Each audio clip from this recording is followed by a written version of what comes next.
The iron gate of the fourth prison in Quanching slowly creaked open. Moved. Surrounded. Dozens of burly men who had been waiting on the square outside immediately rushed forward, encircling the gate tightly. Today 8 inmates who had completed their sentences were being released. The prisoner walking in front was dumbfounded. What was happening? Dozens of burly men were dressed in identical black suits, standing with hands behind their backs, their expressions stern and clearly hostile. At the head of them stood a middle-aged man. The middle-aged man held a photograph in his hand, comparing it one by one with the inmates emerging from the prison, as if searching for someone. This caused the inmates to break out in a cold sweat and wonder inwardly, could it be that among those released with me, someone has an enemy among these people? Having just been released only to be hunted down for revenge. How unlucky. And so one after another they ran off faster than the last. 2 minutes later, the first 7 inmates had left one by one. Xiao Zhan was the last to walk out, casually closing the iron gate behind him. He swept his gaze over the scene outside, his expression as calm as water, and asked, "Are you looking for me, young master?" The leading middle-aged man's pupils suddenly constricted.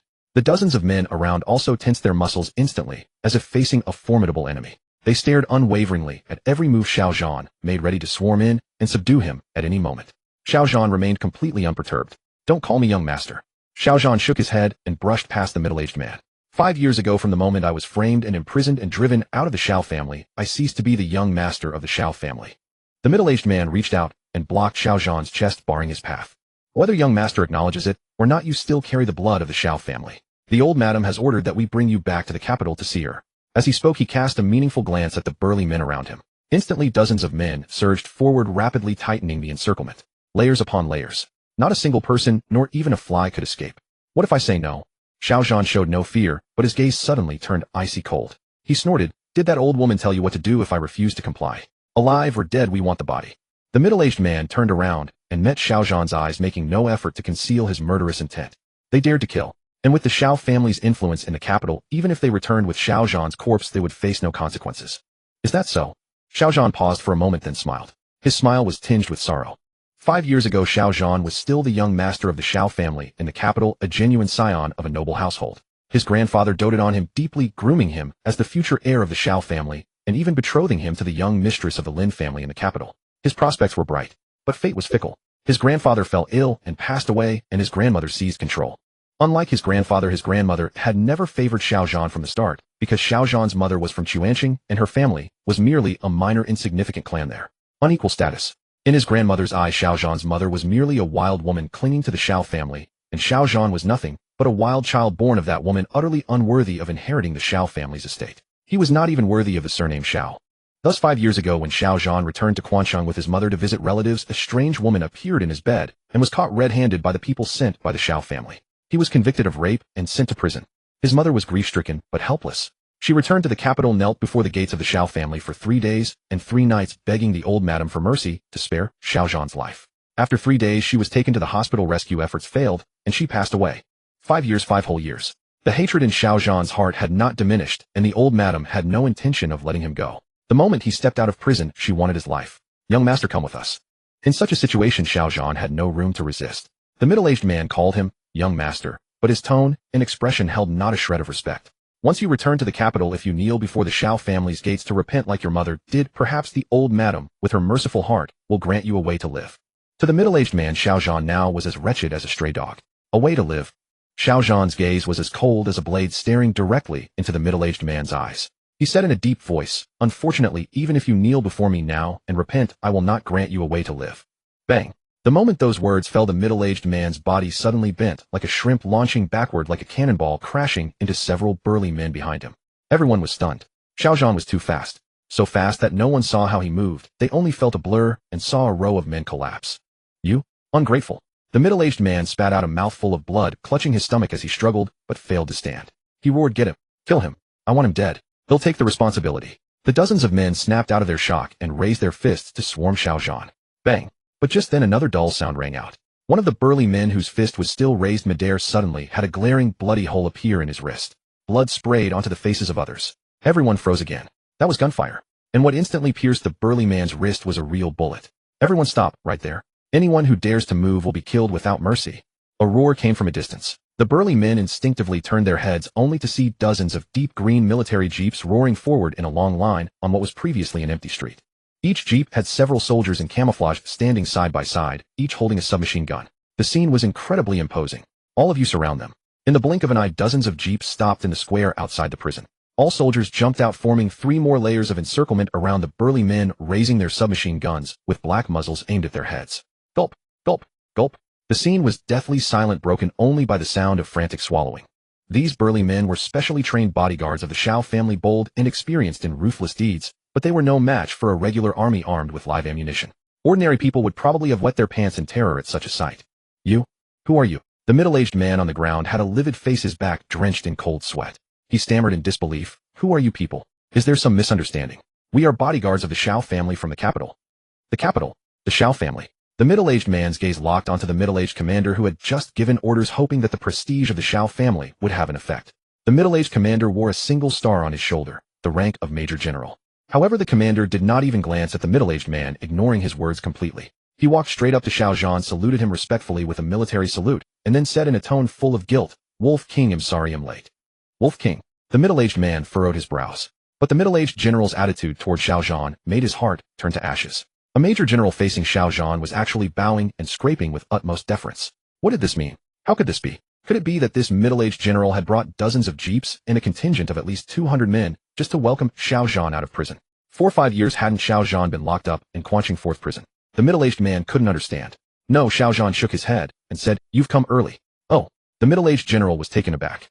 Xiao Zhan said in a deep voice, "My identity is top secret. It cannot be known to outsiders. Otherwise, I wouldn't have gone through all the trouble of returning to the prison 3 days early and then walking out of it in plain sight. Wolf King, I'm sorry. It was my oversight." The middle-aged general seemed to understand something, quickly apologized, then turned his head to glance at the middle-aged man and the burly man. He said solemnly, "Rest assured, Wolf King, I will take care of it cleanly." Xiao Zhan nodded and turned to leave. "Escort them all into the vehicles and take them back." The middle-aged general waved his hand, and the group of dozens led by the middle-aged man was soon escorted into the jeeps and sped away as if they had never appeared. Afterwards, the middle-aged general caught up with Xiao Zhan and asked, "Wolf King, should we send someone to the capital to wipe out the Shao family?" "No need." Xiao Zhan shook his head and said, "I've already retired with honors. My family matters, I can handle them myself." "Good." The middle-aged general did not insist. Xiao Zhan asked, "How are the preparations I asked you to make?" "All done." The middle-aged general handed Xiao Zhan a photo and a document explaining, "This is the photo of the mother and daughter and the background information on the Su family. Today at 10 in the morning at the Junwang Hotel. Take me there." Xiao Zhan took the photo and documents and directly got into the middle-aged general's jeep. On the road, Xiao Zhan roughly skimmed through the document, then cast a cold gaze at the photo. Watching the mother and daughter embracing each other, his originally deep expression gradually softened, becoming somewhat gentle. Su Muqiu. The woman in the photo was 25 years old, in the prime of youth and beauty, with delicate features, a seductive figure, and the typical capable temperament of a career woman. And she was the stranger who had suddenly appeared in Xiao Zhan's bed 5 years ago. Xiao Zhan did not have a deep impression of her. Back then, Xiao Zhan had only glanced at her twice after waking up. Immediately, the people sent by the Shao family broke and took photos as evidence and sent Xiao Zhan to the police station, framing him for rape. Xiao Zhan originally thought Su Muqiu was in collusion with the Shao family, conspiring to frame him. But upon later investigation, Su Muqiu was also a victim of that conspiracy. After he woke up, he at least saw Su Muqiu twice and knew what had happened. But Su Muqiu, having been drugged by the Shao family and thrown onto his bed, found herself back at the Su family when she woke up. From beginning to end, Su Muqiu had no knowledge of his existence and no memory of that night. She didn't even know why she later inexplicably became pregnant. A single shot hit the mark. This was something Xiao Zhan never dreamed of. After being detained in Quanching 4th prison for 2.5 months, Xiao Zhan was secretly sent to the northern frontier, conscripted into the army. After 5 years of bloody battles and repeated meritorious service, he eventually became a commander known as the Wolf King of the northern frontier. Now he returned with his seal of office. Originally, he only wanted to go to the Su family to apologize to Su Muqiu in person and say he was sorry. But when he learned that Su Muqiu had become pregnant and given birth to a daughter, he changed his mind. And he had the middle-aged general personally arrange today's situation. "These 5 years. You've suffered." His right index finger gently brushed over Su Muqiu's fair cheek in the photo. Xiao Zhan took a deep breath, and at the corner of his eye a single crystal-clear teardrop glistened. This little girl is really adorable. When his right index finger fell on the 4-year-old little girl in Su Muqiu's arms, his tear-filled eyes slightly narrowed, blooming into the gentlest smile. Just as Xiao Zhan was rushing to Junwang Hotel. Inside the hotel, the banquet hall was filled with guests' laughter and joy, a harmonious atmosphere. The Su family of Quancheng was holding an engagement banquet for their granddaughter Su Muqiu at noon today, and Su Muqiu's engagement partner was none other than Xiao Zhan.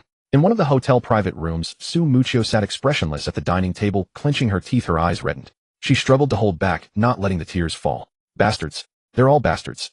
Su Muqiu's mother Lu Hongxiu held an A4 paper in her hand, pacing like a cat on hot bricks, fuming and stomping her feet incessantly. After a moment, she slammed the paper onto the dining table with a loud smack, shouting angrily, "A rapist! And with a violent tendency. He's been locked up in Quanching 4th prison for 5 years. How can Mucho marry a man like this? They clearly want to ruin Mucho. Ruin our entire family. Su Jianqing, if you have an ounce of backbone left, if you're still a man, go find that old bastard and call off this marriage right now." Lu Hongxiu grew angrier as she spoke, tears streaming down. "If you don't go, I'll smash my head against the hotel gate."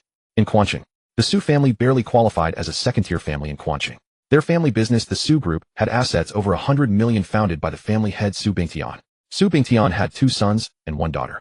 The eldest son, Su Jiangwo, had taken over most of the Su Group's industries. The daughter, Su Ye, had married into the Zhao family of the provincial capital, and the youngest son, Su Jianqing, had become crippled with both legs, disabled in a car accident, reduced to a useless man. The Su family's assets were something Su Jianqing's family dared not fight for, yet Su Jiangwo still refused to let them off. This engagement banquet was orchestrated by Su Jiangwo. "Don't panic, don't be impulsive." Su Jianqing pulled Lu Hongxiu back, blocking her. "No matter what, Mucho is still his own granddaughter, the flesh and blood of the Su family. I think he shouldn't push Mucho into a pit of fire." Even as he said this, Su Jianqing himself didn't believe it. But if he didn't believe it, what else could he do? Su Jianqing slumped in his wheelchair, his face flushed red, tears streaming, heart bleeding, equally filled with resentment and anger. He wished he could risk his life against the old man. However, in the Su family, the old man's word was law. No one dared to defy his will. Once angered, the consequences would only be more severe. "Should I?" Lu Hongxiu shook off Su Jianqing's hand, pointing at the A4 paper, crying and shouting, "Are you blind? Can't you see the personal information on it? If we let this rapist, this violent maniac, become part of our family by marriage, how will Mucho live in the future? What about Meng Meng? She's only 4 years old. Whoa. What was written on that A4 paper was Xiao Zhan's personal information. However, 5 years ago, after the Xiao family kicked Xiao Zhan and his mother out of the house, they completely erased any connection between Xiao Zhan and the Xiao family. Thus, what the Su family found was Xiao Zhan's parents were both deceased. He was an orphan and a vagrant with a solitary personality, psychologically twisted, a typical dangerous individual. This. Su Jianqing glanced at the A4 paper and hesitated. These materials were delivered by Wen Chao. Perhaps he deliberately handed over a fake document to scare us. Self-comfort. That was all Su Jianqing could do now. Su Wen Chao was the son of Su Jiangwo and the cousin of Su Muqiu. It was said that he personally sent someone to investigate the backgrounds of the inmates at Quanching 4th prison and ultimately selected Xiao Zhan. "I was truly blind to have married a useless man like you." Lu Hongxiu was almost driven mad by Su Jianqing's self-deception.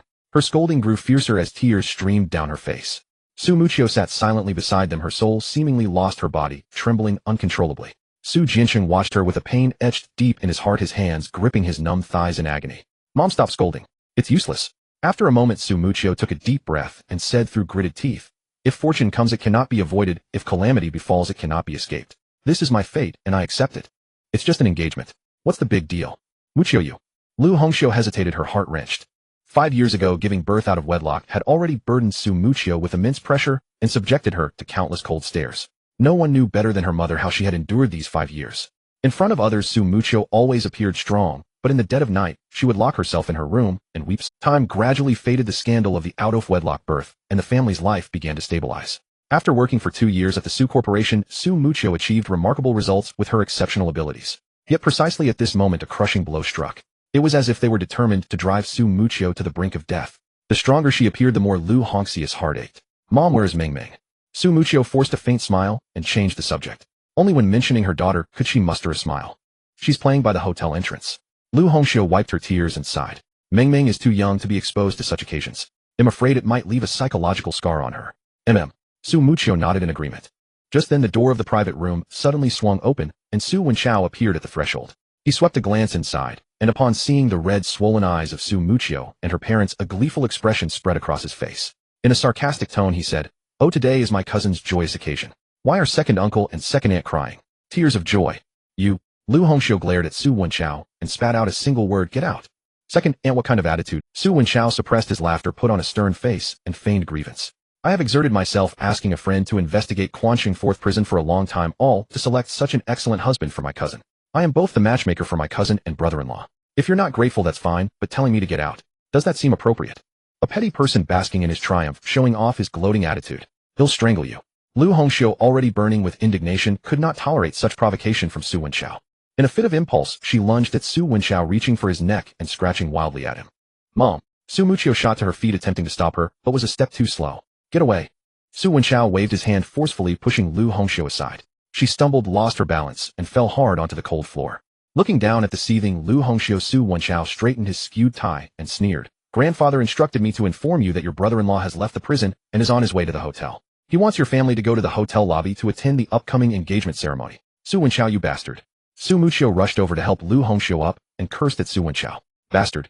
Meeting Su Muqiu's icy glare, Su Wenchao was not angered but instead grinned even more smugly.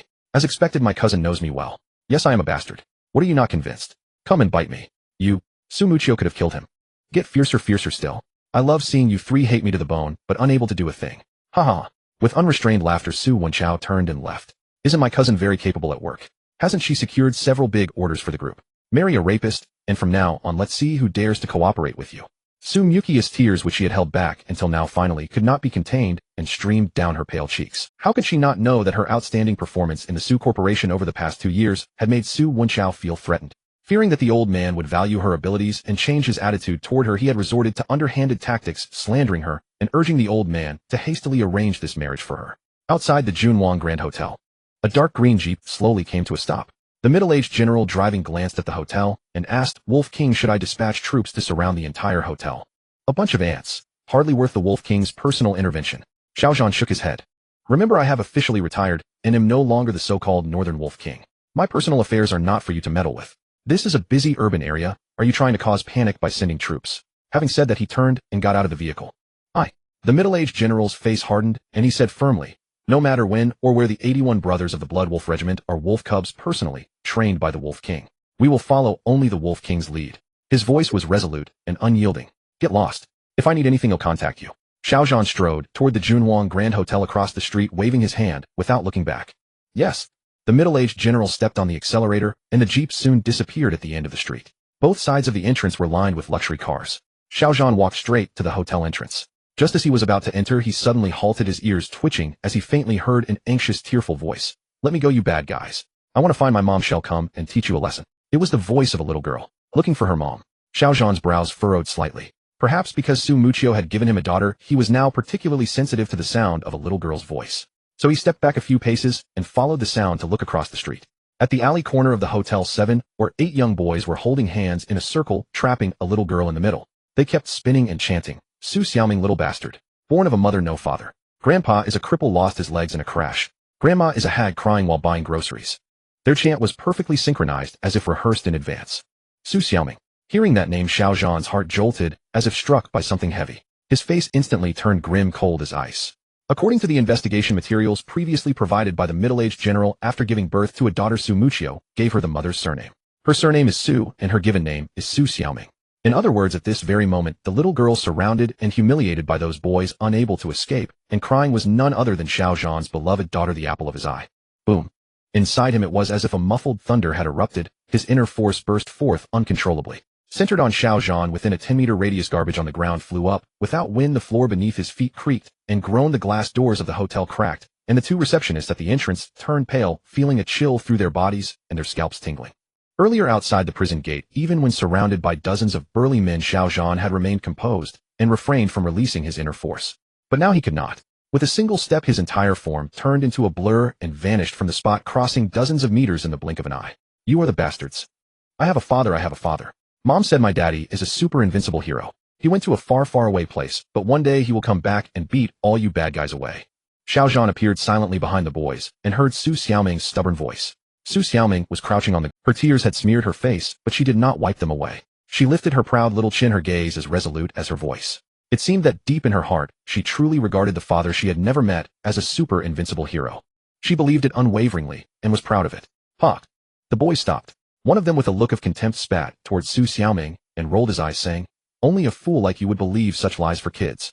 The other boys seemed to regard him as their leader. As soon as he spoke, they chimed in. Exactly. My mom said you were a freebie with the phone bill.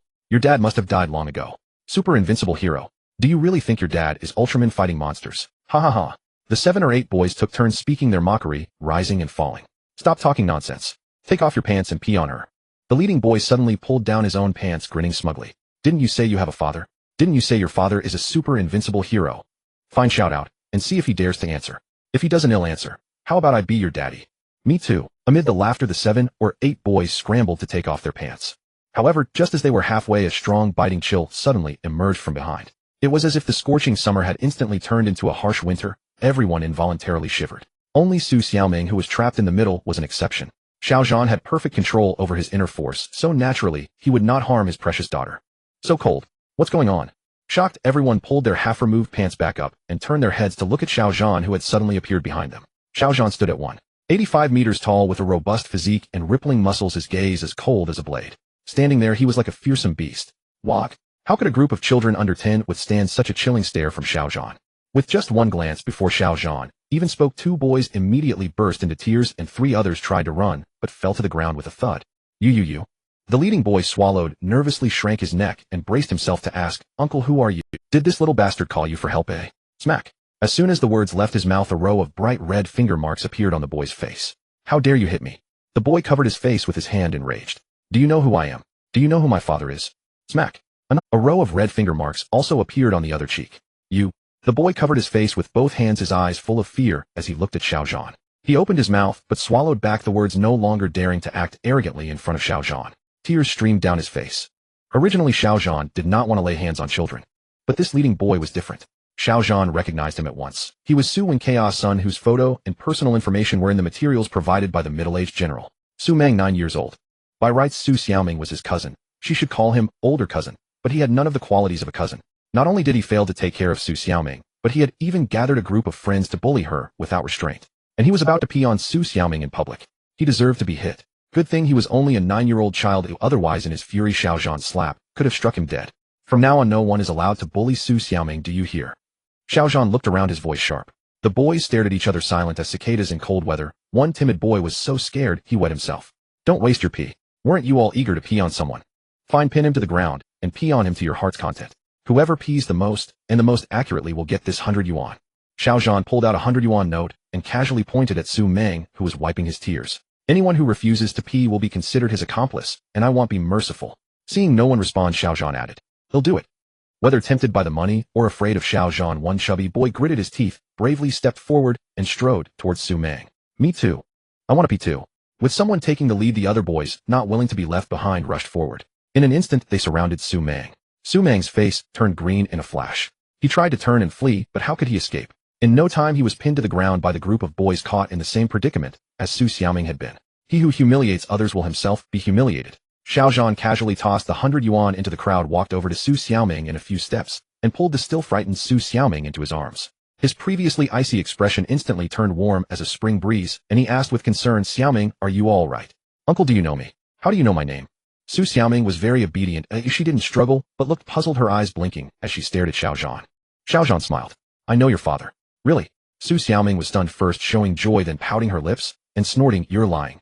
Mom said my daddy went to a far, far away place. There's no way you know him. I'm not a 3-year-old kid. I won't fall for your—" "Then how old are you?" "I'm already a 4-year-old kid, not so easy to fool." Su Xiaoming lifted her chin, looking proud and a little smug. 4-year-old kids are so smart. Xiao Zhan gently tapped her little nose, his heart feeling warm, and smiled. "How about I take you to find your mom?" Yay.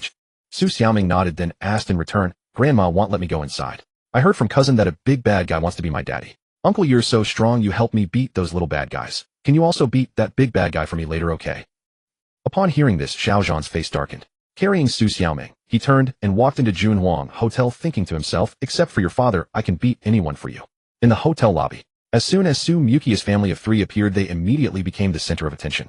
Glances were cast their way, some sympathetic, some pitying, but most were gloating. Su Wenqiao had already discreetly spread information about Xiao Zhan. Thus the arriving guests were all well aware of the kind of man who was about to be betrothed to Su Muqiao. Yet even so, they still came forward to offer congratulations. "Congratulations, Elder Su. Miss Su is a beauty of peerless grace, and Mr. Xiao is a young talent. The two of them together are a match made in heaven." Talking nonsense with their eyes wide open, Su Bingtian, the patriarch of the Su family, sat at the head of the main table, dressed in an exquisite tang suit, leaning on a dragon-head cane. With lowered brows and a faint smile, he exuded authority without anger. "Father, they have arrived." Su Jiangwo came behind Su Bingtian, bent over, and whispered, "We can begin." Su Bingtian stood up, raised his hand, and the bustling lobby instantly fell silent. He laughed loudly. "Today is the engagement ceremony of my granddaughter Su Muqiao. It is my honor that all of you have graced this occasion with your presence. As you all know, my granddaughter is not only as beautiful as a celestial being, but also highly capable in business, a rare commercial talent. Therefore, when selecting a husband for her, I was especially cautious. Ultimately, from among dozens of candidates, a young man named Xiao Zhan stood out. I hope that from now on he will treat Muqiao well, and the young couple will live in harmony and have children soon." Smooth words one after another. Those unaware would have thought that Su Bingtian truly cared for Su Muchio and had found her a lucky match, a model husband. A round of applause erupted from the audience. But to Su Mukia's ears those claps felt like a fishbone stuck in her throat, like needles pricking her back, like slaps on her face. An indescribable sense of grievance and anguish. Lifting her head, she looked at Su Bingtian, whose face beamed with spring breeze. Su Muchio bit her crimson lips so hard they nearly bled. What a wonderful grandfather. Since childhood, Su Bingtian had doted on Su Wenchao endlessly, but he disregarded her completely, all because she was a girl destined to marry and leave the family, unable to carry on the Su family line. Especially 5 years ago when she gave birth to a daughter out of wedlock, she brought shame upon the Su family, making them the laughingstock of the entire Quanqing. If not for pity on Su Jiancheng's family, Su Bingtian would have driven them out long ago. You old bastard. Lu Hongxiu fumed, cursing under her breath. She wanted to step forward and speak for Su Muchio, but Su Jiancheng stopped her, shaking his head at her with a pleading look, signaling her not to act recklessly. Coward. Lu Hongxiu gritted her teeth, but held back. Everyone please look this way. At that moment, Su Jiangwo, standing behind Su Bingtian, eagerly pointed to the back door of the hotel and shouted, "Next, let us welcome that lucky young man to make his grand entrance." This moment was finally here. Having schemed in secret for nearly 2 months, Su Jiangwo's sole purpose was to set fire to Su Mukia's backyard to hinder her development within the Su group. Marrying a rapist and a violent man. What good days could she have ahead? How could she even have the heart to work? The mere thought of Su Mukia's miserable fate made Su Jiangwo grin from ear to ear. Click. Under everyone's expectant gaze, the hotel's back doors slowly opened, and Xiao Zhan strode in, holding Su Xiaoming in his arms. In an instant, the guests were dumbfounded. Jaws dropped to the floor. What was going on? He actually came in carrying a little. Some immediately recognized Su Xiaoming and began whispering among themselves. Their gazes toward Xiao Zhan held a hint of admiration, thinking, "You've got guts, kid. Not only do you accept being a cuckold, but you even dare to bring that little bastard in yourself. Isn't the humiliation enough? Respect for being a man." Su Jiancheng and Lu Hongxiu turned their faces away, quietly wiping tears, unable to bear watching. But Su Muchio did not evade, her despairing gaze fixed directly on the back door. She wanted to see what kind of man her husband truly was. Meng Meng. At just one glance, Su Mukia's face changed dramatically. She blurted out a cry, then without thinking rushed toward Xiao Zhan instinctively. "Mommy!" Su Xiaoming rejoiced, opening her arms to Su Muchio. Su Muchio took Su Xiaoming from Xiao Zhan's arms and hugged her tightly. After a moment, she looked at Xiao Zhan and asked, You are Xiao Zhan. How did Meng Meng end up with you?" "I happened to run into her downstairs." Xiao Zhan nodded with a smile, scrutinized Su Muchio for a few moments, then extended his hand. "Hello, Miss Su. It's me. I look forward to your kind care in the future." To be honest, Xiao Zhan was a bit nervous. In the past, when he was in the military, even facing enemy hordes and bullets, Xiao Zhan had never been nervous. But now, facing a woman who couldn't even trust a chicken, he was actually nervous. An indescribable nervousness. If those wolf cubs in the military found out, they would probably drop their jaws. "Hello." Su Muchio responded politely, but showed no intention of shaking hands with Xiao Zhan. Instead, she stepped back a few paces, wary of him. Xiao Zhan was very embarrassed. Su Xiaoming suddenly pointed at Xiao Zhan and said, "Mommy, this uncle is amazing. He said he knows my daddy. Just now he taught those bullies who were picking on me a lesson, and he said he would teach the big bad guy who wants to be my daddy a lesson too." "Huh? Where's the big bad guy?" Su Xiaoming blinked and looked around. Su Muchio was taken aback, a hint of suspicion flashing in her eyes as she looked at Xiao Zhan. "You say you know Meng Meng's father? Who are you trying to fool?" "And Meng Meng's mother. Even I don't know who her father is, okay?" Now Xiao Zhan was even more embarrassed. He coughed, avoided Su Mukia's gaze, and smiled. "Xiaoming, I was entrusted by your father to come and protect you and your mother. From now on, Uncle will be your Ultraman." "Oh." Su Xiaoming was stunned. "The big bad guy who wants to be my daddy. Is Uncle bad?" "Not really bad." Su Xiaoming thought for a moment and shook her head. "But my daddy is an invincible superhero. You at best are a super little hero. As long as you don't become my daddy, I won't call you big bad guy." Xiao Zhan was speechless. In front of his own biological daughter, he was defeated by another version of himself. The surrounding guests were even more bewildered than Xiao Zhan. Such a dramatic scene was beyond everyone's expectations. Damn, the script wasn't supposed to go like this. Where was the flower stuck on cow dung scenario? Where was the tension at daggers drawn? Xiao Zhan standing with Su Muchio and her daughter looked like a perfect match. No sense of incongruity. "Come on. We came to join in the fun and watch a joke, not to see a family of 3 flaunt their affection and feed us dog food. Could you please be a bit more low-key and miserable, giving us a chance to sneer and mock? One shouldn't be too selfish. What's going on?" Su Bingshan's brows knitted sharply, also somewhat surprised. "This?" Su Jiangwo's smile froze on his face. He quickly said, "This kid is clever. He's talking nonsense, obviously trying to play it safe, and use Xiaoming to curry favor with Muchio. Dad, don't worry, you'll have Wenchao expose his scheme right away." As he spoke, he shot a meaningful glance at Su Wenchao across the room. Slap. Slap slap. Su Wenchao immediately caught on. He suddenly clapped his hands, stood up, and walked toward Xiao Zhan, sneering. "No wonder grandfather chose you as his grandson-in-law. Brother-in-law is truly magnanimous." Knowing full well that my cousin was once defiled by another man and has an illegitimate daughter, you not only overlook the past, but treat her as your own, vowing to protect them. As her cousin, I am truly ashamed. His voice was loud, echoing throughout the entire hotel lobby. Originally, Su Wenchao did not wish to bring up the past and reopen Su Mukia's wounds. But Xiao Zhan at an inopportune moment carried Su Xiaoming in and treated her with such warmth and affection. How could he bear it? What he least wanted to see was harmony in Su Mukia's family. The surrounding crowd erupted in murmurs. Su Mukia's face turned ashen as she stared at Su Wenchao. This bastard. Was he going to humiliate her in public? Uncle. But before Su Muchio could scold, the Su Xiaoming in her arms pointed at Su Wenchao and said to Xiao Zhan, Uncle, he is my cousin's father. He is a big bad guy who often bullies my mommy. Can you teach him a lesson for me?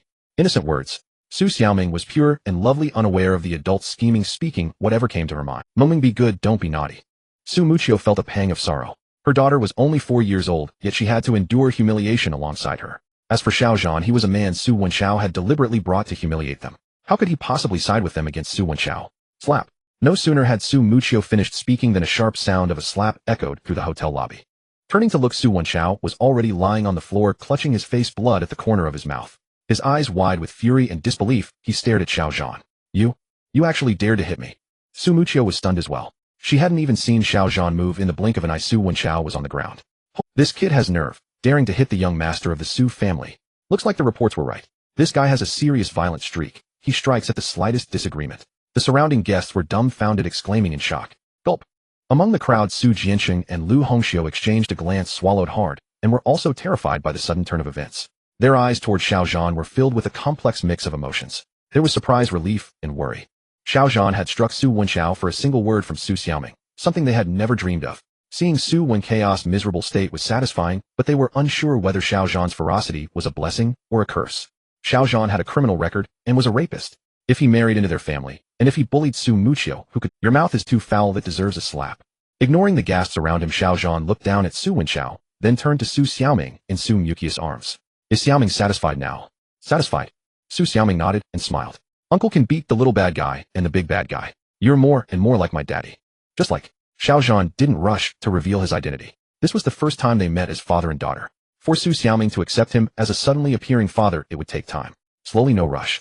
Xiao Zhan was already content with Su Xiaoming's approval. Outrageous.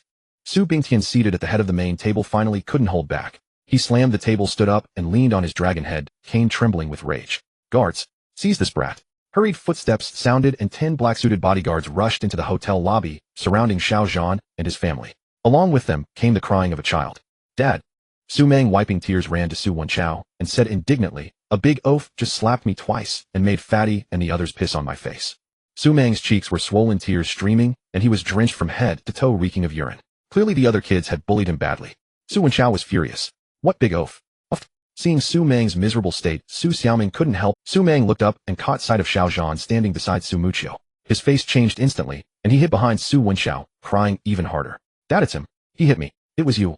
Su Wenchao stared at Xiao Zhan in disbelief. He had gone to great lengths to bring Xiao Zhan here, intending for him to torment Su Muchio and her daughter. How had it backfired so badly, with both father and son getting slapped by Xiao Zhan? Yes, it was me. Xiao Zhan admitted openly. Like father, like son. Your son's mouth is as foul as yours. Bastard, you're asking for death. Su Wenchao wiped the blood from his mouth, grinding his teeth. What are you idiots waiting for? Beat him. Kill this ungrateful wretch. Yes. The 10 bodyguards did not hesitate. They charged at Xiao Zhan with fists raised. Su Mukia's face paled. As a woman, she had never faced such danger. These bodyguards were professional thugs trained by the Su family. Each one fierce and skilled, their menacing looks terrifying. Stay here and don't move. Give me 10 seconds. Amid her panic, Xiao Zhan's voice reached her ears. The next moment, a dark shadow flashed, and Xiao Zhan vanished. Then came the sounds of punches and kicks. Bang. One bodyguard was sent flying by Xiao Zhan's kick. Bang. Bang. Then the second, the third. Xiao Zhan was the wolf king of the northern border. Over the past 5 years, he had dominated the battlefield undefeated. How could the Su family's bodyguards compare? Xiao Zhan dealt with them like a tiger among sheep, a complete mismatch. He kicked them one by one as if playing soccer. In a few short breaths, all 10 bodyguards were sent flying backward like human cannonballs, smashing into the tables in the hotel lobby, leaving a scene of utter chaos, including the main table where Su Bingtian sat. 7 seconds. After finishing, Xiao Zhan shook his head, looking disappointed. You're even worse than I expected. Dead silence. Everyone stared at Xiao Zhan as if they had seen a ghost in broad daylight. They knew he was violent, but they never imagined he would be this insane. Wow, uncle, you're amazing. Su Xiaoming was the first to snap out of it. She clapped excitedly in Su Mukia's arms, her sparkling eyes full of admiration, showing not a trace of fear toward Xiaozhan. Perhaps it was the bond between father and daughter, a natural affinity. You? Su Mukia's heart surged with a storm of emotions. She instinctively stepped back, putting distance between her and Xiaozhan, and asked in confusion, "What are you doing?" He had hit Su Wenchao and his son. He had caused a scene at the engagement ceremony. Xiaozhan's actions baffled Su Muqiu. Like everyone else, a string of questions filled her mind. Is this the husband Grandpa carefully chose for me? He wasn't sent to humiliate me. It doesn't seem like it. Could there be some other scheme? She was utterly perplexed. Xiaozhan met Su Muqiu's gaze and said solemnly, "With me here, no one will ever bully you and Xiaoming." Why? Su Muqiu blurted out. She couldn't understand. In front of so many guests, Xiaozhan had made the Su family lose face. Whether it was Su Wenchao or Su Bingtian, they would spare no effort to destroy him. Was it worth it for her and her daughter? Because from now on you are my wife and Xiaoming is my daughter. We are a family. Xiaozhan's voice was not loud, but his tone was firm and resolute. A family. Su Muqia's heart trembled violently, her gaze intricate, and for a moment, she was somewhat dazed. "Let's go, we're going home." Xiaozhan took Su Muqia's hand and turned to leave. At the entrance of the lobby, without looking back, he left a parting remark. "If anyone is not convinced, come at me. Whoever dares to touch my wife and daughter will die." His voice was like a great bell, deafening. The atmosphere in the hotel lobby was stifling to the extreme. With Xiaozhan's disturbance, today's banquet was completely ruined. The guests, sensing trouble, all took their leave. They scattered like birds and beasts. Soon in the vast hotel lobby, only Su Bingtian, Su Jiangwo, Su Wenchao, and Su Meng, for members of the family, remained. "Dad, this." Su Jiangwo's face was completely darkened. "Worthless." Su Bingtian raised his dragon head cane and struck Su Jiangwo several times, scolding as he hit. "This is all you're doing. This is the person you brought. Inviting a wolf into the house, asking for trouble." Su Bingtian usually cared most about face, but now his old face had been utterly disgraced. "Dad, don't worry." Su Jiangwo quickly said, "That fellow is big and burly, naturally savage, which is basically consistent with our investigation results. It's just that I didn't expect he would be so savage as to disregard all family ties like a mad dog that bites anyone he sees. Muqiu bringing him home is like bringing a ticking time bomb. Once it explodes, the two women in their family, one crippled, one child, will be completely finished." This was exactly the outcome Su Jiangwo most wanted to see. He was clearly defending Muqiu. "Just now, can't you see that?" Su Bingtian said angrily. "That's all an illusion." Su Jiangwo said confidently. "Men, you know, showing off before a woman is just to get into her bed. Dad, don't forget he's a recently released rapist. When the time comes, if Muqiu doesn't comply, how can he hold back?" "That's true." Su Bingtian thought for a moment and snorted. At the company, the few big deals in Muqiu's hands are very important. You hurry up and contact the clients as soon as possible to sign the contracts. "All right." Su Jiangwo was overjoyed. Although Su Bingtian didn't say it explicitly, even a fool could tell ordering them to contact Su Muqiu's clients was a move to sideline Su Muqiu. Once Su Muqiu lost her clients, kicking her out of the Su Corporation, or even out of the Su family, wouldn't be just a matter of a word. It seemed that today's farce had deepened Su Bingtian's disgust for Su Muqiu and solidified his resolve to oust her. After Su Bingtian left, Su Wenchao said coldly, "That violent man surnamed Xiao got off too easy. Su Muqiu's figure and looks can rank among the top 3 in the entire Quanqing. If she weren't my cousin, I'd want to sleep with her. And me?" Su Meng, her tear-stained face fears, said, "When I grow up, I want to sleep with that little bastard Su Xiaoming." "Shut up." Su Jiangwo scolded angrily, his face dark. "You useless brats. Your grandfather isn't dead yet. He values face more than his life. Even if you have any thoughts, keep them to yourselves." The implication was once the old man dies, you can do as you please. Su Wenchao was secretly delighted and said eagerly, "I've already prepared the contact information for those big clients. There's no time to lose. You'll call them right now to discuss taking over Su Muqiu's contracts. You're a clever one." Su Jiangwo nodded, feeling gratified. At that moment, Xiaozhan had already returned home with Su Fuyuan residential quarter. With a history of 25 years, it was originally Su Jianxing and Lu Hongxia's wedding house. Now it looks rather dilapidated, somewhat out of place compared to the newly built upscale neighborhoods nearby. A two-bedroom, one living room apartment, only 80 square meters. "Uncle, this is my home." As soon as they entered, Su Xiaoming pulled Xiaozhan around, introducing everything. "This is the kitchen, this is the bathroom, this is Grandma and Grandpa's room, and here this is Mommy and my room. Those are all the toys Mommy bought for me." The little girl was all excited. Su Muqiu watched, her heart a mix of emotions. Xiaozhan had stood up for her even at the cost of offending the Su family, which moved her deeply. But moved was not in love. Should she really resign to fate, swallow her pride, and become Xiaozhan's wife? To be honest, she was unwilling. But what could unwillingness do? If she forced Xiaozhan to leave now, she would inevitably incur the Su family's revenge. How could Xiaozhan alone withstand the Su family's wrath? She couldn't bear it. Just as Su Muqiu was in a turmoil, caught in a dilemma, from the bedroom came Su Xiaoming's deliberately lowered voice. "Uncle, you really want bully my mommy and force yourself to be my daddy?" "No, I won't," Xiaozhan smiled. "Then, can you sleep on the floor at night? Grandma says that apart from me, only my daddy can sleep with mommy." "Okay, then let's pinky swear." Su Xiaoming said happily. "Pinky swear, hang by the neck, 100 years no changing." Her voice was very soft, barely audible, yet when it reached Su Mukia's ears, it was like a gentle hand plucking the most sensitive string deep in her heart. Without realizing it, tears streamed down like rain. "Muchio, why are you crying?" Lu Hongxiu pushed Su Jinxing in through the door and happened to see Su Mukia's tear-streaked face. Her expression changed drastically, and she exclaimed, "Has that violent man bullied you?" And Meng Meng. The thought of Xiao Zhan's criminal record sent a chill through Lu Hongxia's heart. "No, he hasn't." Su Muchio wiped away her tears and forced a smile. "He gets along very well with Meng Meng. Meng Meng doesn't seem to dislike him." "That's still not acceptable," Lu Hongxiu said worriedly. "No matter what he is, after all." The words rapist remained. All the way Lu Hongxiu had been worried. Now that Xiao Zhan and Su Muchio were engaged and living with them, what if Xiao Zhan resorted to violence or force against Su Muchio? "Mom, he is my husband now. As long as he sincerely treats Meng Meng well, I don't mind." Su Muchio held back tears, gritted her teeth, as if she had made up her mind. "But I'm going to cook." Su Muchio turned to leave, but then her phone suddenly rang. "Cousin, you should be home by now." The call was from Su Wenxiao, his tone sarcastic. "A man and a woman alone, newlyweds, and brother-in-law's body is so strong, looking vigorous and robust. Aren't you eager to do something with your cousin?" His voice was full of cold mockery. "Bastard," Su Muchio said coldly, "I'm hanging up." "Don't," Su Wenxiao said with smug satisfaction. "Cousin, guess where I am and what I'm doing right now." "I'm not interested." "How boring." Su Wenxiao's voice came again as Su Muchio was about to hang up. "Fine, I'll tell you anyway. I just called President Wang, President Li, and President Zhao. They've agreed to let me take over and continue the cooperation. I'm on my way to the Zhao Group right now. I'll sign the contract with President Zhao in 10 minutes, then President Wang and President Li. I should thank you for all the groundwork you laid earlier, cousin. Cousin plants the tree, cousin enjoys the shade. A fine tale in the business world, ha." Su Mukia's face, her hand trembled, nearly dropping her phone. Despicable. Xiao Zhan had caused a scene at the engagement ceremony. Su Muchio had anticipated that Su Wenxiao would not let things slide, and she had mentally prepared herself, but she never expected Su Wenxiao to act so swiftly. "This is Grandpa's decision. You can't blame me. If you have to blame someone, blame your impulsive brother-in-law. Daring to commit violence in front of Grandpa is like slapping him in the face." Su Wenxiao chuckled. "Without clients kicked out of the company. Your family of 4. Oh, silly me, it's a family of 5 now. We'll probably have nothing to live on." With that, he hung up. Su Muchio stood frozen, the tears she had barely held back, threatening to spill again. She felt 2 years of hard work gone in an instant.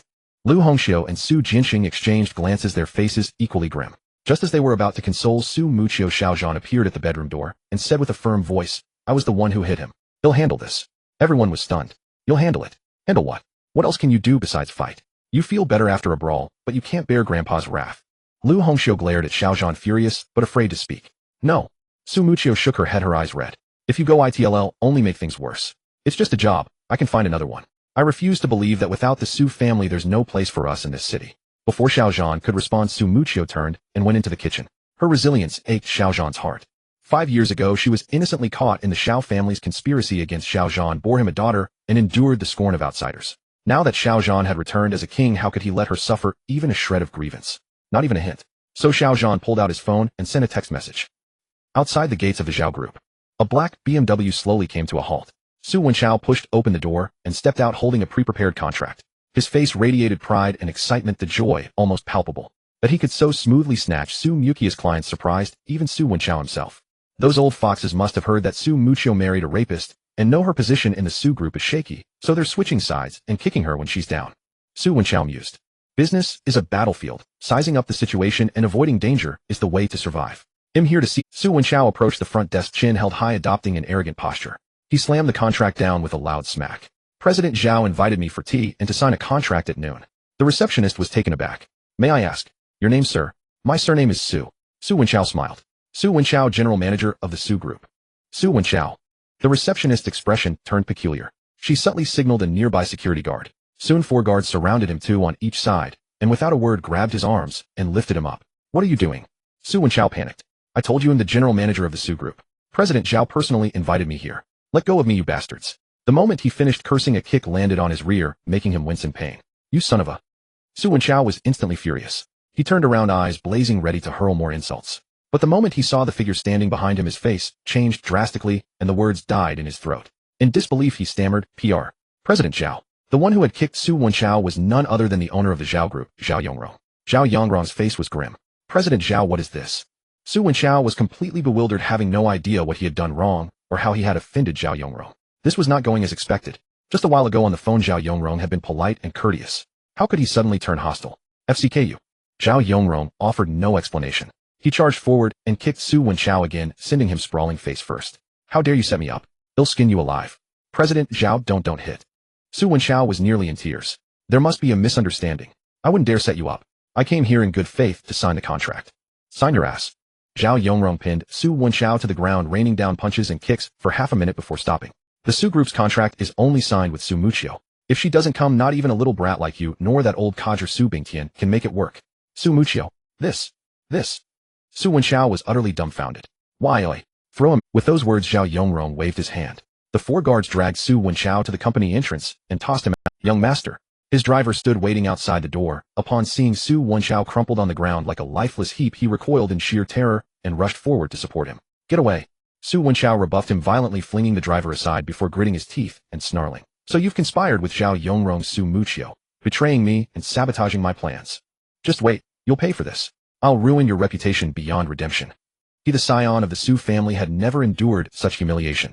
Zhao Yongrong's earlier words had redirected all his fury squarely onto Su Muchio. 10 minutes earlier, he had called Su Muchio to boast. 10 minutes later, Zhao Yongrong had turned cold and barred him from the premises. Was it mere coincidence, or had Su Muchio schemed behind the scenes? Moreover, Su Muchio was currently destitute and powerless, her circumstances dire. Why then would Zhao Yongrong defy the Su family for her sake? In Su Wenxiao's mind, only one answer existed: Su Muchio and Zhao Yongrong were lovers. At once, everything fell into place. In just 2 years, Su Muchio, a woman, had risen within Su Group with astonishing momentum, emerging as a formidable force in the corporate world. Now, however, it seemed clear her ascent owed not to professional acumen, but to her mastery of seduction. Let's go, find Director Li. Su Wenxiao whirled around, casting a venomous glare at Zhao Group before slipping into his black BMW and speeding off in a cloud of dust.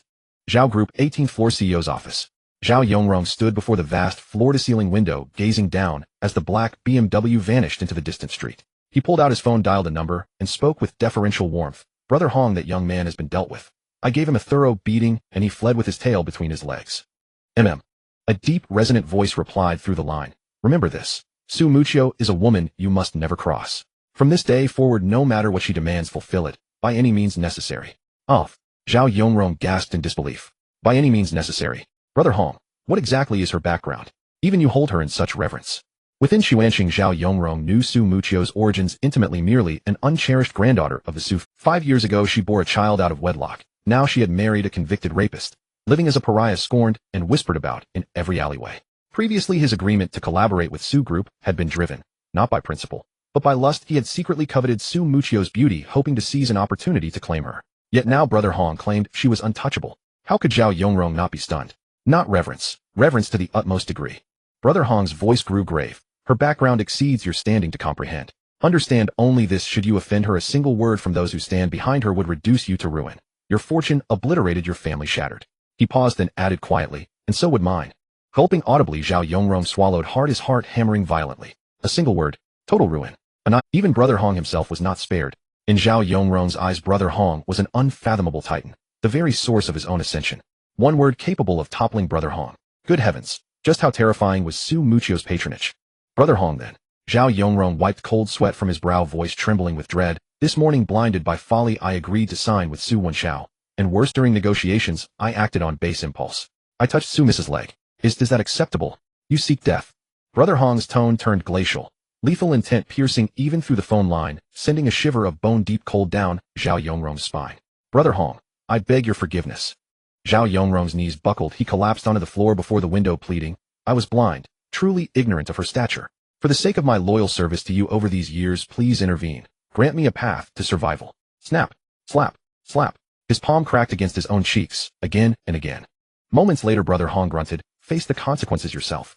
Go immediately to Fuyuan Residential Complex and kowtow in penance. You dared touch Miss Su's leg. Then the hand that did so shall not remain attached to your body. With that, he ended the call. Zhao Yongrong felt as though he'd plunged into icy oblivion. Su Group. Father, matters proceed smoothly. Wenxiao has contacted directors Zhao Li and Wang. They've agreed to sign with him, and he's already en route with the contracts. Su Jiangwo and Su Wenxiao had split their efforts while Su Wenxiao handled signings. Su Jiangwo hastened to report to Su Bingtian. Barring unforeseen complications, will secure all of Muchio's major clients this afternoon. Afterward, her fate rests entirely in your hands, Father. Good. Well done. Su Bingtian remained impassive, yet inwardly exhaled in quiet relief. Those key clients under Su Muchio's stewardship were vital to Su Group. If successfully acquired, they would elevate the company to unprecedented heights. That was precisely why he'd waited until now to act against her. Now all was falling into place. Retain the clients, expel Su Muchio, two birds with one stone. Wen Xiao takes after me, decisive, sharp-witted, composed. A true prodigy. Su Bingtian offered a few words of praise, then sighed. I am aging, my strength wanes. After decades of toil, it is time to step aside and enjoy the fruits of my labor. Father. Su Jingwo's brows twitched sharply, his eyes gleamed with sudden, dawning realization. As expected, Su Bingtian spoke with solemn resolve. Once this matter concludes, Su Group will ascend swiftly, its future limitless. I intend to retire formally and relinquish the chairmanship, entrusting full authority to you and Wen Xiao. Thud. Overwhelmed with elation, Su Jingwo dropped to his knees before Su Bingtian and declared fervently, Father, rest assured. We shall devote ourselves utterly, labor tirelessly, and build Su Group into a towering enterprise honoring your unwavering trust. His words rang with passionate conviction. Rise. Su Bingtian's expression remained serene as he stood. I have arranged a game of golf with Director Song of the Public Security Bureau at 2 p.m. Today. Mention Xiaozhan's case then. Xiaozhan. Su Jingwo blinked in confusion. Father, do you mean? That young upstart possesses formidable martial skill, a latent threat. If he proves pliant and willing to serve me, so much the better. If not, arrange for him to resume his residence in prison. As Su Bingtian turned to leave, hurried footsteps echoed down the corridor. Father. Su Wenxiao burst breathlessly into the office. Perfect timing. Su Jingwo beamed, eager to ask, did you meet directors Zhao Li and Wang? How did negotiations go? Were the contracts signed? Su Wenxiao's face darkened. He nearly spoke the truth, but catching sight of Su Bingtian, he choked back the words, stammering helplessly. If Su Bingtian learned he'd botched the contracts, the consequences would be catastrophic. Speak up. Su Jingwo's impatience flared. He longed to slap Su Wenxiao across the face. His grandfather was finally stepping down, securing Su Muchio's clients, and signing those contracts would make Su Group theirs alone. Father and son, undisputed masters. What the hell are you hesitating for? I just met with President Zhao. He said some details in the contract need to be revised, and told me to wait for his reply. Su Wenxiao hesitated for a moment, then braced himself, and said, President Li and President Wang share the same opinion. Revised. Su Jingwo's face darkened, sensing trouble. That old fox. Su Bingtian, however, did not overthink it. He waved his hand dismissively, and said calmly, the preliminary work was always handled by Muchio. Now that they've suddenly switched to Wenxiao, they're trying to exploit the situation for more benefits. It's nothing to worry about. That should be. Su Wenxiao quietly raised a hand to wipe the cold sweat from his forehead.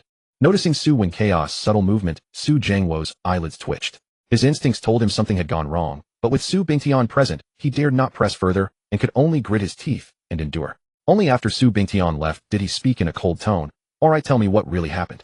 Thud. This time it was Su Wenxiao who knelt before Su Jingwo. Dad, I got beaten.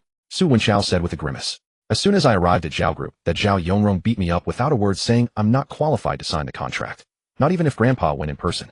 If they want to cooperate, only Su Muchio can go. As he spoke, Su Wenxiao's dejection turned into anger. He gritted his teeth and said, same with President Li and President Wang. They didn't hit me, but they insisted that only Su Muchio could sign the deal. In my opinion, Su Muchio must have used some underhanded means, seduced those old men into a secret affair. Otherwise, why would they turn down money and refuse to cooperate? Merchants seek profit. Aside from Su Muchio's body, Zhao Yongrong and the others had nothing to gain from this. Su Jingwo's initial excitement plunged into despair. He slumped onto the sofa behind him, fuming. Damn you, Su Muchio. You're truly debased to the bone. Since you're willing to stop at nothing, don't blame me for retaliating in kind. His voice dripped with venom. Su Wenxiao asked, Dad, what should we do next? Don't rush. Let me think. Su Jingwo pondered for a moment, then suddenly asked, you said Su Muchio seduced them. Do you have any evidence? No evidence, but if there's no evidence, then well, manufacture it. Before Su Wenxiao could finish, Su Jingwo snorted. Hey, race, what you do, find some photos of Su Muchio and those old foxes, get a skilled Photoshop expert to composite them, then send the images to Xiaozhan's phone. Xiaozhan. Su Wenxiao was taken aback. Su Jingwo nodded. Right now Xiaozhan is Su Muchio's husband. If he sees her flirting with other men, what do you think a violent temper like his will do? He'll definitely beat that slut Su Muchio to death. Su Wenxiao's eyes lit up. He jumped to his feet and turned to leave. No time to waste. He'll handle it now. A cold smirk curled on Su Jingwo's lips. Xiaozhan was a violent man, a rapist. Once he laid hands on Su Muchio, would someone like Zhao Yongrong still take an interest in a tainted woman like her? Would they still refuse to cooperate with the Su Group for her sake? Moreover, Xiaozhan had caused a huge scene at the engagement ceremony, shaming the Su family. Su Bingtian was heartbroken and had gone to Director Song to get Xiaozhan thrown back into prison. If Xiaozhan beat Su Muchio, that would be the perfect excuse to arrest him. Kill two birds with one stone, a perfect plan. Meanwhile, at Fuyuan residential area, Su Muchio and Lu Hongxiu cooked together, preparing a sumptuous lunch, 5 dishes, and a soup filling the air with fragrance. Uncle, here, have some meat. After half an hour together, Su Xiaoming had grown closer to Xiaozhan. She kept putting food on his plate. Mom's braised pork is delicious. Uncle, eat more, so you'll have strength to fight bad guys, and protect me and Mommy. Xiaoming is such a good girl. Eating the meal his wife had cooked with her own hands, listening to his daughter's warm words, Xiao Zhan's smile was radiant. Having a family, how wonderful it felt. But Lu Hongxiu, watching this scene, felt uneasy. After much hesitation, she steeled herself and asked, I heard you went to prison because... Mom. Su Mukia's expression shifted. She interrupted Lu Hongxiu, lowering her voice. Meng Meng is still here. Why are you bringing this up? It's fine. Xiao Zhan was unconcerned. Mom, if I told you I was framed, wrongfully accused, would you believe me? Lu Hongxiu exchanged a glance, with Su Jinqing both stunned. Su Mukia's heart also trembled. If Xiao Zhan really was framed and wrongfully imprisoned, did that mean he wasn't a heinous villain or a dangerously twisted? At least so far Xiao Zhan had shown no malice towards Su Muqiu or her family. I believe you. To everyone's surprise, Su Xiaoming placed another piece of braised pork on Xiao Zhan's plate and declared firmly, Uncle is a good man just like my daddy. A super invincible hero, only a tiny bit less than my daddy. She then put down her chopsticks and made a small gesture, her innocent and childish manner both amusing and endearing. Xiao Zhan's heart nearly melted. He wanted to plant a big kiss on her rosy little cheeks. No wonder she's my daughter, born with discerning eyes. The phone rang. Su Muqiu answered. Mom Z invited me to go shopping this afternoon. Go take a break. Lu Hongxiu nodded with a smile. Your dad and I will take Meng Meng to school, then he'll go square dancing for a bit. I heard from Aunt Sun that Z has a new boyfriend, a young master from a wealthy family in the south of the city. He drives a $500,000 Mercedes and is very generous and treats her well. She spoke, glancing at Xiao Zhan with obvious disappointment. Xiao Zhan remained silent. After lunch, Lu Hongxiu pushed Su Jinqing out the door to take Su Xiaoming to the nearby kindergarten. The moment they left, 3 cars roared into Fuyuan residential area. The people who stepped out were none other than a flustered Zhao Yongrong, along with President Li and President Wang. Miss Su. Su Muqiu was about to close the door when she heard the shout. She instinctively turned around and saw Zhao Yongrong and the others sprinting toward her, scrambling to be the first. Soon they reached her. President Zhao, President Li, President Wang. Su Muqiu furrowed her brows in confusion. What's this about? Earlier, Su Wenchao had called her triumphantly, saying that Zhao Yongrong and the others had agreed to cooperate and would sign the contract that very afternoon. So Su Muqiu was taken aback. Why were they looking for her now? Had Su Wenchao sent them to kick her while she was down? Thud, thud, thud. Before Su Muqiu could finish her sentence, an unbelievable sight unfolded. Zhao Yongrong and the others, still catching their breath, unhesitatingly knelt before her. For an instant, Su Muqiu stood frozen, utterly dumbfounded. Miss Su, we were blind and foolish agreeing to sign with that scoundrel Su Wenchao. Slap. As he spoke, he slapped himself across the face. We know we were wrong. We've already driven Su Wenchao away. Please give us another chance, Miss Su. Slap. Another. We won't sign with anyone but you, Miss Su. Slap. The 3 men spoke in turns, each word accompanied by a self-inflicted slap, as they knelt and begged for forgiveness. Within 2 minutes, their faces were swollen and red, utterly disheveled. No trace left of the arrogant CEOs they once were. Wow, what are you all doing? Su Muqiu stood frozen in sheer shock and bewilderment, her heart pounding wildly. She stared with wide eyes, unable to believe what she was seeing. Have these people gone mad? Why would they suddenly come here, all together, kneeling and apologizing to her? It was just if anyone was to blame, it was the despicable Su Wenchao, not these men. There was no need for such extreme measures. Quickly get up. In a daze, Su Muqiu instinctively reached out to help them. But as she went to assist Zhao Yongrong, she suddenly sensed something amiss. She glanced at his left hand, her gaze sharpening. President Zhao, what happened to your hand?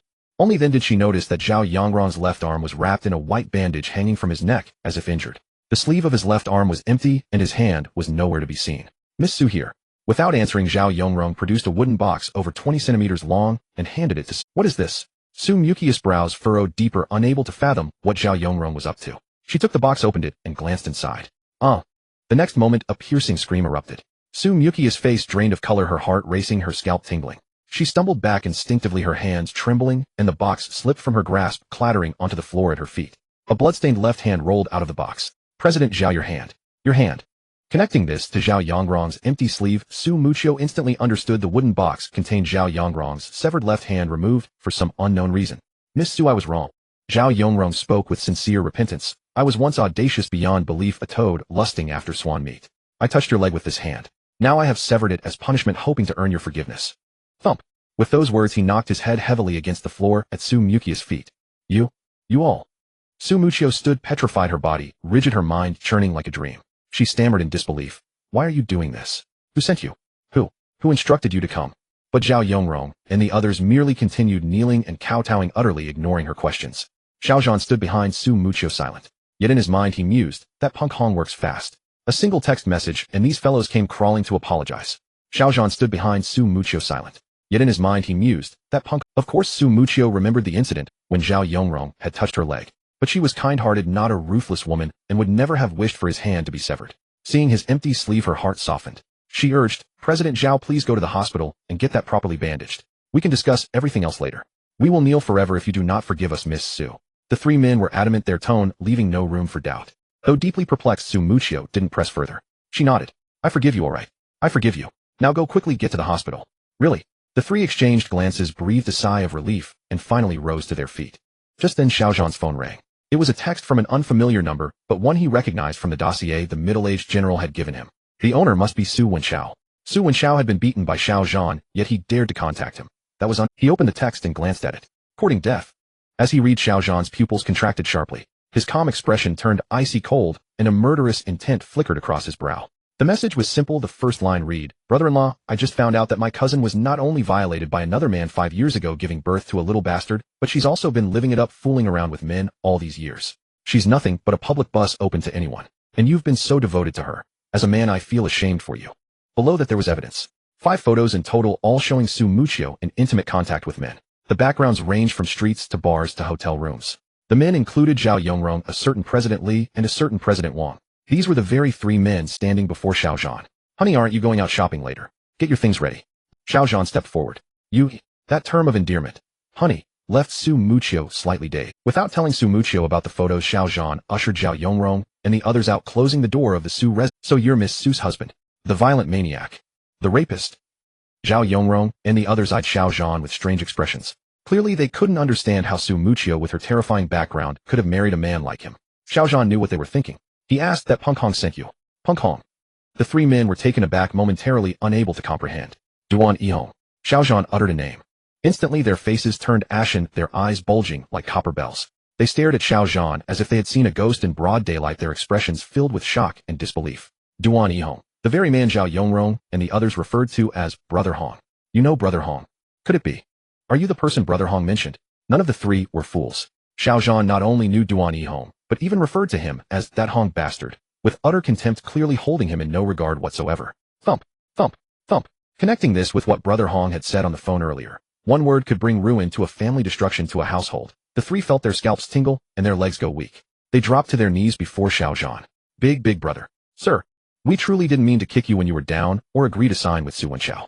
It was Su Wenxiao who coerced and lured us with irresistible terms. We were momentarily blinded by greed and... Please spare us, sir. Spare us, please. The 3 kowtowed frantically, even more terrified than when they faced Su Muchio. After all, their fear of Su Muchio stemmed from the terrifying backing she had, whereas Xiao Zhan was the very person backing Su Muchio. Now they finally understood. Everything became clear. No wonder Su Muchio, who had always been marginalized and oppressed in the Su family, helpless and swallowing her grievances, had suddenly soared and acquired such formidable backing. No wonder Su Muchio had married a man like Xiao Zhan. It turned out that Xiao Zhan was the true big shot whom even Brother Hong dared not provoke. Shut up. Looking down at Zhao Yongrong and the others, Xiao Zhan's face was expressionless, his gaze icy. He snorted, merchants seek profit. You followed your interests and agreed to sign with Su Wenxiao. That's human nature. If you recognize your mistake and come to apologize, I can let bygones be bygones. Thank you, sir. Thank you, sir. The 3 dared not even lift their heads, secretly sighing with relief. But, Xiao Zhan's tone shifted sharply. Lay a hand on my woman, and death is too good for you. Oh. The 3 men trembled uncontrollably. The relief they had just felt instantly leaped back into their throats, cold sweat trickling down their backs. Zhao Yongrong in particular was paralyzed. Sir, I was blinded by greed and failed to recognize your eminence. I touched Miss Su's leg. I deserve to die. For Brother Hong's sake, and considering that I've already broken my left hand, please spare me like a fart. If you let this dog life of mine go from now on, I, Zhao Yongrong, will serve you day and night and follow your lead. See for yourselves. Worried that Su Muchio might come out any moment, Xiao Zhan couldn't be bothered to waste words with Zhao Yongrong and the others. He simply tossed his phone over. This. Seeing the photos on the phone, Zhao Yongrong and the others were stunned, dumbfounded. What the hell? The men in the photos were indeed them, and they were indeed holding women in their arms. But heavens, as witness, the women they held were definitely not Su Muchio. Then how? Frame up. This is a frame up. Boss Li was the first to raise his head, stubbornly crying out, Sir, these photos are fake. Completely fake. I swear to heaven, I have never touched even a hair on Miss Su's head. If I lie, may heaven strike me dead. I swear. I also. Zhao Yongrong stammered. I swear I only touched Miss Su's leg once. The 3 mouthed their oaths, but inwardly cursed, damn it.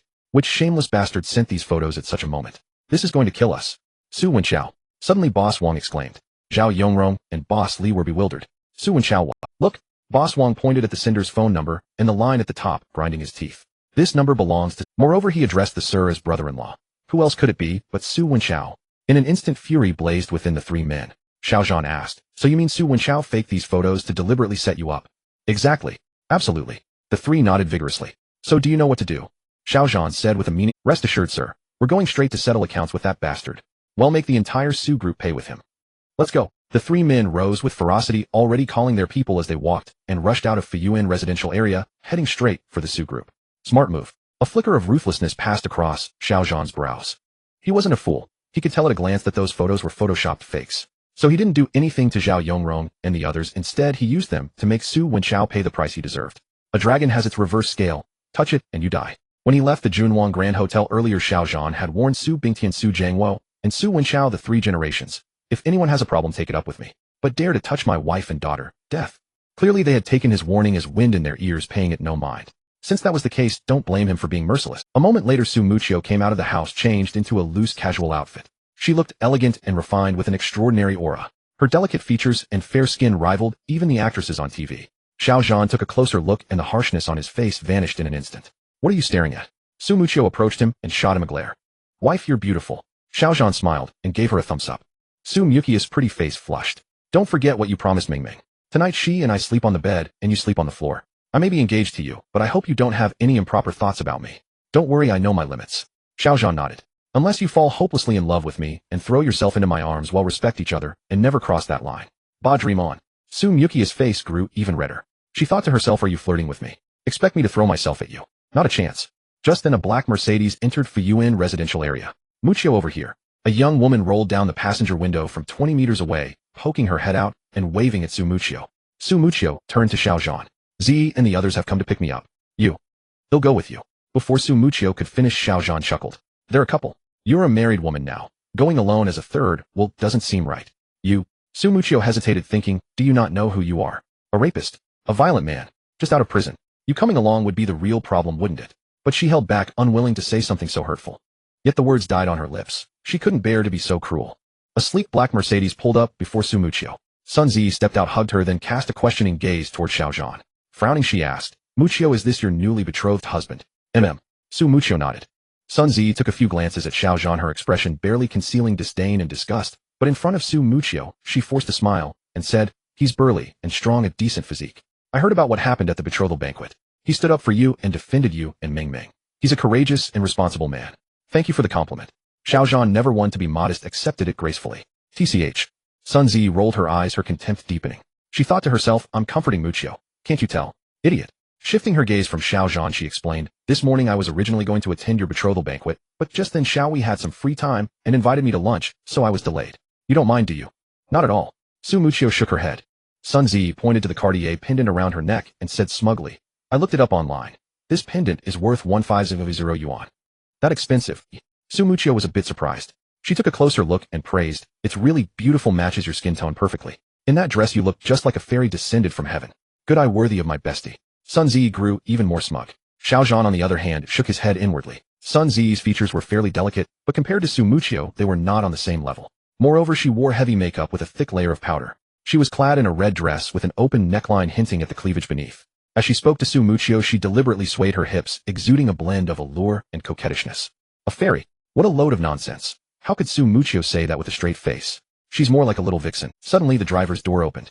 Chen Xiaohui, who had been sitting in the car on the phone, stepped out and walked straight over to Sun Zi and Su Muchio. Extending his hand to Su Muchio in a gentlemanly manner, he smiled. "Miss Su, a pleasure to meet you." "Hello." Su Muchio shook his hand out of politeness. Though Chen Xiaohui concealed it well, his eyes towards Su Muchio clearly held a hint of amazement and a trace of covetousness. "Muchio, let me introduce you." Unaware, Sun Zi turned and linked her arm around Chen Xiaohui's, pressing her chest against his arm, acting intimately. "My Prince Charming Chen Xiaohui, the young master of the Chun family and the Southern District General Manager of Splendid Pictures, one of Quancheng's top 10 outstanding youths, a member of the Provincial Martial Arts Association and Vice President of the City Martial Arts Association." As she spoke of Chen Xiaohui, Sun Zi's chin lifted slightly, and she seemed to float with pride. Impressive. Even Su Muchio had to admit that Chen Xiaohui was indeed outstanding. She offered her sincere blessings. "Finding such a good man is your fortune. As your best friend, I'm genuinely happy for you. I hope you two will be together forever and have a blissful life." "Of course." Sun Zi smirked smugly, then changed the subject. "But Muchio, don't be too upset. It's just an engagement. You haven't registered at the Civil Affairs Bureau yet. Xiaohui has many friends. If the opportunity arises, he'll introduce some to you. Maybe one of them will be your Prince Charming." Her voice was loud with no intention of avoiding Xiao Zhan. From start to finish, Chen Xiaohui never once glanced at Xiao Zhan, as if treating him as heir. Following Sun Zi's lead, he said, "To be honest, our company recently has a project that will cooperate with the Su Group.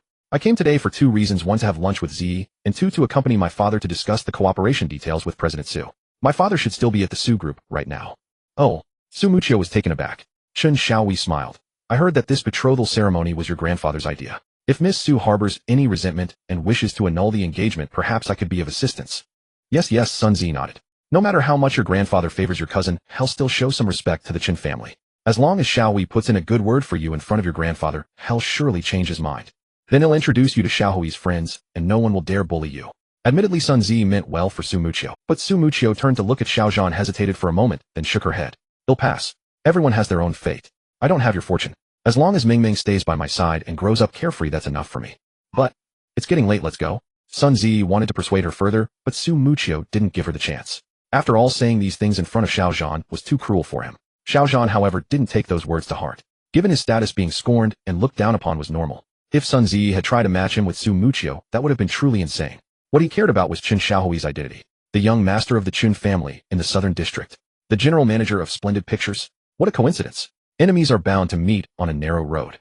Xiao Zhan remembered very clearly. 5 years ago, he and his mother returned to Quanqing to visit relatives. Due to the prestige of the Xiao family from the capital, many local families in Quanqing lined the streets to welcome them, holding banquets to greet mother and son, hoping to establish ties with the capital's Xiao family, especially the families in the Southern District.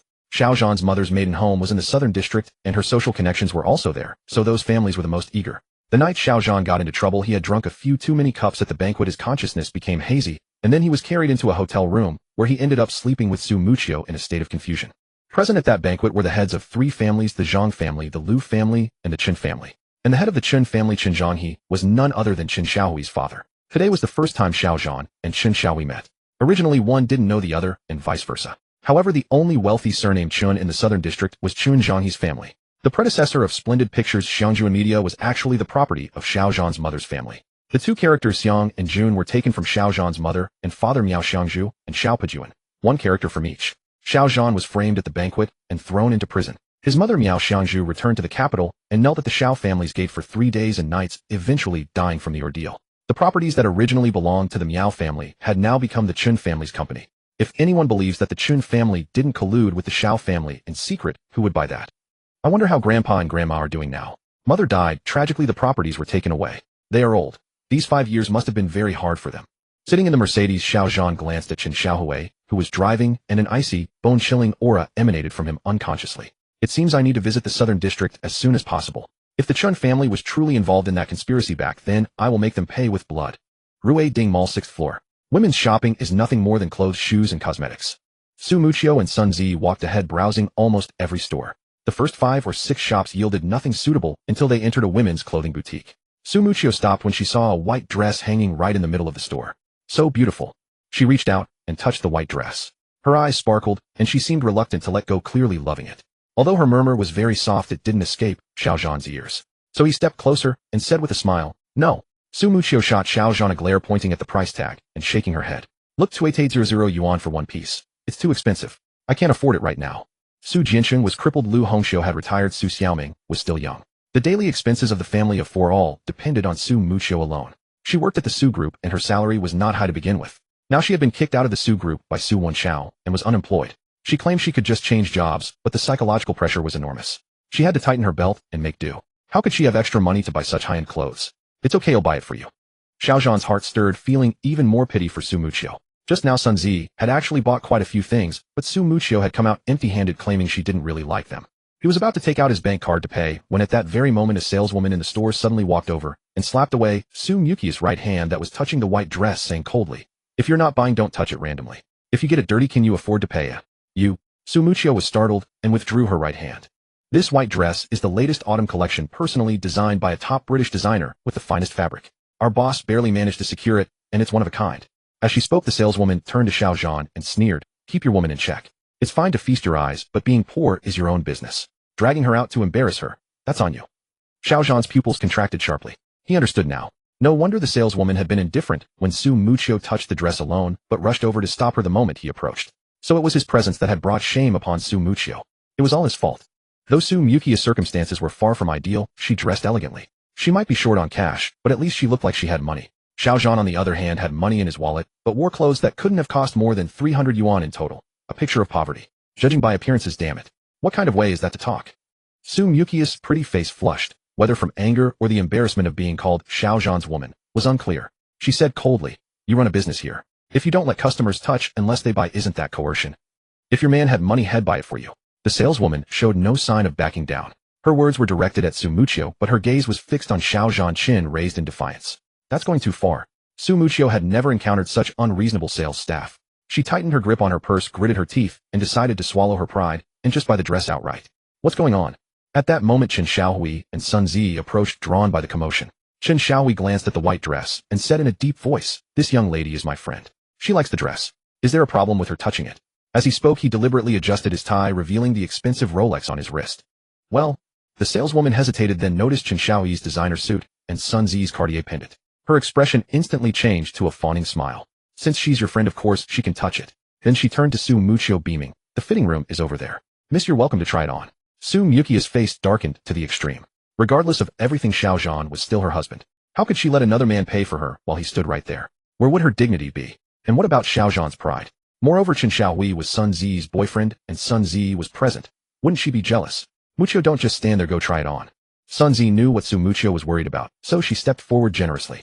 "It's just over 20,000 yuan, a drop in the bucket for Xiaohui. Consider it a gift from him to me, and I'm passing it on to you. What are sisters for? Don't worry, I'm not that petty." But she had no intention of saving Xiao Zhan's face. Instead, she mocked, "Your man's useless. From now on, I've got your back." With that, she took down the white dress, and without allowing Su Muchio to refuse, pulled her toward the fitting room across the way. Xiao Zhan remained silent, brows furrowed. Sun Zi clearly despised him and showed nothing but contempt. But considering her deep friendship with Su Muchio, and that she was also looking out for her, Xiao Zhan decided not to stoop to her level. As for the money, he would settle the bill himself later. He wouldn't let Chen Xiaohui, that hypocrite, succeed in his scheme. "Oh, this dress is nice." Just as Sun Zi pulled Su Muchio to the fitting room door, a young woman entered the shop. Her eyes immediately fell on the white dress in Sun Zi's hand. Without a word, she snatched it away. Sun Zi's face instantly darkened. "Hey, who do you think you are? Don't you know about first come, first served? This dress was my friend's first pick. Give it back." "Brother Ming, this dress is gorgeous. Come pay for it." The young woman completely ignored Sun Zi, not even bothering to glance at her. She treated her like air, walked to the full-length mirror, held the white dress up against herself, and called out to someone outside the shop. "You." Sun Zi stamped her foot in frustration and turned to look at Chen Xiaohui. Chen Xiaohui's expression also soured. He cleared his throat, about to step in and defend Sun Zi, when a man in his 30s appeared at the shop entrance. "If you like it, wrap it up," the man said casually without even asking the price. Clearly a wealthy man. President Qian." Chen Xiaohui immediately recognized the man. His eyes widened, and he was left speechless with astonishment. Sun Zi frowned, puzzled, but from Chen Xiaohui's reaction, she sensed that this man was not someone to be trifled with, at least not someone Chen Xiaohui could afford to offend. Chen Xiaohui whispered, "You've heard of Quancheng's richest man, Qian Banqing, right? This is his son, Qian Yiming. He's also the president of the City Martial Arts Association. And the vice president, so technically he's my superior." "What a..." Though his voice was low, the words hit Sun Zi like a thunderbolt. She stood frozen, looking at Qian Yiming, then at the young woman, still admiring the dress. A chill ran down her spine. Thank heavens I held back and didn't snatch the dress back. "Hui, is that you?" Qian Yiming was also surprised to see Chen Xiaohui here. The way he addressed him and his tone were as if he were calling an insignificant underling. "Yes, it's me. Even so," Chen Xiaohui acted flattered, bowing and scraping. "I'm truly blessed to run into President Qian today. If you have time, I must treat you to a meal. Tch, bootlicker." The young woman shot Chen Xiaohui a disdainful glare, then pointed at Sun Zi. "Is she your woman?" Yes, my girlfriend." Chen Xiaohui nodded frantically. The young woman snorted. "She tried to snatch my dress just now. Are you blind? Didn't you see? And she wanted to argue with me. How uncivilized." Sun Zi's face darkened. Ever since she got together with Chen Xiaohui, she had been on cloud nine, always the one bullying others. She had never been treated like this before. But what could she do? The son of Quancheng's richest man was not someone she could mess with. Gritting her teeth, she endured. "It's all my fault. I was blind not to recognize you.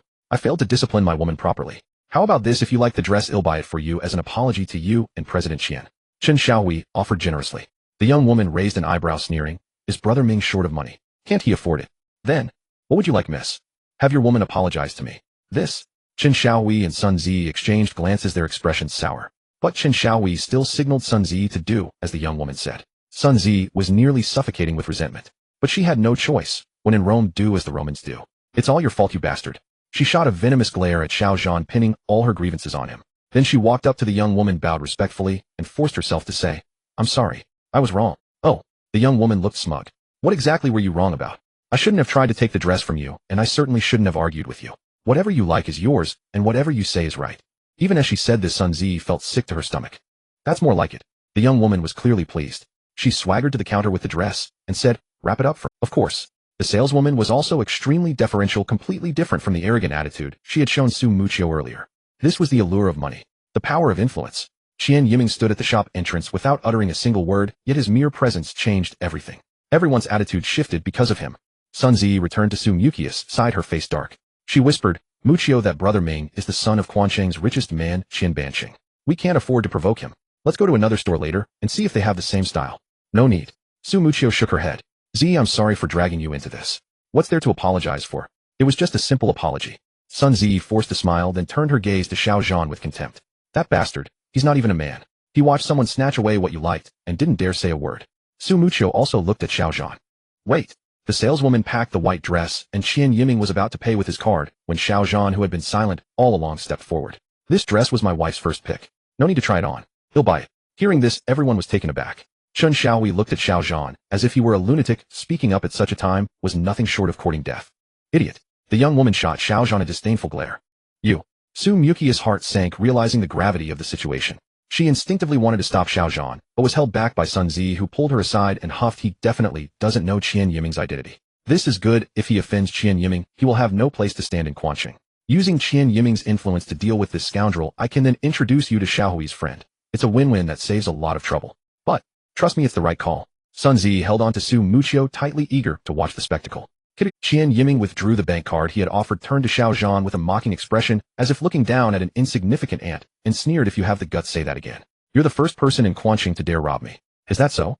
Xiao Zhan strode to the counter facing Qian Yiming without fear, and casually said, I've changed my mind, and not just this white dress, but I'll take every piece of clothing in this store. If you want to buy, go to another store. Don't be an eyesore here. His voice was not loud, yet it struck like thunder. In an instant, everyone was dumbfounded, never imagining that Xiao Zhan would dare confront Qian Yiming heathen. Telling Qian Yiming to get lost. This was a path leading to certain death. Seeking death. Chun Xiaohui whispered, the Qian family is not only wealthy and powerful, but Qian Yiming, as the president of the City Martial Arts Association, runs a security company with hundreds of martial arts experts he has painstakingly trained. With just a word from him, he could make Xiao Zhan disappear from Quancheng, or even from this world. It's easier for him to kill a person than to squash an ant. Sun Zi's face turned ashen. Muchio, this guy can't possibly have had his brain kicked by a donkey, right? She had heard he was a violent person, but didn't expect him to be reckless to such an extent. Truth be told, Sun Zi was now somewhat regretting her earlier decision. Regretting stopping Su Muchio from preventing Xiao Zhan. Although she found Xiao Zhan displeasing and wanted to use Qian Yiming's hand to teach him a lesson, she never wished for his life. The situation was escalating, and it probably wouldn't end well. Su Muchio gritted her teeth and rushed over, tugging on Xiao Zhan's arm with concern. It's just a piece of clothing. Since this lady likes it, let her have it. Let's go to another store, perhaps we'll find something even better. She attempted to lead Xiao Zhan away.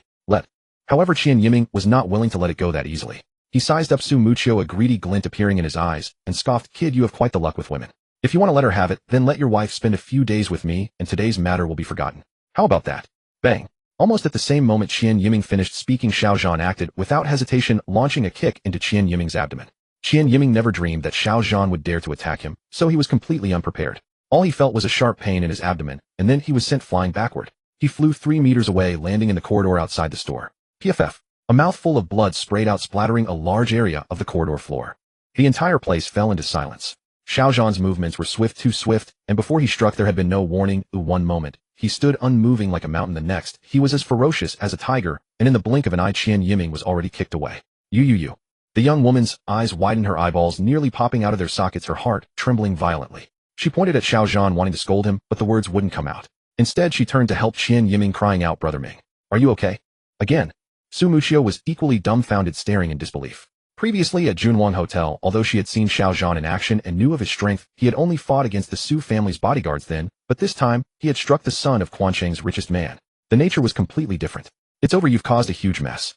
Su Mucius' heart sank to the bottom, almost in despair, as she said, do you know he is the son of Qian Banqing, Quancheng's wealthiest man? Hitting him, not just you, even the entire Su family can't withstand the wrath of the Qian family. Wealthy man. Xiao Zhan frowned, and then laughed, so what? I said from now on no one can bully you or Xiaoming. Don't mention just a mere Quancheng wealthy man. Even if the King of Heaven comes and dares to disrespect you, I will not hold back. His tone was calm, yet it carried an indescribable dominance. You. Su Muchio opened her mouth, meeting Xiao Zhan's determined gaze. She originally wanted to scold him, but the words got stuck in her throat. Indeed, Xiao Zhan had repeatedly fought to protect her regardless of the cost and consequences. Foolish. Sun Zi approached with a dark expression, anxiously saying, I see it clearly now, you may not be much of a person, but you truly care for Muchio. To protect her, you even dare to hit Qian Yiming. But have you thought about what happens after? You flaunt your bravery and speak impulsively. You may feel good about it, but what about the Su family? Once the Qian family retaliates, you, a recently released rapist, have nothing to lose, but they will all be implicated and pay the price for your impulsiveness. You're simply a thickhead fool. Sun Zi scolded fiercely, although she truly had Su Muchio's best interests at heart. Xiao Zhan did not blame her. The trouble I make, I can handle myself. His words left Sun Zi, grinding her teeth in frustration as she pulled Su Muchio behind her, huffing, well, since you're so stubborn and want to put on a brave front, then you solve it. I want to see how you will handle this. Foolish woman. Chen Xiaohui stood aside as Sun Zi called Xiao Zhan a fool, yet he believed that Sun Zi was just as foolish as Xiao Zhan. Knowing that Qian Yiming would seek revenge, the most crucial thing now was to distance themselves from Xiao Zhan and Su Muchio to avoid being caught in the crossfire. Yet Sun Zi went so far as to defend Su Muchio. Wasn't that sheer stupidity? Chen Xiaohui glanced at Qian Yiming outside the store, who lay writhing on the ground for a full 2 or 3 minutes, unable even to sit up. The explosive power of Xiao Zhan's kick was evident. He's really ruthless. A chill ran through Chen Xiaohui's heart. Qian Yiming, as the president of the City Martial Arts Association, possessed physical prowess and martial arts foundation far beyond ordinary men. For Xiao Zhan to have kicked him into severe injury meant that Xiao Zhan's strength was certainly not inferior to his own. Now as he looked at Xiao Zhan again, Chen Xiaohui's brow bore a trace of gravity and wariness. His earlier contempt and ridicule had vanished without a trace. Brother Ming, how are you? The young woman crouched beside Qian Yiming, sobbing as she struggled to help him up. Qian Yiming wiped the blood from the corner of his mouth with his hand, his eyes blazing with murderous intent as he stared at Xiao Zhan like a vicious wolf. I really underestimated you. Just wait. If you walk out of Rue Ding Mall alive today, they'll take your surname. With that, he pulled out his phone to call for reinforcements. Xiao Zhan couldn't be bothered to respond. Instead, he asked the saleswoman directly, they'll take all the clothes in your store. How much will that be? 948,763. The saleswoman, who had previously dismissed Xiao Zhan with contempt, now had no trace of arrogance left. She fumbled with the purchase order and calculator for a long while, her voice trembling as she answered, thinking to herself, could it be that this shabbily dressed man is actually a hidden heir of a wealthy family? Otherwise, how would he dare to hit Qian Yiming? This is a huge windfall. If Xiao Zhan really bought all the clothes, she would receive about 50,000 yuan in commission, equivalent to half a year's salary. You come here. However, just as the saleswoman was caught between surprise and delight, Xiao Zhan suddenly pointed at another saleswoman across the store. Me? That saleswoman was startled. Xiao Zhan nodded. Yes, you. Please come over and swipe my card. All the commission for these clothes goes to you. With that, he pulled out a black card. This? The saleswoman stood frozen for a full 10 seconds. When she came to her senses, she was overwhelmed with indescribable excitement, as if a huge fortune had fallen from the sky and landed right on her head. She hurried over, respectfully took Xiao Zhan's black card, and nodded. Please wait a moment, sir. The earlier saleswoman was utterly dumbfounded, as if struck by lightning. 50,000 in commission. Su Muchio, are you sure this guy just got out of prison? Xiao Zhan's confident demeanor left Sun Zi somewhat dazed, and she couldn't help but whisper, can he really come up with over 900,000? Look at that bank card of his. It's pitch black, covered in English, something I've never seen before. Could he be putting on an act using some supermarket membership card to fool people? Su Muchio frowned. She couldn't answer any of the questions Sun Zi raised because she too knew nothing about Xiao Zhan's. Have you seen it, Chen Xiaohui? Sun Zi turned to look at Chen Xiaohui. No. Chen Xiaohui shook his head. As a wealthy young master, he owned bank cards from nearly every bank, but the black card Xiao Zhan had taken out was truly unfamiliar to him. He also suspected that Xiao Zhan was just putting on a show. Thud. Just as everyone's eyes were fixed on that black card, curious whether it was a real bank card, and whether it could actually withdraw money, a strange sound came from behind them. Turning around, they saw Qian Yiming standing at the store entrance, frozen, as if turned to stone. His right hand was still held to his ear in the gesture of making a phone call, but his phone had slipped from his grasp and fallen to the floor. His formerly fierce face was now filled with intense shock. Gulp. He swallowed hard and muttered to himself in a voice only he could hear. How can this be? Impossible. Absolutely impossible. Why would the Global Bank's limited edition Supreme Black Card appear in this kid's hands? Supreme Black Card. That strangely shaped black card, unfamiliar to Sun Zi, Su Muchio, and even Chen Xiaohui, was something Qian Yiming, as the son of Quancheng's richest man Qian Banqing, had seen before. However, he had only seen it in photos. Today was his first time seeing the real thing. Because this kind of black card was incredibly rare, issued in limited quantities by Global Bank with a credit limit of 1 billion and no interest. Moreover, its value could not be measured by money alone. It was a symbol of status and prestige. Without exaggeration, possessing this level of Supreme Black Card meant that when necessary, one could stop a train, force a plane to land, or even temporarily close a harbor. And those who owned a supreme black card were all super magnates who had made outstanding contributions to the global economy. Previously, Qian Banqing had tried to apply for one, but received the reply not qualified. The richest man in Chuanqing with nearly 10 billion in assets couldn't even qualify to apply. Such was the difficulty. Precisely because he knew how hard it was, Qian Yiming was so utterly shocked. He could hardly believe his eyes. This kid. A super magnate. Qian Yiming felt his brain could barely keep up. He had been in the middle of a phone call, but when his phone fell he didn't even bother to pick it up. Only one thought remained. Is that card real or fake? Is it Xiao Zhan's own, or did he steal it, find it, or snatch it? At that moment the saleswoman pushed the POS machine in front of Xiao Zhan and indicated, "Sir, please enter your PIN." PIN. Everyone's attention shifted from Qian Yiming back to the supreme black card. There was doubt, anticipation, and concern. The young woman was the only exception. She didn't care what that black card was, or whether it had money. In her view, even if Xiao Zhan did have money and could buy all the clothes in the store, so what? In all of Chuanqing, who could rival the Qian family in wealth or rival Qian Yiming? Brother Ming, what's wrong? The young woman bent down to pick up the phone and handed it to Qian Yiming. She glanced at the screen, still on the call, and urged, "Brother Ming, hurry up and call people. Call them over to beat that reckless fool." Before she could finish, Qian Yiming swung his hand and slapped her across the face. A searing pain. "Brother Ming, why? Why did you hit me?" The young woman covered her cheeks, stunned. Her eyes wide with disbelief, she stared at Qian Yiming. "If you don't call now, they'll pay and run away. Run your ass. Get lost." Another slap landed on her face, knocking her to the ground. Qian Yiming barked, "Don't block my view." Qian Yiming stared wide-eyed, not daring to even breathe heavily, his gaze fixed intently on every move Xiao Zhan made. His heart pounded wildly, almost bursting from his chest. If Xiao Zhan knew the password, and the payment was successful, it would suffice to prove that he was the owner of that black card. As for whether that black card was the legendary supreme black card, Qian Yiming could only glance at it from a few meters away. Although he was suspicious, he could not be certain. Beep, beep, beep. After a moment, accompanied by a familiar soft sound, the POS machine spat out a receipt indicating that the payment had been successfully completed. Heavens, does this guy really have money? The first to exclaim was Sun Zi. Mu Qiu, wasn't he locked up in prison for a full... How could he have so much money without even being able to come out of the prison gate? Almost $1 million. He wouldn't have just gotten out of prison and gone to rob a bank, would he? Sun Zi simply couldn't think of another explanation. Considering Xiao Zhan's violent tendency to act at the slightest disagreement, it seemed more reasonable to think he might have robbed someone. This? Su Mu Qiu shook her head. I don't know either. She truly didn't know. If it weren't for the fact that there were too many people present, she wouldn't be able to suppress her intense curiosity and would want to pull Xiao Zhan aside to ask for the details. It's all my fault for being so talkative. I lost a major client. The previous salesperson secretly glanced at the numbers displayed on the receipt, her face ashen and her heart bleeding. She wished she could slap herself several times. Nearly 50,000 in commissions just flew away before her eyes. It really is his card. Qian Yiming's mouth twitched a few times as his thoughts raced. In matters like this, it is better to believe in its existence than to doubt it. If that black card is not the legendary supreme black card, there will be plenty of opportunities for revenge. But if it is the supreme black card, bringing someone over to beat him up would lead to unimaginable consequences. So it's best to investigate thoroughly first. With this thought, he turned and left. Hey Minga, don't go. We haven't taught that little brat a lesson yet. The young woman covered her face, stood up crying and shouting, glaring back at Xiao Zhan, then reluctantly chased after him. So just left. Didn't we agree to call someone to beat Xiao Zhan to death? Didn't we say that if we didn't kill Xiao Zhan, we would take his surname? After taking a beating, dropping a harsh statement, and acting tough halfway, he backed down. Is the son of a wealthy family really so irresponsible? It is clearly not Qian Yiming's usual style of doing things. It seems that this card has issues. Chen Xiaowei frowned slightly, his mind racing. He knew a bit about Qian Yiming. There was no way he would be scared off by Xiao Zhan's earlier kick, or just over 90,000. Therefore the problem must lie with Xiao Zhan's bizarre black card.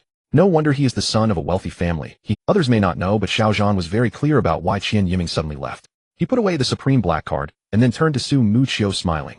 Wife, all these clothes in the store are yours now, feel free to take them.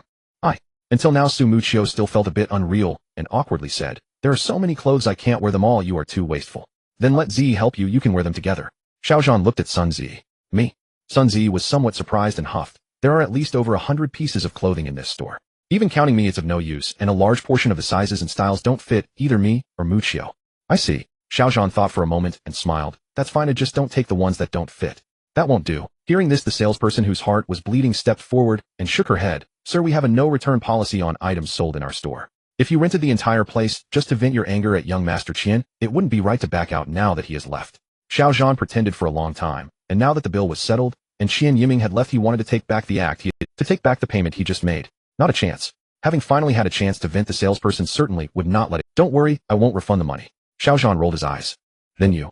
Xiao Zhan looked at another sales assistant and gestured, later pack up all the clothes my wife and this lady select. The ones left behind are yours, do whatever you want with them. Mine. The other sales assistant's eyes widened, feeling as if another golden opportunity had fallen from the sky, landing right on her head. Yes, they're yours. Xiaozhan nodded. A well-mannered sales assistant deserves such a surprise. Thank you, sir.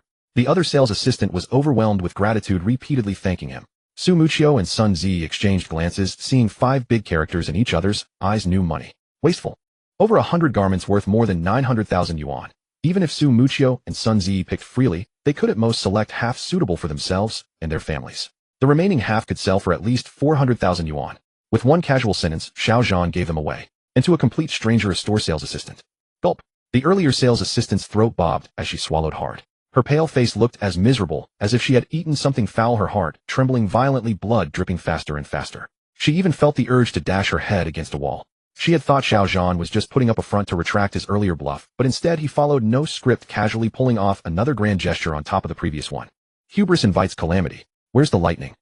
Qian Yiming left Rudin Mall, immediately pulled out his phone and dialed a number. Look into a person and a bank card for me. The more detailed the better. Hubris invites calamity. Where's the lightning? Qian Yiming left Rudin Mall, immediately pulled out his phone and dialed a number. Look into a person and a bank card for me. The more detailed the better.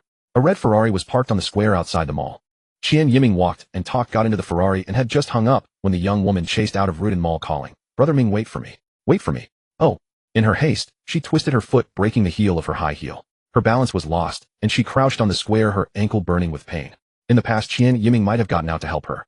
But not today. Drive to Xinjiang Group headquarters immediately, Qian Yiming casually said to the driver, without even glancing at the young woman, discarding her like trash on the square outs. Qian Banqing, the richest man in Quancheng, with assets nearing 10 billion, owned Xinjiang Group as his core enterprise. It was also where he usually worked.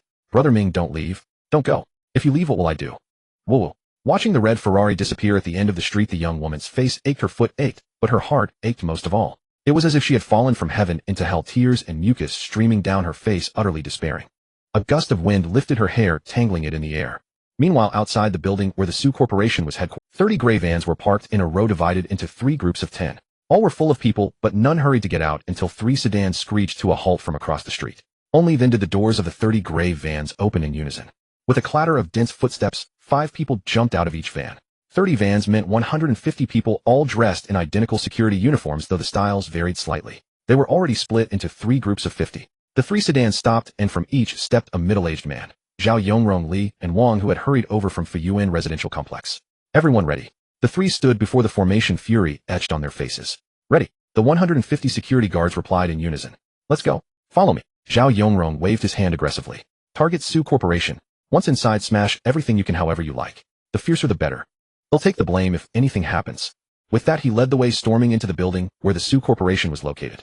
Li and Wang followed closely. The 150 security guards trailed behind, rubbing their hands, eagerly itching to join the fray. Though they didn't know why their boss had suddenly targeted the Su Corporation, the routine of security work was dreary, and a grand scene like today's was a rare opportunity that set their blood ablaze just thinking about it. To be part of it was a point of pride. President Zhao. The receptionist at the Su Corporation was startled upon seeing Zhao. President Li. President Wang. Seeing Li and Wang behind him, her face showed even more alarm. Then 150 security guards swarmed in a dark mass that instantly filled the entire reception hall. They stood with cold, hostile eyes, clearly intent on trouble. Well, what is this? The receptionist's heart skipped a beat, her eyes and mouth twitching simultaneously. Her pretty face turned paper white, and she even felt a sudden urge to urinate. This scene was truly terrifying. How could a mere receptionist have ever seen such a thing? Smash! Zhao Yongrong ignored the receptionist, uttering the single word without hesitation. Get to work. Li and Wang followed suit, signaling to their men. In the next moment, the 150 security guards scattered, charging into every department of the Su Corporation. Without a word, they smashed anything in sight, as if competing in a contest, each one more vigorous than the last. Who are you? How dare you cause trouble at Su Corporation? Damn! The Su Corporation's own security guards arrived upon hearing the commotion, intending to stop them. But seeing the scene in the hall, their eyes widened and hearts pounded. A curse slipped out, sweat beading on their foreheads and legs trembling. Where was the courage to step forward? After a stunned pause, they turned tail and fled. Hey, don't touch my things, my computer, my phone. The takeout I just ordered. The takeout I just ordered. Moments ago, the Su Corporation had been a picture of harmony. Now it was a cacophonous marketplace filled with screams and the clatter of destruction.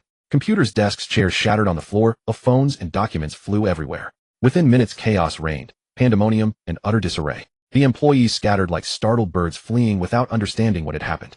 Among them, a female employee ran toward the president's office. Let's go find Su Wenchao, that bastard, and settle scores. Zhao Yongrong exchanged glances with Li and Wang, then called a few people and headed straight for the president's office as well. In the CEO's office, there were 3 people present: Su Jiangwo, his son Su Wenxiao, and a middle-aged man.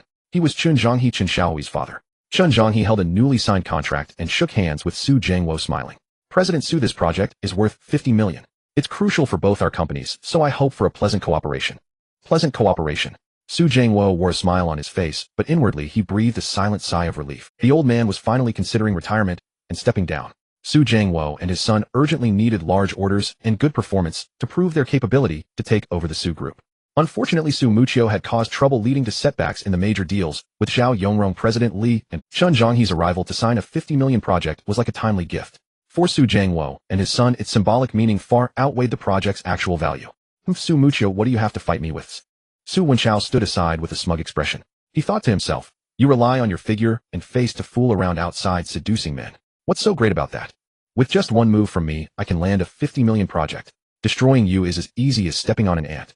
The photoshopped images had been sent to Xiao Zhan over half an hour ago. Xiao Zhan had not replied. Given Xiao Zhan's violent temper, quick to throw punches at the slightest provocation, discovering that his newly acquired beauty of a wife had been cheating on him and with multiple men would surely ignite a furious rage. Wouldn't he lose all control? By now he must have already turned Su Jiancheng's household upside down and beaten Su Muchio black and blue, right? Ha ha ha ha. The more Su Wenxiao thought about it, the more excited and delighted he became. If he weren't tied up here, he would have driven to Fuyuan residential community himself to witness Su Muchio's miserable state. What's happening? Just then a commotion could be heard from outside. Su Jiangwo looked at Su Wenxiao. Let me go check. Su Wenxiao frowned and turned to leave, but as soon as he reached the office door, it suddenly burst open with a bang as a female employee pushed it open. The female employee looked flustered and anxious. What are you doing? So careless and unruly. Su Wenxiao glared. With Chun Zhonghe still present, it was clearly not good for him to see Su Group employees in such a poor state. President Su, the female employee hesitated. President Zhao, President Li, and President Wang, they're here. Arrived. Oh, Su Wenxiao secretly rejoiced. Had those Photoshop photos worked so quickly? Before he even heard news of Su Muchio being beaten by Xiao Zhan, he instead got Zhao Yongrong, President Li, and President Wang showing up. Were they abandoning Su Muchio and turning over a new leaf? Had they come to apologize? In an instant, Su Wenxiao's imagination ran wild. If they're coming, why the rush? Had they come to apologize? In an instant, Su Wenxiao's imagination ran wild. If they're coming, why the rush? But the female employee glanced at Su Jiangwo and Chen Zhonghe across the room, then said softly, President Su, could you step outside? I need to tell you something in private. Obviously, the female employee knew that the chaotic scene outside was not suitable for Chun Zhonghe to witness, as it might have. She wanted to inform Su Wenxiao privately, so he could deal with it quickly. Tell me nothing. However, Su Wenxiao, blinded by his imagined victory, completely failed to notice her abnormality and missed her intention. Eagerly he said, President Chun is not an outsider. Whatever it is, say it in front of him. His voice was loud deliberately for Chun Zhonghe to hear. The reason was simple. If Zhao Yongrong and his men had come back to apologize in person at the Su Group, such a glorious moment to show off could not lack an audience. And Chun Zhonghe was undoubtedly the best audience. Letting Chun Zhonghe witness Zhao Yongrong and the others grovel before him would not only satisfy Su Wenxiao's vanity, but also showcase the Su Group's strength. 2 birds with 1 stone. Why not? This. Stop wasting time, speak up. Su Wenxiao felt like hitting someone. Why was she being so hesitant? Previously at the Zhao Group, he had been kicked out disgracefully by that bastard Zhao Yongrong.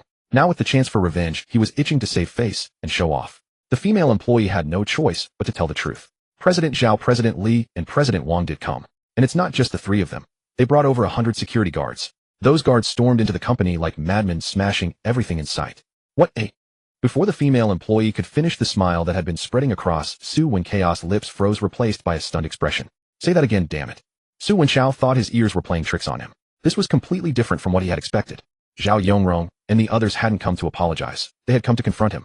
How was that possible? How dared they? In a fit of rage, Su Wenxiao grabbed the female employee by the collar and lifted her up, his face twisted with fury.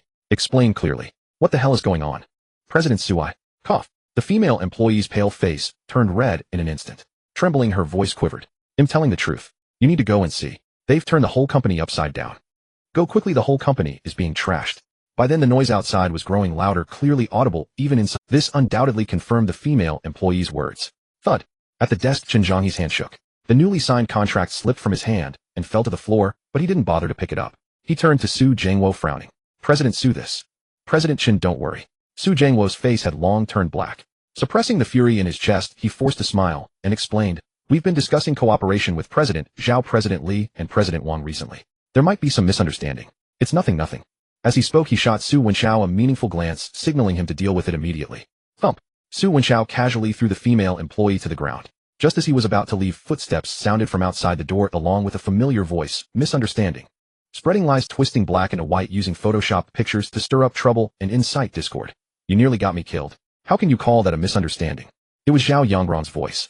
A dozen security guards burst into the president's office, swarming in groups of 3 or 5, encircling Su Wenchao, Su Jiangwo, and Chen Zhangyi. Then Zhao Yongrong, along with President Li and President Wang, stormed in with an intimidating presence. What do you think you're doing, Zhao? Su Wenchao roared in fury. Slap. Zhao Yongrong strode straight up to Su Wenchao, raised his right hand, and delivered a resounding slap across his face, cursing, I'm here to teach you a lesson today. How dare you hit me? Su Wenchao was nearly driven mad with rage. Earlier at the Zhao Corporation, it was Zhao Yongrong's territory, so he had tolerated the beating. But now in the president's office of the Su Corporation, he was being struck again. Damn, he's getting addicted to this. Su Wenchao raised his fist to retaliate, but the 5 security guards around him seized him, firmly pinning him down. Bang! Zhao Yongrong launched a swift kick, striking Su Wenchao in the stomach and knocking him to the ground. He fumed. I not only dare to hit you, I dare to kick you too. You're just asking for a beating. If Su Wenchao hadn't snatched the project from Su Muchio and secretly contacted Zhao Yongrong, how could Zhao have offended Su Muchio and Xiao Zhan, provoking Duan Yihong? If Su Wenchao hadn't snatched the project from Su Muchio and secretly contacted Zhao Yongrong, how could Zhao have offended Su Muchio and Xiao Zhan, provoking Duan Yihong, forcing him to cut off his own left hand and go to Fuyuan Residential District to kowtow and apologize? Thus he vented all his fury on Su Wenchao. Su Wenchao felt dizzy and disoriented, and agonizing pain racking his body as if his internal organs had been dislocated. He couldn't hold back the churning tumult, and with a series of coughs he spat out several mouthfuls of dark blood. Struggling to lift his head, Su Wenchao noticed that Zhao Yongrong's left sleeve was empty and flapping, suspended by a white sling. His left hand was gone. But what did that have to do with him? Su Wenchao couldn't understand, and neither could Su Jiangwo. In their eyes, Su Muqia's family had no power or influence, holding no status in the Su family. Bullying her was like crushing a stinking bug. How could someone of Zhao Yongrong's stature lose his left hand over this? It made absolutely no sense. With a livid face, Su Jiangwo mustered the courage to ask, President Zhao, even a court requires concrete evidence to convict a criminal. In broad daylight, under the clear sky, you burst into the Su Corporation, smashed our company's property, and assaulted our people. Don't you owe me an explanation? An explanation? Fine. Zhao Yongrong turned to look at President Li and President Wang beside him. The two exchanged knowing glances, nodded, and then strode towards Su Jiangwo. Su Jiangwo's pupils contracted. President Li approached him and asked, You sabotaged the cooperation between Miss Su and our company, trying to force her out and take her place. Isn't that right? Yes, that's correct, but your mother. Su Jiangwo tried to explain, but President Li didn't give him a chance to speak. He threw a fierce punch, striking Su Jiangwo right on the bridge of his nose. That's enough. I don't want to hear your excuses. You. Su Jiangwo was stunned by the blow, staggering back a few steps and nearly falling. He was caught by the security guards around him, barely managing to stand. Don't go too far. I'm bullying you today. What can you do about it? President Li, seething with rage and exuding an overbearing aura, snorted, That little bastard Su Wenchao photoshopped a few photos of us and Miss Su. Was that your idea, you old bastard? You're asking for death. President Li threw another punch, forcing the words back down Su Jiangwo's throat. He gnashed his teeth. Do you know who Miss Su really is? And who the hell do you think you are? You're not even worthy of shining her shoes. You dare to cause trouble for Miss Su, to slander her innocence. Even beating you is letting you off easy. Punch after punch. After 4 or 5 consecutive blows, Su Jiangwo saw a star's blood gush from his nose and 2 of his false teeth were knocked out. The scene was gruesome. President Li's words horrified him even more. Miss Su. Did he mean Su Muchio? She was his niece. He had watched her grow up. How could he not know her background better than these outsiders? How was he not worthy of shining her shoes? Could it be that just because she had colluded with them and had an illicit affair, they were now defending her, even willing to completely fall out with the Su family? Gulp.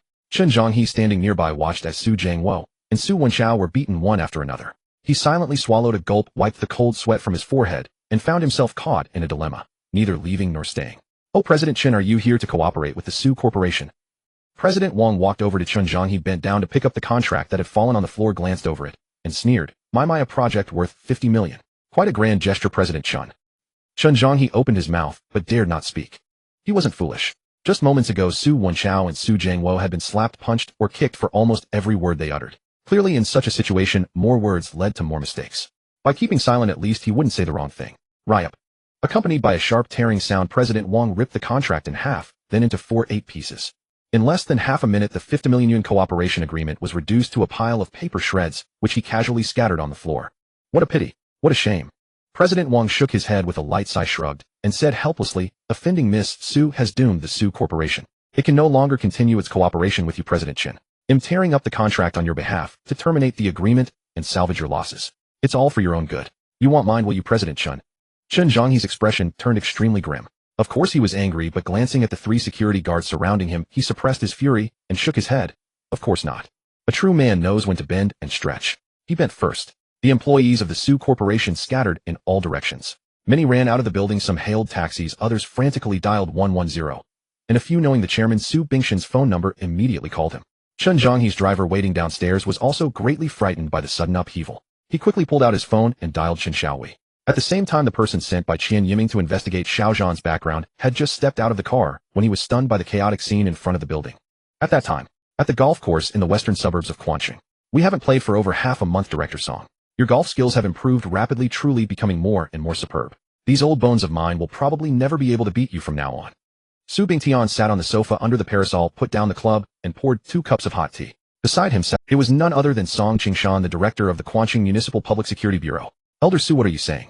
Song Qingshan shook his head and laughed. My golf skills were all taught by you personally, hand in hand. In fact, I should call you master. I'm not blind. How could I not see that you were deliberately letting me win? That Song Qingshan had reached his current position was in no small part due to Su Bingshan's covert efforts and assistance. Thus he felt grateful and had always respected Su Bingtian. This was also why Su Bingtian could easily invite him out. You all were born to be a policeman. Those eyes of yours are Su Bingtian praised him with a few laughs, then cut to the chase. Did you find what I asked you to investigate? Are you referring to? Song Qingshan frowned. That Xiao Zhan. Didn't Wen Xiao already check his personal file and criminal records at Quanqing 4th Prison? Could there be some problem? Previously, the reason Su Wenxiao could go to Quanqing 4th Prison to check the inmates' information and select Xiao Zhan was exactly because of Song Qingshan's connections. Alas, it's a long story. Su Bingshan's face darkened. He briefly recounted what had happened at the engagement banquet that morning. Oh, Song Qingshan showed a surprised expression. Do you mean, Elder Su, that brat was so unaware of the situation that he dared to strike Wenxiao in front of everyone, causing a scene at the engagement banquet, making you lose face? Yes. Su Bingtian nodded. He's wild and hard to tame, has extraordinary skills, and shows serious violent tendencies. I'm worried that keeping such a dangerous person in the Su family will eventually become a disaster. Moreover, if he runs out and causes trouble, commits murder and arson, he'll be a considerable threat to Quanqing's public security. Su Bingtian was cunning and crafty. He wanted to use Song Qingshan's hand to eliminate Xiao Zhan, yet didn't want to put Song Qingshan in a difficult position or involve him in suspicion of favoritism. Thus, he directly elevated Xiao Zhan's threat to a societal level. In doing so, he instantly appeared righteous and awe-inspiring. The implication was I'm not doing this just for myself or for the Su family, but for the welfare of all the people of Quanqing. And you, as the director of the Municipal Public Security Bureau, maintaining social order is your duty. How could Song Qingshan refuse? Song Qingshan was also a smart man.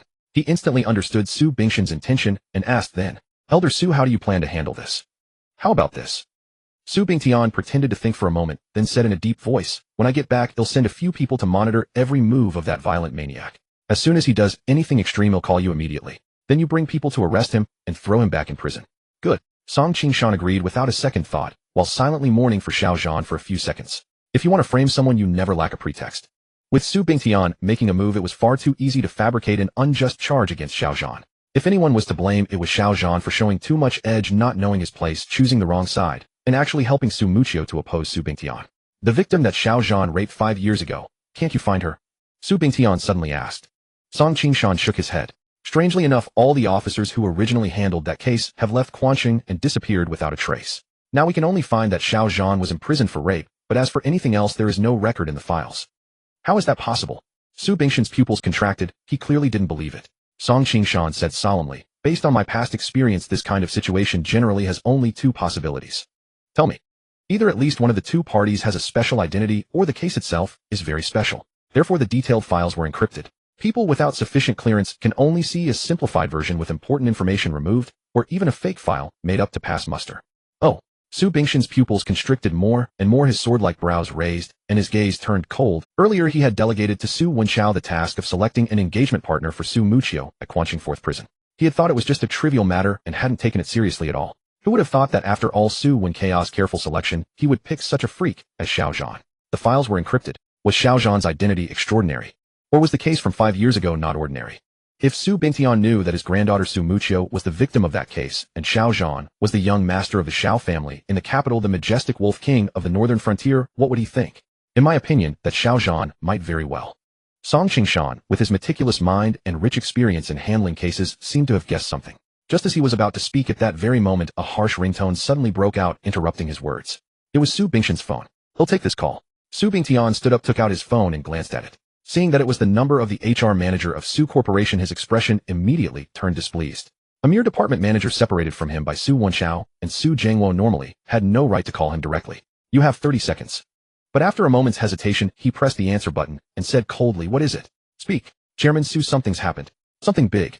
A panicked male voice came through the phone. President Zhao, President Li, and President Wang They brought over 100 people and suddenly stormed into the company, smashing everything in sight. What? In an instant, Su Bingtian's eyes widened. He flew into a rage, both shocked and furious. His hand trembled, and the phone nearly fell to the ground. Elder Su, what's wrong? Song Qingshan also stood up. Seeing Su Bingtian's reaction, he knew it wasn't good news. However, before Su Bingtian could answer, another harsh ringtone sounded. This time it was Song Qingshan's phone. Song Qingshan immediately answered. Xiao Lu, what's the situation? A man's anxious voice also came through the phone. Just now we received emergency reports from 18 employees of Su Corporation saying that Zhao Yongrong of Zhao Corporation, Li Lixing of Li Tang Technology, and Wang Jitao of Shanglong Building Materials are together leading about 150 security guards engaging in vandalism and causing trouble at Su Corporation.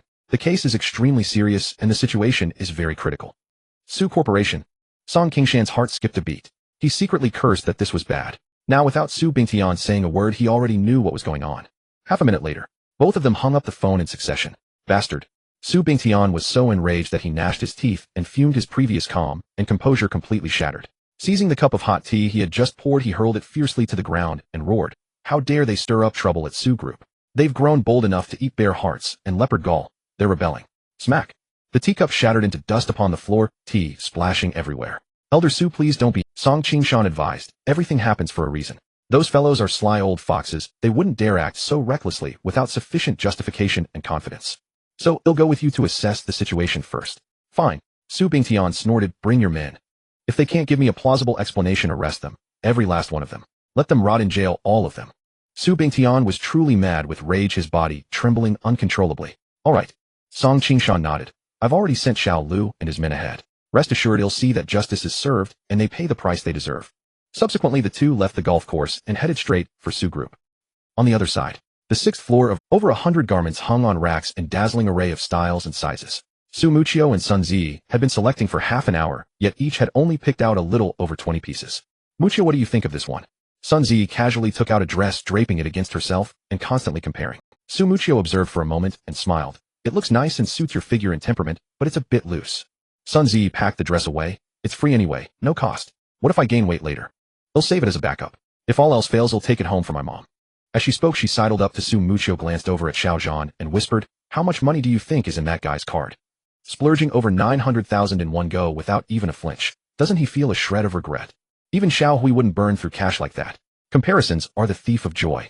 The Cartier pendant Chen Xiao Hui had given Sun Zi was worth 150,000, and she had been over the moon about it. But now the very man she had scorned and ridiculed, Xiao Zhan, had casually dropped over 900,000, utterly dwarfing Chen Xiao Hui. Her sense of superiority had evaporated, leaving her feeling unbalanced. Now when she looked down at the Cartier pendant, it didn't seem quite as alluring as before. You asked me, and I ask who? Su Muchio rolled her eyes, feeling awkward. She knew as little about Xiao Zhan as Sun Zi. No problem if you don't know. Sun Zi grinned mischievously. He's your husband now, and he lives under your roof. Finding out his background should be a piece of cake, right? Just wait for an opportunity and get the balance of his card. If he didn't steal or rob and is genuinely a treasure trove of a man, loaded, then why not go to the Civil Affairs Bureau with him and get the marriage certificate sorted? Tie down this fat sheep first, then slowly bleed him dry. Even if you don't like him later, you can kick him to the curb and still get half the property. Sun Zi grew more excited as she spoke. Bah, go to hell. Su Muchio spat lightly, not wanting to dwell on the subject. She gestured, just pick your clothes quickly. So many dresses can't even shut you up. I know what I'm doing. The betrothal to Xiao Zhan was not Su Muchio's wish. She certainly wouldn't fawn over or deceive him simply for money. She had her own principles when it came to relationships. Yet her gaze fell upon Xiao Zhan, and she too was filled with curiosity about this man who had suddenly appeared in her life. She had assumed the betrothal marked the beginning of a tragedy, but in just a few hours Xiao Zhan had surprised her multiple times. What kind of man is he really? As she selected clothes, this thought lingered in Su Muchio's mind, impossible to shake. Even Chen Xiaohui felt the same. Man, you're keeping quite a low profile.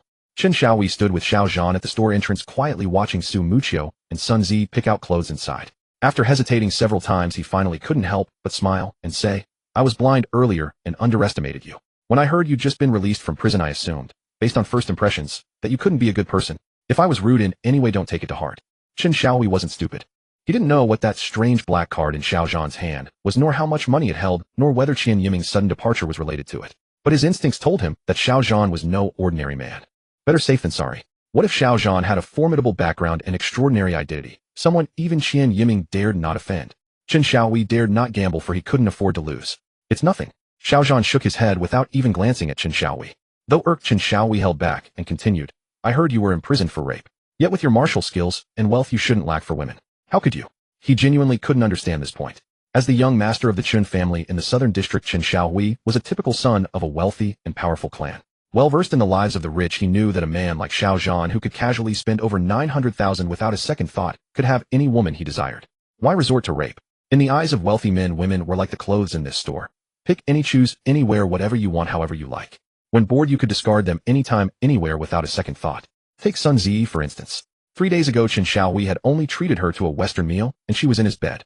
A single pendant made her ecstatic, so eager to please him with new positions. Heard. Xiao Zhan turned his head and glanced at Chen Xiaohui, but instead of answering, he asked, Is your father Chen Zhangyi? Huh? Chen Xiaohui was stunned. You know my dad? No, but I've heard of him. Xiao Zhan shifted his gaze away, thinking to himself, so he is indeed Chen Zhangyi's son. You don't understand, do you? But your father does. And he is likely one of the executioners who sent me to prison 5 years ago. Just wait. If I have time, I will go to the Southern District tomorrow to visit Grandpa and Grandma and find out the ins and outs of that incident 5 years ago. Once I confirm your father's involvement, I will surely pay him a visit and settle the score. Then you will understand all too well. Chen Xiaohui sensed the shift in Xiao Zhan's demeanor and vaguely realized something was off, but before he could press further, a piercing ringtone cut through the air. He pulled out his phone and saw it was Chen Zhangyi's personal driver calling. Is it over? Chen Xiaohui asked directly, instinctively assuming that Chen Zhangyi had concluded negotiations with the Su group and was calling to bring him along back. Young master, the Su group is in trouble. A middle-aged man's solemn voice came through the phone. 10 minutes ago, over 100 security guards stormed into the Su group. According to those who fled, they were from the Zhao Group, Li Tang Technology, and Shenglong Building Materials, led personally by Zhao Yongrong, Li Lixing, and Wang Jitao. They smashed everything they saw and are still causing a ruckus inside. Oh, Chen Xiaohui's pupils contracted sharply, taken aback, and asked, Where's my father? The old master is still trapped inside and hasn't come out. The middle-aged man said worriedly, Those people have ill intentions. They've blocked the entrance of the Su group. I can't get in. The old master is alone and could be in danger. You should come over quickly. All right. Chen Xiaohui's face turned grim. He had thought it was just an ordinary business negotiation, so he didn't accompany his father, but instead took the chance to go on a date with Sun Zi. However, he never dreamed that Zhao Yongrong and the others would be so audacious, leading men to the Su group in broad daylight to throw their weight around. And they had trapped Chen Zhangyi inside. Zi. Hanging up the phone, Chen Xiaohui called out, I have an urgent matter to handle. I need to leave now. He'll catch up later. Without finishing his words, he turned and walked away. Sun Zi and Su Muchio, who were picking out clothes in the store, were both startled. Sun Zi exclaimed, Xiaohui, don't go. There are so many clothes here. If you leave, what will we do? How about I go with you? The Ruiding Mall was about 5 kilometers from Fuyuan community. They had all come in Chen Xiaohui's Mercedes. If he left, how would they get back? Normally, it wouldn't matter, but now they had just bought a huge pile of clothes. No need. Chen Xiaohui didn't stop walking, waving his hand without looking back, and disappeared into the crowd in the blink of an eye. Well, Sun Zi and Su Muchio exchanged glances. Sun Zi said with a grimace, Muchio, what should we do? Let's keep shopping. Before Su Muchio could respond, Xiao Zhan suddenly laughed and said, Take your time picking. They'll take care of delivering the clothes to your home. You? Sun Zi glared at Xiao Zhan and snorted, right. With your burly build and such a strong physique, it would be a waste not to use you for carrying things. Xiao Zhan stood 185 meters tall with muscles everywhere strong enough to lift a tripod. A few dozen items of clothing were a piece of cake for him. However, he had no intention of carrying this pile of clothes all the way back to Fuyuan community. As the renowned wolf king of the northern frontier, having slain countless enemies and earned outstanding military merits, it would truly be a waste of talent to use his strength to carry things for women. A classic case of overkill, wasn't it? While Su Muchio and Sun Zi were picking out clothes, Xiao Zhan left Ruiding Mall and went to a nearby Bentley 4S store to buy a car. Su Muchio and Sun Zi didn't know why Chen Xiaohui had suddenly left, but Xiao Zhan knew perfectly well. Zhao Yongrong and the others had gone to the Su group, and Chen Zhangyi happened to be there too. The cooperation deal was likely ruined. Chen Xiaohui would definitely be tied up for a while. Besides, Xiao Zhan planned to visit his grandfather and grandmother in the southern part of the city tomorrow. He couldn't just take a taxi, right? Living in the city, it was necessary to buy a car. Sir, are you here to buy a car? Xiao Zhan walked into the sales hall and glanced around.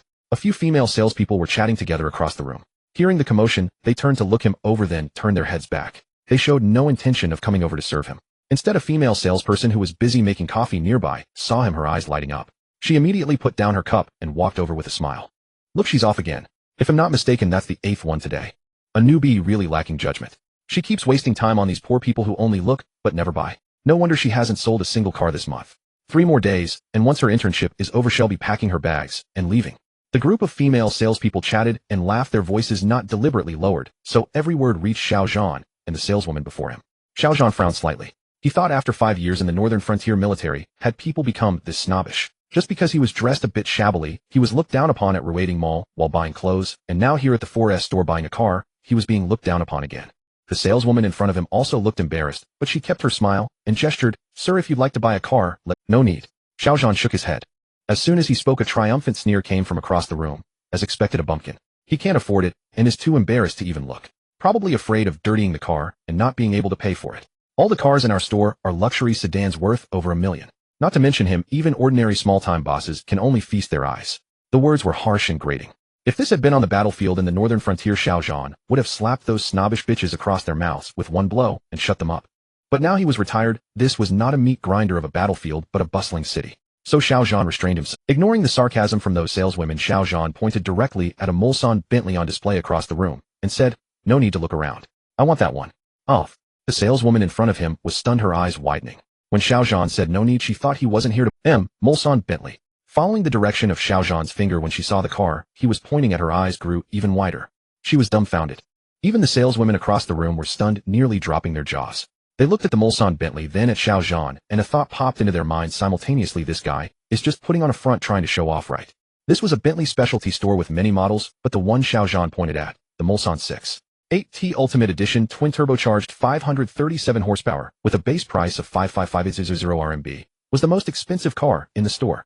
Xiao Zhan still ignored the surprised or skeptical glances from those saleswomen. He directly pulled out a Supreme Black card, handed it to the saleswoman in front of him, and indicated, "Charge it." "Sir, you?" The saleswoman, still unable to snap out of her shock, took the Supreme Black card somewhat numbly and confirmed incredulously, "Are you really going to buy that Mulsanne Bentley? The base price is 555,800 RMB, and with taxes and insurance, it will be around 6.2 million. I'm in a hurry."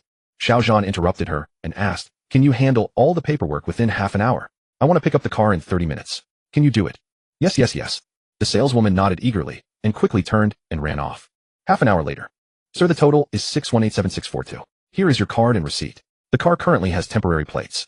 If you have time, come tomorrow afternoon to get the official plates, and we'll also give you a car film and a gas card."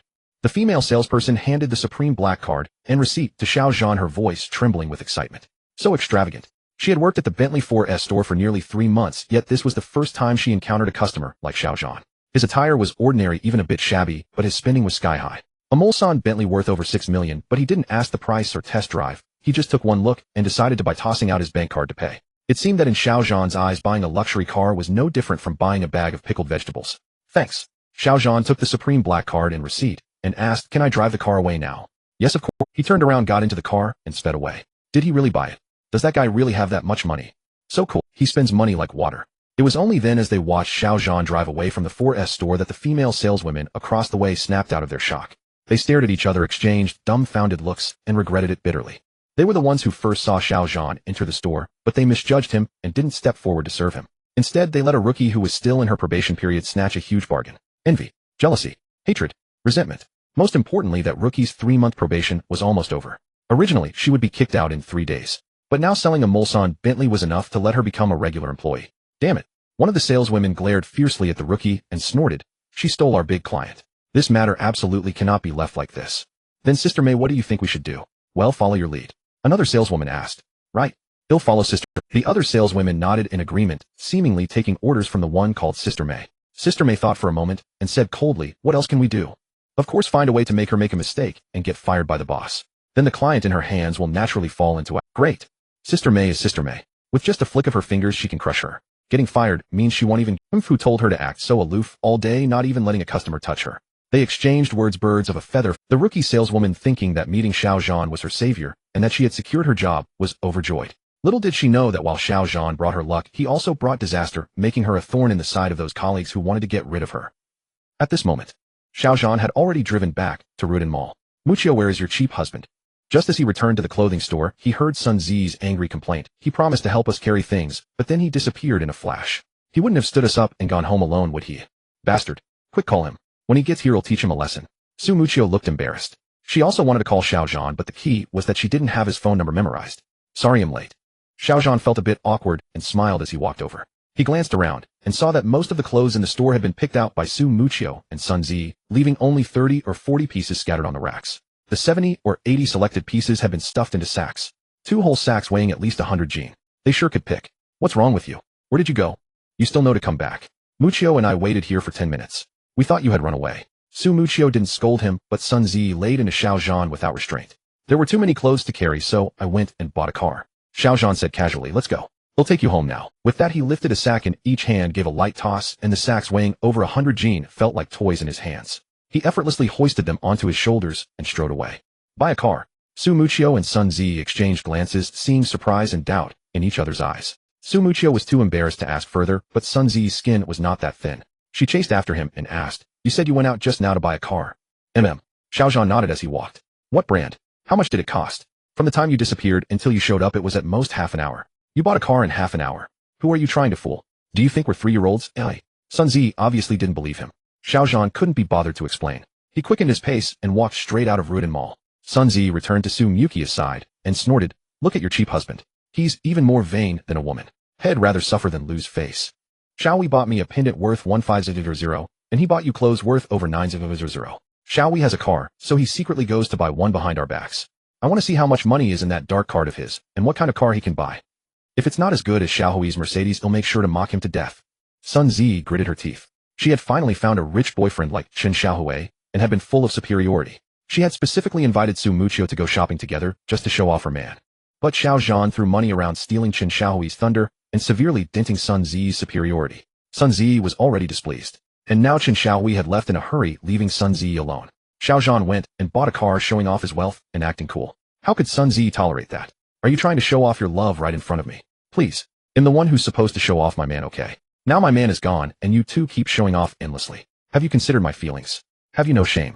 Don't you have any sense of decency? He spent 5 years in prison and just got out today. How could he have? Su Muqiu comforted her. That black card should have been his savings before he went to prison. He just spent over 9,000 in one go, so there can't be much left. How could he afford a Mercedes? I think so too. Sun Zi nodded, and her suppressed superiority surged back instantly. She lifted her chin and snorted. How can a rapist just out of prison compare with a rich young master like Xiaowei? If he really can afford a Mercedes, it'll even be his maid. Sun Zi was quick to speak, and in a moment of heat, she casually made a harsh vow. Just then Xiaozhan, carrying 2 large sacks, walked straight toward the Mulsanne Bentley parked in the opposite square. Sun Zi couldn't help but laugh upon seeing this. Muqiu, look. Is that the car he just bought? No wonder it only took half an hour. Haha, I'm dying of laughter. Su Muqiu frowned and turned to look at Xiaozhan as well. She saw him stride over to a Mulsanne Bentley not far away, stop, and set down 2 large sacks he had been carrying on his shoulders. Parked next to the Mulsanne Bentley was a brand new electric tricycle. Clearly Sun Zi had instantly assumed that the tricycle was the so-called car Xiaozhan had just bought. And it wasn't just her. Su Muqiu thought the same. It seems he really has no money left. Su Muqiu sighed inwardly, her expression turning grim. She forced a smile and explained, it's just for carrying some clothes. A tricycle is enough, practical, and economical. Oh, spare me. Sun Zi rolled her eyes. Muqiu, your attitude is all wrong. With a husband this wasteful who spent all the money in his card just to save face. If it were me, I'd skin him alive. And you're actually defending him. Taking his side. A sudden thought struck her, and she exclaimed, good heavens, don't tell me you've gone blind and fallen for him. What? No, don't talk nonsense. Su Muqiu's pretty face reddened slightly. She glared at Sun Zi and chided, I just think that he and I are not related by blood. Even though we're engaged, there's no emotional foundation. So he has no obligation to be so good to me, and I have no right to blame him. Isn't that right? She spoke seriously with no hint of jest. You're just too kind, too soft-hearted. Sun Zi tugged Su Muqiu toward Xiaozhan and snorted. Anyway, he just made me and Xiaowei lose face. Now that I have a chance, watch me humiliate him. Don't. Su Muqiu tried to stop her, but it was too late. So this is the car you bought. As soon as they reached Xiaozhan, Sun Zi sneered impatiently. Back at the store you paid for the whole shop without blinking. I thought you were a real tycoon off to buy a luxury car. Is there a problem? Xiaozhan frowned. 5 years ago, when he was still the young master of the Xiao family in Jingqing, he always drove a Bentley. Even in Jingqing, where masters gathered, a Bentley was hardly low grade. So why now in a small place like Chuanqing did Sun Zi not even consider a Mulsanne Bentley a luxury car? If he remembered correctly, Chen Xiaohui's black Mercedes was only 500,000. That's the same as the purchase tax on a Mulsanne Bentley. It is a big problem. Sun Zi huffed. If you're broke, just say so. Muqiu, and I can take a taxi. What do you mean by bringing back such a junker? You want us to sit in the back and ride around with you? This piece of junk is worth at most 5 grand, not even as much as one of our outfits. Riding back in this. If you're not ashamed, we are. Muqiu, let's go take a taxi. With that she grabbed Su Muchio and turned to leave. But Su Muchio shook her head. How about you go back by Taxi Z? He'll stay with him, and bring your clothes over. You'd actually ride in this junk. Sun Zi fumed. Su Muchio gave a wry smile and lowered her voice. Regardless, he is still my husband now, and he paid for these clothes. It wouldn't be right to leave him alone. Besides, I ride an electric bike to work every day. I'm used to it. A two-wheeler or a three-wheeler, it's all the same. Though her voice was soft, Xiao Zhan caught every word. Two-wheeler. Three-wheeler. What the hell? He turned to look at the brand-new electric tricycle beside him and recalled Sun Zi's cutting remarks. His face darkened as realization dawned. But Su Mukia's attitude warmed his heart. Kind, generous, considerate. He had to admit she was a good woman, understanding and gentle. It made him feel incredibly fortunate. What if 5 years ago a woman like Sun Zi had ended up in his bed and born his child? How would he have handled that? Thank heavens for divine providence. With a silent sigh, Xiao Zhan pulled out the Mulsanne Bentley key, opened the trunk, and tossed the 2 sacks of clothes inside. Then he opened the passenger door and motioned to Su Muchio with a smile. Darling, get in. Get in what? Before Su Muchio could respond, Sun Zi jeered contemptuously, driving a crappy tricycle hauling a bunch of rags, and you have the nerve to ask your wife to get in. Are you even AM? Snap. Sun Zi's words were cut short as she whipped her head around to glare at Xiao Zhan. But when she saw him standing by the Mulsanne Bentley with the door already open, she froze as if struck by lightning. Her handbag slipped from her grasp and hit her foot. You.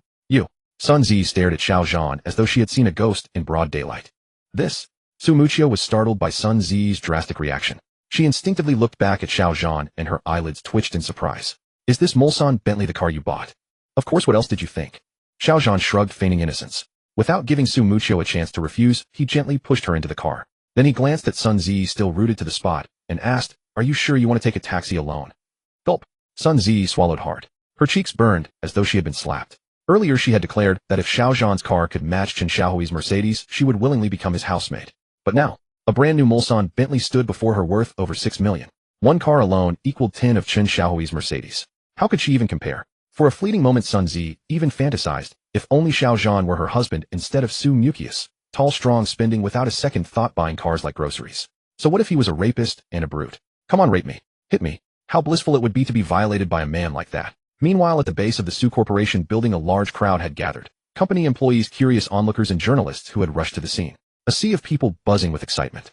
Suddenly, a black Mercedes sped up and stopped outside the crowd. Young master. As Chen Xiaohui stepped out, the waiting driver hurried over, speaking as he walked. The old master is still inside, not answering his phone. The company entrance is blocked, and over a dozen security guards are holding the line. We can't get in. Have you figured out the situation? Chen Xiaohui's face was grim to the extreme as he gritted his teeth and asked. They stormed into the Su group with their men. What exactly do they intend to do? Is it to stop our cooperation with the Su group? Not exactly. The driver shook his head and said, From what I heard from those who fled, it seems Su Jiangwo and Su Wenxiao offended them. They came specifically to settle scores with Su Jiangwo and Su Wenxiao. Settle scores? Chen Xiaohui snorted. They can settle their own scores. Why won't they let my father out? This? The driver grimaced at a loss for words. Soon the two arrived at the entrance of the Su group building.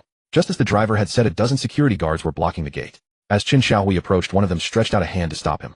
Who goes there? Get lost.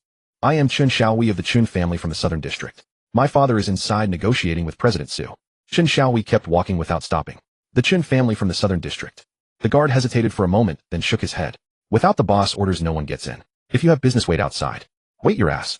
Chen Xiaohui strode up to the guard, and the pent-up anger of the entire journey exploded. With a low curse without a second word, he raised his leg and kicked the guard hard in the stomach. Bang. The kick came so suddenly that the guard, caught off guard, doubled over like a shrimp and was sent flying backward. He flew more than 2 meters away. After all, Chen Xiaohui was the vice president of the Quanqing City Martial Arts Association. He had solid martial arts skills capable of taking on 10 opponents at once. A few security guards were nothing in his eyes. He was used to throwing his weight around in the Southern District. That was precisely why the driver had summoned him immediately. Good one. Get him. Surround him. The remaining guards, startled by the sudden turn of events, swarmed in and encircled Chen Xiaohui and the driver. Chen Xiaohui, undaunted, was about to strike. Just then a flurry of footsteps echoed. Everyone stop. The next moment, a group of uniformed police officers rushed in, forming another circle around the guards, each holding pistols, their dark muzzles aimed at the guards. The guards panicked instantly. They had followed Zhao Yongrong and company to bully the weak, just to show off and act tough. Who could have imagined they would accidentally run into a gun? And it was a real gun, the kind that could kill. Hands on your heads. Get down. One officer barked. The guards exchanged glances, hesitated for a moment, then unanimously put their hands on their heads. At that moment, Su Bingtian and Song Qingshan arrived behind them. Arrest them all. Su Bingtian, still smoldering with rage, raised his dragon head cane and struck one of the guards on the back several times, coldly saying, Don't you see whose territory this is? Dare to cause trouble at the Su group. None of you are leaving today. The guard who was beaten remained silent, trembling. In contrast, the guard who had been kicked away by Chen Xiaohui slowly rose, clutching his stomach, and said with a smile, "Director Song, you've arrived just in time. Our boss is waiting for you in the president's office." "Waiting for me?" Song Qingshan frowned. The guard nodded. "We could have left early, but we stayed because our boss has something he wants to say to you in person, Director Song." Song Qingshan turned to look at Su Bingtian. "Let's go to the president's office. I want to see what tricks they're playing." A sharp glint flashed in Su Bingshan's eyes. His words were tough, but deep down he sensed something amiss. Just as the guard had said, they could have left, but didn't. They were emboldened by someone. Whose backing did they have that they dared to cause trouble and wait fearlessly for the police? If Song Qingshan couldn't handle it, then I'm going to.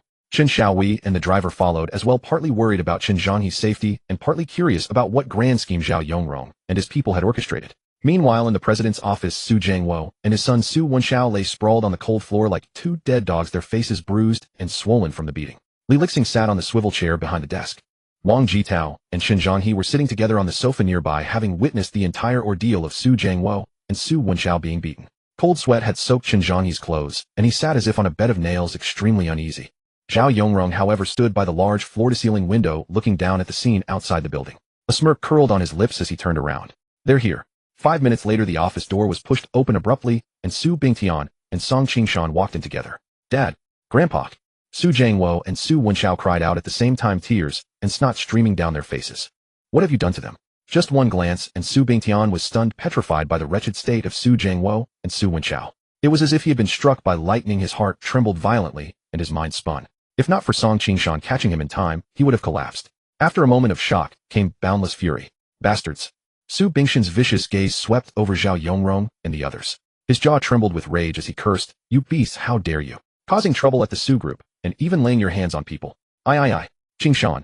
In his fury, Su Bingtian grabbed Song Qingshan's arm and gritted his teeth. "Why are you standing there?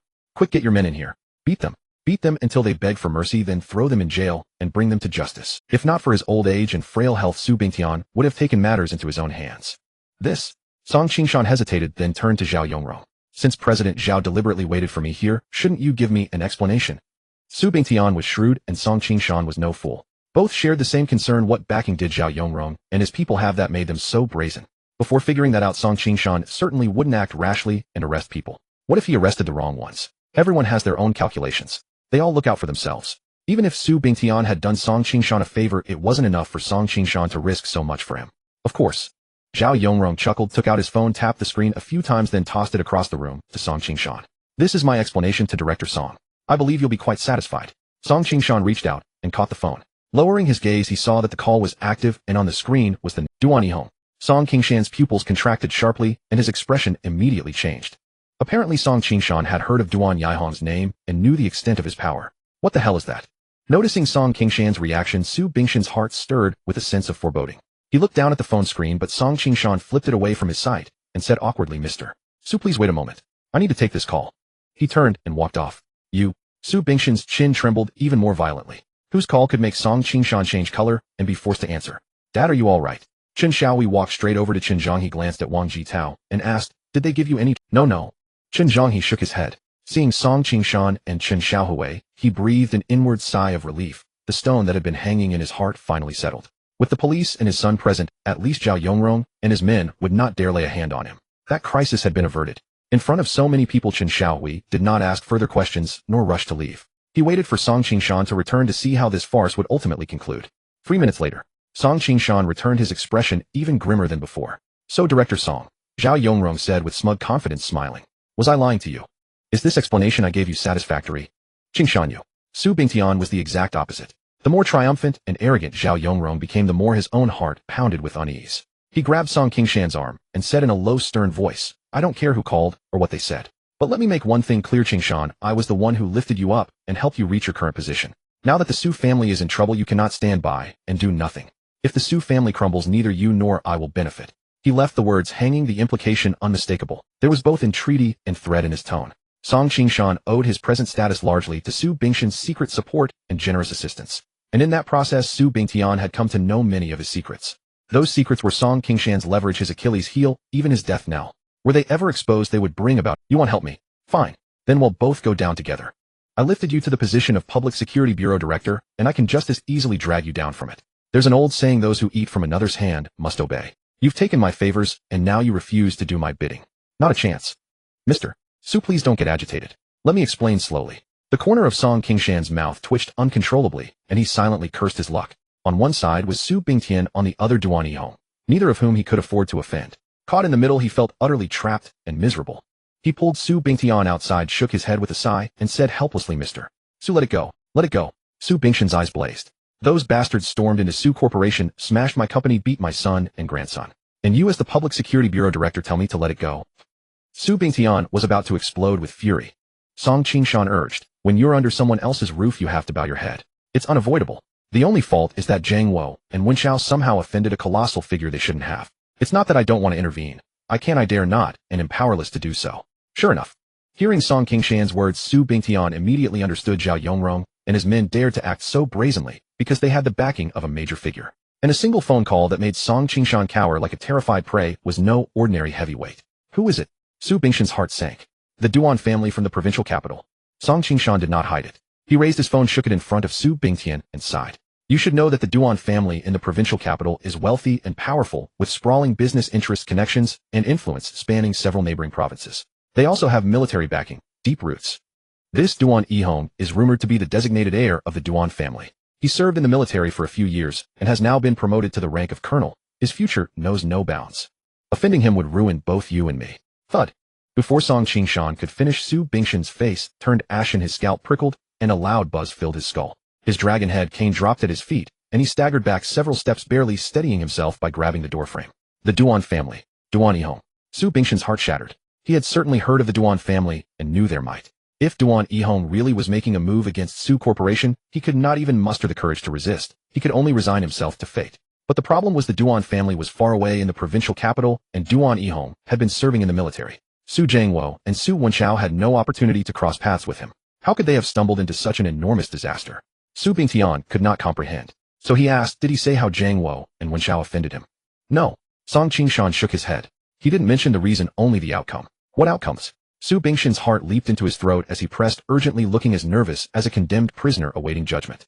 Song Qingshan let out a long sigh and said in a grave tone, he wants the Su Corporation erased from Quanch. In an instant, Su Bingshan's face turned deathly pale. His heart convulsed violently several times, then stopped.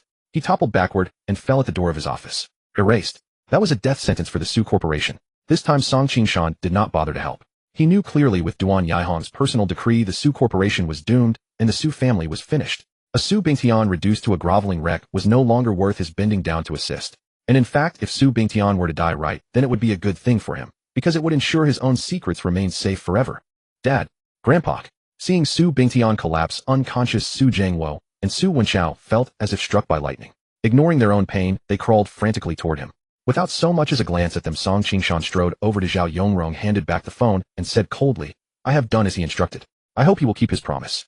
Don't worry. Zhao Yongrong took the phone with a smile. Director Song performed admirably today. I will put in a good word for you when the time comes. Song Qingshan turned and left without another word. On the sofa, Chen Xiaohui and Chen Zhonghe exchanged glances, both seeing intense shock in the other's eyes. The same question echoed in their minds. Who was the person who called? Who? Send their 3 grandfather and grandson to the hospital. Zhao Yongrong turned to look at the dozen or so security guards beside him and gestured. Without the boss orders, they can't die yet. Spare their wretched lives and await the boss disposal. Yes. The dozen security guards surrounded Su Bingtian, Su Zhangwo, and Su Wenchao, lifted them up and escorted them out of the office. And you too. Then Zhao Yongrong walked behind the sofa, reached out to pat Chen Xiaohui and Chen Zhonghe on the shoulders and warned, what you just saw and heard you'd better keep sealed in your hearts without a single word. If it leaks from your mouths. He chuckled, perhaps someday I will personally visit Brilliant Film Entertainment. The threat was thick. With that, without waiting for Chen Xiaohui and Chen Zhonghe to agree or refuse, he turned and left. Li Lixing and Wang Jitao followed closely behind. The vast office was left with only Chen Xiaohui and his father Chen Zhonghe. Chen Xiaohui couldn't help asking, Dad, what exactly happened? I don't know. Chen Zhonghe shook his head. Though he had witnessed the entire process, he was still bewildered. And our cooperation with the Su group. The Su family is finished. Chen Zhonghe stood up, glanced down at the shredded contract on the floor, and said with a grim expression, if it were just some big shot from Chuanqing, even if the richest man, Qian Banqing, came in person, it wouldn't have scared Song Qingshan and Su Bingtian this much. So the one who called must be at least a provincial-level bigwig, or even a powerful figure from the capital. A big shot of that level meddling in Quanqing affairs. The sky over Quanqing is about to change. Provincial bigwig. Capital powerful figure. Chen Xiaohui was startled. Somehow he suddenly thought of Xiao Zhan. More precisely, he thought of that strange black card in Xiao Zhan's hand, and the scene of Qian Yiming hastily leaving. Was there a connection between Qian Yiming's abnormal reaction and that black card? If so, it meant that black card was certainly extraordinary and special, so special that even Qian Yiming would balk at it. Who was Qian Yiming? The son of Quancheng's richest man, Qin Banqing. In all of Chuanqing, what thing or person could make him feel fear? What Qin Shaohui could think of were exactly provincial bigwigs and capital powerful figures. But Xiao Zhan. Could that unremarkable guy really be that formidable? What are you thinking? Qin Zhanghe noticed Qin Shaohui's oddity. Nothing. Qin Shaohui snapped back and asked, Dad, have you ever seen a black bank card? Pitch black with a strange logo and a string of English letters on it. He had been too far away to see clearly and could only describe it roughly from memory. Oh. Qin Zhanghe furrowed his brows, pondered for a moment, then shook his head. Nothing comes to mind. Why ask that? I met a man today. Then Qin Shaohui told Qin Zhanghe everything about Xiao Zhan. He's the newly recruited son-in-law of the Su family, Su Muqia's husband. I heard he went to prison for rape 5 years ago and just got out. 5 years. Rape? The speaker was careless, but the listener was attentive. Qin Shaohui hadn't been involved in that incident 5 years ago and knew nothing, so his words came out lightly, seeming trivial. But Qin Zhanghe was different. He had been present at that banquet back then and was one of the masterminds behind it all. He knew the whole story clearly, including the fate of Miao Xiangzhu and her son Xiao Zhan. One was wrongfully imprisoned, the other returned to the capital and knelt to death at the gates of the Xiao family. Miao Xiang's grave was at Yongganling Cemetery in the western suburbs of Quanqing. Such a coincidence. The same 5 years ago, the same charge of rape. And of all people, the Su family son-in-law Su, at that time choosing Su Muqiu and throwing her onto Xiao Zhan's bed as evidence of rape was a joint decision by Chun Zhangyi Zhang Fenglin, head of the Zhang family, and Lu Hengong, head of the Lu family. So outsiders didn't know, the Su family didn't know, and even Su Muqiu herself didn't know that Xiao Zhan was actually the biological father of Su Xiaoming. But Qin Zhanghe knew. To be safe, he had kept that incident 5 years ago buried deep in his heart, never mentioning it to anyone. Not even his own son Qin Shaohui had any clue. Dad, what's wrong? Qin Zhanghe's face suddenly changed, startling Qin Shaohui. That man you mentioned, what's his name? What does he look like? How old? His height, his build. Describe him to me as thoroughly as possible. Qin Zhanghe stopped, grabbed Qin Shaohui, and his hands trembled with agitation. Dad, what? Qin Shaohui frowned, shocked and puzzled. A thought flashed through his mind. Could it be that Xiao Zhan is really a hidden, formidable figure? Not only did Qian Yiming recognize his identity and flee, but even Dad knows him. No nonsense, speak quickly. But Qin Zhanghe kept pressing with no intention of explaining. Helpless Qin Shaohui could only tell the truth. His surname is Xiao, his name is Xiao Zhan. He's in his 20s, about 1.85 meters tall, robust, and very skilled in martial arts. Xiao Zhan. Though he had mentally prepared himself when Qin Shaohui uttered the name, Xiao Zhan, Qin Zhanghe still felt as if struck by lightning.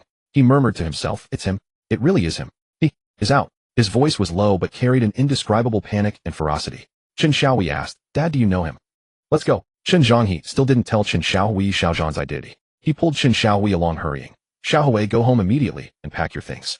Book tickets for tomorrow. No.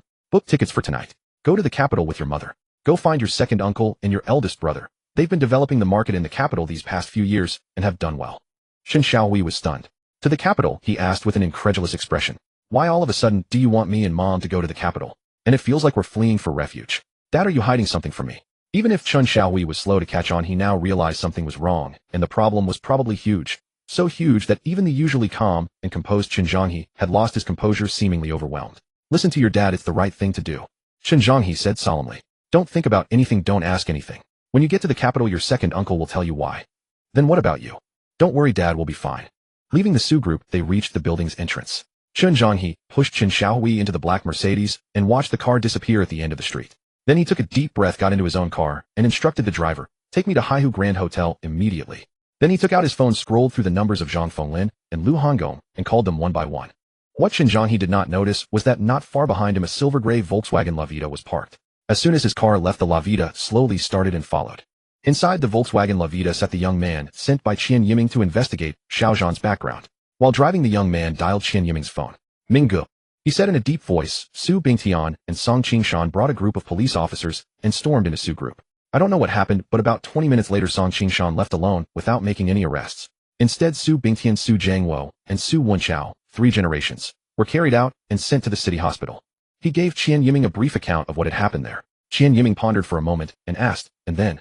The last ones to come out were Qin Zhanghe and his son Qin Xiao. The young man continued. I vaguely heard Qin Zhanghe telling Qin Shaohui to book plane tickets for tonight and leave Quanqing with his mother, going to the capital to seek refuge with Qin Zhonglin and Qin Xiaowang.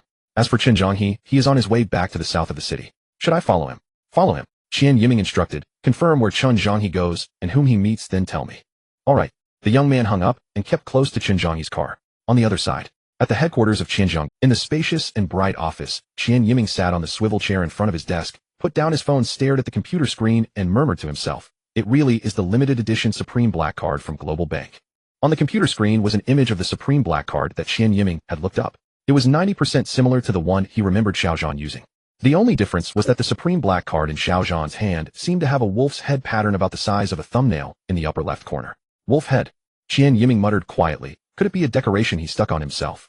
Just as he was thinking, suddenly footsteps approached. "You brat, you spend all day, every day in the martial arts club. What brings you to the company?" The person who arrived was none other than Qian Yiming's father, the chairman of Xinjiang Group, and the richest man in Xuanqing, Qian Banqing. Slightly plump, dressed in a well-fitted black suit, with a square face, sword-like eyebrows, and eagle-like eyes. Even when smiling and chatting, he carried an imposing aura that commanded respect. "Dad," Qian Yiming immediately said, "there is something I want to tell you." "What is it? Speak." Qian Banqing glanced at his watch. "I have a meeting in 10 minutes. You. Just now I saw someone using the Global Bank Supreme Black Card." "What a..." Qian Banqing's smile froze, his relaxed expression instantly stiffened. He looked up at Qian Yiming, frowned, and said, "Say that again. What did you see?" "The Global Bank Limited Edition Supreme Black Card." As he spoke, Qian Yiming turned the laptop toward Qian Banqing, pointed at the image on the screen, and said, "A card exactly like this. 90% similar. Except there's an extra wolf's head pattern in the upper left corner." "Oh." Qian Banqing's pupils contracted slightly. He stared at the photo for a full 10 seconds, then asked, "Are you sure you didn't see things?" "Unbelievable. After all, this is Quanqing. Looking at the entire city, who could be richer than him?" Qian Banqing.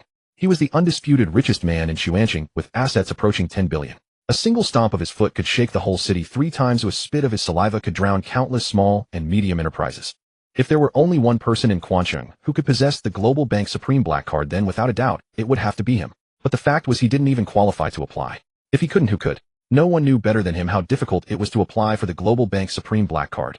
So his first reaction was that Qian Yiming had seen wrong. Compared to the card appearing in someone else's hands, this explanation was obviously more credible. "It's highly likely I probably didn't mistake it." Qian Yiming also knew this matter was somewhat incredible, so he didn't speak too confidently. He said in a deep voice, "I've already sent someone to investigate that man's background. Starting from his identity and connections, maybe we can verify the authenticity of the card. Tell me the details. Who is that person? Where did you see him?" Qian Banqing sat down on the sofa opposite. "All right." So Qian Yiming told Qian Banqing in detail about Xiaozhan's release from prison today, being arranged to marry into the Su family, causing havoc at the engagement banquet, spending over 90,000 at Ruiding Mall to buy the entire store's clothes for Su Mutuo, and the matter of Su Group. After hearing it, Qian Banqing's expression grew even more grave. "Chairman Qian, the meeting is about to start."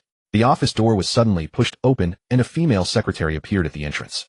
Qian Banqing glared at her. "Cancel the meeting." "Off." The secretary stammered, "But, get out."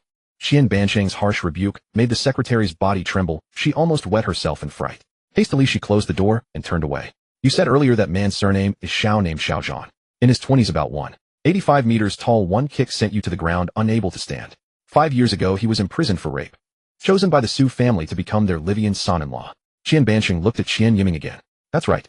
Qian Yiming nodded. "I suspect the incident at Su Group might also be related to him." "Your suspicion is correct." Qian Banqing took a deep breath and said solemnly, "It's him. He's back. That spirited young man from back then, now burdened with burning anger and resentment, has returned for revenge.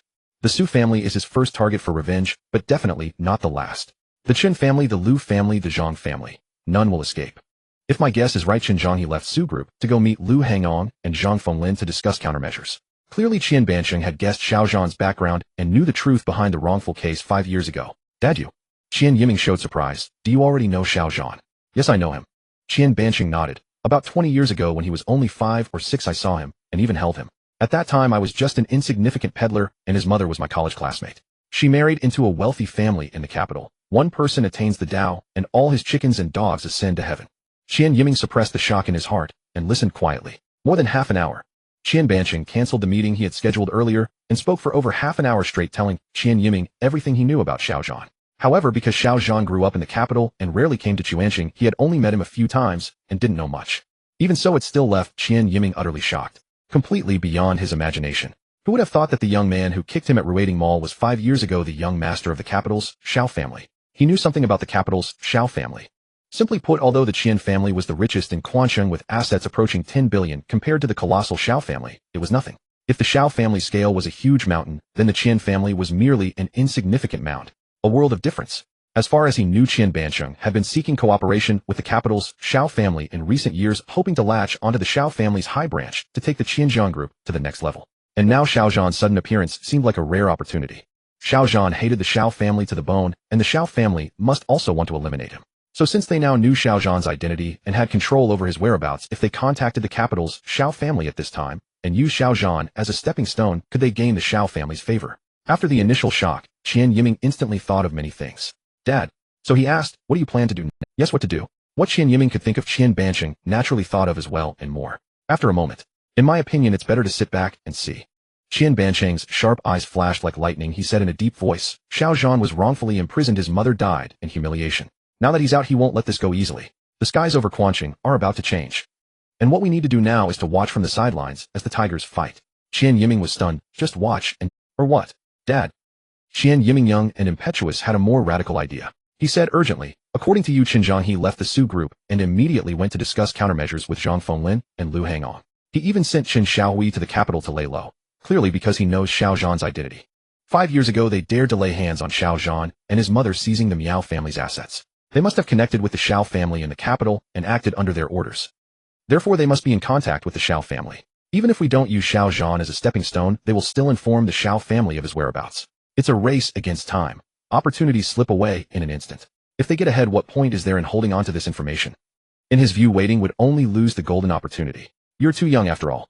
Qian Banqing shook his head and sighed. Neither the Xiao family nor Xiao Zhan are easy to provoke. To secure a place for oneself, one's stance is crucial. If you pick the right side, the future is bright. If you pick the wrong side, endless troubles await. Now the battle between Xiao Zhan and the Xiao family has just begun. The prospects are chaotic, the situation is unclear, and it's not yet time for us to take a stand. Only by seeing the situation clearly and then following the trend can we remain invincible. Understand? Every word was steady and magnanimous. However, Qian Yiming disagreed. Isn't the situation clear enough? You know better than I do the extent of the Xiao family's power. The only reason Xiao Zhan was once so glorious was because he was the young master of the Xiao family. But now he has become an enemy of the Xiao family, just a Livian son-in-law fresh out of prison, as wretched as a dog. Let alone the Xiao family, even we could crush him as easily as stepping on an ant. What right does he have to be compared with the Xiao family? What does he have to fight them with? His words were impassioned and completely opposite to Qian Banqing. Qian Banqing glanced at the image of the supreme black card on the computer screen and gestured, have you forgotten the weight of this supreme black card? If it really belongs to Xiao Zhan, then it proves that his background and resources are far from as simple as they appear. Blindly making an enemy of him is by no means a wise move. We can't even confirm whether this card is real or fake yet. Qian Yiming rolled his eyes and retorted, even if we assume the card is real, it might not be Xiao Zhan's own. Perhaps the old master of the Xiao family gave it to him 5 years ago. Qian Yiming rolled his eyes and retorted, even if we assume the card is real, it might not be Xiao Zhan's own. Perhaps the old master of the Xiao family gave it to him 5 years ago. Qian Banqing shook his head. As far as I know, the old master of the Xiao family never applied for a supreme black card from Global Bank, so it's impossible that he gave it to Xiao Zhan. If the old master didn't have one, how could Xiao Zhan? Qian Yiming countered. Qian Banqing had no answer to this, because subconsciously he too felt that Xiao Zhan couldn't possibly possess a supreme black card. However, Qian Banqing did not change his stance because of this. In a contest between masters, victory and defeat are unpredictable. He stood up, his face solemn. Once we involve ourselves in the conflict between Xiao Zhan and the Xiao family, we are betting the entire foundation and fate of the Qian family. We must be extremely cautious. But, enough.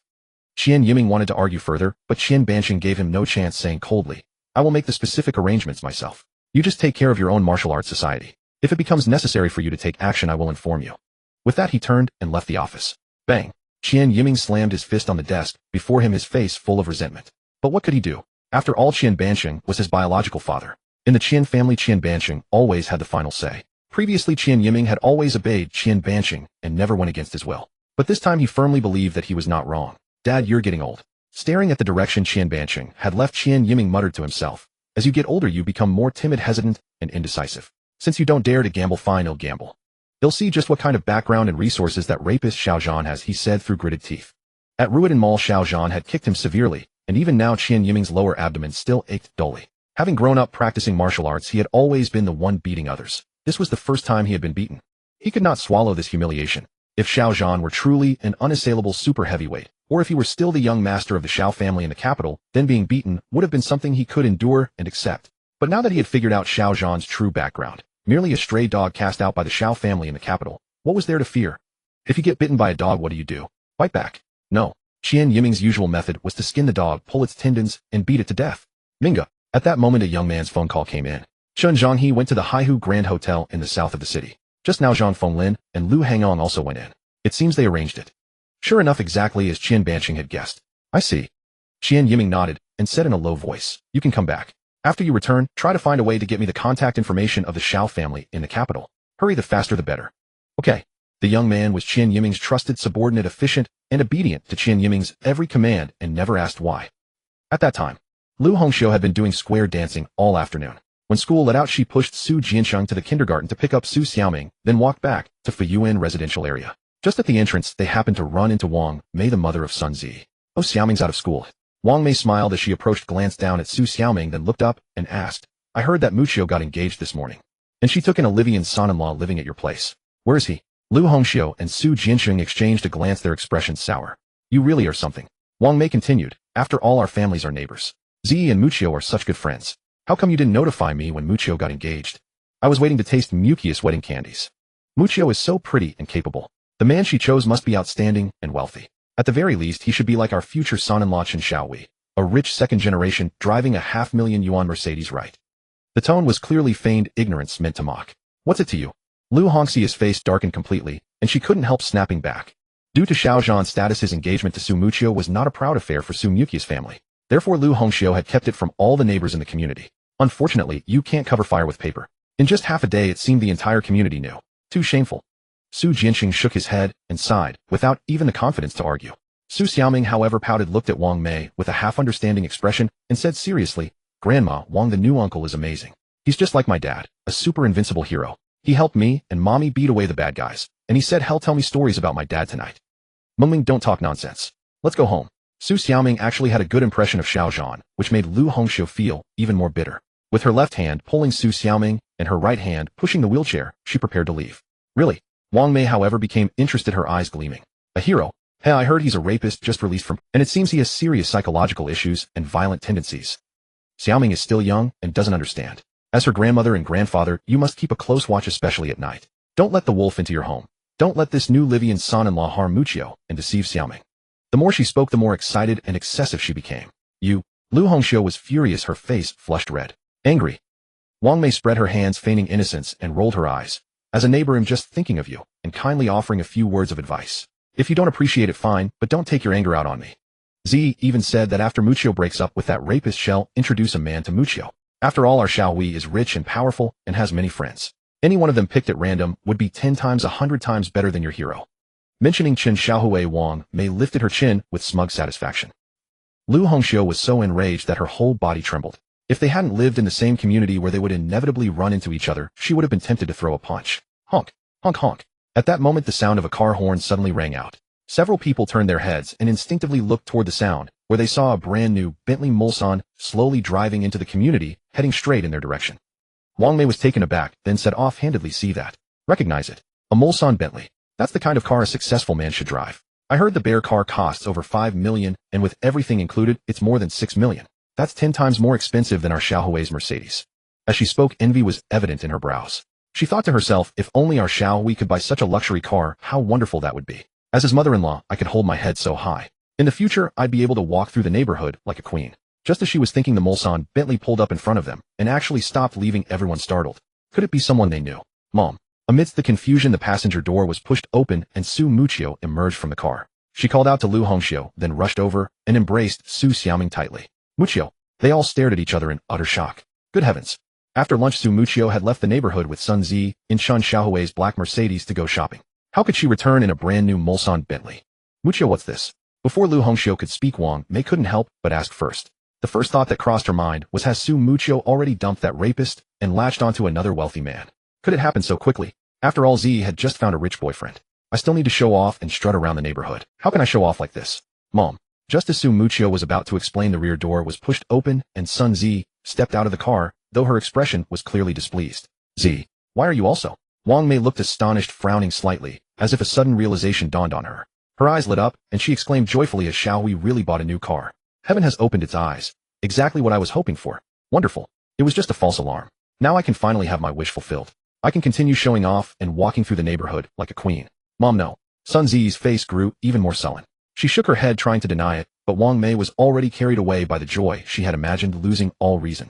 She refused to listen. Xiaohui, son-in-law, my wonderful son-in-law. Overwhelmed with excitement, her face beamed with smiles. She even called him son-in-law. Shouting all the way, she rushed to the driver's side of the Mulsanne Bentley, pulled open the door, and intended to heap praise upon her perfect son-in-law. And also to take a jab at Su Muchio's family. Sun Zi's expression shifted drastically. She wanted to stop her mother, but it was too late. Click. The moment the door opened, Wang Mei looked up and saw Xiao Zhan sitting in the driver's seat. Instantly her smile froze on her face, her pupils dilated, her raised right hand hung in midair, and she stood there completely dumbfounded. You. It took more than 10 seconds for Wang Mei to snap out of her shock. She stared at Xiao Zhan and asked, "Who are you?" Xiao Zhan gave a faint smile. "Annie, sorry. My surname is Xiao, and my name is Xiao Zhan. I'm Muchio's husband, the son-in-law of the Su family. I'm not your wonderful son-in-law." With that, he got out of the car and turned to fetch something from the trunk. "Mom, honestly." Sun Zi was mortified. She came over and shot Wang Mei a fierce glare. Earlier, she had underestimated Xiao Zhan and had been thoroughly humiliated by him. She had been sulking the whole way, and now Wang Mei had gone and called him son-in-law. Su Muchio's family was right there. How embarrassing. Still, Sun Zi stole a glance at Xiao Zhan's back, thinking to herself, if only he were our son-in-law, my husband. That would be perfect. Zi, this bag is yours. Xiao Zhan opened the trunk, hauled out 2 large sacks, and handed one to Sun Zi. Sun Zi reached out to take it. What's this? Wang Mei's face turned cold as sour, as if she had eaten something foul. She glanced down at the large sack with disdain and said, "It's filthy. The things you give our Zi doesn't want. What if Xiao Wei finds out and misunderstands?" "Don't want it." Xiao Zhan looked at Sun Zi. Sun Zi quickly said, "Mom, inside this sack are all new clothes, dozens of pieces. Each one costs nearly 10,000. In total, they're worth hundreds of thousands." "Oh." Wang Mei was taken aback. The moment she heard it was valuable, without a second thought, she bent down and hugged the large sack to her chest. Her face changed faster than turning pages. She beamed. "Did Xiao Wei buy all these for you? Truly worthy of the son-in-law I picked for you. He's so generous with his money." She spoke deliberately loud, throwing a provocative glance at Lu Hongxiu. Across from her, Lu Hongxiu's face was, "Honey, this bag is yours." Xiao Zhan carried the other large sack over to Su Muchio, reached out and touched Su Xiaoming's face, and said with a smile, "Xiaoming, there are some children's clothes in here, very pretty. How about we go home and change into new clothes?" Okay. Thank you, uncle." Su Xiaoming opened her arms to Xiao Zhan. "Teacher said that when others give you gifts, you should give something in return. It's called courtesy, requires reciprocity, and return a favor with a favor. But I don't have anything nice to give you. Can I give you a hug of love instead?" "Sure, of course you can." Xiao Zhan took Su Xiaoming into his arms. His chiseled face somehow softened into a tender smile. He said to Uncle, "Xiaoming's hug of love is the best gift in the world." Su Xiaoming said triumphantly, "Then from now on, no matter what you give me, I'll give you a hug of love." Xiao Zhan's heart melted. He glanced at Su Muchio beside him. With a wife like this and a daughter like this, what more could a man ask for? In contrast, Su Muchio's cheeks flushed red. Seeing this scene, she truly didn't know whether to be happy or worried. Lu Hongxiu's heart sank to the bottom. This was getting dangerous. "A hug, my foot." Just at this tender moment, a grating voice suddenly rang out from behind. Wang Mei had been overjoyed at the thought of receiving tens of thousands of yuan worth of new clothes, but seeing Xiao Zhan take the other sack and start showing off his affection with Su Muchio and Su Xiaoming, she grew displeased. In her view, all these new clothes were bought with real money by her son-in-law Chen Xiaowei. They were expensive. How dare they just take one sack without a word? That's hundreds of thousands. Are they just playing around? How greedy. And what's worse, they even dared to flaunt this love right in front of her. How shameless. She couldn't tolerate it. So she strode over, reached out to grab the other sack from Xiao Zhan, and snorted, "I don't care what Xiao Wei promised you, whether these new clothes were meant for you or not. I won't allow it. Not a single piece of these clothes is for you." Her rude and unreasonable manner made her look like a shrew. "Mom." Sun Zi's face turned green. The reason she hadn't hurriedly told Wang Mei the truth was precisely because she was worried that with so many people around, Wang Mei would lose face and feel humiliated. But now Wang Mei was pushing her luck. If Sun Zi kept silent, it would be even more embarrassing. Helplessly, she had no choice but to grit her teeth, rush over, pull Wang Mei away, and shout, "Mom, stop this. These clothes weren't bought for me by Xiao Wei. It was Xiao Zhan who bought them for Muchio. Since Muchio couldn't wear them all, she gave me a sack." One sentence left, everyone stunned. What the hell? Wang Mei, Lu Hongxiu, and Su Jiansheng alike all looked up at Xiao Zhan, their astonished faces filled with disbelief. It was Xiao Zhan who had spent the money, bought to give to Su Muchio. This. How is it possible? According to Sun Zi, the average price of these clothes was nearly 10,000, and one sack contained dozens of pieces worth hundreds of thousands. What about 2 large sacks? The clothes inside were worth at least 500,000, right? Xiao Zhan, a rapist just released from prison after being locked up for 5 whole years, hasn't even found a proper job yet. Where did he get the money? Even if he had some savings, could he be so generous as to spend it on Su Muchio? In an instant, the few people stood there dumbfounded, their thoughts tangled, feeling as if their brains were not functioning properly. Muchio Zi Shi. After a moment, Lu Hongxiu quietly swallowed her saliva and asked, "Is what she said true?" Su Muchio nodded. Although she didn't like to show off, she disliked being misunderstood even more. Wang Mei's overbearing and unreasonable behavior just now made her feel extremely disgusted. Moreover, she felt a lingering fear. She thought if it were really as Wang Mei had imagined, that these clothes were not bought by Xiao Zhan, but by Chen Xiaowei, How would her family have been able to save face today? They would probably have been humiliated to death by Wang Mei. Those who insult others will be insulted in return. In the afternoon at Rudin Mall, Xiaozhan spent over 900,000 to buy out the entire clothing store, more than 100 pieces. Ziyi and I each picked dozens. There were clothes for me, Dad, Mom, and Ming Ming. The remaining few dozen were not suitable, so Xiaozhan gave them to the sales clerks. Su Muqiu briefly recounted the story. She told the truth without any exaggeration. Buy out the entire store. Lu Hongxiu and Su Jiansheng were both stunned. Usually when they went to the mall they would at most buy clothes worth a few hundred yuan, not even willing to spend 1,000. Yet Xiaozhan had actually bought out someone's entire clothing store. Most importantly, Xiaozhan was buying clothes for Su Muqiu. Wasn't he too generous? Simply lavish. Even Su Jiangwo and his son Su Wenxiao, who had inherited most of the Su Group's assets, would not dare to squander like that outside. Their gazes toward Xiaozhan changed. They became very complicated, filled with surprise, doubt, and deep worry. Because they couldn't understand, Xiaozhan and Su Muqiu had only met for the first time this morning. Although they were engaged, they had no emotional foundation at all. How could Xiaozhan be so good to Su Muqiu? Why was he so good to Su Muqiu? When things are abnormal, there must be a reason. They couldn't figure it out, so they felt uneasy, instinctively thinking that Xiaozhan must have some unknown conspiracy or ulterior motive. Uncle, you're amazing. In contrast, Su Xiaoming, the youngest, who was held in Xiaozhan's arms, appeared the calmest. She didn't even fully understand what it meant to buy out an entire clothing store, or what over 900,000 represented. But seeing the reactions of those around her, she simply felt that this new uncle was great, always appearing at crucial moments to teach the bad guys a lesson. Over 900,000. Wang Mei's face turned green. This number was like a thunderbolt, leaving her mind buzzing. After all the things she had always been proud of, Chen Xiaohui's black Mercedes was only worth about 500,000. Xiaozhan, on the other hand, had just casually gone shopping and spent money on clothes for Su Muqiu that could almost buy 2 Mercedes. She glanced at Xiaozhan and at Su Xiaoming in his arms. Great. I have to admit Xiaozhan is great. But please, can you not be so great? If you're this great, where am I supposed to put my old face? Have you considered my feelings? People can't be too selfish. Mom, let's go home. Sun Ziyi was mortified, wishing she could disappear into a crack in the ground. She tugged at Wang Mei's arm, wanting to leave.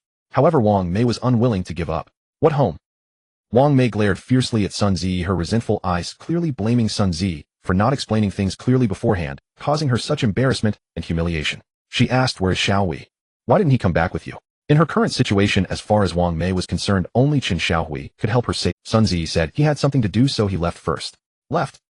Wang Mei was somewhat angry, but when her gaze fell on the brand new Mulsanne Bentley beside them, she suddenly regained her confidence. She thought to herself, it's okay that he left as long as he left the car. Clothes worth over 900,000. Ha ha ha. Compared to the Mulsanne Bentley worth over 6 million, it's nothing, a mere drop in the bucket. So, why didn't you say earlier that you bought the clothes yourselves? Playing tricks, putting on airs. They're just a few shabby clothes. If you can't wear them all, you give them to our Z. What do you take Z for, a beggar? Wang Mei kicked the large sack in Xiaozhan's hand, showing a look of disdain, and snorted, take it, take it. Our Xiaohui is loaded. He doesn't care about your petty favors. Take it all away. With that, she ran back a few steps, grabbed the other large sack that had been given to Sun Zi, and threw it heavily at Xiaozhan's feet. Xiaozhan frowned slightly. He had finally figured it out.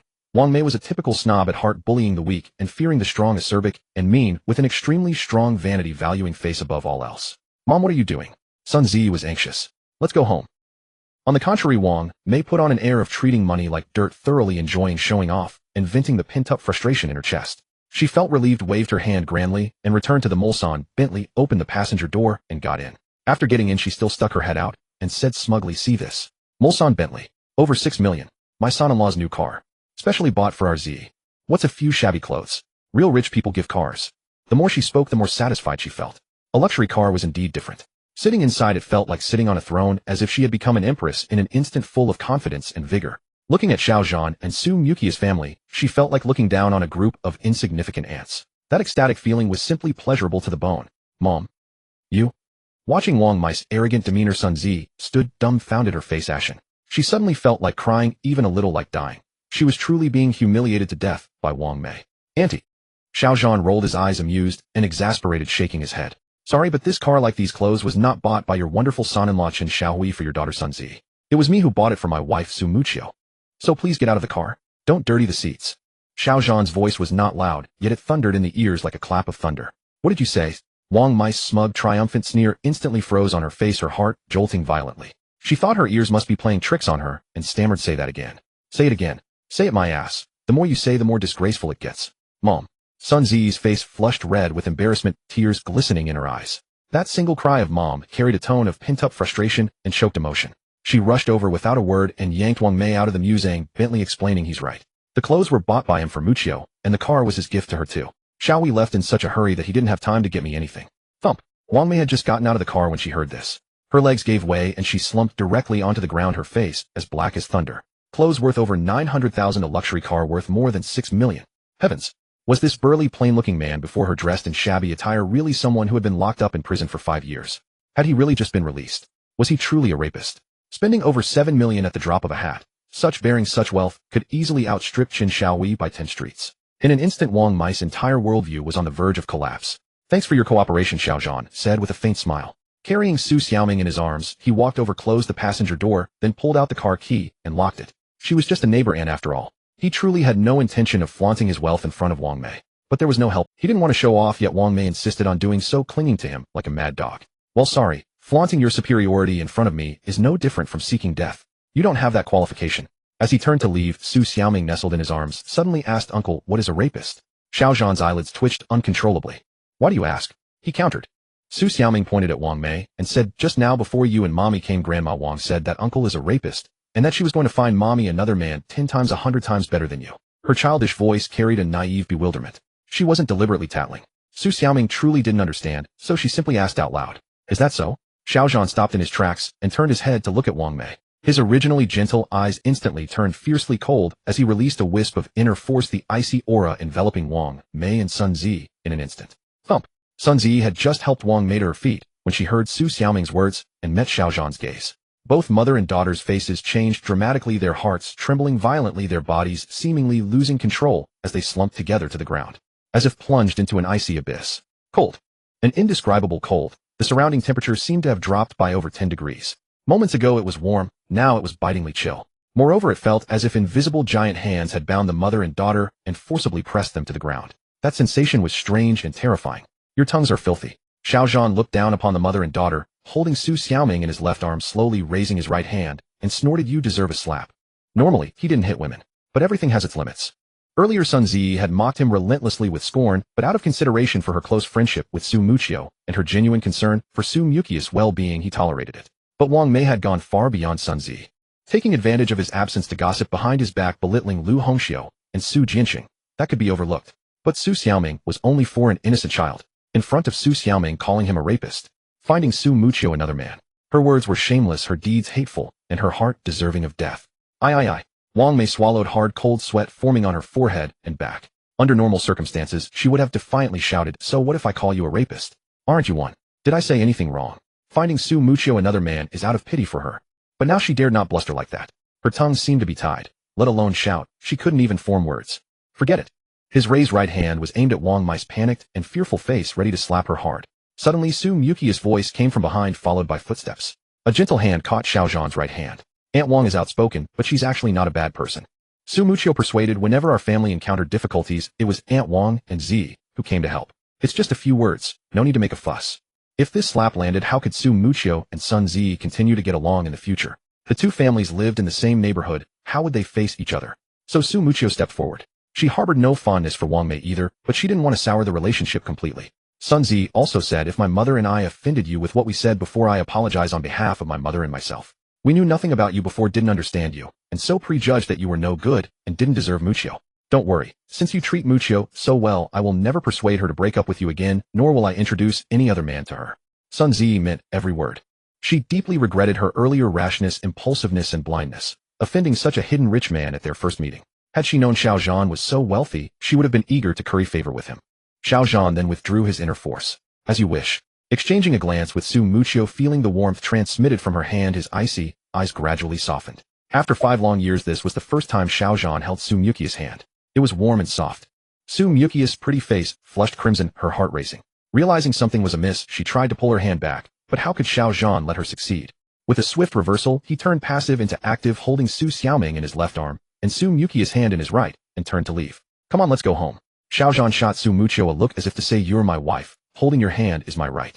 It was domineering. Su Mucio's face grew even redder, almost burning hot. But she didn't resist any longer. She let Xiao Zhan hold her hand, walking shoulder to shoulder with him. For some reason, after just half a day together, walking beside him gave her a rare sense of security. Her heart felt grounded.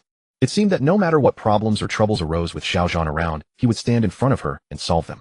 This feeling of being protected formed a stark contrast with the oppression and bullying she had endured over the past 5 years, creating a huge gap. Under the afterglow of the setting sun, the shadows of the family of three intertwined with each other, stretching long and far. The scene was warm and sweet. Yet this scene appeared not so harmonious in the eyes of Lu Hongxiu and Su Jianqing. The two exchanged glances, both seeing deep worry in each other's eyes. Could Muqiu really be falling for him? Lu Hongxiu exclaimed inwardly with dismay, frowning. No, I have to ask him clearly later. He's clearly so wealthy, yet he came to our family as a Livian son-in-law. What ulterior motive does he have? With that, she pushed Su Jianqing and hurried after them.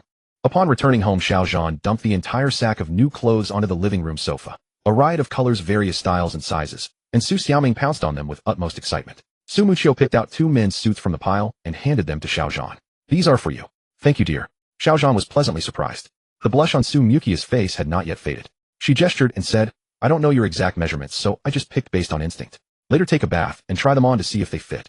If you pick them, dear, there's no need to try. They'll definitely fit. Xiao Zhan tried to charm her. You.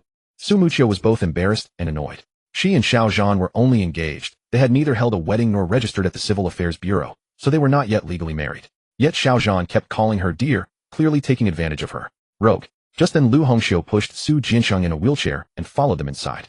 The moment she entered and saw Xiao Zhan teasing Su Muqiu, Lu Hongxiu's already worried expression darkened further. She shot a harsh glare at Xiao Zhan, then said to Su Muqiu, Muqiu, come with me. Your mother has something to ask you. With that, she turned and headed to the kitchen. Okay. Su Muqiu also gave Xiao Zhan a fierce glare. Without guessing, she knew exactly what Lu Hongxiu was worried about and what she wanted to ask. Mother and daughter went to the kitchen. Su Xiaoming was fiddling with the new clothes. Only Su Jianqing and Xiao Zhan, father-in-law and son-in-law, were left. Their eyes met, and the atmosphere instantly grew awkward.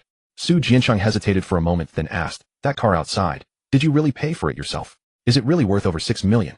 Xiao Zhan gave a non-committal nod. Su Jianqing pressed, where did you get so much money? Savings from before. Xiao Zhan casually made up a lie. Over 5 years of military service, Xiao Zhan had fought on blood-soaked battlefields, earning countless merits, and gradually becoming the Northern Wolf King who struck fear into the hearts of his enemies. Several times, he had saved the world economy from the brink of collapse in times of crisis. Because of this, he had rightfully received the limited edition Supreme Black Card from Global Bank. Moreover, it was a Supreme Black Card specially customized for him by Global Bank. The wolf head emblem on the Black Card was unique. It represented the invincible Blood Wolf Legion under his command, and the wolf head was a symbol of the Wolf King, significant beyond measure. Before savings, Su Jianqing furrowed his brows. He was no fool. He could tell at a glance that Xiao Zhan was deliberately hiding the truth. He desperately wanted to ask, what did you do before? How did you save up over 6 million? Can you tell me so I can learn to save a bit too? But since Xiao Zhan didn't want to say, Su Jianqing thought it over, hesitated, but ultimately did not voice the question. Dad, Xiao Zhan called out, then smoothly changed the subject. It's just a car, nothing special. When your legs recover and you can walk and drive again, I'll buy you one too. Then you can take mom out for a drive, enjoy the breeze and relax in your golden years. My legs, hey? Su Jianqing was stunned. After coming back to his senses, he shook his head with a bitter smile and sighed. I know my legs. They've been crippled for years, completely numb. In this life, they'll only ever be a useless man. Useless. A car accident a few years ago had left Su Jianqing's legs paralyzed, dealing him a devastating blow that was both physically and psychologically unbearable. In recent years, he had drifted through life aimlessly, his status in the Su family plummeting. He had lost his former drive. He no longer bothered competing for the family's assets, knowing full well he couldn't win. Why humiliate himself? As for recovery, he had never dared to hope for such an unrealistic thing. There is no greater sorrow than a dead heart. Su Jianqing was a living example. For years, as the only man in a family of 4, the former pillar, he had watched Su Muqiu and Lu Hongxiu bustle about, toiling tirelessly, while he could only sit in his wheelchair, waiting to be fed, unable to help, and even dragging them down like a burden. The bitterness in his heart was beyond words. Just living required immense courage. Dad, don't lose heart. As a man who had also suffered a fatal blow a few years ago, Xiao Zhan knew all too well the helplessness and despair of hating heaven, earth, and oneself, of calling out, but getting no response. He had experienced it himself. Thus he could empathize deeply with Su Jianqing's pain. He often thought if 5 years ago he had possessed his current abilities to protect himself and his mother, she would never have had to return to the capital, nor would she have knelt to death at the gates of the Xiao family. His mother's death was an eternal wound in his heart. He couldn't save his own mother back then, but now if he could save Su Muqiu's father, that would be something. So Xiao Zhan said seriously, actually, I once studied traditional Chinese medicine and worked as a doctor. I know some acupuncture and massage techniques, and I've cured cases similar to yours, people who had been disabled for years. If you trust me, Dad, let me try. You, Su Jianqing looked up, staring at Xiao Zhan with wide eyes, incredulous. Xiao Zhan nodded. It won't hurt to try. If I fail, things won't be any worse than they are now. But what if I succeed? But, Dad, wait a moment. They'll get a basin of hot water to soak your feet first, stimulate your blood and meridians, and then give you a leg massage. Su Jianxing had some doubts, but Xiao Zhan gave him no chance to refuse. After speaking, he turned and left. Su Jianxing sat there frozen, watching Xiao Zhan's retreating figure. A myriad of emotions churned within him. The heart that had been as dead as ashes for years seemed to be kindled by Xiao Zhan's words, catching a faint spark of hope, a glimmer of light. He was somewhat excited, but he dared not show it. He suppressed that tiny shred of hope and excitement deep in his heart, because to him the hope was far too slim. The chances of it becoming reality were minuscule.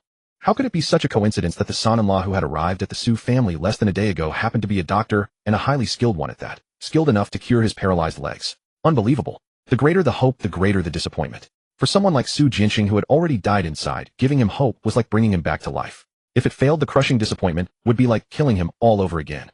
In the kitchen, Lu Hongxiu closed the door and asked while cooking, "Muqiu, what exactly is going on between you and that rapist?" "What do you mean?" Su Muqiu played dumb. "Don't think you can fool me," Lu Hongxiu said coldly. "I'm your mother. No one knows you better than I do. Ever since that bastard knocked you up 5 years ago, you never said a word, but you were miserable inside. You even developed a phobia of men. You never let any man so much as touch your finger. But just now you let that rapist hold your hand. Tell me honestly, did he say something to you? Did he do something? Or are you being deceived by his kindness to you and to Mengming and starting to develop feelings for him?" Lu Hongxiu was anxious, so she didn't beat around the bush. She cut straight to the point. Su Muqiu's expression tightened, and she quickly shook her head. "No, Mom, don't overthink it, and don't say such things. How could I possibly fall for him? I just couldn't break free for a moment." As she spoke, her face blushed again. To say that after merely half a day's acquaintance she had fallen in love with Xiao Zhan at first sight was absolutely impossible. That wouldn't fit Su Muqiu's personality, nor her current situation. Over the past few years, Su Jianxiang had been paralyzed and disabled. Su Xiaoming was still young, and Lu Hongxiu had retired early to take care of the two of them. The entire family's living expenses all depended on Su Muqiu alone. As a woman, the burden on her shoulders was extremely heavy. Now, having been kicked out of the Su group and losing her job, she faced a severe survival crisis. Under such circumstances, how could she have any spare thoughts for romance? Moreover, the sudden pregnancy 5 years ago had left a particularly deep psychological shadow on her. Toward love and men, she had long lost any longing, leaving only aversion. "Really?" Lu Hongxiu frowned, somewhat skeptical. "Of course it's true." Su Muqiu's tone was firm. "Mom, for 5 years I've been investigating the circumstances of that pregnancy. Until I find out the truth and discover Xiaoming's biological father, this obstacle in my heart will never be overcome. Before that, I will absolutely not accept any other man." As for Xiao Zhan, Su Muqiu glanced toward the door and sighed. "Mom, you've seen it too. Although he has committed crimes and been to prison and tends to resort to violence every time he fights, it's to protect me, Xiaoming, and our family. He is truly kind to Xiaoming, and Xiaoming is willing to be close to him. As long as Xiaoming is happy, let him stay with us for now. He just got out of prison, has no home to go back to, and is actually quite pitiable."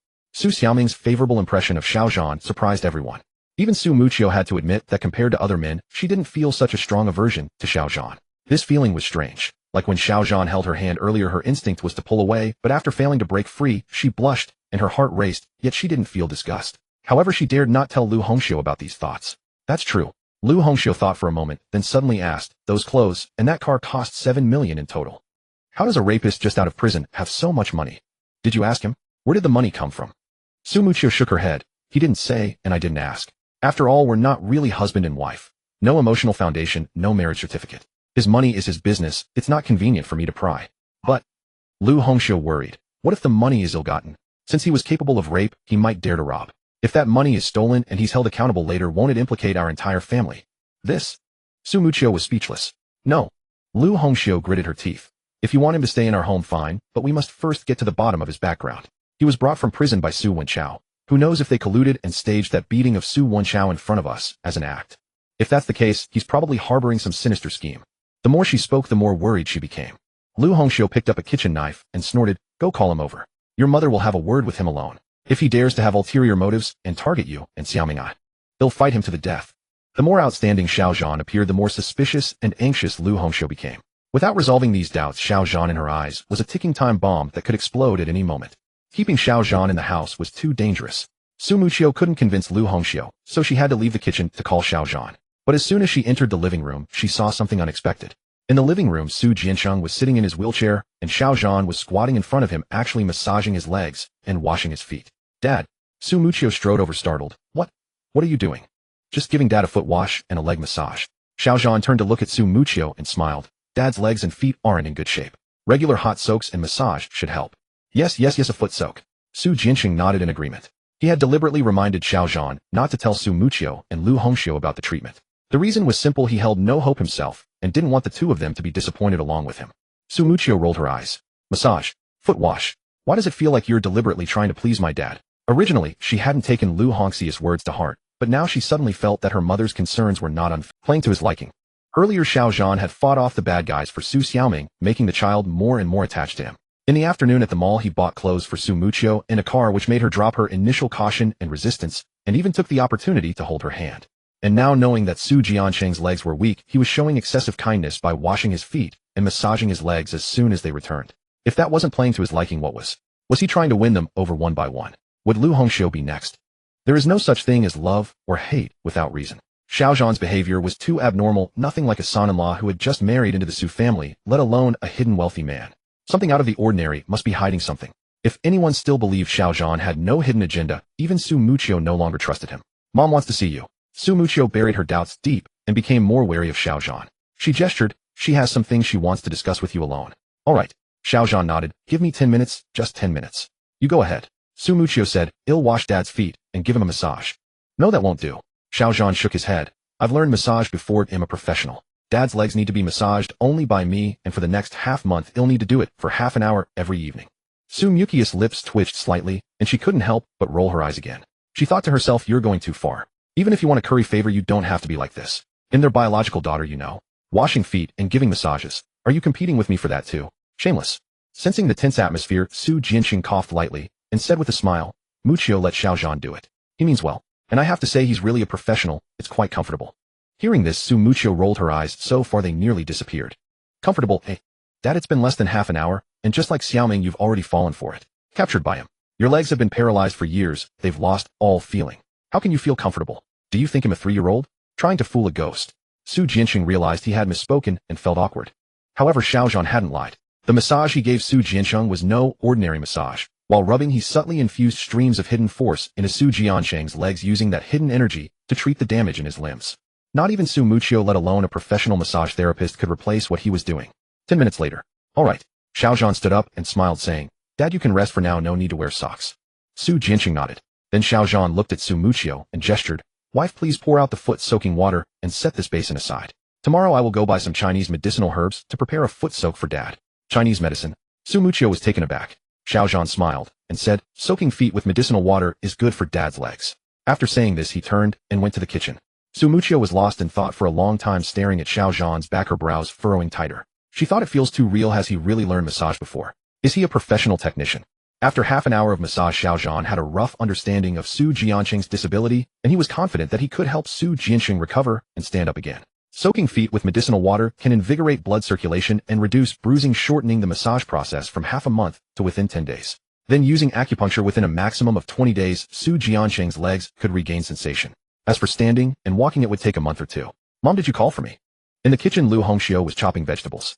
When Xiao Zhan casually called out, Mom, it made Lu Hongxiu feel uncomfortable, and her expression immediately turned cold. She picked up the kitchen knife, looking fierce. She stared at Xiao Zhan seriously and said, You and Muchio are only engaged, not married yet. Just call me Annie, no need to keep calling me Mom, I'm not used to it. All right. Xiao Zhan didn't mind and asked, Then Annie, do you need something from me? Of course I do. Lu Hongxiu went straight to the point and asked in a serious tone, You tell me honestly, what benefits did Su Wenchao give you for getting you out of prison? What condition did you agree to? Is there some unspeakable conspiracy between you? Are those funds you received from Su Wenchao? Lu Hongxiu thought for a long time and felt this possibility was the greatest. Su Wenchao must have given Xiao Zhan a substantial amount of money, making him marry Su Muchio and join their family, bringing disaster to their family of 4. It's all because Xiao Zhan has too many suspicious points. Aside from that, Lu Hongxiu couldn't think of a more reasonable explanation. Auntie, I can understand your feelings. Xiao Zhan had long anticipated that his sudden intrusion into the Su family's life would create distrust towards him from Lu Hongxiu, Su Jianqing, and Su Muchio. Therefore, he was not surprised at Lu Hongxiu's questions. Shaking his head, Xiao Zhan said seriously, I can assure you my agreement with Su Wenchao to marry Muchio is merely to protect her and prevent her and Xiao Ming from being bullied by others. I have absolutely no ill intentions towards you. As their eyes met, Lu Hongxiu stared intently into Xiao Zhan's eyes, seemingly trying to see through his thoughts. After a moment, she asked, Why? You and Muchio are strangers with no ties or relations. Why do you want to protect her? Because I and she.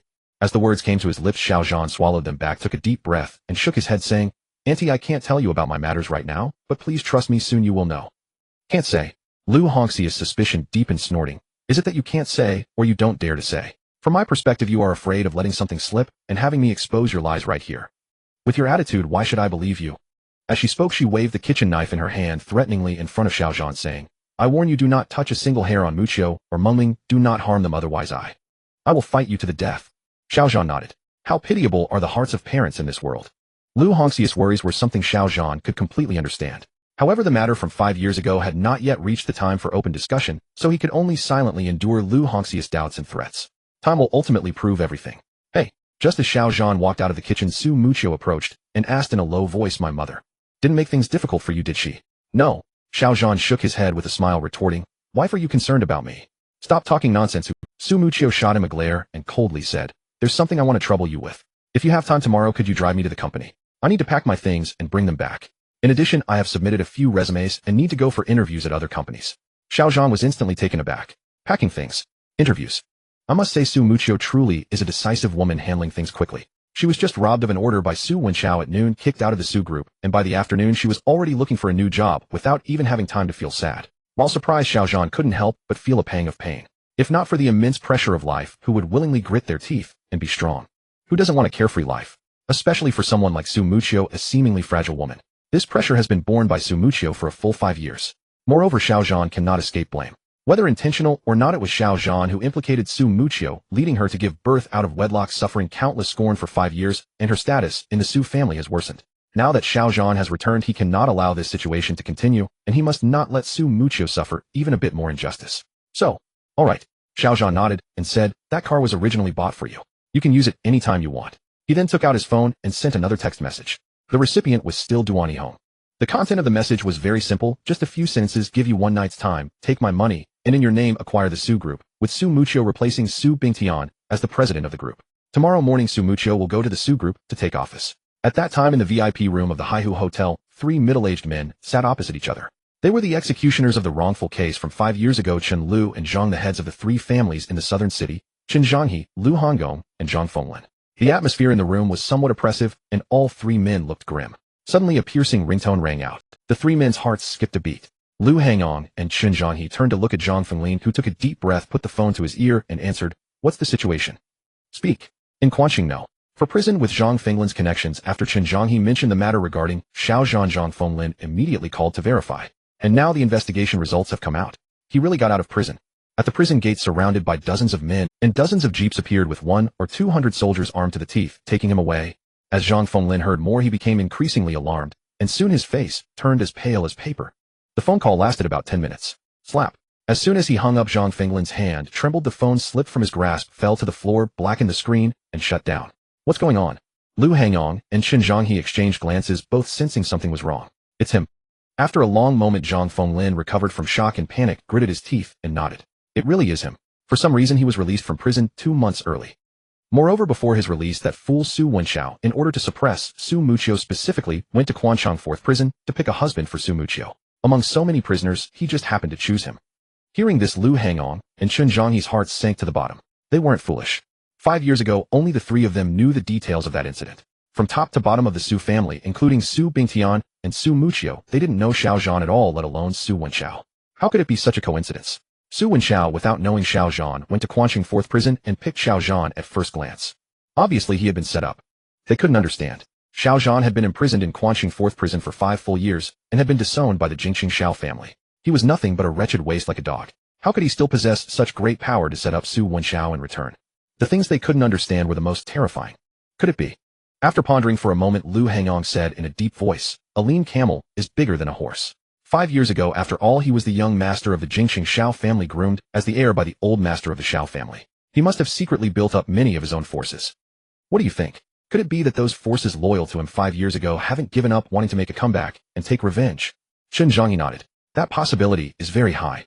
The key issue now is that we don't know which forces in Quanchang are his, and we don't even know if he still has any remaining connections in Jingqing. This afternoon at Ruiding Mall, he was so lavish he hit Xian Yiming, and even Xian Yiming didn't dare fight back. This shows that the forces hidden behind him should not be underestimated. Not only that, Zhang Fenglin said with a grave expression. Then Zhang Fenglin told Lu Hongong and Chen Zhanghe in detail what had happened at the gate of Quanqing 4th prison at noon today. After hearing it, both of their faces turned green. The military. This. How is it possible? Looking at the entire Xuanqing, when it comes to wealth and power, the richest man Xianbansheng is undoubtedly number one. But even Xianbansheng only has some connections in officialdom and the military. There's no way he could mobilize active duty soldiers. If I'm not mistaken, those men in black were probably sent by the Jingqing Shao family to deal with Xiao Zhan. As for those military troops, Zhang Fenglin took a deep breath and said they took Xiao Zhan away and personally delivered him to Junwang Grand Hotel to have him engaged to Su Muqiu. Clearly they are friends, not foes. Moreover, making Su Wenchao unknowingly choose Xiao Zhan and then escorting Xiao Zhan to Junwang Grand Hotel. This is clearly two small steps in a larger plan. Since the military participated in the latter step, we have reason to suspect that Xiao Zhan's backing is within the military. It was the military that helped him escape and execute the entire plan. This. Lu Hangong abruptly stood up exclaiming, "You mean he can mobilize people in the military?" Cold sweat broke out on his. If that were really the case, it would be too terrifying. No wonder even Qian Yiming, after being beaten by Xiao Zhan, had to swallow it obediently. A guy backed by the military. Who the hell would dare to provoke him?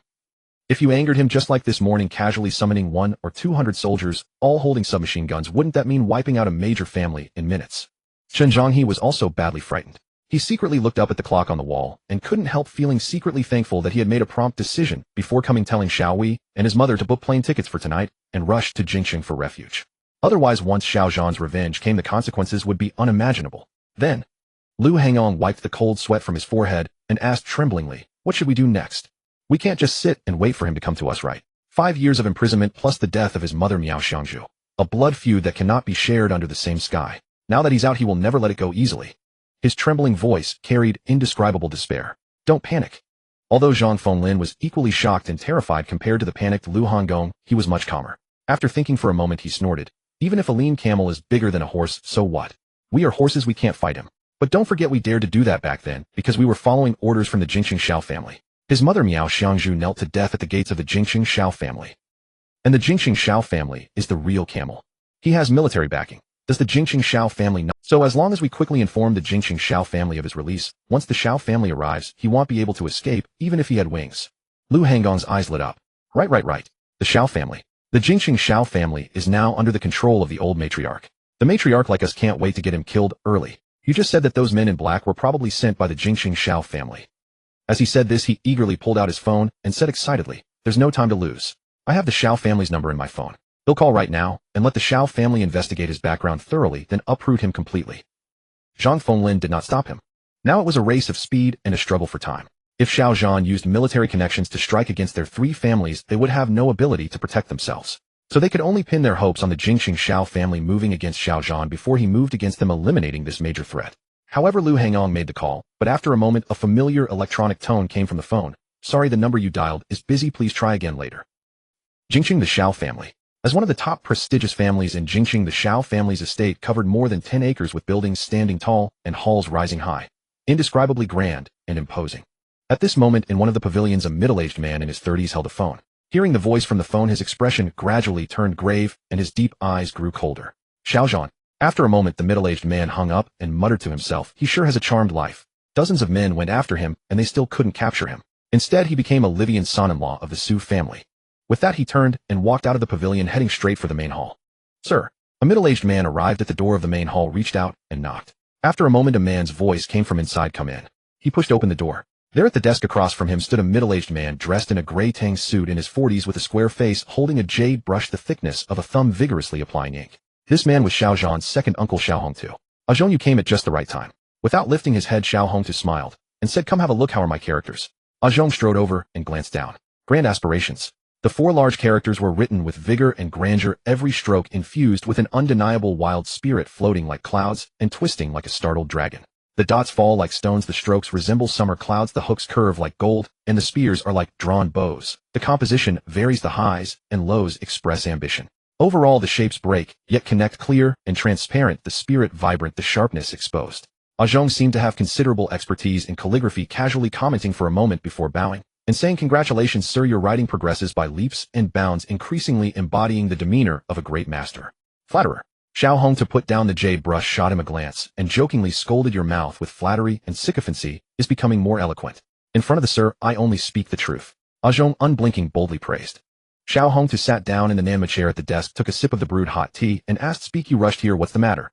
Zhong was Xiao Hongtu's trusted aide, also responsible for managing the affairs of the Xiao family, and true to his name, he was utterly loyal to Xiao Hongtu. Xiao Hongtu practiced writing every day. When he was practicing, it was not allowed for others to disturb him unless there was a major matter to report. This was the rule. Thus, from the moment Zhong knocked and entered, Xiao Hongtu knew that something significant must have occurred. After hesitating for a moment, Zhong said, "It's about Xiao Zhan." Xiao Zhan. Xiao Hongtu raised an eyebrow and casually asked, "Didn't the old lady already personally order someone to go to Quan City and bring him back? What did they kill him on the way?" His tone was like completely unconcerned about Xiao Zhan's fate. After all, in the past 5 years, Xiao Hongtu and the old lady had completely controlled the foundation and connections of the Xiao family in the capital, while Xiao Zhan's father Xiao Pojan's faction had been thoroughly eliminated with no chance of resurgence. Carefree, Xiao Zhan, a mere rapist just released from prison, could stir up no waves. Whether he lived or died was entirely at the old lattice word. No. Zhong shook his head, his expression serious. Not only did they not kill him, but he was also allowed to marry into the Su family, becoming their son-in-law.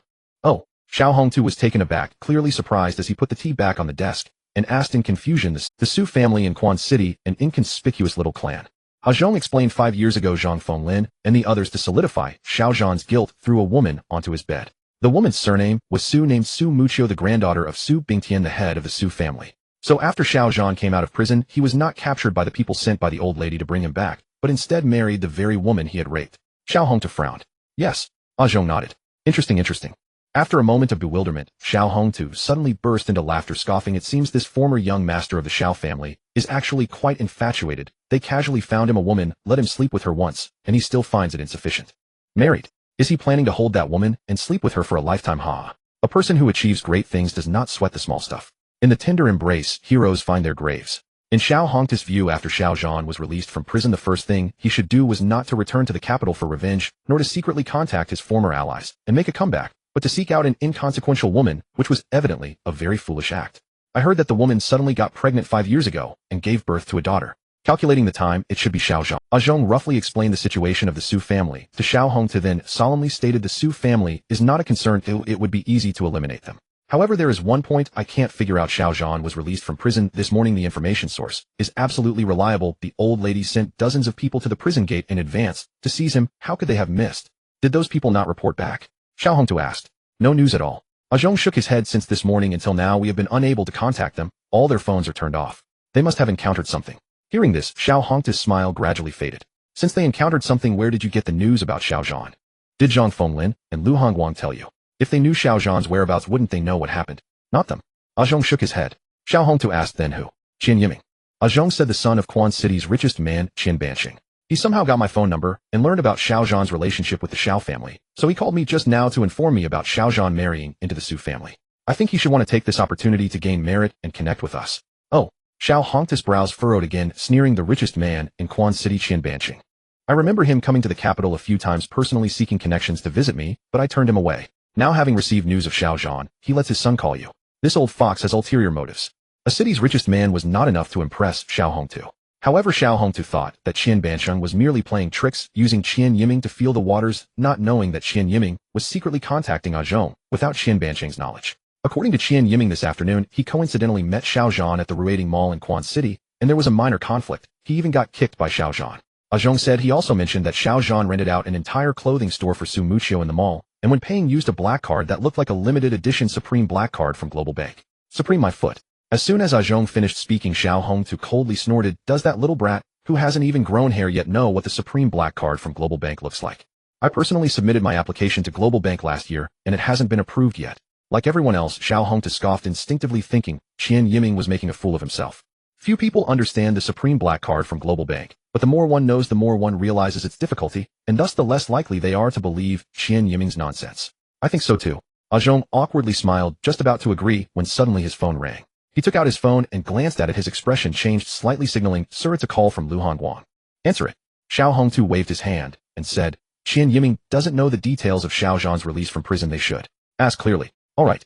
Zhong nodded and then answered Lu Hongguang's call. The entire conversation lasted less than 10 minutes. Zhong's expression shifted repeatedly. What's going on? Xiao Hongtu's sharp eyes fixed on him. The moment Zhong hung up, he looked up and discerned something amiss from Zhong's expression. Master, something seems off. Zhong said in a deep voice. After Lu Hongguang and the others learned that Xiao Zhan had been released early, they immediately sent people to investigate the circumstances. He repeated Lu Hongguang's words verbatim. The military. Hearing these jarring words, even the composed Xiao Hongtu was startled, frowning. Given his current status and position, how could he mobilize the military? That's why it's off. Zhong worriedly said, Back then you and the old madam spared his life due to circumstances. Now it seems that during his years in prison he hasn't given up revenge, and someone has been covertly supporting him. This outcome caught Xiao Hongtu entirely off guard. A centipede dies, but never stiffens. If someone were secretly supporting Xiao Zhan attempting a comeback, Xiao Hongtu would not believe it. However, the blatant act of sending troops to pick Xiao Zhan up from the prison gate was utterly incredulous. Were they courting death?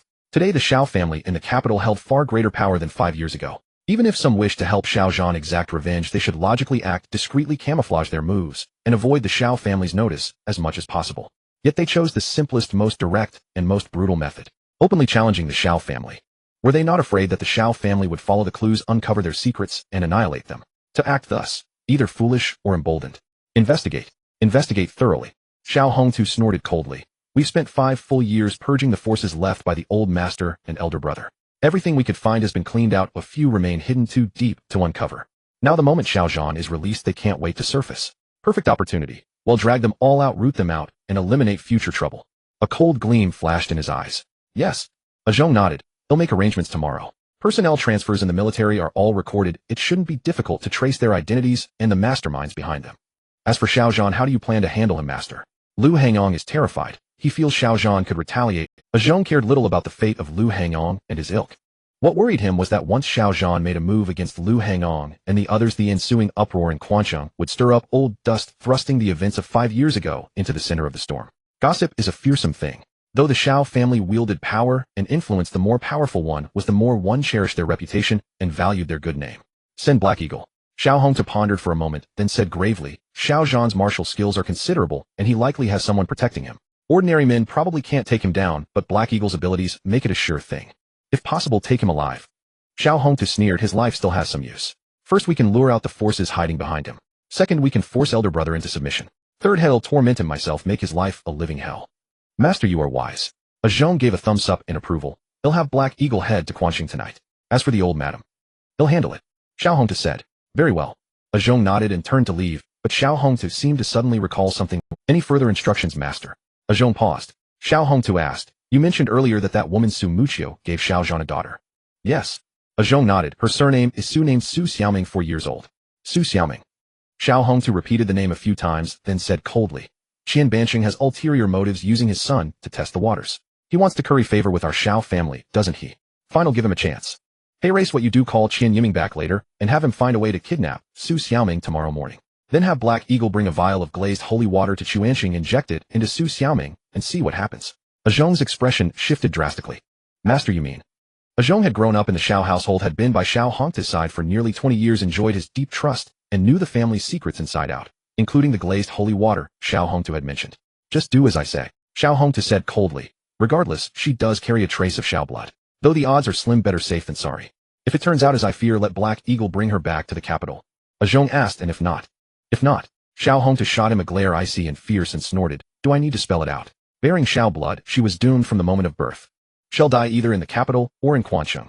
Zhong's heart trembled slightly. In the years serving Xiao Hongtu, he had killed hundreds, if not thousands of people. He was a mass murderer. But he had never killed a child. Too cruel. Moreover, he was an orphan taken in by the Xiao family, so he wouldn't starve in the streets. Thus he harbored a special feeling towards children. Rest assured, master. He'll fetch the glazed holy water immediately. Yet under Xiao Hongtu's command, the last shred of compassion in Zhong's heart was forcibly suppressed. He nodded without hesitation and left the main hall. 8 o'clock in the evening. In the VIP ward of Quancheng City Hospital. After hours of emergency treatment, Su Bingxin's vital signs stabilized. His eyes slowly opened, and he regained consciousness, barely clinging to life. Su Jiangwo and Su Wenchao, father and son, were wrapped in bandages, their faces still swollen. They stood guard by the bed, both looking worse for wear. A large crowd of relatives and friends filled the ward almost to overflowing. Whispers and murmurs filled the air. Grandfather. Dad. Seeing Su Bingtian awake, Su Jiangwo and Su Wenchao were overjoyed. They each leaned over the bed and cried out in excitement. The previously chaotic ward instantly fell silent, so quiet you could hear a pin drop. Su Bingtian was advanced in age, and his frail body could not withstand such turmoil. Even after waking, his face was as pale as paper, his eyes dull and listless, giving the impression of someone on the verge of death. Ah! He looked around, tried to speak, but lacked the strength. He raised his hand, pointing at the relatives and friends crowding the ward. Su Jiangwo understood immediately, and turned to say, you all go out first. How can we leave when the old man has just woken up? Exactly. The company is in chaos, now leaderless, waiting for the old man's instructions. Many of these people were shareholders or executives of the Su Group. Su Bingtian's safety directly affected the group's future and their own destinies. How could they leave at such a critical moment? If they left, only Su Jiangwo and Su Wenchao would remain in the ward. Whatever Su Bingtian said or did would be known only to them. That was absolutely unacceptable. If Su Bingtian died on the spot, the father and son could cook up any self-serving, well, maybe even seize the entire Su group. Who would know the truth? In the face of profit, family, and friendship crumble. Get out! Su Jiangwo erupted in fury, his voice rising several octaves, almost a roar. He shot a glance at Su Wenchao, who was even more blunt. He waved over 7 or 8 security guards waiting outside the ward and shouted, "Throw them all out. Anyone who dares to break and beat them." Having been beaten several times that day, Su Wenchao was full of pent-up rage, and now he vented it with an air of vicious authority. Yes, the security department of the Su group had always been under Su Wenchao's command. The guards obeyed him without question. 7 or 8 of them formed a semicircle, pushing and pulling, and within a minute, despite the relatives' and friends' struggles and shouts, they were all expelled from the ward. Only Su Bingtian, Su Jiangwo, and Su Wenchao, 3 generations, remained in the ward. Help! Help me up! After resting a moment, Su Bingtian could barely speak. Su Jiangwo quickly helped Su Bingtian sit up, propping him against the pillow, and asked with concern, "Dad, how do you feel now? Any discomfort?" Su Bingtian shook his head. "Grandfather." Su Wenchao could not wait, and asked, "What exactly is going on?" "For that slut Su Muchio, how dare Zhao Yongrong and the others be so bold as to attack us? And director, he owes his position to our Su family's contributions. Yet he showed up, but didn't back us, even flirting with Zhao Yongrong. He deserves to die." The more he thought about it, the angrier Su Wenchao became. And he could not figure it out. Today's events had come so suddenly, catching them off guard. Even now, Su Jiangwo and Su Wenchao were completely baffled. Su Jiangwo also asked, "Dad back?" Then Director Song took you aside and said something that made you so furious you collapsed at the office door. "It's the Duan family." Su Bingtian took a deep breath. The eldest young master of the provincial capital Duan family, the future heir, Duan Yihong. It was he who ordered Zhao Yongrong, Li Lixing, and Wang Jitao to go to the Su group and cause trouble to stand up for Su Muchio. The Duan family. The eldest young master. Su Jiangwo and Su Wenchao exchanged a glance, their faces turning pale, and both saw the barely concealed terror in each other's eyes. The name of the provincial capital Duan family thundered in their ears. Su Bingtian said in a low voice, "The Duan family is far too powerful for us to match. If Duan Yihong truly wants to destroy us, we have no means to resist. We can only submit lamely, our hands tied." This. Su Jiangwo swallowed hard, gulping down saliva, and said in disbelief, "So Zhao Yongrong, Li Lixing, and Wang Jitao are all Duan Yihong's men?" "Probably." Su Bingtian nodded. "But even so, why would they stand up for Su Muchio?" Su Jiangwo frowned, puzzled. Could it be that the man that slut Su Muchio latched onto isn't Zhao Yongrong or the others, but Duan Yihong? No, that's impossible. As far as I know, Duan Yihong has been serving in the military for years. Su Muchio could never have gotten in touch with him. That's no longer important. Su Bingtian shook his head with a sigh. What matters is that the attack on the Su group was only the beginning. It's far from over. Dad, you mean? Su Jiangwo's heart skipped a beat, sensing trouble. "Quick, call your sister." Su Bingtian said urgently without explaining. "Your sister married into the Zhao family in the provincial capital, gave birth to 2 sons, so she has some say. Have her pull strings and ask the Zhao family to plead with the Duan family on our behalf. Tell her that as long as the Duan family is willing to let us off, we will agree to any conditions." Suya. She was the second child in the Su family, Su Jiangwo's younger sister, Su Jiancheng's older sister. When she married into the provincial capital Zhao family, one person's rise brought all her kin to prominence. It was because of her help that the Su group had grown rapidly to its current scale. Whenever the Su family encountered insurmountable problems, it was Suya who stepped in to resolve them. "All right, I'll call now." Su Jiangwo immediately stood up, pulled out his phone, and dialed Su Ya's number. Soon the call was answered. It's me." Su Jiangwo said urgently. "There's something I need your big..." However, before Su Jiangwo could finish his sentence, Suya interrupted. "You're rushing to me about the Duan family, right? How do you know?" Su Jiangwo was startled. "I heard about this afternoon." Su Ya's voice was extremely grave, and she deliberately kept it low as if afraid of being overheard, asking, "How is Dad now?" "At the city hospital, he just woke up." Su Jiangwo glanced back at Su Bingtian and said he should be fine, but given his age, the doctor wants him to stay for observation a few days, then recover at home. "That's good." Suya breathed a sigh of relief and said solemnly, "I don't know how you offended the Duan family, and I don't want to ask, but this time I'm afraid I can't help much. You'll have to rely on yourselves." "Off." Su Jiangwo's hand trembled, almost letting the phone slip, and he exclaimed anxiously, what kind of talk is that? You also bear the name Su, you are a part of the Su family. Now that such a huge crisis has befallen our family, you can't just wash your hands of it. Are you going to stand by and watch the Su family's foundation crumble? Watch Dad die of rage at those people's hands." Su Jiangwo was truly desperate. As Su Bingtian had just said, against the wrath of Duan Yihong, the Su family had no power to resist. But the Zhao family was different. They were both based in the provincial capital and had some dealings. Though less powerful than the Duan family, if the Zhao family was willing to mediate, they could minimize the damage to the Su family. Thus Suya was now the Su family's only hope. It's not that I don't want to help, it's just. Suya said helplessly, since Big Brother asked I won't hide it from you.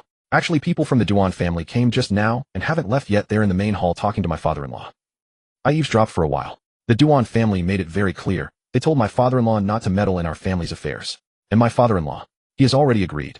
Her voice was soft, but it struck like a thunderclap. Thighs.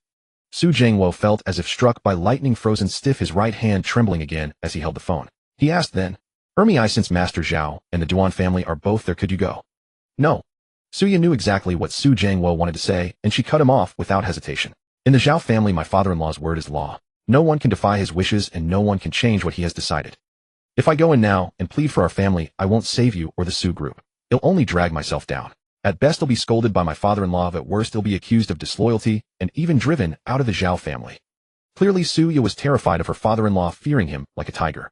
As the saying goes, marrying into a wealthy family is like plunging into the deep sea. The larger the clan, the stricter the family rules, and the more distinct the hierarchy.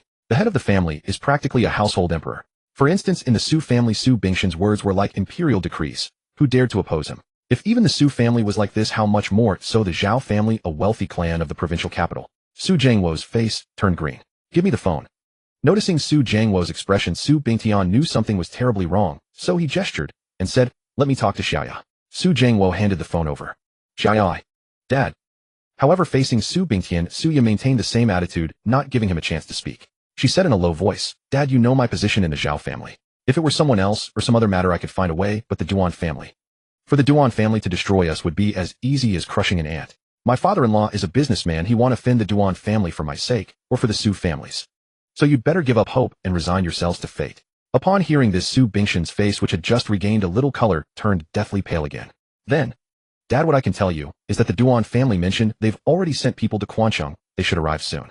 Remember, whatever terms they propose, accept them all. Don't resist, or the consequences will be unimaginable. With that, Suya hung up directly. From beginning to end, Su Bingtian hadn't had a chance to say a single word. Thud. The phone fell onto the bed. Su Bingshan's face was full of despair, his breathing rapid, as if his old illness had relapsed, and he was on the verge of losing consciousness again. Dad. Grandpa. Su Jingwo and Su Wenxiao rushed over, their tears streaming. It's over, it's over. Su Bingtian lay on the pillow, eyes vacant, an expression numb, as if he didn't hear their calls, muttering to himself. The Su family is finished. This time it's truly over. Su Ya's attitude reminded Su Bingtian of what Song Qingshan had said that afternoon at the Su group, erase the Su group from Quancheng. Erase from existence. The Duan family had sent people here to annihilate the Su family. Halt. At that moment, the security guard's cold shout came from outside the ward. Who are you? This is no place for you. Get lost. Bang. Bang bang. No sooner had the guard spoken than the sounds of punches and kicks followed. The noise lasted about 10 seconds. After 10 seconds, the ward door was pushed open and 2 men and a woman entered. One of the men in a suit looked refined and held a folder. The other was burly, clearly a martial arts practitioner of formidable skill. The woman, young and beautiful, walked at the front as if she were the leader. You. The 3 in the ward were startled by the sudden intrusion. They turned their heads, first stunned and frowning with confusion, but when they saw the security guards lying scattered on the floor outside, their faces turned ashen. Without a word, they resorted to violence. Clearly this trio had ill intentions. Those who had just been driven out of the ward witnessed the burly man single-handedly beating up the security guards and were terrified, silent as cicadas in winter. Yet driven by curiosity, they couldn't help craning their necks, perking their ears, and staring wide-eyed at what was happening inside. They wanted to come in, but dared not. Are you from the Duan family in the provincial capital? After a moment of shock, Su Bingtian asked. He alone had heard Su Ya's warning, but he never expected that what he feared would come so soon. The Duan family had arrived so quickly. Allow me to introduce myself. The leading beautiful woman nodded and smiled, saying, my surname is Li Fei. I am President Duan's personal secretary. These 2 are the company's legal department manager and security head. We are here today to discuss a transaction with Chairman Su. As she spoke, Li Fei signaled to the suited man, who stepped forward and handed the folder to Su Bingtian. Li Fei continued, as far as I know, Chairman Su holds 72 of the shares in the Su group, making you the largest shareholder and chairman of the board. We now wish to acquire all your shares and take over the Su group. Acquisition. Takeover. A single stone stirs up 1,000 ripples. Li Fei's words, barely halfway spoken, stunned everyone present, especially the shareholders and executives of the Su group gathered at the door. They had rushed to the hospital in a panic, worried that Su Jingwo and Su Wenxiao, father and son, would seize the opportunity to take over the Su group. Now out of nowhere, a wild card appeared, demanding to snatch the deal. How could they tolerate this? However, the deterrence of the Duan family from the provincial capital was too great. They dared to be angry, but not to speak out. Is this how the Duan family intends to wipe out the Su group from Quancheng? Su Bingtian sighed inwardly, feeling dizzy and his blood boiling. He opened the folder and skimmed through it. After a moment, he looked up at Li Fei, his face ashen, and said 50 million. The Su Group is valued at over 100 million. 72% of the shares are worth at least 80 million. Are you trying to force a buyout at a low price? Hearing this price, Su Jiangwo and Su Wenchao exchanged glances, gnashing their teeth in fury.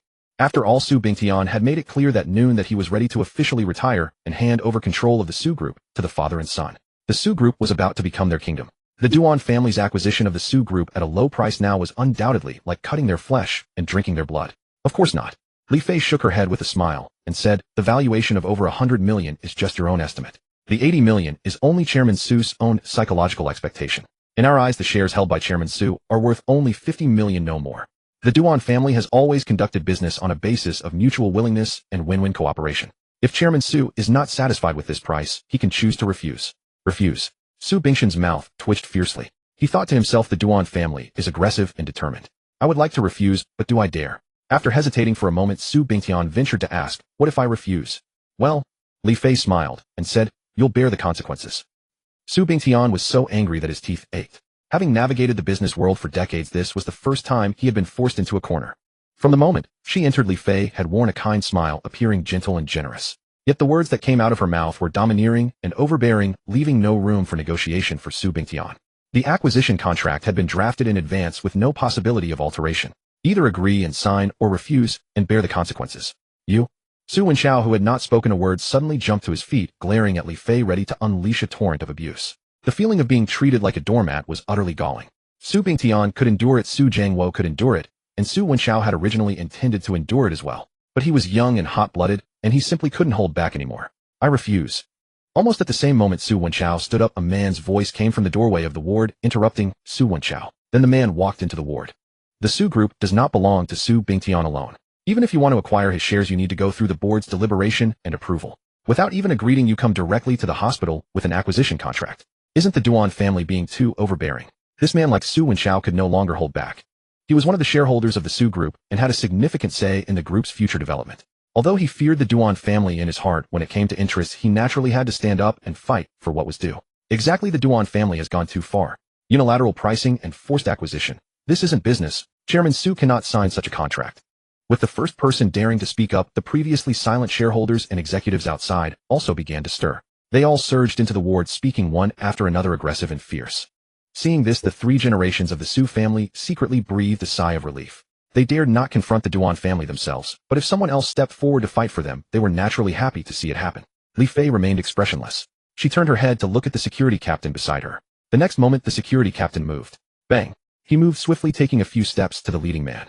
Without any hesitation, he raised his foot and kicked the man directly in the chest. Accompanied by a dull, piercing thud and a shrill scream, the man, before he could react, was sent flying backward. He crashed into the crowd, knocking down 5 or 6 people. The shareholders and executives, who had just mustered the courage to squeeze into the ward, were almost scared out of their wits.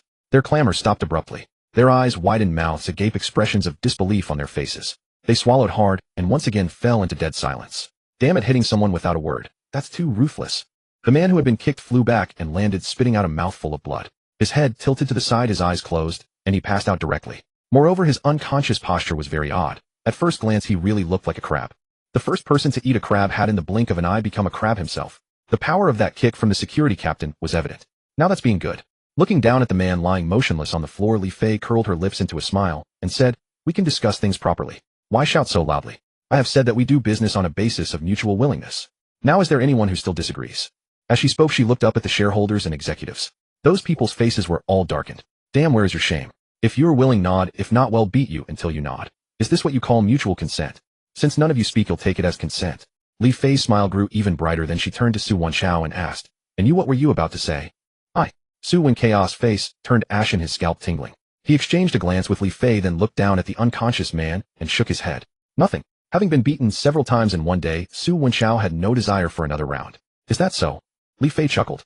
I thought you were about to curse me out. Still laughing. And still smiling. Su Wenchao's Adam's apple bobbed, but he was speechless. He had finally seen through it. This beautiful woman, named Li Fei, who smiled like a blooming flower, was actually ruthless and venomous, a rose with thorns. A classic smiling-faced demon. I'm in a hurry. If Chairman Su is willing, please sign the document, so I can report back. Li Fei ignored Su Wenchao and turned her gaze to Su Bingtian on the hospital bed. The legal department manager beside her tactfully handed Su Bingtian a pen. Final sign. Ill sign. Su Bingshan's heart sank to the bottom. He knew there was no escape, and had completely lost the will to resist. He gritted his teeth, steeled himself, took the pen, and swiftly signed his name on the acquisition contract. Su Jiangwo stood by the bed, watching his hands trembling, his heart bleeding. That was my Su Corporation. Sooner, damn. Thank you for your cooperation, Chairman Su. The legal department manager put away the signed contract. Li Fei smiled and said, around 10 o'clock tomorrow morning the new group president will officially take office. The few of us will stay in Quancheng to assist the new president. As for you. Li Fei's gaze swept over Su Jiangwo and Su Wenchao, then turned to the shareholders and executives. For now, stay in the company with your positions unchanged and follow all arrangements of the new president. A final decision. In just a few words, it announced the fall of the Su family, meaning that from tomorrow the Su Corporation would officially change dynasty. Everyone's hearts trembled violently. All this had happened so fast. From the moment Li Fei and her team entered the ward until now, only a dozen minutes had passed, yet it felt like a century, like a dream. As for them, they were only temporarily staying at the company. Whether to stay or go would depend on the new president's mood. The change of president was a foregone conclusion. They abandoned any thought of further resistance, replaced by a shared doubt who exactly would be the new president of Su Corporation. Su Bingtian was no exception. Taking a deep breath, Su Bingtian couldn't help asking, Secretary Li, may I ask one question? The Duan family went to such great lengths, spending 50 million to acquire my shares. Who do they intend to install as the one to take over Su Corporation? Immediately, everyone's eyes simultaneously turned to Li Fei, ears pricked, nerves taut, holding their breath, waiting for Li Fei's answer. You want to know? Li Fei raised an eyebrow and smiled. Tomorrow morning at 8, come to work an hour early to set up a welcome ceremony for the new CEO. As for his identity, hey, you'll find out then. Li Fei was being mysterious, leaving them in suspense before turning and walking away. The others exchanged bewildered glances, staring at each other. At 10 o'clock in the evening, outside the Nanxiang airport in southern Xuanqing, a black Mercedes slowly came to a halt. The door opened and 3 men and 1 woman stepped out. It was Chen Xiaohui and his mother, who were preparing to leave Quancheng overnight for Jingqing. The other 2 men were Chun family bodyguards assigned to protect the mother and son. You can go back now. After getting out of the car, Chen Xiaohui said to the driver, no matter what happens in Xuanqing, inform me immediately. And make sure to rest assured, young master. The driver nodded, then turned the car around and left Nanxiang airport. Mom, let's go. Chen Xiaohui turned to his mother. The mother and son led the way, with the 2 Chen bodyguards following behind. The group of 4 strode toward the terminal across the way. On the way, Chen Xiaohui hesitated, but finally couldn't help asking, Mom, do you really not know why Dad is rushing us out of Quancheng? I really don't. Chen's mother sighed and shook her head. Your father has always been stubborn, keeping everything to himself. But I know he must have his reasons for doing this. Then what about Dad? Chen Xiaohui worried. Is he going to be okay? I'm still not at ease. I want to stay. No. Chen's mother resolutely shook her head. Listen to your father's arrangements. He's right. He's doing this for our sake. If we insist on staying, we'll only cause him trouble. Then, fine. Chen Xiaohui was reluctant, but dared not defy his parents. Bang, bang. As they walked and talked, just as they reached the terminal entrance, 2 strange sounds came from behind, like heavy objects hitting the ground. The noise was slight, but due to the proximity, unmistakably clear. The mother and son both stopped and turned around. What's going on? The sight before them startled them. The 2 Chin family bodyguards who had been following them had inexplicably fallen unconscious on the floor behind them. The strangest part was that there was no one else around. Chen Xiaohui's heart skipped a beat. He bent down to check on the bodyguards when suddenly an aged voice whispered in his ear, You really don't want to leave, do you? Then don't go. The voice came from behind, very close, rising abruptly and sending chills down their spines. Chen Xiaohui's scalp tingled. Aunt. Chen's mother let out a horrified scream. Bang, bang. Before they could see who it was, something struck the back of their heads hard. Their bodies went stiff, their heads spun, and with 2 thuds they followed the bodyguards, collapsing unconscious. A Graven sped toward them from across the way. It stopped in front of the 4, and 2 young men jumped out. Without a word, they hoisted the mother and son and the 2 bodyguards into the vehicle, tossing them like stacked logs into the back row. Uncle Fu. Then the young men looked at an old man standing there, their expressions respectful as they awaited further instruction. The old man appeared to be in his 60s, with graying hair, a wrinkled face, and a slight hunch. He looked like an ordinary senior, but his eyes gleamed with sharp light, deep and unfathomable, cold as a winter waning moon. One glance at him stirred an inexplicable unease. Go ahead. Execute the plan. The hunched old man spoke casually, and then turned and walked away. Given his age and condition, one would expect him to move slowly. But under the young men's gaze, his aged figure vanished into the bustling crowd in the blink of an eye, leaving no trace. Each step seemed to cover 10 meters. Let's go. The young man, accustomed to such wonders, got into the van. Moments later, the gray van sped away from Nanxiang Airport. At 10 o'clock in the evening, at the Su residence in Fuyuan Community, Su Mukia's room was still lit. Su Muchio and Su Xiaoming, wearing matching pajamas, lay side by side on the soft bed, while Xiao Zhan sat on the edge of the bed telling Su Xiaoming a story to lull her to sleep. In the 3rd month of basic training, your father participated in the military district competition. After countless challenges, he emerged victorious, becoming an undisputed warrior king. Sleep tight, Xiaoming. Tomorrow night, he'll tell you all about that competition, okay? Xiao Zhan reached out, gently stroking Su Xiaoming's forehead with his rough palm. A tender, gentle smile bloomed on his resolute face. All right. Su Xiaoming beamed sweetly, her chubby little face brimming with happiness. She turned and snuggled into Su Muqia's arms, exclaiming proudly, Mom, you were right. My dad is a super invincible hero. He's amazing. When I grow up, I'm going to join the army, so I can find my dad. Su Muqio felt awkward. She shot Xiao Zhan a glare, wondering where he had heard such stories. He told them so convincingly, with such vivid detail, as if they were his own experiences. Even Su Xiaoming wasn't the only one captivated. Su Muqio found herself drawn in. All right, Su Muqio patted Su Xiaoming's back. When you grow up, Mommy will go with you to find your dad. Even Su Xiaoming wasn't the only one captivated. Su Muqio found herself drawn in. All right, Su. Xiao Zhan was taken aback. What for? Thank you for standing up for me time and again. Thank you for being so good to Xiaoming, for weaving such a beautiful story to fill the void of fatherly love she's always felt. And thank you for keeping your word and not harboring any improper intentions toward me. Su Muqio spoke from the heart. Originally, when she learned that Su Bingtian had betrothed her to a rapist, she had been in despair and had mentally prepared herself for Xiao Zhan to mistreat her. But fortunately, Xiao Zhan was nothing like the reports suggested. On the contrary, he had been nothing but caring toward her family. This was something Su Muqio had never dreamed of. Although Xiao Zhan's background puzzled her, and she felt he might have ulterior motives in approaching her after today's interactions, she was certain he wasn't a bad person. For her, not being a bad person was already wonderful. No need to thank me. It's what I should do, Xiao Zhan said with a shake of his head and a smile. Actually, it's me who should thank you. Thank me, eh? Su Muqio was also puzzled, frowning. What do you have to thank me for? 5 years ago, I was arrested and imprisoned, losing my mother, my family, my home, and everything that once belonged to me. But now you have given me a new family, so of course I want to thank you. Xiao Zhan's expression was solemn. Yet in his mind he thought, I also want to thank you for giving me such an obedient and adorable daughter and for raising her with all your hard work. Meanwhile, I owe you an apology. I'm sorry for dragging you into this. Su Muqia's pretty face flushed. An orphan. In Su Wen Chaos earlier investigation documents, it only mentioned Xiao Zhan's imprisonment 5 years ago for rape, focusing on his criminal record and labeling him as a psychopath with severe violent tendencies. However, it made no mention of Xiao Zhan's family background from 5 years ago. Now hearing it from Xiao Zhan's own mouth in such an atmosphere, Su Muqio was astounded, her heart trembling, and she couldn't help but be moved. So he too is a man of misfortune. 5 years ago. Su Muqio was particularly sensitive to this time point. She instantly thought of herself. 5 years ago on a certain day, she had suddenly discovered she was inexplicably pregnant. For 5 years she had endured scorn and ridicule, and her circumstances had worsened day by day. What a coincidence. Is this the legendary Misery Loves Company? After a brief pause, Su Muqio asked softly what happened 5 years ago. For some reason, she had a faint feeling that Xiao Zhan's alleged rape charge might be false, a frame-up by someone else. There was no reason, just a subtle intuition. Perhaps it was a woman's sixth sense. Do you want to know? Xiao Zhan lifted his head and met Su Muqia's eyes. Tell me if you want. Su Muqia's face grew redder as she gave a soft huff. Though she clearly wanted to know, she refused to admit it, pouting in an adorable, coquettish manner under the lamplight, making it hard not to smile. I will tell you. Xiao Zhan nodded with a smile, then shook his head and said, but not now. Then when oi? Su Muqio blurted out the question. Xiao Zhan thought for a moment and said, my secrets are of great importance and can only be shared with my closest person. Although we are now engaged, we are not yet truly husband and wife. The day you genuinely fall in love with me, willingly marry me, and we go to the Civil Affairs Bureau to get our marriage certificate. On that day, I will bare my heart and soul to you, revealing all my secrets. Marriage registration. Bearing hearts and souls. Truly husband and wife. Su Muqia's heart gave a violent jolt. When she noticed Xiao Zhan's gaze unintentionally lingering on her chest for a moment, her face burned like fire, and she felt both embarrassed and indignant. Dream on. She shot Xiao Zhan an angry glare, pulled the blanket over herself, crawled into the bed, and switched off the bedside lamp. Turning her face away from him, she gritted her teeth and said, who wants to know your secrets? I warn you, don't you dare have any designs on me. The room plunged into darkness, so dark you couldn't see your hand in front of your face. Xiao Zhan rolled his eyes. What was happening? Just like that she flipped out.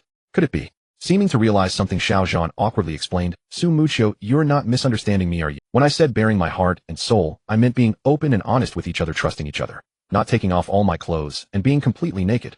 Your thoughts seem a little impure. Xiao Zhan felt wronged. Get lost. From the darkness came Su Muqia's suppressed cold reprimand. She wanted to curse, but dared not speak too loudly for fear of waking Su Xiaoming. Xiao Zhan's face was as dark as the night. He was the authentic Wolf King of the Northern Territory, a commander of armies. Order him to charge into battle, and he could take on 100 enemies single-handedly, sweeping across the battlefield. But when it came to coaxing a woman, he truly had no skill.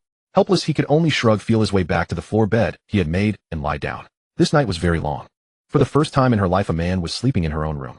Su Muqio tossed and turned in bed, unable to fall asleep for a long time, her mind cluttered with chaotic thoughts that refused to go away. She also worried that tomorrow, after picking up her personal belongings from the Su group, she would be completely cut off from the Su family. Years of hard work would go up in smoke, and everything would have to start from scratch. How would she find her way forward?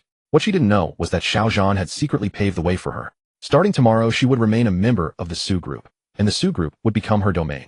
Reporting to the Wolf King, everything is arranged. The Su Group now bears the surname Xiao. Xiao Zhan received a text message from Duan Yihong and curled his lips into a smile.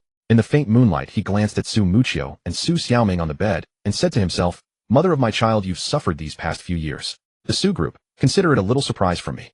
He hoped she wouldn't be too startled tomorrow morning. Xiao Zhan was strategizing, wanting to compensate this mother and daughter as much as possible before formally confronting Su Muqiu. But what he never expected was that his identity had already been exposed prematurely. His casual move at Ruiding Mall had revealed his background to Qin Yiming and Chun Zhonghe, who promptly notified the Xiao family in the capital. Meanwhile, He Ying was flying overnight from the capital to Chuanxing, clutching the vial of glazed saint water specifically meant for Su Xiaoming. Unbeknownst to them, danger was quietly looming. The next morning, when Xiao Zhan woke up, Lu Hongxiu had already prepared breakfast. No sooner had he stepped out of the room than Lu Hongxiu rushed in excitedly and asked Su Muqiu, "Muqiu, did he do anything to you last night?" "No." Su Muqiu pointed at the floor bed beside the bed and shook her head. "He told stories to Xiaoming and then went to sleep. He behaved himself." "That's a relief, that's a relief." Lu Hongxiu breathed a sigh of relief. After breakfast, Xiao Zhan changed into the new clothes Su Muqiu had picked out for him yesterday, drove to take Su Muqiu to the Su Group, and brought Su Xiaoming along to drop her off at school himself. No sooner had they left than Lu Hongxiu dashed back into Su Muqiu's room and started rummaging around. "What are you looking?" Su Jinqing, sitting in his wheelchair, looked puzzled. Lu Hongxiu ignored him. After a moment, she suddenly rushed out of the room holding Xiao Zhan's discarded old clothes and said excitedly, "Look, what's this?" With that, she reached into Xiao Zhan's old clothes and pulled out a black card. It was the Global Bank Supreme Black Card. "This is..." Su Jinqing took the Supreme Black Card and examined it over and over, but couldn't make head or... Lu Hongxiu speculated. Xiao Zhan bought so many new clothes and a new car for Muqiu yesterday, totaling over 7 million. "Do you think this is his bank card?" "Oh," Su Jinqing stammered. "Even if it is, so what? The card belongs to that child. He left in a hurry just now and must have forgotten to take it while changing clothes. How about I call him and ask him to come back for it?" "Come back for it? Bullshit." Lu Hongxiu scolded angrily, hurling Xiao Zhan's old clothes right at Su Jianqing's face. She snatched back the Supreme Black Card and snorted, "If it really is a bank card, aren't you curious how much money is in it?" Su Jinqing was startled by her words. Removing the old clothes from his face, he exclaimed, "Old woman, what do you think you're doing? Let me warn you, secretly using someone else's bank card is illegal and against the rules. We can't fool around like this. Besides, I think Xiao Zhan is a decent lad. He treats Muqiu and Meng Meng well." "Pa, pa pa pa." Before Su Jinqing could finish, Lu Hongxiu rolled her eyes and said, "He washed your feet and massaged your legs yesterday, and now you're hoodwinked by his appearance. Already siding with an outsider. What an obtuse fool." Lu Hongxiu fumed. "How long have we known him?" "All in all, less than a day. How do you know he isn't pretending to be nice to Muqiu and Meng Meng just to put on a show for us and lull us into complacency? After all, he just got out of prison, has a criminal record, and it's for rape. I always feel his intentions toward our family are impure. He must have some ulterior motive. I can't risk Muqiu and Meng Meng's safety. Anyway, until I get to the bottom of his background, I want feel at ease." Her words were delivered with righteous indignation, so plausible and forceful that spit sprayed all over Su Jianqing's face. With his lowly status at home, he dared not argue with Lu Hongxiu. "Even if you don't trust Xiao Zhan, you still can't." He worried. "That's settled."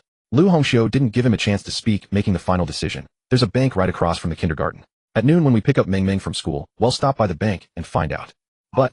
"Shut up. If you don't dare, I'll go alone. Then you'll wait outside the bank while I go in and ask." With that, Lu Hongxiu turned and stormed off. Su Jinqing sighed helplessly. Meanwhile, Xiao Zhan had already driven to the kindergarten gate. Su Muqiu carried Su Xiaoming out of the car and personally saw her into the school. Before leaving, she couldn't resist making funny faces at Xiao Zhan. "Uncle, tonight you must tell me the story about Daddy's military competition." Her playful demeanor was absolutely adorable. "All right, I promise." Xiao Zhan nodded with a smile. 10 minutes later, Su Muqiu came out of the kindergarten alone, got into the passenger seat, took a deep breath, and indicated, "Let's go." To Su Group. The Mulsan Bentley started slowly. Meanwhile, at the bank entrance opposite the kindergarten, 2 young men stood. One of them was Qin Yiming's trusted confidant, the guy who had been tasked with investigating Xiao Zhan's background earlier. His surname was Hu, and his full name was Hu Feng. "Did you see clearly?" Hu Feng pointed in the direction Su Xiaoming had just left. "That little girl is your target this time. At noon, her grandmother and grandfather should be picking her up. Then, without alerting anyone, take her back to Shuxiang Yeyuan." Shuxiang Yeyuan was Qin Yiming's private villa. "Fine." The other young man nodded with a smile. "Brother Feng, rest assured. I'll be foolproof. This is a major operation, don't be careless." Hu Feng gave repeated instructions before getting into a sedan and speeding away, leaving the other young man waiting by the bank like a mouse lying in wait for its prey. At 9:30 in the morning, when Xiao Zhan brought Su Muqiu to the Su Group, the building was surrounded by a massive crowd, all pointing and chattering noisily. "What's going on?" Seeing this, Su Muchio frowned, utterly puzzled. She knew nothing about what had happened yesterday afternoon. Looks like some happy occasion. Xiao Zhan pulled the car over and chuckled. If you want to know, just go in and ask. Su Muchio's gaze swept over the crowd, peered carefully at the building, and was stunned to see 2 rows of neatly arranged flowers at the entrance, a red carpet laid between them, and 16 ceremonial cannons set up on either side, 8 on each side. Employees of the Su group bustled back and forth, busy at work. Indeed, something festive was happening. Could it be that Su Wenchao stole my clients and is putting on such a grand display to celebrate massively? Or did they know I was coming today to retrieve my things and deliberately choose this way to disgust me, mock me, and celebrate my expulsion from the Su group? Su Muchio's face darkened as she ran through several possibilities. If that were the case, going in now would only leave her humiliated and disgraced by Su Wenchao. She suddenly hesitated. Xiao Zhan noticed her unease and understood her concerns. He teased, "What's the matter? Nervous? Scared? Afraid to go in? Want me to go with you?" "No need." Su Muchio shot him a glare and snorted, "Wait for me here. I'll go in alone." With that, she mustered her courage and pushed open the door to get out. Su Muchio was an extremely proud woman. Even if she was nervous or scared, she wouldn't show it, especially not in front of Xiao Zhan. She couldn't afford to lose face. "Sister Muchio." A female employee spotted her immediately and greeted her with a smile. "You came at the perfect time. The new president should be arriving soon. All the company leaders are preparing the welcome ceremony. You're the only one missing." Su Muchio had previously been the manager of the business department, so she was considered a leader of sorts. New president. She raised an eyebrow, stunned. "What new president? What welcome ceremony? You still don't know, Sister Muchio?" The female employee's eyes widened, as if she'd seen a ghost. "Know what?" Su Muchio was full of question marks. "Look over there." The female employee pointed to a group of male colleagues busily inflating a giant inflatable arch. Soon the arch swelled up, revealing a line of bold characters: "Celebrate the Su group's rebirth. Hail the new president taking charge." This. Su Muchio's eyes widened too, mirroring the employee's expression. She had been at work just 2 days ago and only missed yesterday due to the engagement. How could the company have been reborn in that time? And a new president? What about grandfather? Had he already decided to step down and formally hand the Su group over to Su Jiangwo and Su Wenchao? Her face turned ashen. Among the possibilities she had considered, this was the last one she wanted, and the one she dreaded most. President Su and the others are coming out. Someone in the crowd shouted, drawing all eyes to the building entrance where Su Jiangwo and Su Wenchao, along with a dozen company shareholders and executives, swarmed out. Among them were 2 men and 1 woman whom Su Muchio didn't recognize. They were Li Fei and her companions. Su Jiangwo and his son Su Wenchao, along with Li Fei and others, walked ahead with the rest of the company's shareholders and executives following behind, causing a hint of doubt to appear on Su Muchio's face. Who are these 2 men and 1 woman? Su Muchio could be certain that she had never seen these 3 people in the company before. Moreover, on such an occasion, being able to walk side by side with Su Jiangwo and Su Wenchao, leaving the shareholders and executives behind, clearly indicated their extraordinary status. Just as Su Muchio was puzzled, Su Wenchao's gaze swept across the crowd and suddenly fixed on Su Muchio with a cold gleam in his brow and a nearly ferocious expression of gnashing teeth. Eyes met. Su Muchio's heart skipped a beat, sensing trouble. Found out. Then Su Wenchao quickened his pace and strode aggressively towards Su Muchio. Su Muchio's heart thundered and she turned to leave. The courage she had just mustered from Xiao Zhan vanished in an instant. In front of all the shareholders, executives, and colleagues of the Su group, with so many passers-by, watching if Su Wenchao came over to mock and jeer, uttering harsh words, how could Su Muchio save face? After all, she was a woman. Over the past 5 years, she had endured enough cold stares and oppression from the Su family. Now being expelled from the Su group, and at the very end, would she be humiliated once more by Su Wenchao? She couldn't accept it. "Muchio, what's wrong?" A female colleague beside her reached out to stop her. "The new president's inauguration is such a big event, you're not thinking of skipping it, are you?" "Step aside." Su Muchio pushed the female employee away and said in a low voice, "I'm not feeling well. I came to the company today to go through the resignation procedures. As for the new president's inauguration, it has nothing to do with me." Having said that, she strode away. Resignation. The female employee was stunned, standing there dumbfounded. As a colleague, she had witnessed all the grievances Su Muchio had suffered in the company. Now that the Su group had changed hands with a new boss and no longer under Su Bingshan's rule, logically Su Muchio should have been happy. How? Instead, she was resigning. Su Muchio did not explain. Her mind was only on leaving as quickly as possible to avoid Su Wenchao, so she walked very fast, even faster than Su Wenchao, as if afraid he would catch up.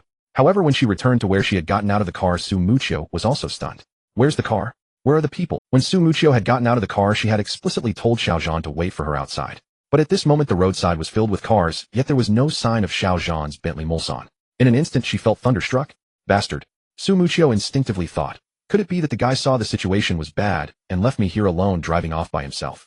After a moment's hesitation, she raised her head and scanned the surroundings. Sure enough, at the corner of the street, a Bentley Mulsanne with temporary license plates sped away and disappeared in the blink of an eye. Who else could it be but Xiao Zhan? Su Muchio's face turned green. She stamped her feet in anger and muttered under her breath, "Liar, liar, liar. Men are truly unreliable. They let you down at critical moments. Cousin, who are you?" Cursed. Just then Su Wenchao caught up. Although Su Mukia's voice was low, it did not escape his ears. He followed her gaze to the end of the street, and then snorted, "Are you cursing your husband, my brother-in-law, that rapist just released from prison? None of your business." Su Muchio raised her hand to hail a taxi. Su Wenchao stepped forward, blocking Su Mukia's path, and said sarcastically, "Oh cousin, you don't look well. Did you not sleep well last night? Your husband is tall and strong, looking vigorous and fierce. He must have worn you out in bed, right? You say he's a liar. I'm curious, did he cheat you of your money or your body? Or perhaps both money and body?" Just as Su Muchio had anticipated, Su Wenchao never said anything good. His words grew more and more unpleasant. Many passers-by turned their heads and looked over. Li Fei also noticed the commotion and turned to look at the company's shareholders and executives, seemingly asking something. She had suddenly received an order from Duan Yihong the day before and rushed from the provincial capital to Quanqing immediately. She only knew that she was to take over the Su group and personally hand it over to a woman named Su Muchio. Who was Su Muchio? What did she look like? Why would Duan Yihong want to seize the Su group and give it to Su Muchio? Not only her, but even Duan Yihong had never met Su Muchio. "A good dog doesn't block the way. Get out of my way." Su Muchio cursed with a shout, but her heart sank to the bottom. It seemed she could not avoid this calamity today. Su Wenchao stood there motionless, showing no intention of moving aside, and said through gritted teeth, "Grandpa clearly told my father yesterday noon that he was old and could no longer work, that he wanted to retire and hand over the entire Su group to me and my father. But what happened? It's you. It's you who bit the hand that fed you. In the past, for a few orders, you flirted and hooked up with those old bastards like Zhao Yongrong. That was bad enough, but now that you've been kicked out of the company, instead of repenting, you instigated Zhao Yongrong and his men to come and cause trouble, beating my father and me and sending Grandpa to the hospital in a rage. As a result, the Duan family from the provincial capital took advantage and seized the Su group. Tell me, who is blocking whose path? Is it me blocking you, or you blocking me, blocking the entire Su family?" He ground his teeth in anger. Su Wenchao did not believe Su Muchio had the ability to directly latch onto Duan Yihong. In his view, Su Muchio must have colluded with Zhao Yongrong and others. After being expelled, she was dissatisfied and had Zhao Yongrong act on her behalf. Zhao Yongrong, cunning and insatiably greedy, used his connections with the Duan family in the provincial capital to take the opportunity to bring down the Su group. Regardless, at the root of it all, it was all Su Mukia's fault. The Su group, with assets of nearly 100 million, was about to fall into the hands of the father and son, but an unexpected turn of events occurred. The cooked duck flew away again, and in the end it was all for nothing. How could Su Wenchao endure this? His hatred for Su Muchio was no less than her disgust for him. If it weren't broad daylight and so many eyes around, he would have dragged her into the nearby BMW and tortured her savagely. Rape her, and then kill her, then rape again and kill again. What do you mean? Su Mukia's face changed drastically, filled with shock. Zhao Yongrong and his men came to the company to cause trouble. Su Jiangwo and Su Wenchao were beaten. Su Bingtian was so infuriated that he fainted and was hospitalized. The Duan family from the provincial capital seized the Su group. When did all this happen? No one had told her. She really didn't know. Pretend. Keep pretending. Su Wenchao's face twisted viciously, his eyes icy. He had originally wanted to hold back, but Su Mukia's innocent expression in his eyes was a huge provocation and mockery. It was unbearable. So he snorted, "I think you've been sleeping with that rapist so much you've lost your mind in your face. You've come specifically to see me make a fool of myself, haven't you? Fine, I'll let you see plenty today." Before his words died away, he suddenly raised his right hand and slapped hard towards Su Mukia's beautiful face, which was filled with shock and a trace of bewilderment. The slap was forceful, almost exhausting all of Su Wenchao's strength. What fueled his anger was that Su Muchio had disrupted their father-son plan, causing them to miss out on the entire Su corporation, and what made him envious was that even a scoundrel like Xiao Zhan could possess Su Mukia's body, while he could not. He had intended to sleep with Su Muchio after inheriting the Su corporation. Now he found himself empty-handed. "Oh!" Su Muchio screamed in shock, instinctively stepping back and raising her hands to protect her face. Unfortunately, the incident was so sudden that she never imagined Su Wenchao would actually dare to strike her in his fury. There was hardly enough time to evade. "Stop!" At that critical moment, a woman's sharp voice rang out from not far away. It was Li Fei. Immediately after, a man's figure like a ghost dashed towards Su Wenchao and Su Muchio with incredible speed, so fast that the surrounding people could only catch a glimpse of a blurred afterimage. "Did you not hear me tell you to stop?" In the next moment, Su Wenchao's right wrist was seized by someone, rendering him stiff, and his hand was now less than 5 centimeters from Su Mukia's face. The force generated by the slap stirred Su Mukia's hair, and her heart trembled violently, feeling as if she were about to suffocate. It was too perilous. Just a fraction away, only that little distance. Su Muchio could clearly feel that if Su Wenchao's slap landed on her face, it would surely make her spit blood. "You son of a..." An unexpected interruption ruined everything, and Su Wenchao was nearly driven to madness with rage. He was about to curse when he turned and saw the man's face, swallowing his words back down. The person blocking him was the head of the security team that Li Fei had brought. The security captain had single-handedly taken on 10 opponents at the municipal hospital last night, and Su Wenchao still vividly remembered the display of prowess. This was a tough character, he wouldn't dare to act recklessly in front of him. At that moment Li Fei and the others walked over. The company shareholders and executives who followed behind exchanged puzzled glances, unable to understand why Li Fei would suddenly have the security captain intervene to save Su Muqiu after learning her identity. Secretary Li this. Su Jiangwo was baffled, but he was not foolish and sensed that the situation was serious. The relationship between Su Muqiu and the Duan family might not be as simple as he had previously imagined. Thus he stepped forward to explain Wenchao and Muqiu have some past grievances, it's normal for young people to quarrel. Li Fei ignored him and walked a few steps closer to Su Muqiu, scrutinizing her for a moment before asking, are you Su Muqiu? Who are you? Su Muqiu, still shaken, took a deep breath and brushed her hair from her forehead. Hello, let me introduce myself. Li Fei smiled and said, my surname is Li and my name is Li Fei. I am the secretary to the president of the Duan family in the provincial city, but starting today, I am the secretary to the president of the Su Corporation in Quanqing. As she spoke, she extended her hand towards Su Muqiu. Nice to meet you. Su Muqiu shook hands with Li Fei, expressing her gratitude. Thank you for your help just now. No need to thank me. Li Fei shook her head with a smile. It is my duty to protect you, so it is only natural for me to do the duty. Everyone was momentarily taken aback. There was something intriguing about Li Fei's words. Secretary Li, my grandfather has signed the equity transfer contract, and I have nothing to say. From now on, the Su Corporation will be under the leadership of the new president. But the personal grievances between Su Muqiu and me are our family's private matter, and you should have no right to interfere. Su Wenchao could no longer hold back. He felt utterly frustrated. The Su Corporation had been intercepted by the Duan family, and he wanted to take out his anger on Su Muqiu, yet Li Fei wanted to meddle. This nasty woman was overstepping her bounds. Li Fei released Su Muqiu's hand without looking at Su Wenchao and turned to the security captain. The security captain understood the hint. Then, slap. With a sharp crack, he swung his hand and slapped Su Wenchao across the face, causing Su Wenchao to stagger, nearly falling. You, how dare you hit me? Su Wenchao lifted his head, blood at the corner of his mouth. Everyone was startled by the sudden action of the security captain. Damn, this was too forceful. Secretary Li, what do you mean by this? Su Jiangwo's lips twitched, and his previously fake smile instantly turned. There is always a limit to everything. Li Fei was being too overbearing. Li Fei maintained a friendly smile on her face. After striking someone, she explained, you are correct. The private matters and personal grievances of your Su family have nothing to do with me, and I have no right to interfere. However, she continued, I am now the secretary to the president of the Su Corporation. Whether it is major or minor matters, public or private, as long as it concerns the president, then it concerns me, and I oversee it all. Su Wenchao said angrily, then may I ask how me hitting Su Muqiu is related to the new president? Heh. Li Fei looked at Su Wenchao as if he were a fool, pointing at Su Muqiu and seriously stating, I would like to formally introduce to everyone that starting today Miss Su Muqiu is the new president of the Su Corporation. Boom. As soon as the words were spoken, it was like a thunderclap falling from the sky, striking everyone present. Su Wenchao, Su Jiangwo, and the shareholders and executives of the company all widened their eyes in disbelief, staring blankly at Li Fei and Su Muqiu. Su Muqiu was no exception. What was going on? If anyone was shocked, no one could match Su Muqiu.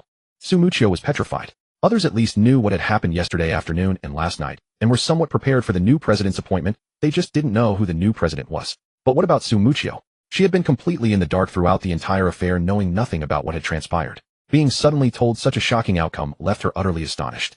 It was akin to walking down the street when a hot celebrity suddenly blocked your way and seriously said to you, I'm pregnant with your child. What would you feel? Either my ears are malfunctioning, or your brain has been kicked by a donkey, something is wrong.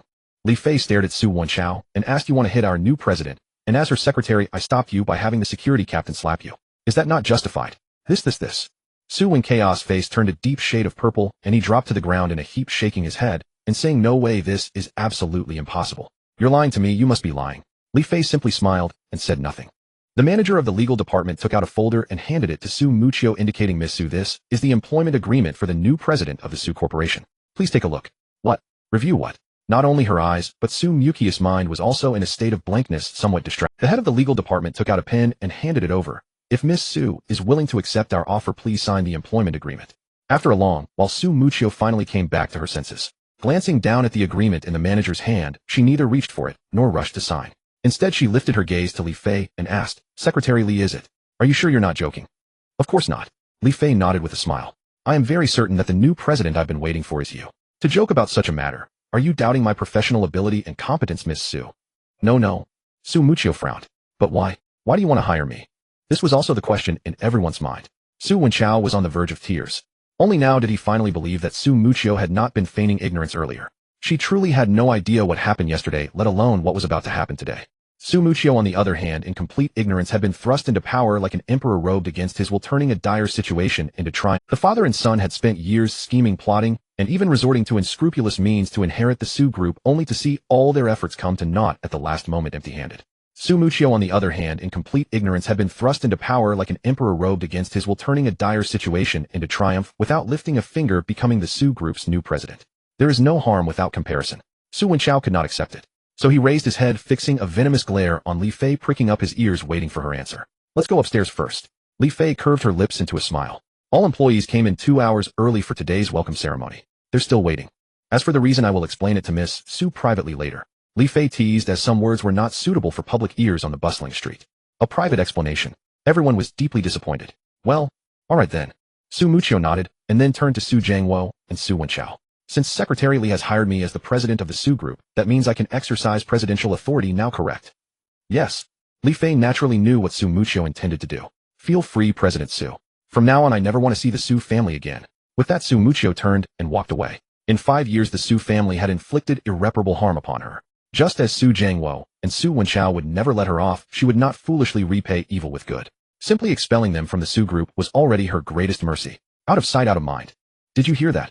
Li Fei looked at the security captain and the legal manager. President Su does not want to see them, so there is no need for them to stay in the company, nor in Quanqing. Understood. The security captain and the legal manager exchanged a glance, knowing what to do. Not only expelled from the company, but also from Quanqing. The shareholders and executives couldn't help but gulp, cold sweat beating on their foreheads. Li Fei, sent by the Duan family from the provincial capital, was indeed ruthless and decisive. Bitch, who do you think you are? Su Wenchao shot to his feet, his fury rising even above his fear of the security captain. Quanqing is my home, my turf. Even if you're just a lackey sent by the Duan family, so what? Try to force me out, and he'll kill you. He was mad. Truly mad with rage. Earlier, he had treated Li Fei with utmost respect, fearing the security captain's fists and the Duan family's power, hoping to bide his time for revenge. But now Su Muchio's casual words had dashed all his hopes. Why hold back any longer? As he cursed, he even lunged at Li Fei. But the security captain was right beside her. In front of him, the enraged Su Wenchao was no more than a 3-year-old child. A single kick to his chest sent him flying. He flew back the same way he had charged and fell as he had risen. The kick was severe. With a spray of blood, Su Wenchao collapsed like a dead dog, struggling in vain to get up. Wenchao. Su Jiangwo was both shocked and furious. He had also intended to charge at Li Fei, but Su Wenchao had beaten him to it. Seeing his son's miserable state, he clenched his teeth and held back, rushing over to check on his wounds. Since Xiao Zhan's release from prison yesterday, Su Wenchao had been beaten repeatedly. Old wounds not yet healed, new ones added. Quite a tragic fate.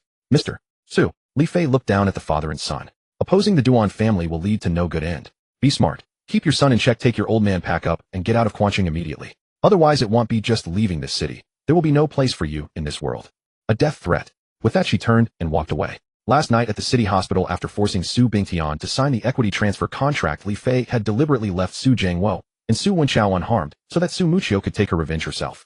The company's shareholders and executives stood frozen, the only sound the swallowing of saliva. Yesterday, Su Bingtian, as the largest shareholder, wielded supreme power, while Su Jiangwo and Su Wenchao swaggered arrogantly. Now who could have imagined that in just one day the tables would turn so completely?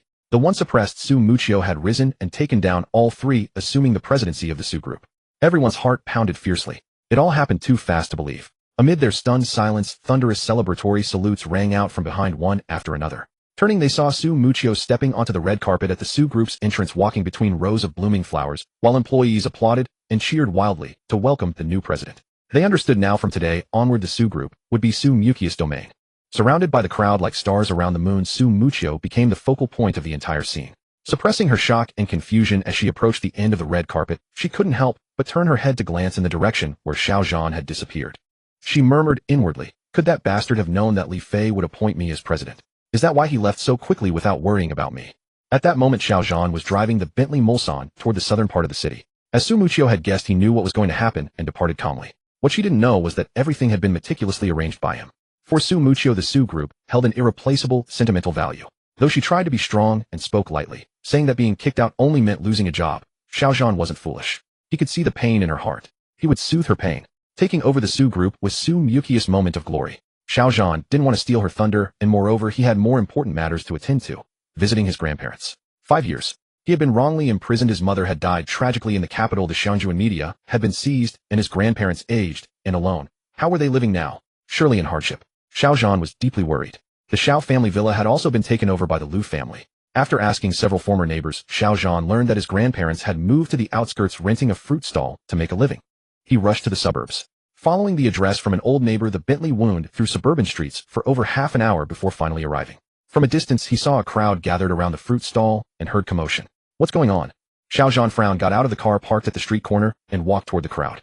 As he got closer, the noise became clearer. Chaos. Some were crying, some laughing, some cursing loudly. A shrill voice cut through. You old bastards, don't be ungrateful. I Wang Yin was kind-hearted, pitying your lonely old age, and rented you my shop and stall half price. But you repay my kindness by smashing the place to pieces.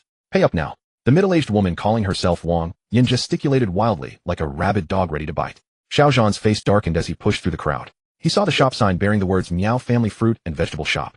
In front of it stood a stall, but both inside and out was utter chaos. Fruits and vegetables lay scattered everywhere, some trampled into pulp. In front of Wang Yin stood an old woman past 60, her face flushed, eyes swollen with tears, her wrinkled cheeks wet with sorrow, a pitiful sight. Miao Mei. She was Xiao Zhan's grandmother, Miao Xiang's mother. Wang Yin, how can you say that? We have rented this shop and stall for over 4 years, always paying the rent on time without delay. You have continuously raised the rent several times, making it more expensive than the neighboring shops, yet we never complained. But this time it's really not our fault. Miao Mei took a deep breath as if to bolster her courage and tremblingly pointed at the group of yellow-haired thugs across from her, her voice choking as she explained, they clearly caused trouble on purpose, not only smashing things in your shop, but also ruining our fresh vegetables and fruits. To be honest, like you, we are also victims. Miao Mei truly felt wronged. Ever since Xiao Zhan was imprisoned 5 years ago and Miao Xiangzhu met a tragic death, the villa was seized, leading to the complete downfall of the Miao family. The elderly couple, left with no choice, moved away from the bustling city center and rented the shop and stall in the suburbs, thinking they could live a stable life and have a mundane existence. However, they never expected that fate would not favor them. Every now and then local thugs would come seeking trouble, bothering them. In the past, they only demanded protection fees or took food without paying. The elderly couple had no choice but to endure it, gritting their teeth and accepting their fate. But today those yellow-haired thugs were even more excessive, each wielding a baseball bat, and without saying a word they stormed into the shop, attacking and smashing, turning it into the chaotic scene it was now in an instant. Wang Yin, as the landlord, rushed over upon hearing the news, and without asking any questions immediately demanded compensation from Miao Mei. How could Miao Mei afford to pay? Do you think I'm blind? Or do you think I'm stupid? If it's not your fault, then do you want to blame me?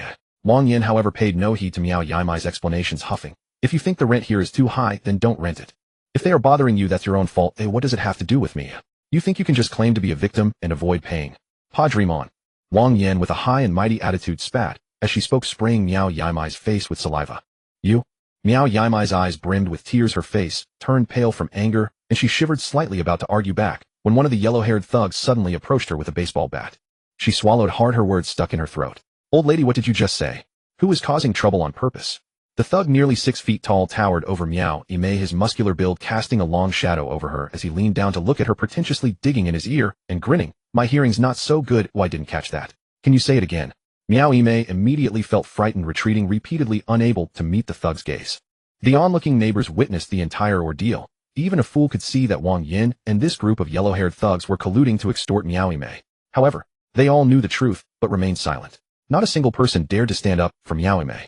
A kind-hearted person quietly approached Miao Mei, earnestly advising her, Aunt Miao, you can't fight against the strong. In situations like this, we just have to accept our misfortune and take the loss to avoid disaster. Soon others chimed in, agreeing, exactly, why bother? Wang Yin isn't the unreasonable type. Oh, she won't ask for too much from you. Hearing this, Miao Mei felt her heart turn. Did you hear that?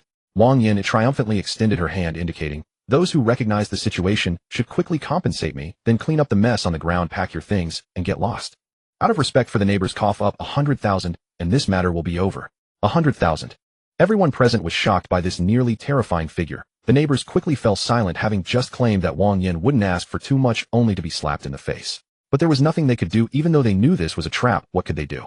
Neither Wang Yin nor this group of yellow-haired thugs were people they could afford to offend. A bunch of beasts. Just as everyone was feeling anxious for Miao Mei and sighing secretly, suddenly a man's voice like thunder on a clear day rang out in the crowd. Today not a single cent of yours will leave with you. Xiao Zhan stepped forward. Xiao Zhan's voice was not loud, yet it instantly stunned everyone in the vicinity. Suddenly a flurry of astonished and bewildered gazes converged upon a single point, where Xiao Zhan stood, his countenance frozen to an extreme cold. He had anticipated that his grandparents might have endured hardship, but he had never imagined it would be so dire. A few thugs and a shrew dared to publicly humiliate Miao Mei. In bygone days, the Miao family was one of the most prominent clans in the southern part of the city, and their alliance through marriage with the Shao family of Jingcheng had elevated their prestige to unprecedented heights. As the matriarch and patriarch Miao Mei and Miao Taizhan brimmed with confidence and ambition, commanding deference and flattery from all who crossed their path, never once suffering the slightest indignity. When a dragon swims in shallow waters, it is mocked by shrimps. When a tiger falls onto the plain, it is bullied by dogs. And all of this was caused by Xiao Zhan. He had brought misfortune upon them. At that moment, Xiao Zhan's fury was palpable. His fists clenched, and his gaze toward Wang Yin and the yellow-haired thug was as sharp as a blade. Yet when his eyes fell upon the still frightened Miao Yimei, he could not help the tears that welled up at the corners of his eyes. Zhanair. Amid the sea of shocked gazes, Miao Yimei was the first to recognize Xiao Zhan. After 5 years apart, and tempered by the crucible of war, Xiao Zhan had changed greatly. His skin, once fair, was now bronze. His physique was more robust, powerful as an ox. His facial features were more mature, angular, and defined. Yet Miao Yimei recognized him at the first glance. Grandma. Xiao Zhan responded, stepping forward, ignoring the bewildered stares around him as he walked directly toward Miao Yimei. The tears that had been swirling in his eyes held back until now finally spilled forth with this call after 5 years apart. Men do not shed tears lightly, only when they are deeply wounded. Zhanair, is it really you? The tears Miao Yimei had just managed to hold back now gushed forth again. But unlike before when facing Wang Yin and the yellow-haired thugs, those tears had been ones of sorrow, anger, helplessness, and grievance. Now seeing Xiao Zhan, the tears streaming from her eyes were ones of excitement, joy, hope, and happiness. She hurriedly wiped them away again and again, but they kept coming, blurring her vision. It was as if she feared that with a single blink Xiao Zhan would vanish, and this moment would prove to be nothing but an illusion. Grandma, it's me. Xiao Zhan stepped out of the crowd and nodded. I have returned. Zhanair. Miao Yimei cried out, her emotions nearly overwhelming her. She had completely forgotten about Wang Yin and the thugs opening her arms to embrace Xiao Zhan. However, Wang Yin and her gang had not forgotten their purpose. What the hell? Stop right there. After a momentary pause, Wang Yin exchanged a glance with the yellow-haired thug, who raised his baseball bat and thrust it in front of Miao Yimei, blocking her path. Then he turned to Xiao Zhan and asked, what did you call this old woman? Grandma. The yellow-haired thug was a local bully in the suburbs and knew something of the Miao family's history. From Xiao Zhan's address to Miao Yimei, he immediately connected the dots to certain people and events. Yes, it's him. Wang Yin stared at Xiao Zhan for a few moments, then snorted. I saw him once from a distance before. I recognize him. He's this old woman's grandson, the son of Miao Xiangzhu, and the little master of the Xiao family of Jingxing. A wave of exclamations rippled through the crowd. Everyone's gaze toward Xiao Zhan changed. But that was in the past. Then Wang Yin changed her tone. I heard that this kid was sent to prison 5 years ago for rape, dragging the entire Miao family down with him, causing his mother and uncle's deaths, and bringing the whole clan to ruin. Otherwise, why would this old woman be living in the suburbs, renting my shop, and scraping by on a street stall? He is nothing but a jinx through and through. If this had been 5 years ago, a nobody like Wang Yin wouldn't even have had the right to meet Xiao Zhan. Even when he and his mother visited Xuanxing, she could only watch from a distance. But now in her eyes, Xiao Zhan was as pitiful as a stray dog. So she lifted her chin, planted her hands on her hips, and faced him, without fear, flaunting an air of superiority, her gaze dripping with contempt and disdain. The feeling was absolutely exhilarating. Even more satisfying than the humiliation she had heaped upon Miao. Imagine someone who once stood high above you, someone you could only look up to, suddenly falls from grace, and appears before you in a pathetic state, like a dog ready for you to trample. How could that not feel satisfying? It instantly inflated her sense of superiority. For a vulgar woman like Wang Yin, who bullied the weak and fawned on the strong, this dramatic reversal of status and psychology was a thrill that went straight to her bones. Oh, so it's the little master of the Xiao family from Jingxing. What a surprise. Having confirmed Xiao Zhan's identity, the yellow-haired thug grinned. He shared Wang Yan's exhilaration, his face beaming with excitement, his hand itching as he gripped his baseball bat. Small-time thugs like him usually only bullied ordinary folks in the suburbs. When faced with big shots, they cowered like cowards. Now they had a rare chance to bully a once great, but now fallen figure like Xiao Zhan. How could they miss the opportunity to humiliate him thoroughly? That would be a disservice to their profession. Perfect timing that you showed up. The yellow-haired thug lifted his right leg and propped his foot on a nearby table, gesturing to Xiao Zhan. Your grandma owes us 100,000. They'll give you 2 choices, either you pay up for her, or crawl between my legs right here, and if I'm in a good mood, maybe he'll let you all off, and let your family reunite. He pointed. The other yellow-haired thugs immediately closed in, surrounding Xiao Zhan. The message was clear now that you're here, you're going to crawl, whether you like it or not. No, don't. Seeing Xiao Zhan in danger, Miao Yimei immediately panicked and said urgently, 100,000. He'll pay. As long as you don't hurt Zhanair, he'll go get the money right now. With that, she turned and walked away to retrieve the money from the shop. Earlier, when facing Wang Yin and the gang of thugs alone, Miao Yimei had persevered through gritted teeth, refusing to pay compensation, stubbornly trying to argue out a principle to distinguish right from wrong. But now when Xiao Zhan was in danger, she instantly compromised. Xiao Zhan did not stop her, because the scene that was about to unfold might be rather bloody and brutal, and it would be better if Miao Yimei didn't see it. Good, this old hag knows her place. Wang Yin glared fiercely at Miao Yimei's retreating back, growing even more arrogant. She turned to look at Xiao Zhan, sneering, truly worthy of being the young master of the Xiao family in Jingxing. I thought you were a hidden ace, but you're just a cowardly bronze. Pathetic fool. Wang Yin grew more exhilarated as she spoke, eager to pour out all the derogatory words she had in her mind, aiming them all at Xiao Zhan. After all, an opportunity like today's to show off was rare indeed. Are you done? Xiao Zhan's face cold, he met Wang Yan's gaze. He'll give you two choices as well. Either wait for my grandmother to come out and kowtow to her an apology until she forgives you. Or what can you possibly do to me?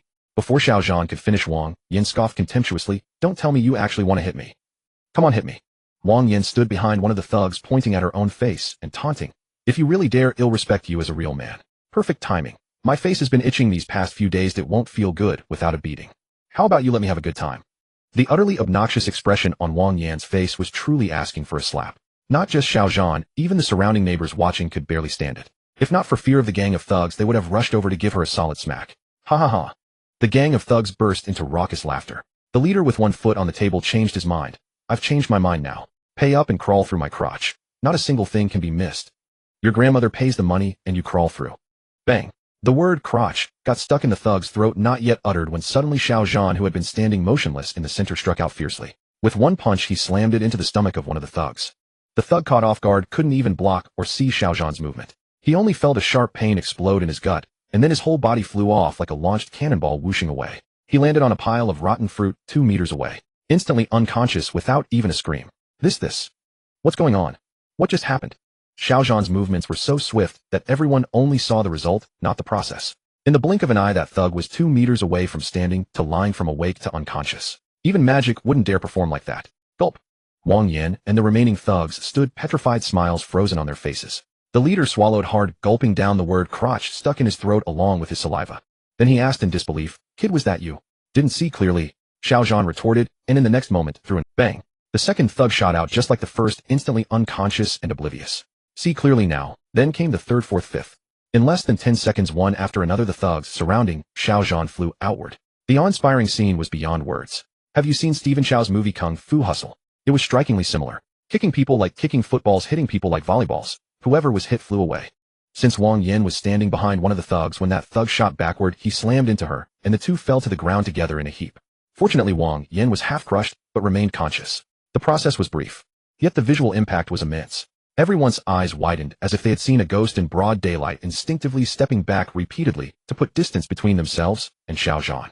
The only one still standing in front of Xiao Zhan was the thug leader, whose foot still rested on the table. Clatter. The thug's hand trembled, and the baseball bat slipped from his grip, hitting his own foot. Having witnessed Xiao Zhan's thunderous methods, his heart quaked, sweat poured from his back, his eyelids twitched wildly, his scalp prickled. He didn't even have the courage to fight back. Splash. Even unable to hold it in, a faint sound of liquid trickling came from his open crotch, quickly drawing an irregular map on his pants. You said earlier that I should crawl through your crotch, didn't you? Xiao Zhan's anger had not yet subsided, his face still cold. He strode 2 steps to stand before the thug. At 185 meters, he was still 5 or 6 centimeters taller than the thug. Aye. The thug quickly withdrew his right foot from the table, pressing both legs together tightly. Where was the arrogance from before? His cowering demeanor was like a frightened old dog. Crawl through the crotch. Crawl through nothing. He wished he could merge his 2 legs into one and make his crotch disappear. Those who humiliate others will be humiliated in turn. Wrongdoings always come with a price. Xiao Zhan didn't give him a chance to beg for mercy. He grabbed his right wrist and twisted hard. With a crisp crack and a series of agonized screams, the thug's right hand was broken on the spot. Bones shattered. You said earlier that my grandmother should pay the money, didn't you? Xiao Zhan asked again. Big brother grandpa. I was wrong. I was blind not to recognize your greatness. Please, I beg you, have mercy and spare. Aunt. Before he could finish his sentence, his left hand was broken. The reason Xiao Zhan had knocked out all the other thugs with a single punch or kick each, yet left the leader alive, was simply that he didn't want to waste time on insignificant lackeys. But the ringleader must be severely punished. Kneel. After breaking both his hands, Xiao Zhan looked down at him and let out a cold snort, exuding an indisputable authority. Remember what I said. Kneel until my grandmother forgives you. Otherwise, death. Thud. The thug endured the pain, veins bulging in his neck, cold sweat streaming down his forehead like a waterfall. Faced with Xiao Zhan's command, he dared not delay. The moment Xiao Zhan finished speaking, he knelt down immediately, because he had a very strong feeling that if he didn't comply, Xiao Zhan might actually kill him. Xiao Zhan paid him no further attention, turning instead to look at Wang Yan. Wang Yan was sent flying by one of the blonde thugs, crashing down half dead, her bones feeling as if they had all dislocated. After struggling and writhing for a long while, she barely managed to stand up. Lifting her head, she met Xiao Zhan's icy gaze. In an instant, her face turned ashen, then flushed a liverish purple. Xiao Zhan strode toward her. You? Don't come near me. A middle-aged woman, she had dared to run rampant in the suburbs, relying on the support of those young thugs. But now, with the thugs wounded and disabled, and even their leader kneeling before Xiao Zhan, her courage had long been shattered. How could she still act arrogantly in front of Xiao Zhan as before? Wasn't that asking for death? She felt her legs go weak, a desperate urge to urinate rising, but she held it in with all her might, retreating step by step. Soon her back touched something cold. She had retreated to the corner. No retreat possible. And at that moment Xiao Zhan had already arrived before her. Thump. In despair, before Xiao Zhan could speak, she collapsed completely, half kneeling and half crouching, reaching out to grab Xiao Zhan's pants, and begging, "Young Master Xiao, I was wrong, I know I was wrong." Tears poured down like rain, and in an instant she became a sobbing mess. A woman's tears are a man's weakness, but unfortunately Xiao Zhan was no ordinary man. Having endured countless battles and survived a hail of bullets, his heart had long since become as hard as steel. "I rarely hit women. If I hit you, you should feel honored. It means you've crossed my bottom line and deserve it." Lowering his head and fixing his gaze on Wang Yin, Xiao Zhan didn't hesitate. The moment the words left his mouth, his hand rose and fell, accompanied by a sharp, piercing slap, sending Wang Yin tumbling to the ground.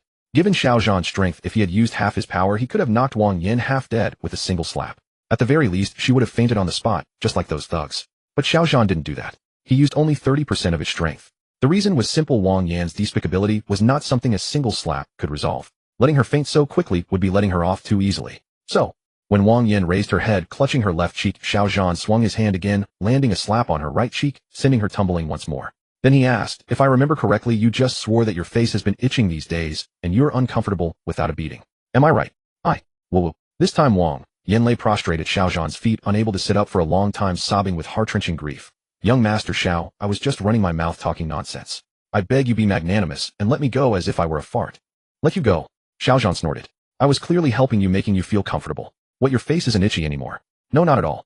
Wang Yin shook her head desperately. Xiao Zhan said coldly, "Your face isn't itchy, but my fist is still a bit itchy.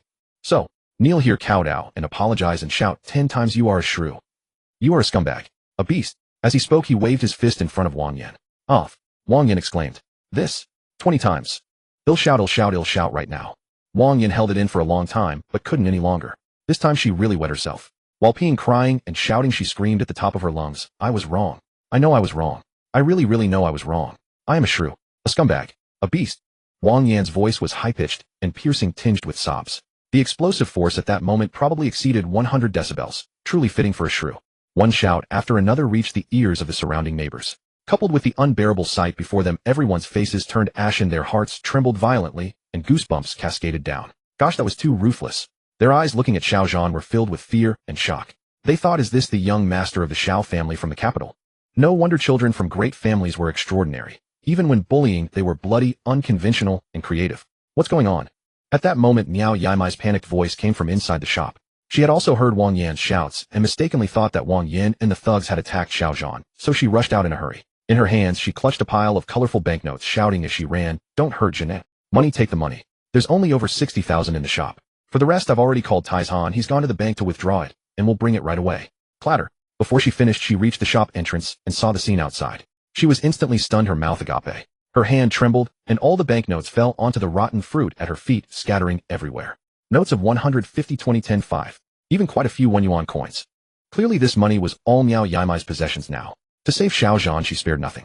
This is... Looking down at the thug leader kneeling at the shop entrance, Wang Yin lying prostrate at Xiao Zhan's feet, shouting, "So good," and the scattered thugs lying unconscious everywhere, Miao Yaimai's gaze finally fell on Xiao Zhan, too shocked to speak. She was Xiao Zhan's grandmother, and of course, she knew he knew martial arts. He had for 5 years. But Xiao Zhan rarely came to Quancheng before, and besides, he was the young master of the Xiao family. Who would dare to lay a hand on him? Therefore, he had few opportunities to display his skills, and Miao Yaimai had never seen it. "Grandma, you are my real... I'm sorry, I was wrong, I was a snob, I failed to recognize the greatness of Mount Tai. I dared to trouble you, the elder. I beg you, in light of my sincere repentance, and the fact that both my hands are broken, please forgive me this once. They'll compensate for the shop's losses. They'll pay everything. From now on, I'll be your grandson. Whatever you need, just say it. If I so much as frown, may I die a horrible death." Before Xiao Zhan could explain, the thug leader who had been kneeling suddenly prostrated himself toward Miao Yaimai, kowtowing and apologizing non-stop, calling her grandma, and himself grandson. To win Miao Yaimai's forgiveness, he had completely lost all face. "Me too." Seeing this, Wang Yin stopped shouting, hesitated for a moment, then, unwilling to be outdone, crawled toward Miao Yaimai and hugged her right leg, crying, "Aunt Miao, I know I was wrong too. I won't ask for the shop rent anymore, never again. Consider it a tribute to you, the elder." The two, as if in a competition, shouted louder and cried harder than the other. This scene instantly blinded the eyes of the surrounding neighbors. Wang Yin and the thugs who used to bully the market had finally met their match. What a ghostly sight. Not to mention them, even Xiao Zhan couldn't help but frown slightly, feeling nauseous. Damn, shamelessness truly makes one invincible. Knowing that the old lady was soft-hearted, they vied to put on a pitiful show before Grandma, just as Xiao Zhan had anticipated. It took a full 2 or 3 minutes before Miao Yimei snapped out of her shock. She lowered her gaze to Wang Yin and Huang Mao, who were kneeling on the ground crying and shouting, then lifted her eyes to Xiao Zhan, whose expression remained calm and confident. In an instant, everything became clear to her. Get up quickly. Get up. After all, the Miao family had once enjoyed a period of prosperity 5 years ago, and Miao Yimei, having lived through many of life's storms, displayed a composure far steadier than that of the nosy neighbors gathered around. She bent down, reached out to help Wang Yin and Huang Mao to their feet, let out a sigh, and said earnestly, "We're all neighbors here, bound to cross paths every day. There's no conflict that can't be resolved. Once we talk it out, everything will be fine. The elderly are indeed prone to soft-heartedness." "Yes, yes, yes. Thank you, Grandma, thank you." Wang Yin and Huang Mao exchanged a glance, feeling as though they had been granted a pardon. Overwhelmed with gratitude and relief, they secretly thanked their luck for having escaped disaster. "The money seems to be wet." Xiao Zhan's voice suddenly sounded from behind. Their hearts jolted violently. They looked down and saw that the money Miao Yimei had brought was scattered among the trampled fruits and vegetables, much of it soiled with water and mud, dirty and grimy. That money had been saved bit by bit through Miao Yimei and Miao Taizhan's hard labor from dawn till dusk. Not a single cent could be wasted in vain. "We'll pay. We'll pay." Without Xiao Zhan having to say a word, Wang Yin caught on immediately. She turned around, picked up a QR code that Miao Yimei usually used for collecting payments, pulled out her phone, and hastily transferred the money as compensation. "Sister Yin, please help me. Take out my phone too and transfer money to Grandma." Huang Mao's hands were broken, leaving him incapacitated, so he signaled to Wang Yin, "I have tens of thousands in my phone. Transfer every last cent to Grandma. Consider it compensation for these fruits and vegetables." "No, don't do that." Wang Yin and Huang Mao's faces changed faster than one could turn a page. When they were bad, they made one gnash their teeth, but now they were so sincere that it embarrassed Miao Yimei. She waved her hand repeatedly, saying, "These fruits and vegetables aren't worth that much money." Huang Mao quickly said, "The rest is a filial offering from your grandson."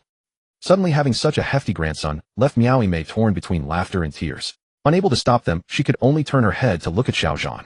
Xiao Zhan urged, "Grandma, since they want to give, just accept it." Right. Huang Mao nodded vigorously. "From now on in this suburban patch, whoever dares to trouble Grandma, they'll skin them alive." "Well, all right then."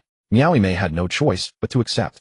Xiao Zhan bent down to pick up the scattered money among the rotten fruit when a familiar male voice suddenly came from outside the crowd. "Make way. Please make way. I've got the money, don't touch my grandson." It was Miao Taizhan. The watching neighbors stepped back to clear a path. Miao Taizhan rushed in, panting heavily, clearly in a panic, clutching for bundles of banknotes he had just withdrawn. Together with Miao Yimei's over 60,000, it was just over 100,000. "Grandfather." Xiao Zhan immediately stood up, lifted his head, and met Miao Taizhan's anxious gaze. Their eyes locked. Taking in the scene before him without any surprise, Miao Taizhan froze and exclaimed, "Janair, what is this?" "It's all been resolved." Just as Miao Yimei was about to explain, a thud was heard as Xiao Zhan dropped to both knees before Miao Taizhan. His stalwart frame, like a towering mountain, remained resilient and upright even in prostration. "Grandfather, I'm sorry." Xiao Zhan's voice rang out firmly, sincere and heartfelt. "It's my fault for burdening you.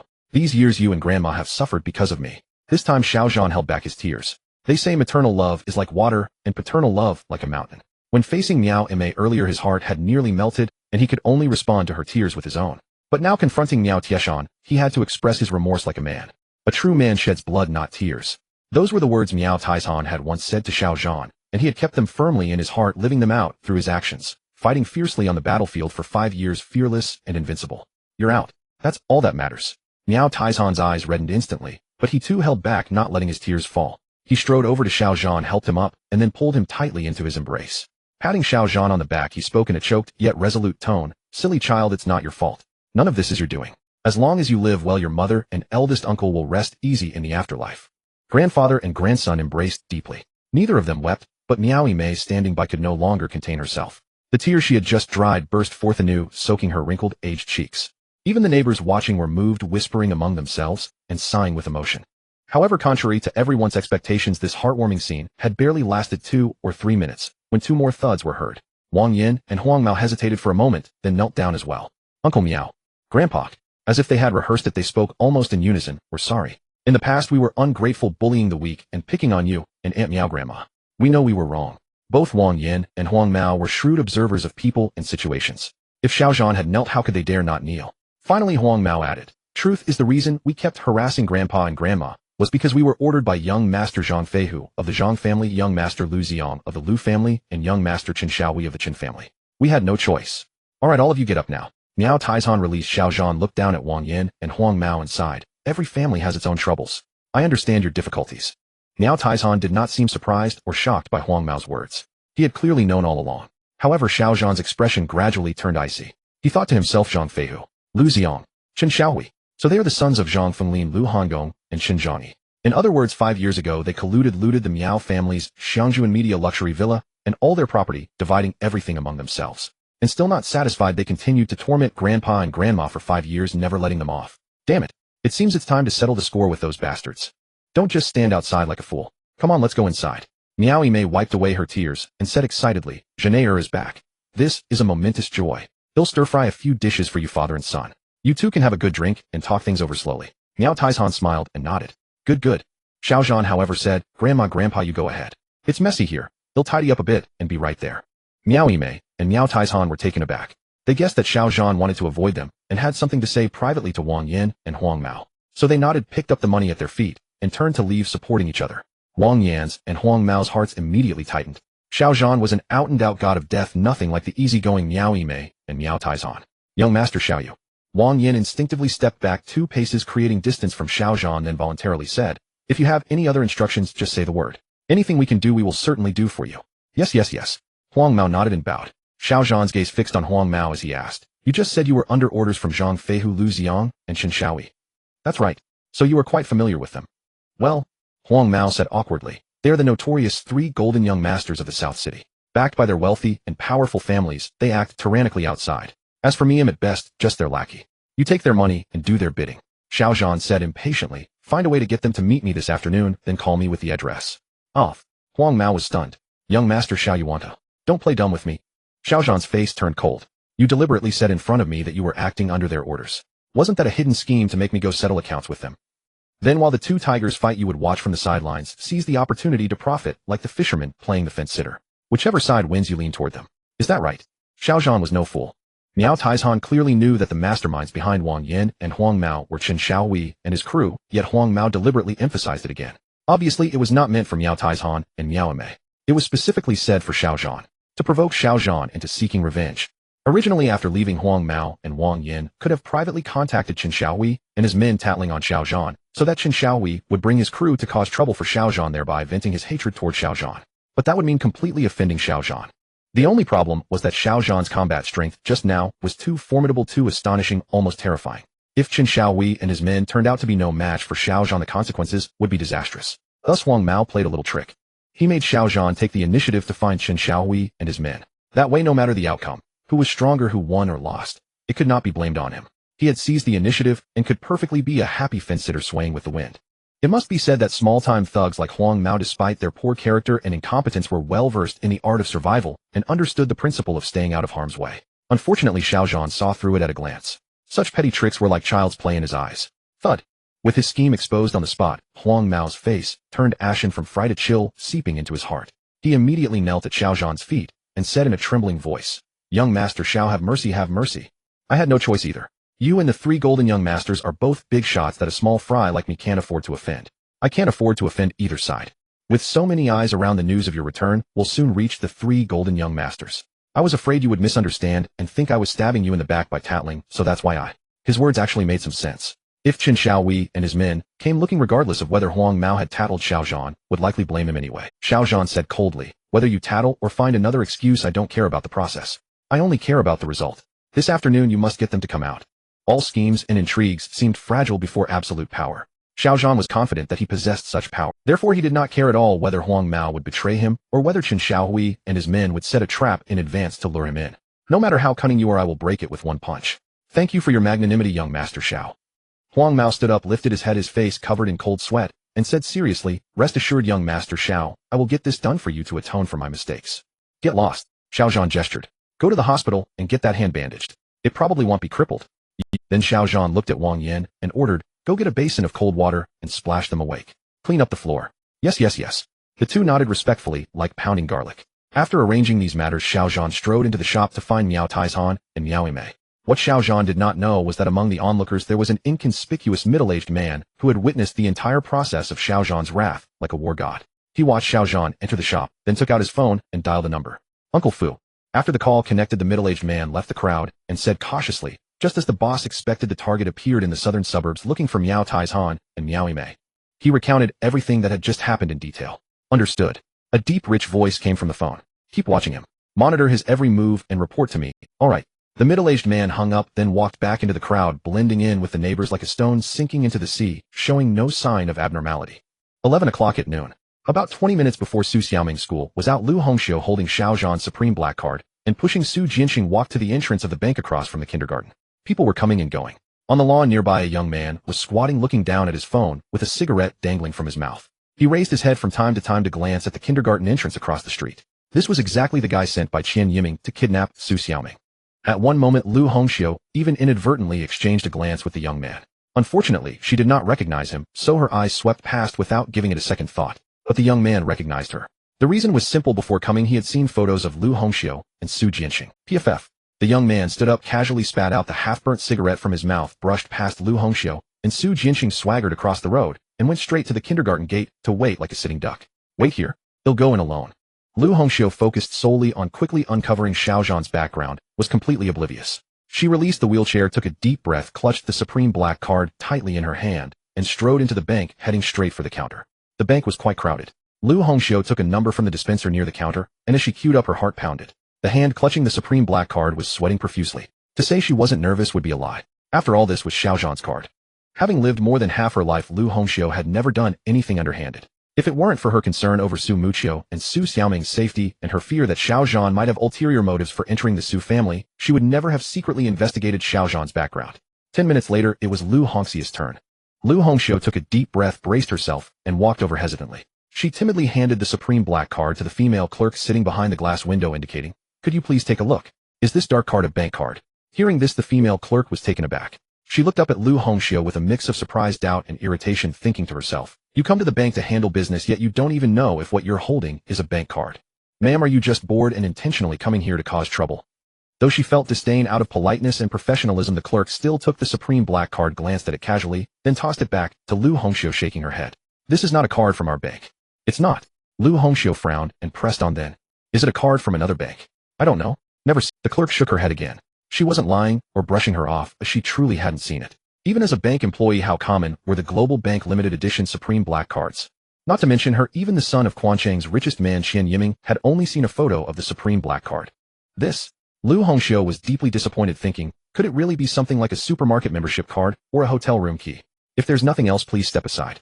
Seeing Lu Hongxiu standing there in a daze, unwilling to leave, the clerk waved her hand impatiently. Lu Hongxiu thought it over and still couldn't give up. She handed the supreme black card over again and asked, "Miss, could you try swiping it on the card reader?" "It's not our bank's card, how can I try?" The clerk's eyes widened with a hint of anger. Just once, one swipe. Xiao Zhan had changed clothes and left the supreme black card at home, an opportunity that rarely came. Once missed, it might never come again. Lu Hongxiu didn't want to let it go, so she brazenly said, "If it doesn't work, I'll leave immediately. Please." Considering Lu Hongxiu's age, the clerk suppressed her irritation and didn't drive her away. With a cold face, she picked up the supreme black card and swiped it lightly on the reader beside her. Then a shocking scene unfolded. The card reader was connected to the clerk's computer. The moment she swiped the card, the screen flickered and immediately displayed a screen. This reaction meant the swipe was successful. In other words, this dark card was indeed a bank card. But how? How could that be? The clerk's eyes bulged as if she had seen a ghost. When her astonished gaze fell on the content shown on the screen, she gulped hard. Global Bank. Her eyes nearly popped out of their sockets and her jaw almost dropped onto the desk in front of her. Although the clerk had never seen a Global Bank limited edition supreme black card with her own eyes, as a member of the banking system, she had certainly heard of Global Bank's reputation. And she was well aware of the immense significance behind a Global Bank card. As far as she knew, Global Bank's cards had a very strict hierarchy from low to high: ordinary card, bronze card, silver card, gold card, black gold card, and so on. Cards below the silver level could be applied for at Global Bank branches scattered across various countries, but could only be used in the country of application. Starting from the gold level, approval from Global Bank headquarters was required. Once approved, the card could be used anywhere in the world regardless of nationality or bank. It was no exaggeration to say that a Global Bank card was a symbol of status and wealth. Its holders were either wealthy or noble. "Miss, what ball did you just say?" Lu Hongxiu stood outside the glass window, noticing the change in the clerk's expression and vaguely catching her muttering, but not hearing clearly. She asked, "Is this a membership card for some ball sports club? Like soccer, volleyball, table tennis?" After a moment, the clerk snapped out of her shock. She turned and squinted, taking a closer look at Lu Hongxiu. "Soccer, volleyball, table tennis, ball my foot. It's the ball of the earth, granny. You come here with a Global Bank card and think it's just an ordinary membership card. Dare you swear you're not here to mess with me? Ma'am, may I ask, is this black card yours?" The clerk suppressed her shock and suspicion, trying to probe into the owner of the supreme black card and Lu Hongxiu's identity. The only problem was that Lu Hongxia's attire, manner, and speech were all too ordinary. She looked like an ordinary neighborhood old lady. How could such a person own a global bank card? And a black one at that. Although the clerk didn't know the exact level of the supreme black card based on its appearance and woman's intuition, she vaguely guessed that the black card in her hand might be at a level above gold. A card of that level. Perhaps only Quancheng's richest man Qian Banqing would even qualify to apply for one. The more she thought, the more uneasy she felt. Especially considering Lu Hongxia's behavior earlier. Her evasive eyes, tense expression, and nervous demeanor. She didn't look like a wealthy woman at all, but rather like a thief who had done something wrong, sneaking glances around afraid of being noticed. This is? Suddenly asked by the clerk, Lu Hongxia grew even more nervous. After hesitating for a long time, she finally spoke. It's my son-in-law's card. Son-in-law. The clerk was taken aback and pressed on. May I ask what your son-in-law's name is, and what he does for a living? Lu Hongxia's face turned pale. Sweat broke out on her forehead, her heart pounded like thunder. She thought to herself, has this young lady discovered that I secretly took Xiao Zhan's card? Otherwise, why would she ask about Xiao Zhan? Lu Hongxia's silence and panic only strengthened the clerk's suspicion. It seemed that this black card was either found or stolen. This was a serious matter. She had to report to her superiors. So the clerk stood up, forced a smile, and said soothingly, Ma'am, please wait here a moment. He'll be right back. With that, she turned and left. Lu Hongxia stood rooted to the spot, as if petrified, her body stiff. She watched the clerk's hurried, retreating figure and sensed something amiss. Even if she were slow to react, she realized something was wrong. However, Lu Hongxia wasn't sure what exactly the clerk had discovered. Had she found out that Lu Hongxia had secretly taken Xiao Zhan's card? Or was there something wrong with the black card itself? Or perhaps through that black card, she had uncovered something about Xiao Zhan. At that moment, Lu Hongxia suddenly felt an urge to flee. The tension was unbearable.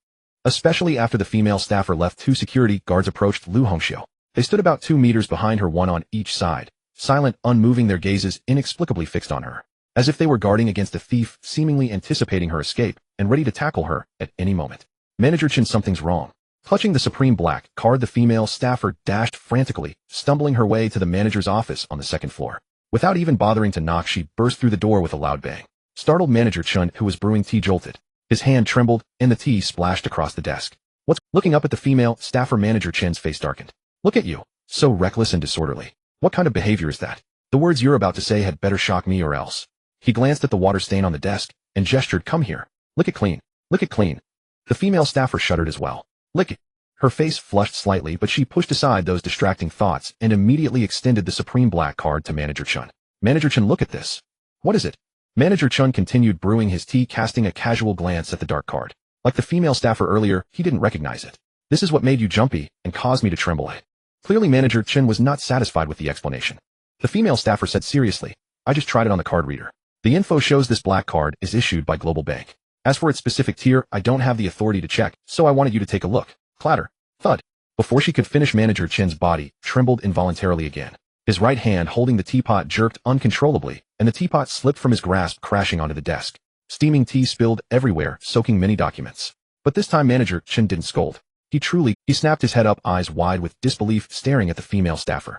Say that again. Which bank's card is this? Global Bank. The female staffer breathed a sigh of relief. She thought, Manager Chen, this counts as being shocked, doesn't it? I probably don't have to lick up the water stains now, right? Give me that. Manager Chen's mouth twitched violently as he snatched the supreme black card. He examined it front and back for a long while, then tapped on the keyboard. Soon an image appeared on the office computer screen. He stared at the image unblinkingly, comparing it with the card in his hand. After about 3 minutes, he exclaimed, my heavens, it really is a Global Bank card. And it's a limited edition supreme black card. And it's a limited edition supreme black card. Should be. Indeed, he could only say should be. The reason was simple. Even Manager Chen didn't have the query authority for Global Bank's supreme black card. But through comparison and partial information, he could make a rough guess. Not 100% certain, but at least more than half probable. A supreme black card. Although the female staffer had her own suspicions and had mentally prepared herself, hearing those 4 words from Manager Chen's mouth still shocked her profoundly. She fully understood what those simple 4 words signified. Where's the person? Confirming the extraordinary significance of the supreme black card, Manager Chen's face flushed with excitement. Where's the holder of this black card? What do they look like? Who are they? Is it someone from the Qian family? Is it someone from the Qian family? In all of Chuanqing, no one could compare with the richest man, Qian Banqing, in wealth and influence. So if there was only one person in Quanqing worthy of such a black card, it had to be Qian Banqing himself. No. The female staffer shook her head. The person who brought this black card to the bank is a middle-aged woman in her 40s or 50s, very ordinary in dress, and looking quite nervous. Most importantly, she didn't seem to know it was a Global Bank card. She thought it was some club membership card.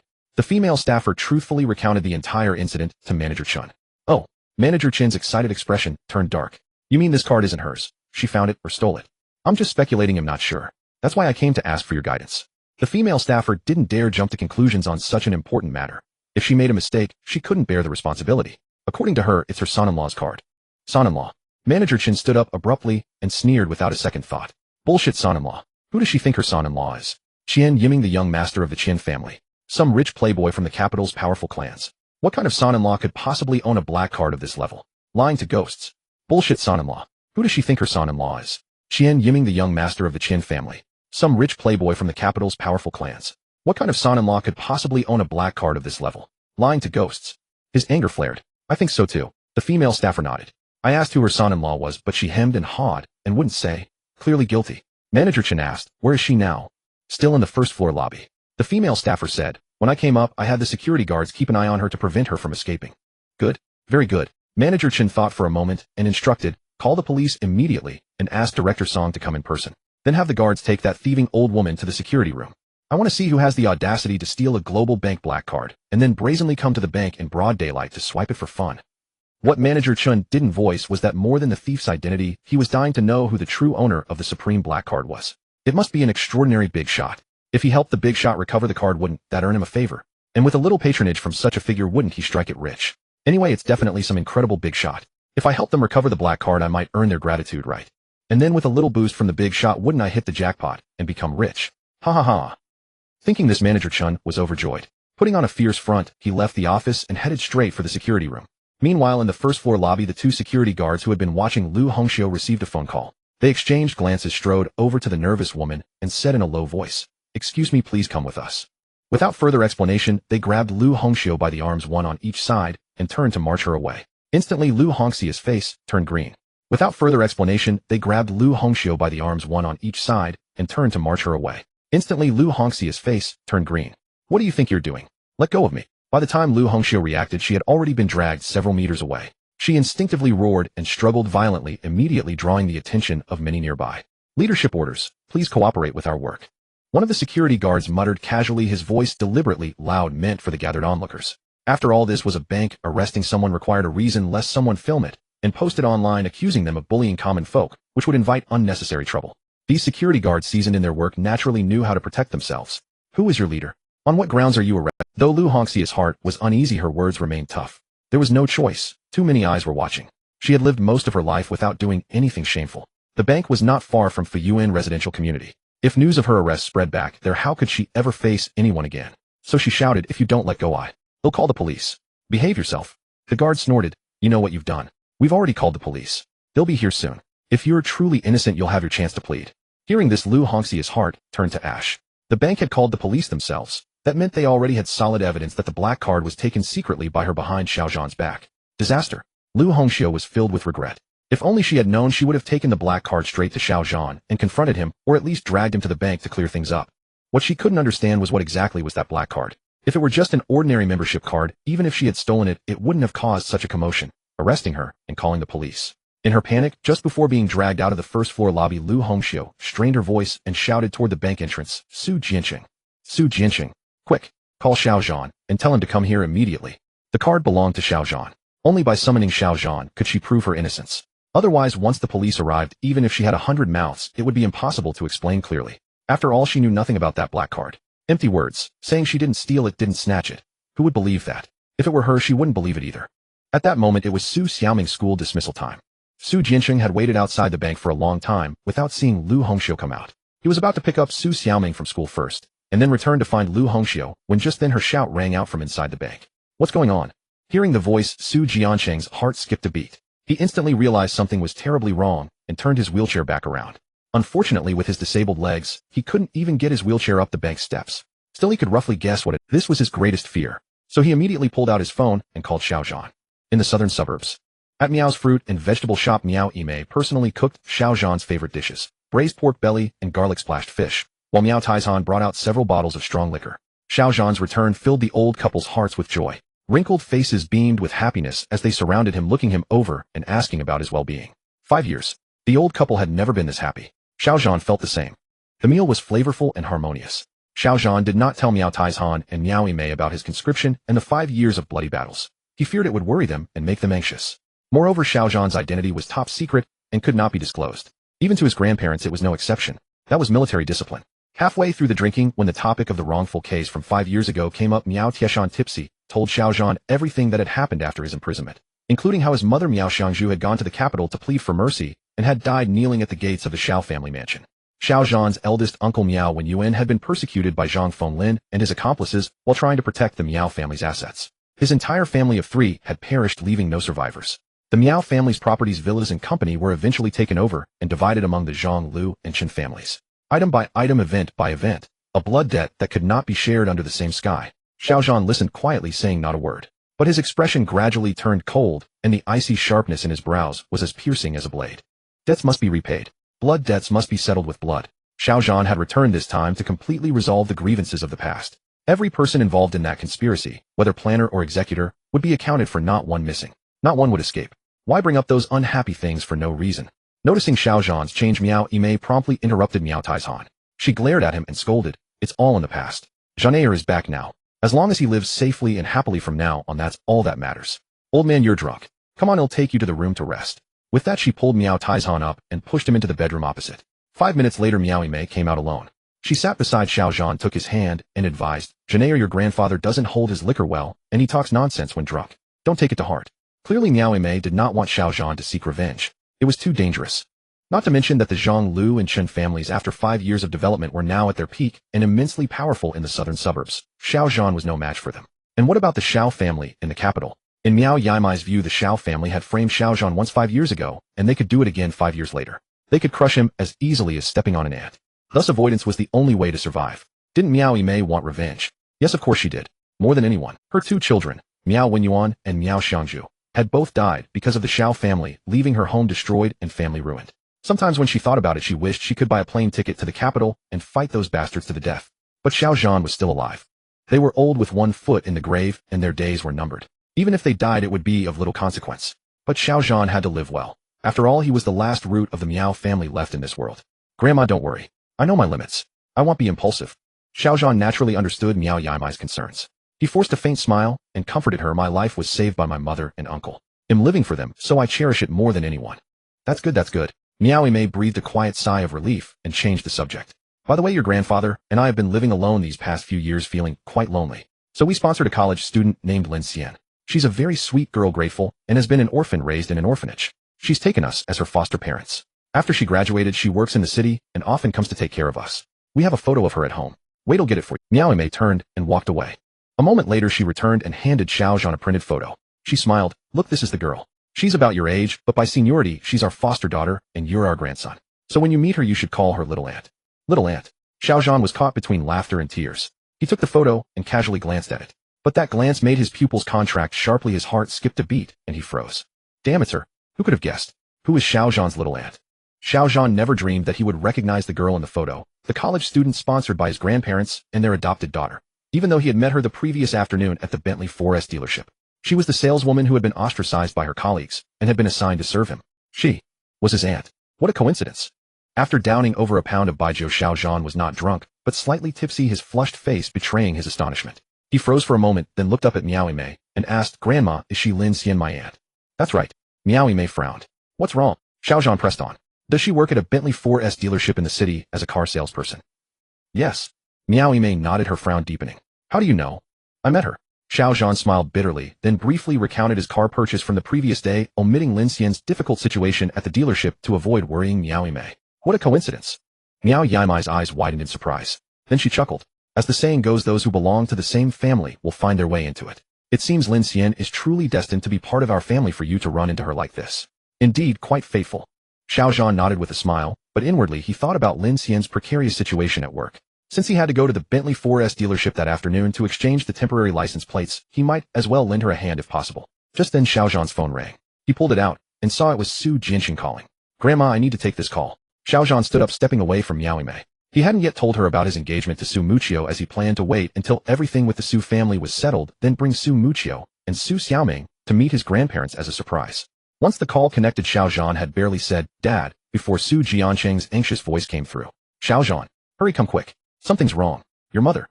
She's been taken away." Xiaozhan's face changed drastically, his drunkenness evaporating instantly. "What happened?" "Dad, don't panic. Tell me slowly. Who took her? And why?" It's Su Jianxing hesitated, but the urgency forced him to be straightforward. Your mother didn't trust you. She suspected you had ulterior motives for coming to our family, feared you might harm Muqiu and Mengming, so she decided to investigate your background while you were out. This morning when you changed clothes you left a black card at home. She thought it was your bank card, so she took it secretly. There's a bank across from Mengming's kindergarten, and she wanted to check it out. And then, Su Jianxing, an honest man, told Xiao Zhan everything without concealment. Xiao Zhan instinctively reached into his pocket and realized the supreme black card was indeed missing. He checked the time and asked, is Xiaoming out of school yet? Yes, she's out.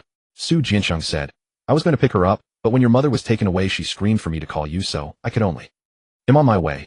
Without waiting for Su Jianxing to finish, Xiao Zhan instructed, Dad, go to the school first and pick up Xiaoming. They'll head straight to the bank. He hung up and turned to leave. Returning to Miao Mei, he said apologetically, Grandma, I have an urgent matter to attend to. I may have to leave early. Go ahead. Seeing the look on Xiao Zhan's face, Miao Mei knew it was serious. She didn't ask further, just nodded. Remember what I said, don't act impulsively, don't be reckless, and don't risk your life. When you're done, come back, and I'll make you something delicious. Xiao Zhan hugged Miao Mei and planted a kiss on her forehead. Don't worry, Grandma. I've grown up. Yes, he had grown up. Watching Xiao Zhan's hurried departure, Miao Yaimai's wrinkled face bloomed into a flower. She thought to herself, if when Yuan and Xiang Zhu could see Zhenair safe and sound from the afterlife, they would surely be overjoyed. Back at the Mulsan Bentley, Xiao Zhan got in and drove straight to Su Xiaoming's kindergarten. Fortunately, he had taken her to school that morning, so he knew the way. Meanwhile, in the bank security room, Lu Hongxiu was brought in. One of the guards grabbed her shoulder and forcefully pushed her into a chair, his demeanor drastically different from the polite attitude he had shown in the lobby. Explanations, reassurances, none of that existed. Earlier they had been cautious because of the many eyes watching, fearing a bad reputation. But now in the security room only Manager Chun and the female clerk were present. On their own turf, what was there to fear? Seizing the opportunity, they deliberately flaunted their intimidating side, hoping to impress Manager Chun. Manager Chun sat on the sofa opposite, legs crossed, holding a cup of tea. He looked down at Lu Hongxiu with disdain, as if viewing a lowly ant. He held her in utter contempt. The more ordinary Lu Hongxiu's appearance and temperament, the happier Manager Chun became, for it proved his suspicion correct. Catching this card thief would lead him to the true owner of the supreme black card, and he would be made. The female clerk stood beside Manager Chun, waiting to enjoy the show. Manager Chun, here she is.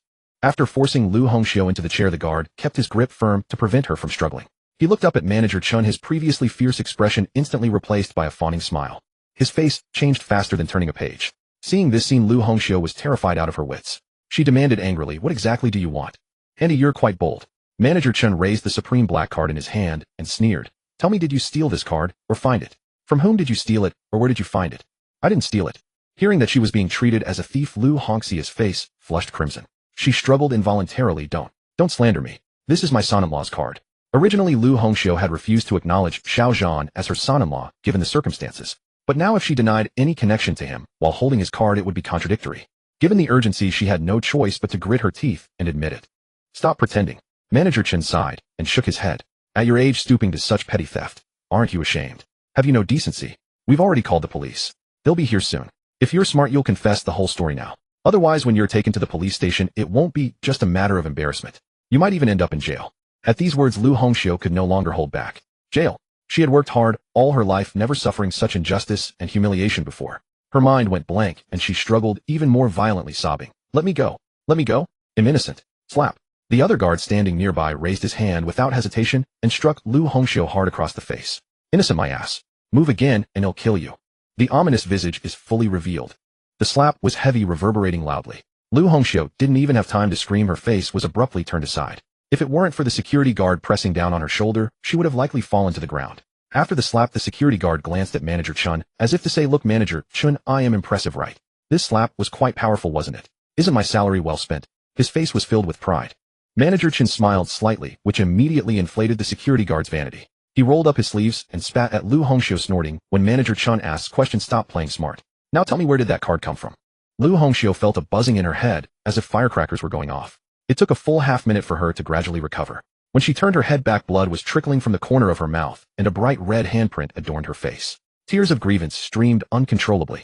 This slap struck her face, trampling her pride, which she held dearer than life. You dare to hit me? She didn't even bother to wipe her tears, glaring at the security guard who had slapped her with wild eyes, her face twisted in fury. It was as if she had suddenly gone mad, and with a surge of strength, she broke free from the other security guard's grasp and sprang to her feet. Then she lunged at the security guard who had hit her, scratching and clawing at his face, wishing to strip him of his skin and sinew. While scratching, she shouted, I will fight you. Unfortunately, as an ordinary middle-aged woman, she had no strength, and despite her desperate efforts, she was no match for the security guard. Slap. In her panic, the security guard swung his hand again, slapping Lu Hongxiu on the other side of her face. This time with no one holding her back, she lost her balance and fell to the ground with a thud. Huh.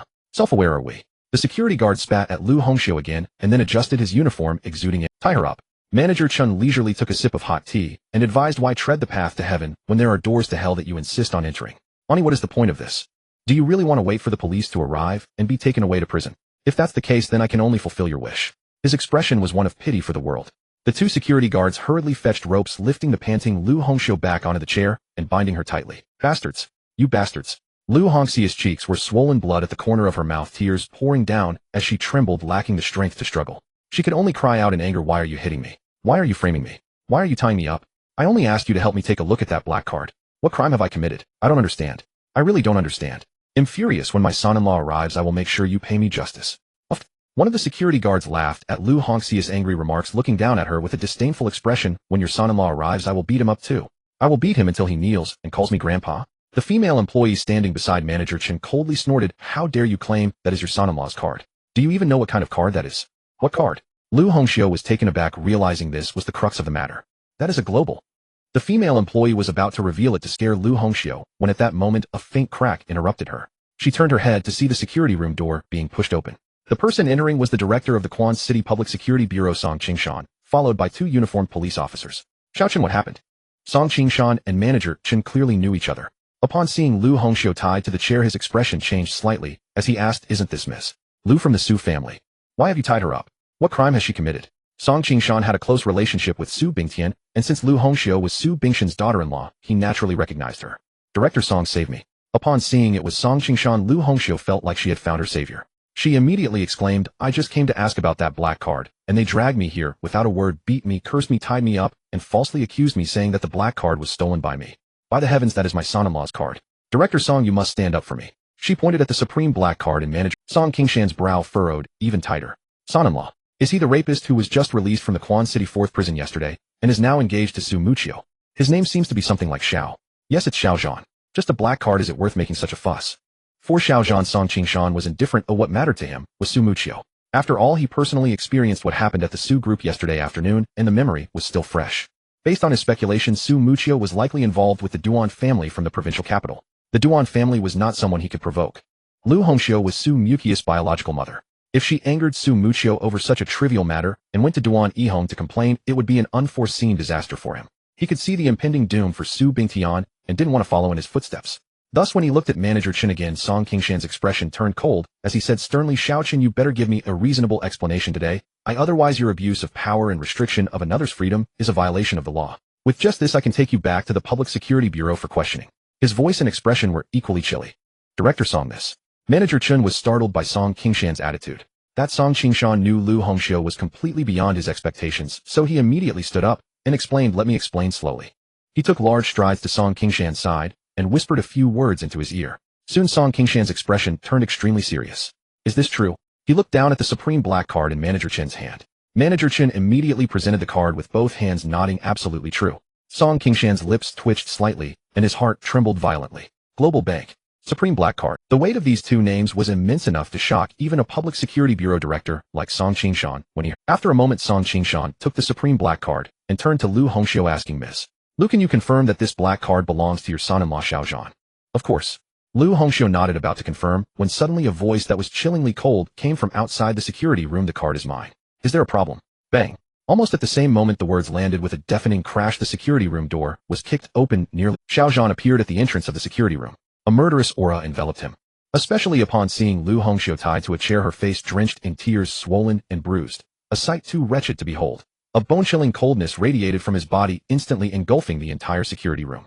The temperature within the security room seemed to drop by over 10 degrees. Everyone could distinctly feel the unsettling. The temperature within the security room seemed to drop by over 10 degrees. Everyone could distinctly feel the unsettling. The two police officers brought by Song Qingshan stood at the door. Recovering from their shock, they immediately reached out to block him. However, Xiao Zhan neither dodged nor flinched. As their hands approached his chest, his body moved like a phantom, slipping past them and appearing behind them in an instant. The movement was so swift that it felt as if Xiao Zhan's body had no flesh and blood, not a physical being, but an ethereal shadow that could pass through any obstacle. A ghost. The two police officers froze with their hands still in midair, exchanging bewildered glances. They simply couldn't understand how Xiao Zhan had moved behind them without any contact despite their hands having already blocked his path. Incomprehension made it all the more terrifying. Not just them, but no one had seen Xiao Zhan's instantaneous movement. They assumed the officers had been too slow to intercept him. You little bastard. The two security guards were standing beside Lu Hongxiu. As Xiao Zhan advanced fiercely, one of them stepped forward and demanded, "Are you that old hag's son-in-law? Daring to make trouble on my turf and throw your weight around? You've got some nerve, kid." This man was the very security guard who had slapped Lu Hongxiu earlier and had boasted that if Xiao Zhan showed up he would beat him too, until Xiao Zhan knelt and called him grandpa. Now Xiao Zhan had arrived. He was the first to step forward, ready to make good on his promise. Smack! Without breaking stride, Xiao Zhan reached the guard and delivered a backhand slap with 3/10 of his strength, striking the man's face. Coldly he asked, "Who did you call a thief?" The piercing slap left everyone astounded. The guard was stunned senseless. Damn, a sneak attack. Staggering a few steps to steady himself, the guard flew into a rage, raising his fist to punch Xiao Zhan while cursing, "You mother!" Smack! Another slap struck his face, knocking the rest of his curses back into his throat. This time Xiao Zhan used half his strength, more ruthless than the previous blow. Xiao Zhan was an iron-blooded soldier, the renowned Wolf King of the northern frontier. Though he had resigned his commission, his military soul remained unbroken and his original resolve unchanged. When the police blocked his path, he chose to evade instead of resorting to violence. But this security guard, who the hell did he think he was? Splat! Xiao Zhan's half-strength far exceeded ordinary human capability. With that slap, the guard didn't even have a chance to scream. He collapsed to the ground, spitting out a mouthful of foul blood. Mixed with the blood was a broken tooth. He couldn't get up for a long time. Daring to disrespect my mother. A beating is the least of your worries. Xiao Zhan glanced down at the guard, then stepped over him without a second thought. Stop him. Manager Chun was also terrified. He had never expected that Lu Hongxiu, so unremarkable and ordinary-looking, would have such a formidable son-in-law. He hurriedly ordered the other guard to act. The other guard hesitated. He was a guard too. If his colleague couldn't stop Xiao Zhan, how could he? Besides, Xiao Zhan was vicious, and the negative example was right before his eyes. Rushing in now would just be asking for a beating. But he had no choice. Manager Chun was the bank's leader. If he disobeyed orders, he might lose his job. After a moment's deliberation, the guard's mind raced as he weighed the options. Ultimately, he chose his job over a beating. Clenching his teeth, he stepped forward to block the way. "You get lost." The result was exactly as he had anticipated. He had barely approached Xiao Zhan when a sharp pang shot through his lower abdomen, and he was sent flying by a single kick. He landed 2 meters away, his internal organs churning. Fortunately, he didn't spit blood. Xiao Zhan had held back. The guard could have gotten up immediately after falling, but only a fool would stand up. The guard writhed on the ground, clutching his stomach, squirming like a maggot, his face twisted in agony. A masterful performance. Seeing this, Manager Chen's face turned green. He turned to the police officers beside him and urged, "Director Song, don't just stand there. This kid is assaulting someone right in front of the police. Aren't you going to do something?" Song Qingshan stared at Xiao Zhan, his expression grave. As the saying goes, the expert watches the craft while the layman watches the spectacle. Xiao Zhan's strikes had been simple and instantaneous, but as an experienced police bureau chief, Song Qingshan detected something troubling. Xiao Zhan's combat prowess was undoubtedly formidable, exceptionally formidable. Between those who are accustomed to battle there exists a psychic resonance, as irrational as a woman's temper. Song Qingshan pondered. Xiao Zhan possessed such skills, yet he showed no fear even when committing violence before the police. His face remained calm as water, as if he held the bureau chief in no regard. How could such a man be ordinary? Furthermore, the files on Xiao Zhan had been specially investigated, yet the details of his background and the rape case 5 years ago remained elusive. Song Qingshan's mind raced. He pieced together these clues, and after deep thought and speculation arrived at a chilling conclusion. Could it be that Lu Hongxiu hadn't lied? Could the global bank's ultimate black card truly belong to Xiao Zhan? The moment this thought crossed his mind, his heart trembled violently. He had no energy left to heed Manager Chun. By then Xiao Zhan had reached Lu Hongxiu.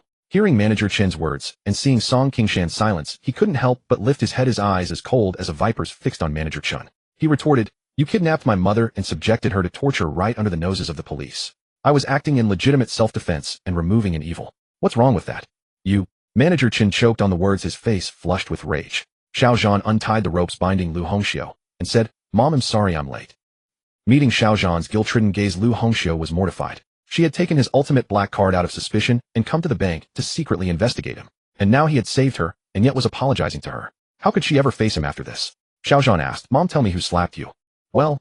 Lu Hongxiu hesitated, then pointed at the guard whose tooth Xiao Zhan had knocked out. She told the truth, it was him. "He slapped me twice.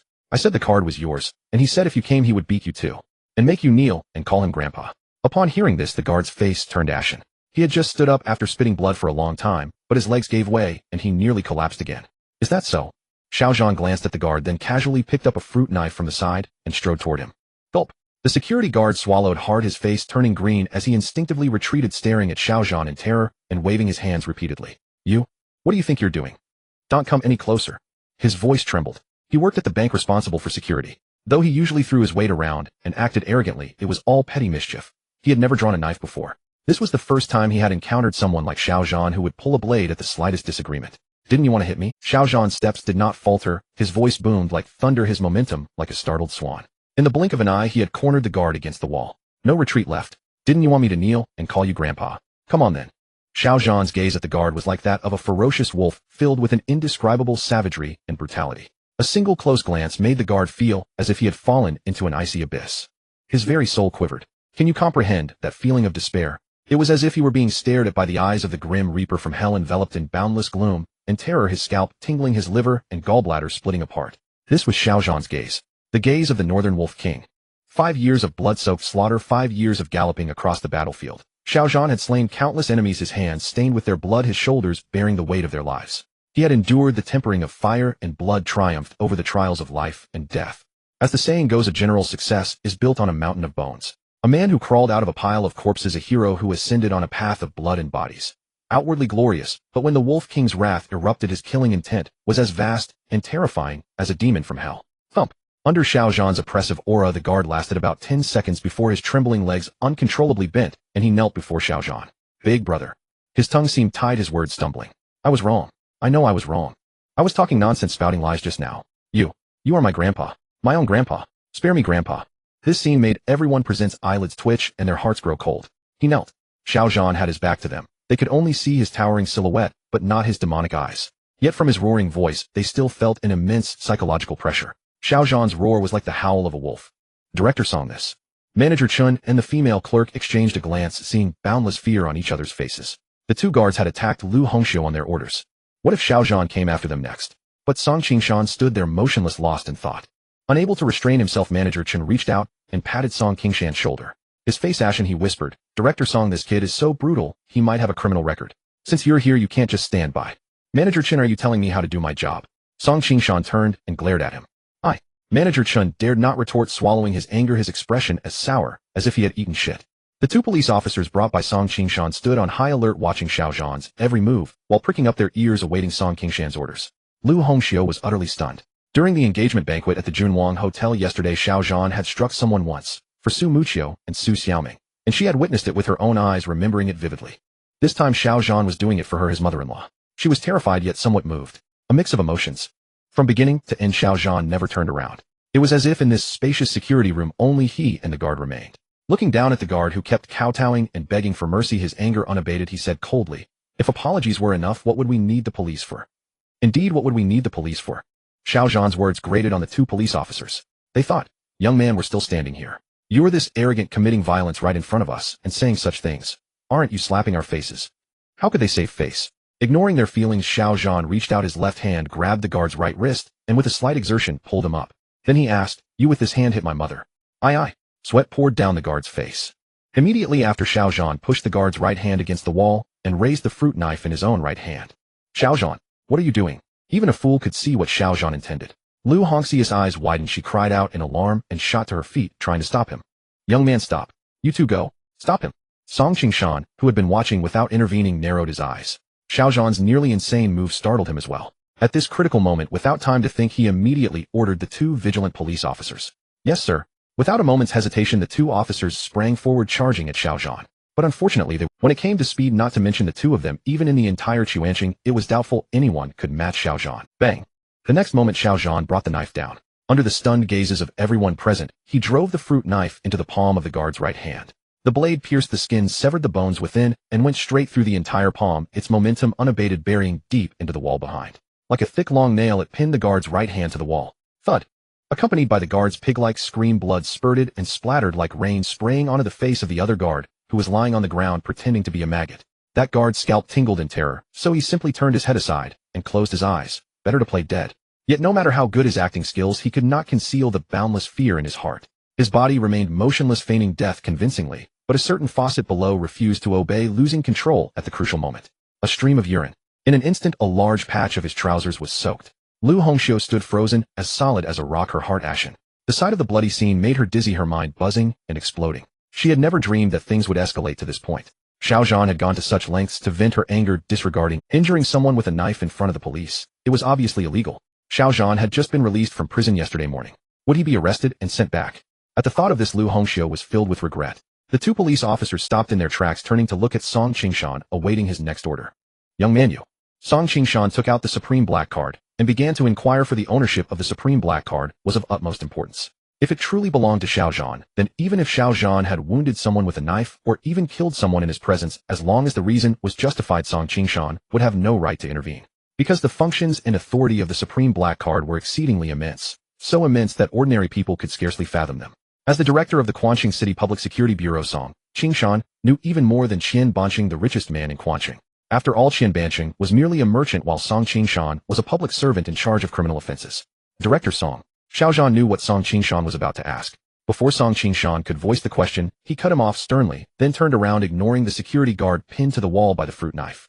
The instant he turned, his demon-like gaze swiftly receded, and his furious expression returned to normal. A few steps later, he reached Lu Hongxiu and said with a smile, "Mom, it's all right. Dad went to pick up Xiaoming from school. His legs aren't good, so let me help you out. Go and see him." Facing Lu Hongxiu now, Xiao Zhan's smile was utterly sincere. It was like a spring breeze warming one's heart, a stark contrast to the fierce tiger he had been moments ago, like two entirely different people. Lu Hongxiu asked worriedly, "And you?" She meant, "I'm fine, but what about you?" But the words caught in her throat. "Mom, don't worry. I'm fine too," Xiao Zhan said with a smile. "You go ahead. He'll stay and have a word with Director Song. He'll find you and Dad shortly, then drive you home." Lu Hongxiu glanced at the Supreme Black Card in Song Qingshan's hand. All of this had started because of her. Yet in the end, she still couldn't unravel the secret hidden behind the Supreme Black Card, let alone Xiao Zhan's true background. Xiao Zhan knew the doubts in her heart, so he said solemnly, "Mom, I told you yesterday. When the time is right, I will tell you everything about myself, and tell Muchio too. Please trust me, I have not the slightest ill intent toward any of you." His tone was firm, his words resolute. Then, Lu Hongxiu was not the kind of woman who would be unreasonable. Since the matter had reached this point, no matter how curious or anxious, she felt it was inappropriate to press for details in front of so many people. "I'm not seriously hurt. I can walk on my own. Take care of yourself." After a few words of concern, Lu Hongxiu turned and walked away. "You too." Song Qingshan gave a look to the two officers, who immediately understood. One on each side, they helped Lu Hongxiu out of the... It seemed Xiao Zhan was about to discuss the Supreme Black Card, a matter of great consequence. Having those two officers listen in would be inappropriate. "And you too." Then Song Qingshan turned to Manager Chun and the female clerk, signaling them to leave as well. They exchanged a glance, their faces full of embarrassment. After all, it was they who had first recognized the Supreme Black Card, and then called Song Qingshan. Manager Chun in particular had hoped that after finding the owner, he could latch onto a big shot and rise to wealth and power. But now he didn't even have the right to listen in. Yet glancing at Xiao Zhan, Manager Chun felt a chill run down his spine. He thought, forget it. This guy is ferocious. If the card really is his forget earning a favor, it would be lucky not to lose his own life to him. "Let's go." Manager Chun and the female clerk headed out. Just as they reached the door of the security office, Xiao Zhan's voice came from behind. "Wait at the door? Our matter is not settled yet." Hearing this, their legs went weak, and they nearly collapsed. Aside from the two security guards, the spacious security office was left with only Xiao Zhan and Song Qingshan. They walked over to the window, away from the guards' ears. Then Song Qingshan took a deep breath, held up the Supreme Black Card, and asked, "Who does this card actually belong to?" "It seems Director Song knows its weight." Xiao Zhan did not answer, but instead countered. "Of course." Song Qingshan said gravely, "On the surface it's just a bank card, but in truth it is far more than that. In commerce it has a credit limit of 1 billion withdrawable anywhere in the world without interest and with no repayment deadline. In times of crisis it can force an airplane to land, halt a train, or even seal off an entire city. In wartime it can temporarily mobilize troops." Item by item, Song Qingshan recounted them like treasured possessions, his face unable to hide his excitement. Clearly he knew a great deal about the authority of the Supreme Black Card. When he finished, Xiao Zhan asked, "Since Director Song knows these things, you must also know that the holder of this card, when encountering injustice or evil, has the duty to act on heaven's behalf and the authority to execute first and report later. Even if he kills, he need not pay with his life." Song Qingshan's understanding of the Supreme Black Card exceeded Xiao Zhan's expectations. But that was fine. He was the director of the Quanqing Public Security Bureau, in charge of criminal offenses and public order. In the days to come, Xiao Zhan's deeds of vengeance and debt collecting would require blood and lives. It would be impossible to hide them from him. As such, it was better to speak frankly, letting him know certain things to avoid unnecessary trouble. I understand. Song Qingshan nodded. Xiao Zhan's knowledge of the Supreme Black Card also surprised him. He thought to himself, the more Xiao Zhan knows about the Supreme Black Card, does that mean the more likely it is that the card belongs to him? So he probed, "From what I know, the Global Bank Supreme Black Card is extremely difficult to apply for, and those approved to receive it are 1 in 10,000. Either they saved the global economy, or they prevented a regional war. In short, it is absolutely not something that can be achieved with mere money." Its owner is definitely a giant of a region or a general of a nation. Then this card. Xiao Zhan understood his implication. However, Xiao Zhan neither nodded in acknowledgement nor shook his head in denial because the question of the card's ownership was far too critical. Whether he admitted or denied it, a mere sentence would not earn Song Qingshan's trust. So Xiao Zhan reached out, took the supreme black card, then pulled out his phone, opened a QR code recognition app, and gently scanned the wolf head emblem in the upper left corner of the card. With a soft beep, a screen popped up on the phone prompting for a 30-digit unlock code. Xiao Zhan's fingers flew across the phone's keypad, typing rapidly. After a moment, Xiao Zhan raised his hand and placed the phone screen before Song Qingshan. Song Qingshan's eyes widened, his heart pounding like thunder. He was too excited to speak and hardly dared to breathe. What appeared on the phone screen was none other than a photograph.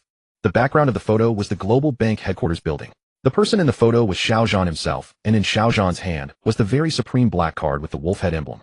Beneath the photo, if one scrolled further, the personal information of Xiao Zhan and his illustrious achievements could be seen. That was precisely why Xiao Zhan was deemed worthy of possessing the ultimate black card. However, Xiao Zhan did not allow Song Qingshan to view it, for those records were classified as top secret. The holders of the global bank's ultimate black card were unique individuals, each a titan commanding respect across their domains. The absolute confidentiality of their personal data was paramount, for any leak would lead to catastrophic consequences. This was especially true for a figure like Xiao Zhan, a military commander, the backbone of the nation. The Blood Wolf Regiment under his leadership was the sharpest blade among blades, the keenest edge among edges, existing without any official designation, even within the military, unknown to the outside world. Only the 81 brothers of the Blood Wolf Regiment and the supervising leader who had established the unit were aware of its existence. For instance, Duan Yihong from the Duan family of the provincial capital was one of those 81 members. To outsiders, Duan Yihong was merely a colonel serving in the military. No one knew of the Blood Wolf Regiment's existence, let alone his secret identity as a member. Even within his own family, his parents remained oblivious. Such was the extreme level of secrecy. Thus, to protect its cardholders, the global bank invested immense resources and time into the research and design of the ultimate black card, implementing security measures that were undoubtedly world-class. The wolf head emblem on the upper left corner of Xiao Zhan's ultimate black card was not only the symbol of the Blood Wolf Regiment, but also a specialized QR code. It required a specific scanning application to access the link page. The 32-character password, if entered incorrectly, or if the card fell into the wrong hands and someone attempted to crack it, would trigger the card's security system to immediately shut down the access page. At that point, the specific scanning application would also become invalid, unless the cardholder personally visited the global bank's headquarters to explain the situation and request to thaw the ultimate black card, would become worthless. This is. Song Qingshan's sharp eyes, like those of a falcon, stared at the phone screen for a full half-minute. Even though he had already guessed the gist and mentally prepared himself when the facts lay before him and the dust settled, he could not conceal the surge of excitement in his brows. It really is you. Shifting his gaze from the phone screen to Xiao Zhan, Song Qingshan's expression was a kaleidoscope of emotions: shock, doubt, curiosity, and even a strong sense of reverence and admiration. Indeed, it was reverence and admiration.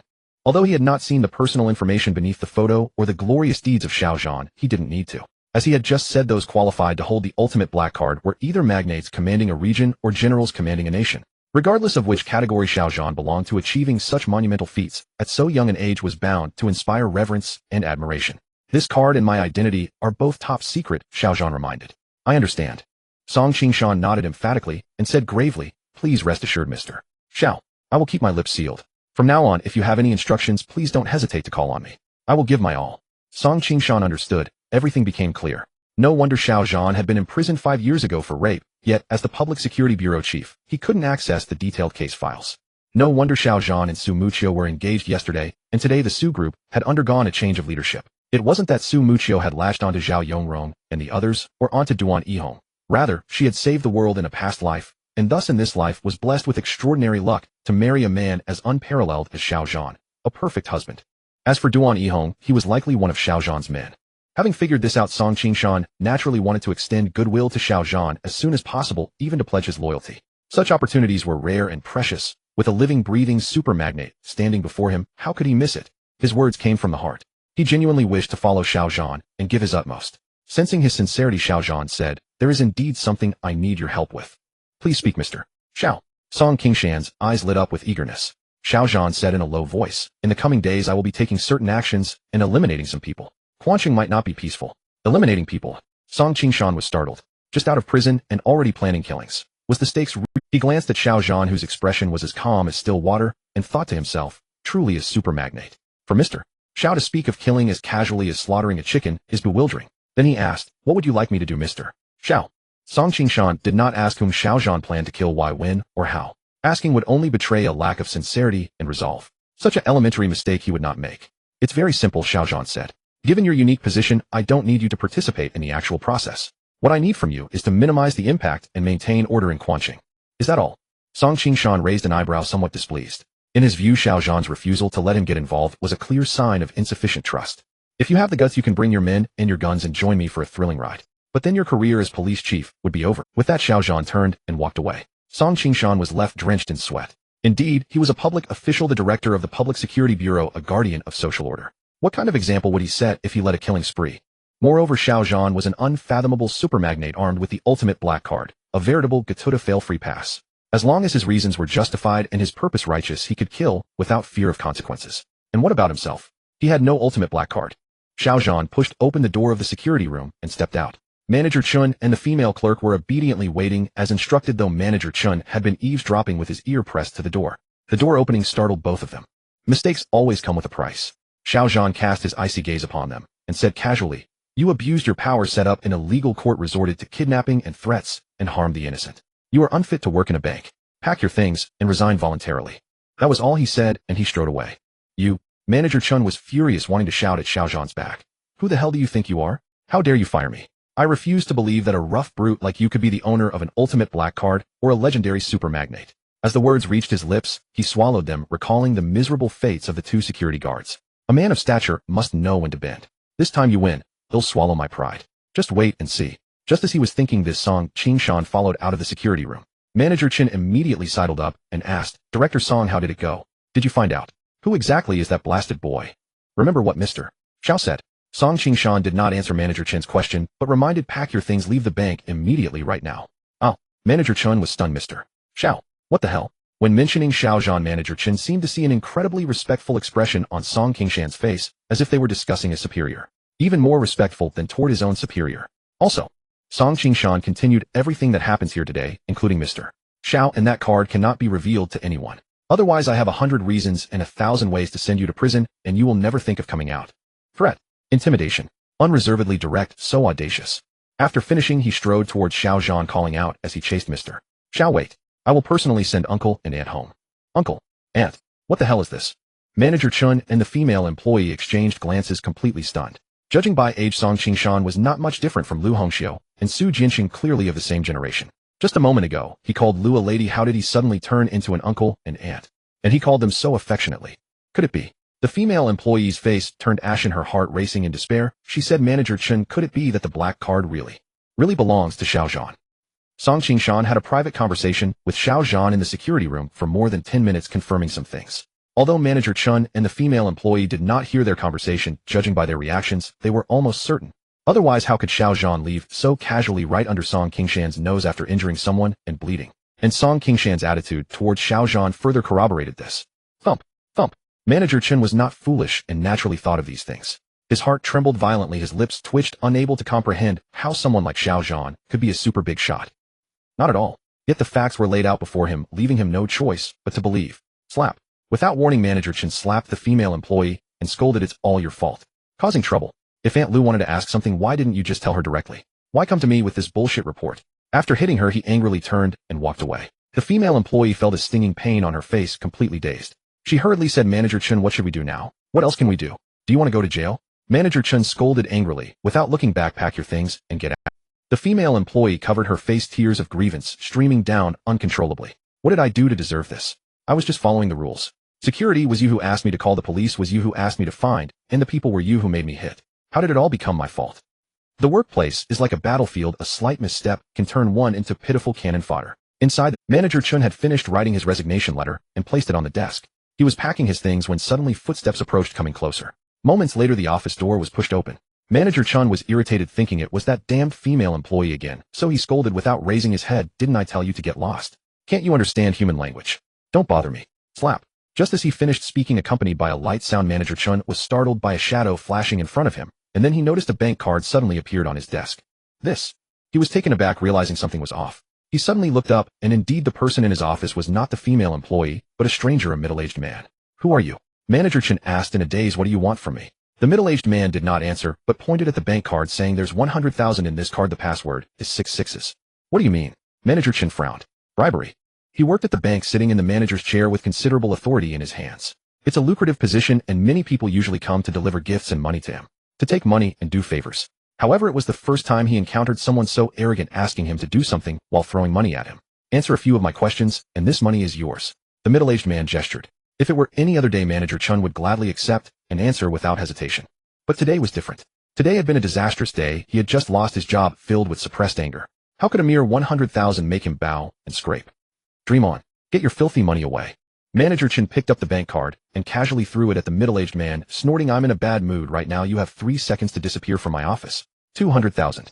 The middle-aged man did not leave, nor did he get angry and raise the stakes upon speaking. Manager Chen impatiently replied, do I look like someone who is desperate for money? Do you think being rich is something impressive? So domineering. Having been a bank manager for several years, Manager Chen always acted cautiously and meticulously, especially in front of wealthy people. He had never dared to be so domineering before. The feeling of treating money like dirt was incredibly refreshing.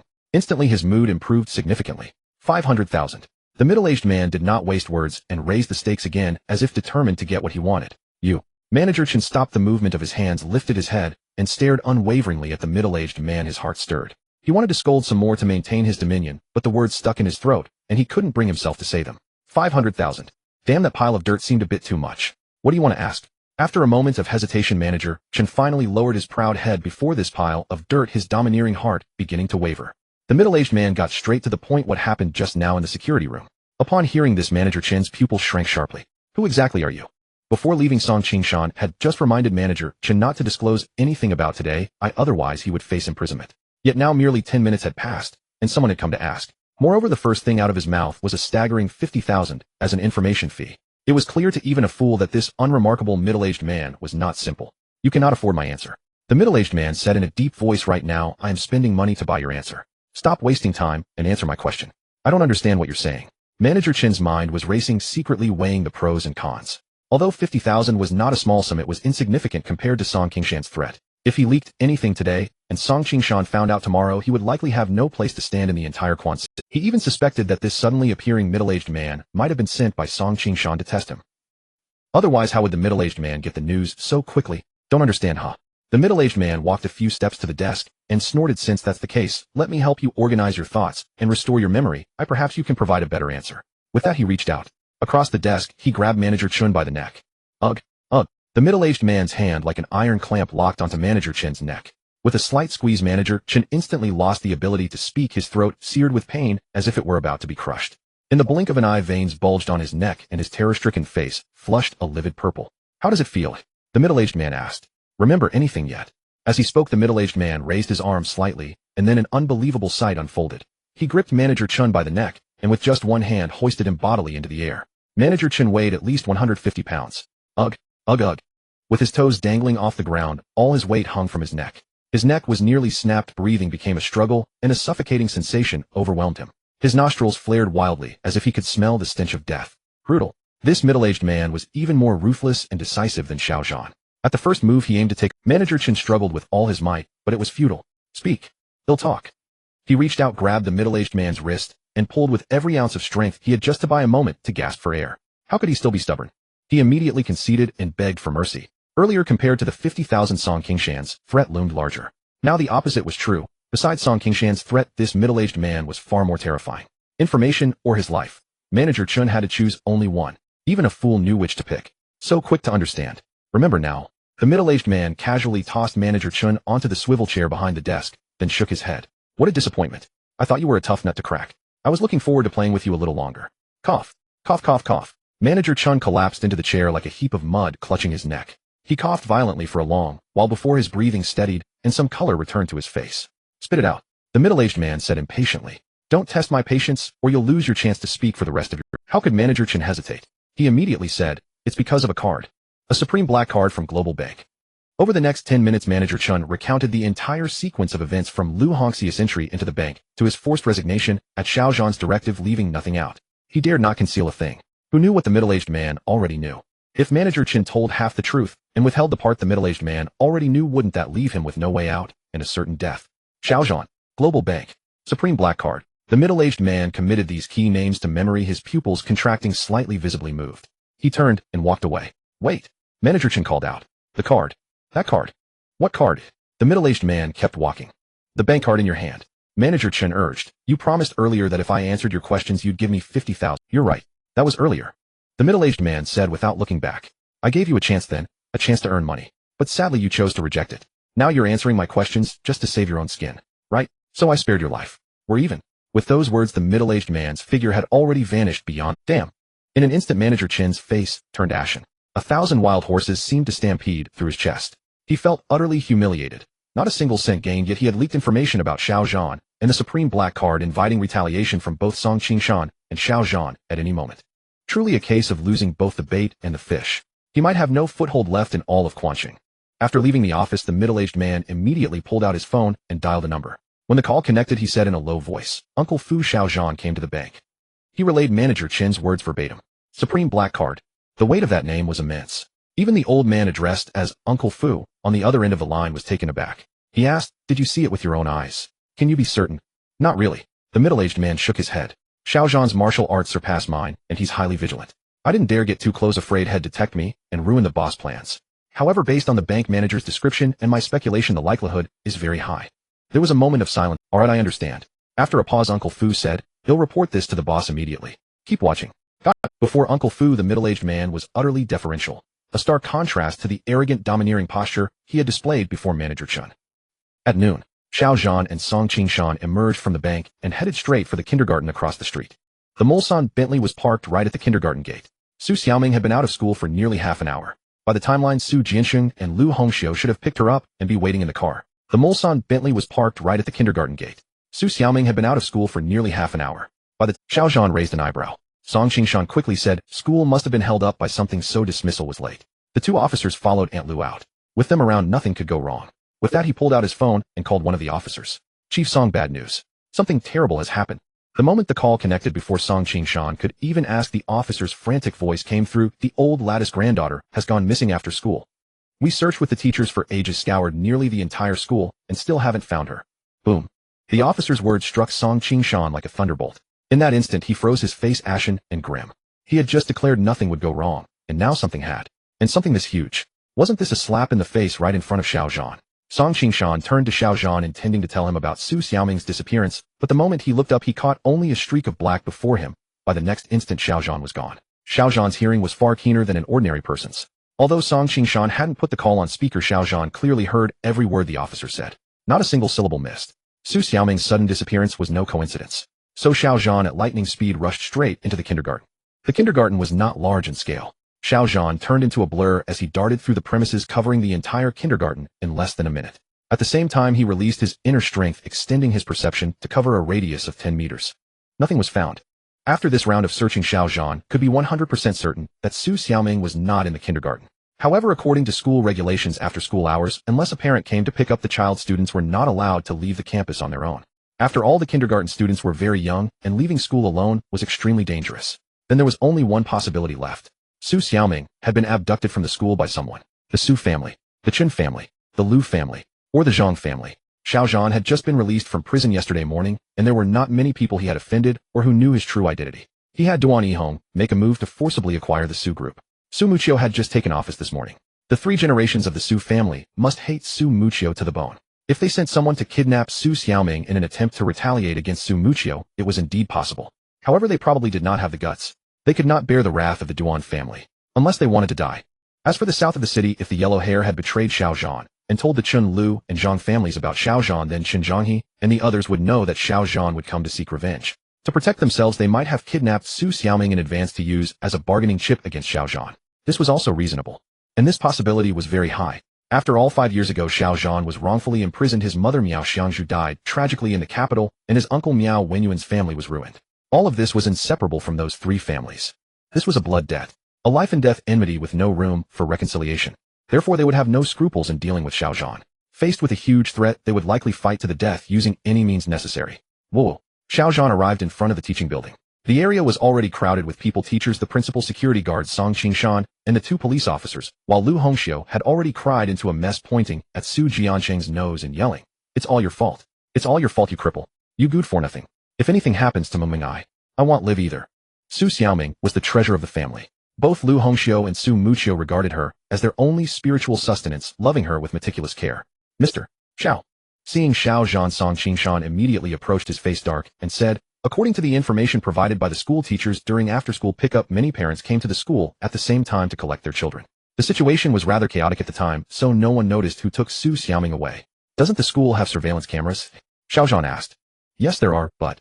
Song Qingshan shook his head. There are no cameras in the teaching building. The security room at the main gate can only monitor entry and exit records. Moreover, according to the security guard, about 10 minutes before school ended, the surveillance suddenly broke down and hasn't been fixed yet.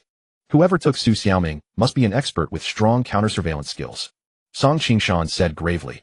Not only the main gate surveillance, but before we arrived, the 2 police officers had already visited the shops near the school. They found that all surveillance devices that could capture the school had been deliberately damaged in advance. Clearly the other party had planned this meticulously and came prepared. Investigate. Keep investigating.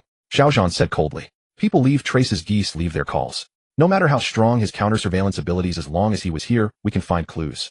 Send someone to contact Xiaoming's classmates and ask their parents one by one. Usually my father and mother pick up Xiaoming and they know the other parents. If a stranger took Xiaoming away, those parents would surely remember seeing it. Song Qingshan nodded. He'll arrange it immediately. Also, Xiao Zhan continued, since the school and nearby surveillance are broken, go check the cameras at all surrounding intersections and screen all passing vehicles. First, find the suspect's car.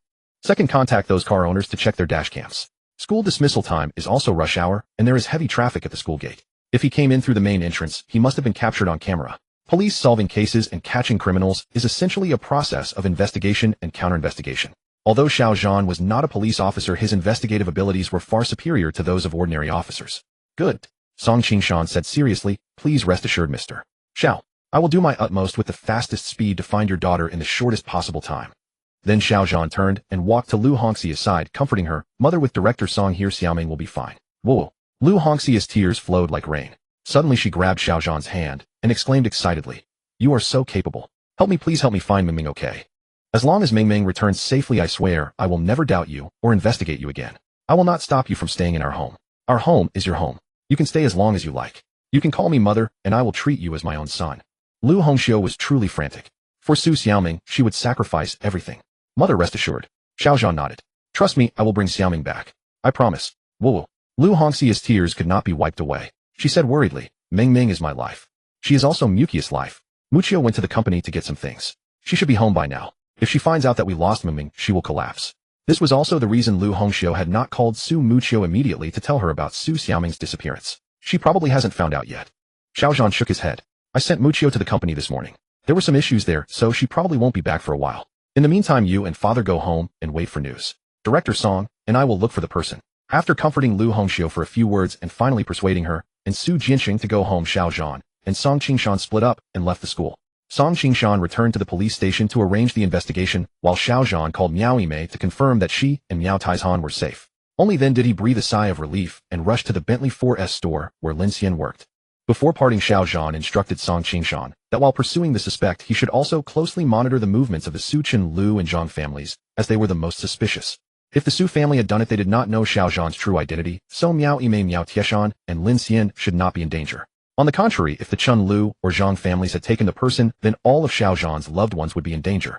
Therefore, leaving the search for Su Xiaoming temporarily to Song Qingshan, Xiao Zhan had to quickly protect Miao Yimei and the others to prevent further misfortune and add to the misery. 15 minutes later, the Mulsan Bentley stopped at the main entrance of the 4S store. Xiao Zhan pushed open the car door and strode into the 4S dealership.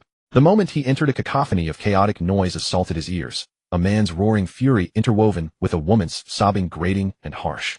Turning his head, he spotted a crowd gathered around a gleaming Bentley parked across the showroom. 240,000. Not a single cent more. A young man in his 20s back turned to Xiao Zhan, exuded an aggressive demeanor, hurling insults incessantly. Last night, when she was sleeping with me, she clearly said 240,000. Now trying to back out. Huh, not a chance. I only brought this much money today, and I must take the car. His tone was righteous and indignant. Sleeping? What sort of sleeping?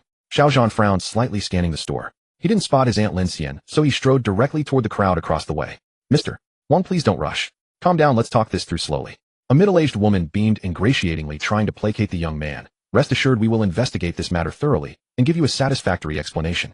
Satisfactory my ass, the young man snorted coldly. What's there to investigate? That bitch added me on WeChat yesterday afternoon to get me to buy a car, then asked me to meet up last night, and got a hotel room. In bed she came up with the idea, I bring the money today. The car costs $289,000, but she'd write me a receipt for $240,000 provided I give her a private commission of $10,000. I transferred the $10,000 to her right after we finished last night, but now she's reneging and insisting on a receipt for $289,000. Pa, bitched. The more he spoke, the angrier he grew, and he spat viciously into the center of the crowd. The female salespeople who had sneered at Xiao Zhan when he came to buy a car yesterday were also present, arms crossed, smirking smugly. One of them couldn't help but taunt, "Your 3-month probation ends in 2 days. You couldn't sell a single car before, and now suddenly you're on a roll. Sold a Mulsanne yesterday, a flying spur today. I thought you'd finally wised up." Huh.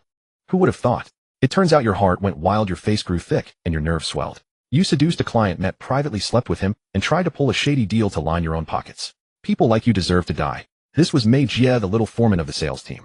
Exactly, she declared. The other saleswomen chimed in, a traitor who bites the hand that feeds, shameless. Cheating both the company and the client. What a sweet dream. If the customer hadn't come to complain, we'd still be in the dark. How much did you pocket from this single deal? Who knows how many nights you slept with the client for that Mulsanne yesterday? The accusations were relentless and aggressive. Yesterday, Mulsanne. Hearing those words, Xiao Zhan's heart lurched. His already grim expression turned dark and ominous. Could it be that the person surrounded and vilified right now was his Aunt Lin Xian? He quickened his pace. Reaching the edge of the crowd, he peered through the gaps. Sure enough, a familiar figure sat crouched on the floor, wiping tears, continuously trembling all over, sobbing uncontrollably. Who else could it be but Lin Xian? At that moment, the middle-aged woman looked down at Lin Xian and asked coldly, "Lin Xian, tell the truth. Did you betray the company, pocket the money, and try to skim a kickback like the customer says?" "No, Manager Li, I really didn't." Lin Xian shook her head, desperately explaining.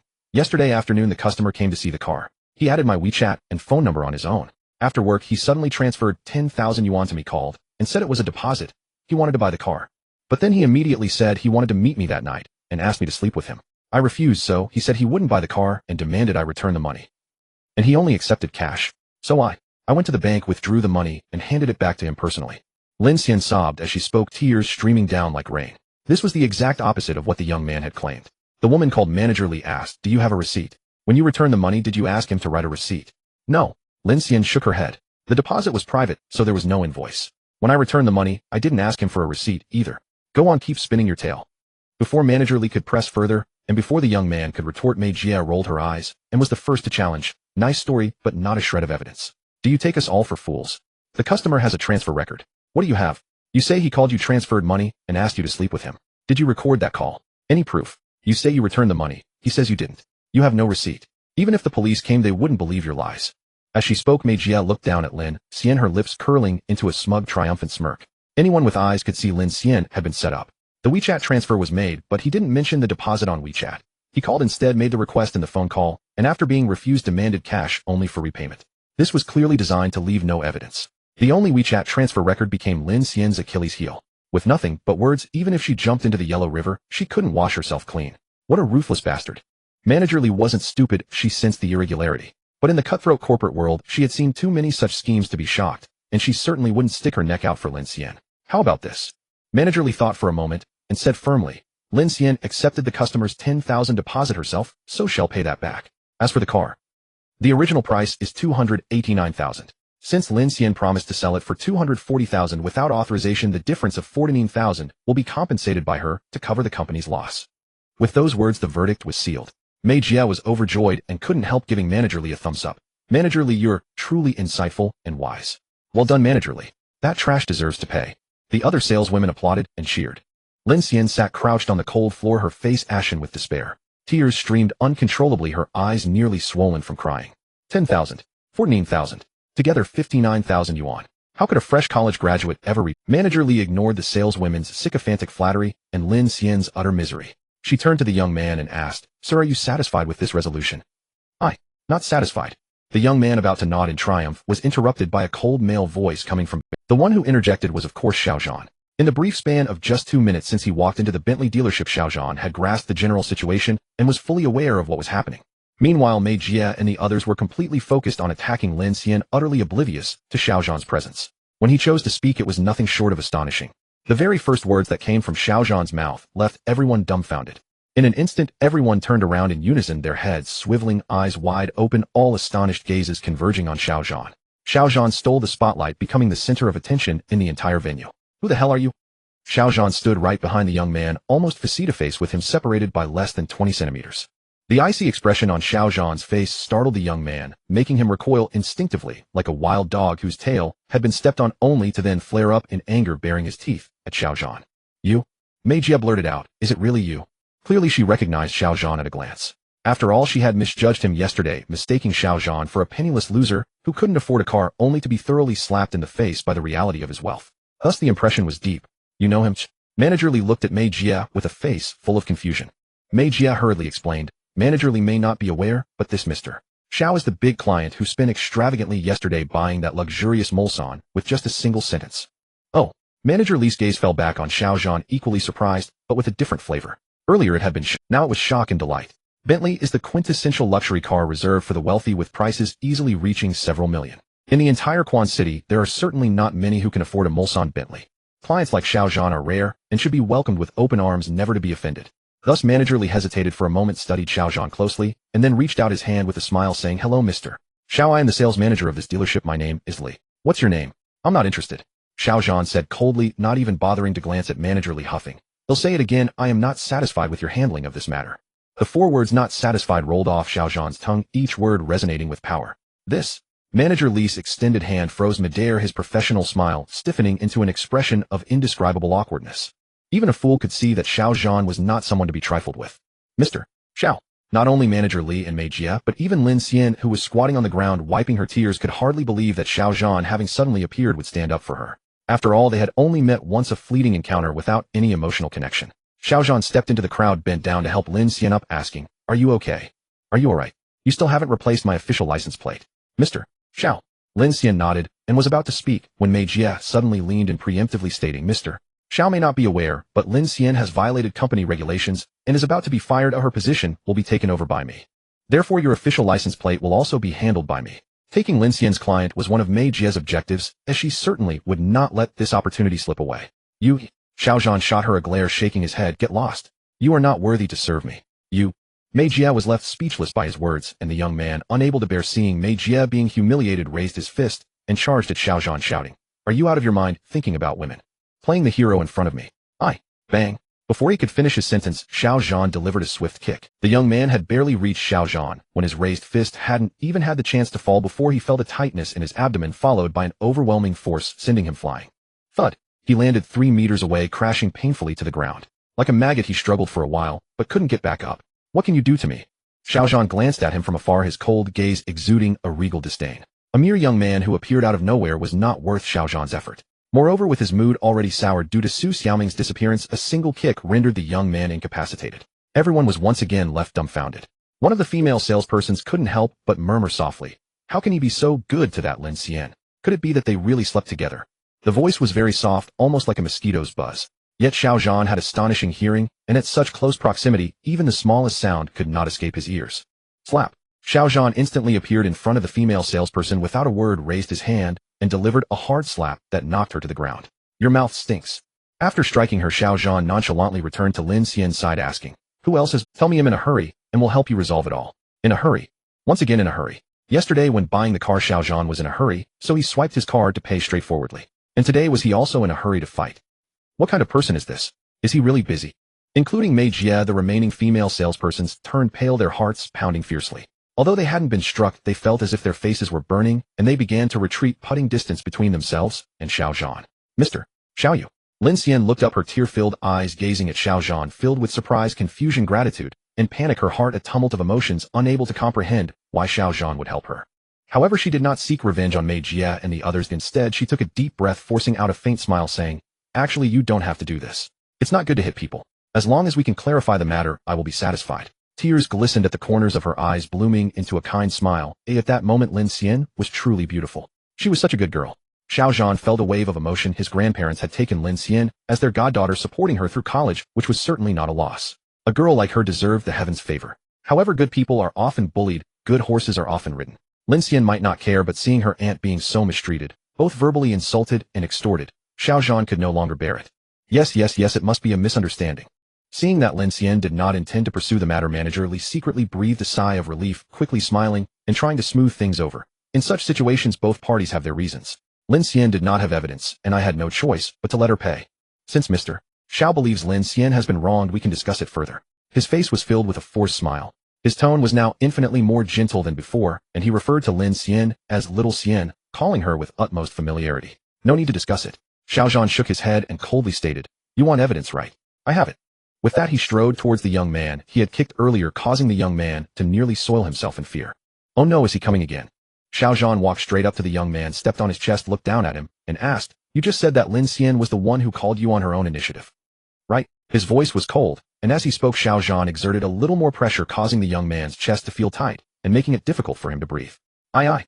The young man was about to speak, but Xiao Zhan cut him off. "You also said that Lin Xian was the one who proposed to meet you in private, go on a date, book a hotel room, and sleep with you, right?" The force on his foot increased by another degree. The young man's face flushed, red veins bulging on his neck. His legs kicked like a frog, struggling desperately, but to no avail. He could only shake his head and say, "Big brother, actually you gave Lin Xian a deposit of 100,000, and up until now she hasn't returned it to you, right?" Xiao Zhan's questions came one after another hurled at the young man. With each question the force on his foot increased. After 3 consecutive questions the young man's internal organs churned and roared, his atoms apple bobbed, and he felt an urge to spit blood on the spot. "Are you deaf? Answer my question." Xiao Zhan was aggressive. "Big brother, this." "I." Meeting Xiao Zhan's icy gaze the young man almost cried. He cursed inwardly, "Damn heaven, as my witness my ears are not deaf. It hurts so much. I admit defeat, all right. Isn't that enough? I actually want to answer your question, but the key is you have to give me a chance to speak. You don't let me talk yet you blame me for not being— Bro, you are my real brother. We are all men. Showing off in front of your woman, that's enough. Have some shame, okay?" "Oh, is that okay, bro?" Whether it was from Xiao Zhan stepping or his own pent-up frustration, suddenly the young man could no longer hold it in. A mouthful of blood shot out from his mouth, forming a column that sprayed half a meter high. It was like a red fountain. Fortunately Xiao Zhan was quick-eyed and nimble, withdrawing his right leg in time so that the blood did not splash onto his pants. "So dirty." Xiao Zhan glared at the young man with disdain. The young man held his chest. Upon hearing Xiao Zhan's words, his face, already as ugly as if his father had died, turned even darker. "You think I wanted to spit blood? So now it's my fault too. Bro, today I've really learned something. When it comes to shamelessness, I don't lean on walls, You have 1 minute to answer my previous questions." Xiao Zhan was worried about the safety of Su Xiaoming, Miao Xiangzhu, and Miao Tieshan, and really didn't want to waste time here. So he said impatiently, "Remember, you only have one chance. The next words you speak better be the answer I want. Otherwise you will never have another chance to speak in this life." A threat. An undisguised threat. The young man's face was mournful. With great effort he barely managed to sit up. Without any hesitation he nodded and said, "He'll tell you everything. I admit I deliberately framed that saleswoman named Lin Xian." In 1 minute it was almost identical to the course of events Lin Xian had described earlier. From the moment he first came to the Bentley 4S store yesterday afternoon, he had been scheming against Lin Xian, setting a trap for her, and gradually luring her into it. Hearing the young man's words, Lin Xian and manager Li showed astonished expressions and came closer. Meanwhile, Mei Jie and the others had faces ashen as death. Lin Xian came to Xiao Zhan's side, mustered her courage, and asked the young man, "I have no grievance with you, why do you want to harm me?" 4. The young man hesitated, then gritted his teeth, and said, "For Mei Jie." "You're lying." Mei Jie's heart skipped a beat. The moment the young man finished speaking, she lunged at him like a mad dog, pointing at his nose, and cursing, "Bastard! Don't slander me. I don't even know you. You're insane. You failed to frame Sister Lin Xian, and now that your evil scheme is exposed you want to pin the blame on me and drive a wedge between Sister Lin Xian and me. Bah, you're dreaming." Mei Jie's voice was loud like a shrew, spittle flying everywhere. She kept saying Sister Lin Xian while changing her face faster than turning a page. Even an idiot could tell she was using her roar to cover up her guilt. After cursing, she bent down, grabbed the young man's arm, and without another word pushed him out, snorting, "Get lost. The Bentley 4S store is not a place for scoundrels like you to run wild. If I ever see you again I'll skin you alive." In an instant she pushed the young man several meters away. Xiao Zhan stood by watching, quietly raising an eyebrow, and thinking, yo, this woman's skin is thick enough. When she plays dirty, she's even more shameless than me. Trying to get away with it in front of so many people. You are the one dreaming. Wait. Just as the young man was about to be pushed out of the store by Mei Jie, Xiao Zhan said coldly, "No one leaves until this matter is completely clarified." Mei Jie's body stiffened, cold sweat beating on her forehead. Xiao Zhan couldn't be bothered with her and directly asked the young man, "You said you framed Lin Xian for Mei Jie. So let me ask you, what is your relationship with Mei Jie?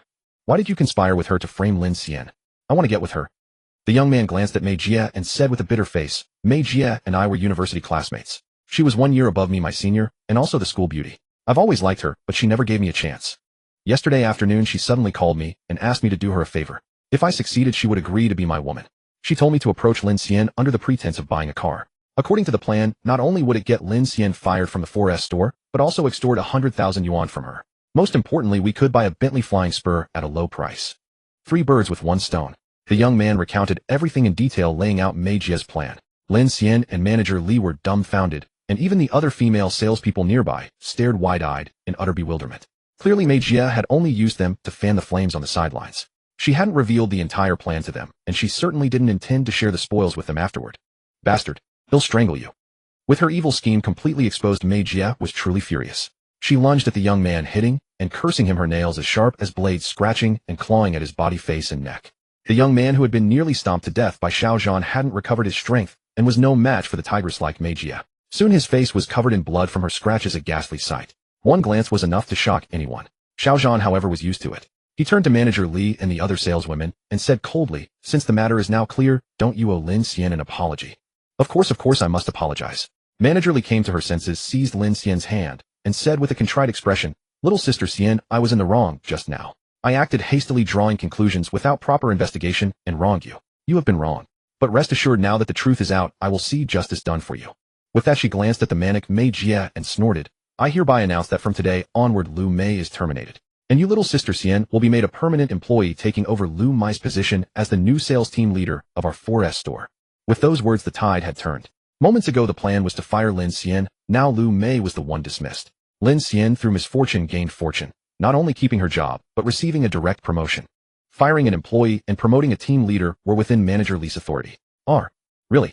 Lin Xian's pretty face flushed with overwhelming excitement. As a fresh college graduate, she desperately needed this job to stabilize her life, otherwise, despite having majored in business administration, she wouldn't be interning at a Bentley 4S store. Life had forced her hand. Of course it's true. Manager Li cast a meaningful glance at Xiao Zhan and smiled. "From now on, we are all sisters here, serving the company together. Don't hesitate to come to me if there's anything you don't understand, any difficulties, or if someone bullies you." Her voice was gentle, as sincere as a real sister. Xiao Zhan couldn't help rolling his eyes. Damn, this woman's skin was thick too. Nearly 40, old enough to be Lin Xian's elder, yet she called her little sister Xian without a hint of embarrassment, just like Mei Jie had done. Those who survive in the workplace are indeed cunning foxes and double-dealing schemers. Where there are people, there is a world. The battlefield Xiao Zhan had once known was a vast arena of conflict, and this unremarkable Bentley 4S store was but a smaller one. To drift in the world is to invite wounds. It's simply a matter of you stabbing me and I stabbing you, each for their own gain, back and forth until the one who laughs last is the victor. Congratulations, Sister Lin. We were wrong before, blinded by that malicious Lu Mei. We did many things that wronged you. Please be magnanimous and overlook our faults. It's quitting time now. How about we treat Sister Lin to dinner? First to make amends, and second to celebrate your promotion." The other female salespersons also crowded around her. They spoke all at once, some apologizing, some flattering, each calling her Sister Lin without any sense of awkwardness. The woman who had been their leader just moments ago was now vilified as a wicked hag in their words. Such was human nature, craving advantage and avoiding harm. The heart is unfathomable. Lu Mei was straddling the young man, clawing at his face until she was panting with exhaustion. She stopped to rest, but the voices behind her drove her mad with rage. Summoning a surge of strength, she raised her hand and lashed out viciously at the young man's neck. "Bastard!" she cursed as she clawed, unsure whether she meant the young man or the fickle saleswoman. "Brother, save!" The young man wept, this time for real, from the pain. Xiao Zhan turned his face away, pretending not to see. In the crowd, Lin Xian was surrounded by manager Li and the saleswomen like a constellation of stars. Overwhelmed with joy and a touch of nervousness, she clearly struggled to adapt to this dramatic reversal. After a moment, Lin Xian pushed through the crowd and came to Xiao Zhan's side, traces of tears still on her cheeks. She looked at him with utmost sincerity and gratitude. "Mr. Xiao, thank you." No further words were needed, for she knew such a debt of gratitude could never be repaid. In her heart, she understood perfectly that the shift in manager Li's attitude was entirely due to Xiao Zhan's presence, and the saleswomen's change of heart stemmed from manager Li's newfound regard for her. Thus it all came down to Xiao Zhan. He had not only helped clarify the truth and restore her innocence, but also elevated her in one leap, turning disaster into fortune. Xiao Zhan thought to himself, "Why thank me? After all, you are my little aunt-in-law." Yet with so many eyes upon them, he refrained from revealing their relationship right away. "Mr. Xiao, I trust my handling meets your satisfaction." Manager Li also approached. All eyes fixed on Xiao Zhan, everyone aware that manager Li was feigning ignorance, seeking praise. Lin Xian had already been promoted to team leader, so what more could he be dissatisfied with? Especially the saleswomen. They exchanged glances, their faces darkening. They murmured to themselves, the young man was beaten, Lu Mei lost her job, and especially the saleswomen. They exchanged glances, their faces darkening. They murmured to themselves, the young man was beaten, Lu Mei lost her job, and only we remain unscathed. Could he still come for us? At that thought, despair flooded their hearts. If Xiao Zhan truly sought retribution, they stood no chance. Lin Xian was startled, realizing the implication. She quickly said, "Mr. Xiao, actually they were quite kind to me. You don't have to." Lin Xian, a kind-hearted girl, tried to plead for them. "Don't worry, I won't make trouble for them." Knowing Lin Xian had misunderstood, Xiao Zhan smiled and shook his head. Then he pointed at the Bentley flying spur the young man had wanted to buy and casually said, "He'll take that car, but he'll only pay $240,000. One sentence stunned everyone. Buying another car? Hadn't you just bought a Mulsanne Bentley worth $620,000 yesterday afternoon? The official license plates haven't even been mounted, yet have they? And at this price?" Earlier the young man and Lu Mei had conspired to frame Lin Xian, slashing the price of the flying spur from $289 down to $240. By offering the same price, Xiao Zhan was clearly taking advantage of the situation to exact revenge. Manager Li said awkwardly, "Mr. Xiao, the listed price for this car is." "I don't care." Xiao Zhan's face turned cold. "When they wanted to buy you asked Lin Xian to make up the difference. Now that I want to buy, how you cover the shortfall is your problem, not mine." His tone was imperious and brooked no argument. Manager Li's face immediately darkened, but she could have slapped herself for asking that unnecessary question. Now she had to face his demand to buy the car at a low price. "Lu Mei, you." Manager Li's icy voice came from behind exactly as Lu Mei feared. Lu Mei jumped up, abandoning her assault on the young man, and snapped, "I've already been fired. I'm not an employee of this 4S store anymore. Don't you try to Lu Mei, you." Manager Li's icy voice came from behind exactly as Lu Mei feared. Lu Mei jumped up, abandoning her assault on the young man, and snapped, "I've already been fired. I'm not an employee of this 4S store anymore. Don't you try to extort me." With that, she bolted, moving with astonishing speed. In the blink of an eye, she fled the Bentley 4S store and disappeared into the crowd on the street. Manager Li's face darkened as she looked down at the young man on the floor. "What are you looking at me for?" "I'm broke." The young man scrambled to his feet, not even bothering to wipe the blood from his face, and fled in panic. "Mr. Xiao, this." Manager Li, near tears herself, turned back to Xiao Zhan with a pathetic expression, silently begging for mercy. "I'm in a hurry," Xiao Zhan said coldly. "I want to pick up the car within half an hour. Also, Lin Xian won't be taking Lu Mei's position, nor will she continue working in your store. I'm taking her with me." Boom. Those words left everyone, including Lin Xian, utterly dumbfounded, as if they'd seen a ghost. Taking her with him? What did that mean? Was he interested in her? Trying to seduce her? Half an hour later, all the car purchase procedures were completed. Xiao Zhan paid the money but used Lin Xian's ID card, meaning that the flying Bentley belonged to Lin Xian. This? Just giving away a car? That's a nearly 3 million flying Bentley given away just like that? Is this how the rich pick up girls nowadays? So straightforward and crude. "Oh my God, why isn't there such an amazing man coming to hit on me?" The several female saleswomen witnessed the entire car purchase process. When Manager Li personally handed the flying Bentley's key to Lin Xian, they watched from afar, their brows filled with an indescribably envious expression. Their stares at Xiao Zhan were like a pack of wolves encountering prey. Extremely handsome. When Xiao Zhan first came yesterday afternoon, they dismissed him as a poor boy who couldn't afford a car, sneering at him. But now in their eyes, Xiao Zhan was like a god descending to earth, peerlessly handsome. Especially when Xiao Zhan took out that supreme black card and swiped it at the counter to pay, his whole body seemed to be shining brightly, radiant with brilliance. Damn. On the contrary, until she took the flying Bentley key from Manager Li, Lin Xian was still in a daze. Earlier, Xiao Zhan said he needed to borrow her ID card, but he didn't tell her that he would use her ID to complete the car purchase procedures. When she realized that the deed was done, hearing the whispers of those female saleswomen, Lin Xian's pretty face flushed red, her heart thundered. She was extremely nervous, and the palm of her right hand holding the car key was sweating profusely. "Mr. Xiao, you've already helped me solve my trouble. I'm endlessly grateful and have no way to repay you. Why are you giving me a car? And a luxury car worth nearly 3 million. Ordinary company bosses can't even afford it, but Mr. Xiao suddenly gives it to me. Could it be true as those women said that Mr. Xiao, he wants to hit on me?" Lin Xian lowered her head, afraid to look at Xiao Zhan beside her, but her mind couldn't help racing. Her heart pounded wildly, and she even secretly worried, what if Mr. Xiao confesses to me? What should I do? Refuse? Or accept? If I accept, would Mr. Xiao think I'm too frivolous? Would he think I'm after his money? Or would he think I'm reluctantly agreeing out of gratitude? After all, they had only met yesterday afternoon, so far they had only seen each other twice. Lin Xian had just graduated from university, and due to her family background, she had always been relatively insecure. Although she had good looks and a great figure, she had never been in a relationship. In matters of love, she was a blank canvas waiting for a man to paint. "Let's go."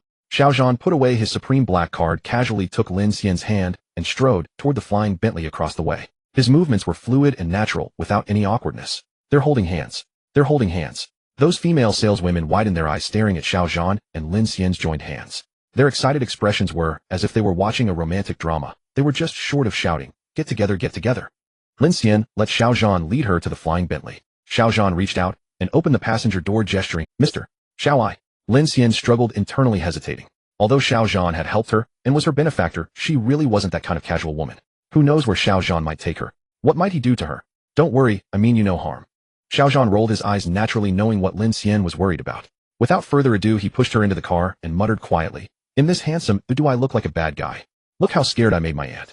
Xiao Zhan walked around to the other side, took the driver's seat, took the car key from Lin Xian, and then swaggered away from the Bentley 4S store. Those female saleswomen watched them leave, staring blankly at the rear of the flying Bentley. Suddenly one of them asked, "Guess where handsome Xiao is taking Sister Lin Xian?" "It's lunchtime now, of course they're going to eat a big meal. After dinner, probably watch a movie." "Bullshit."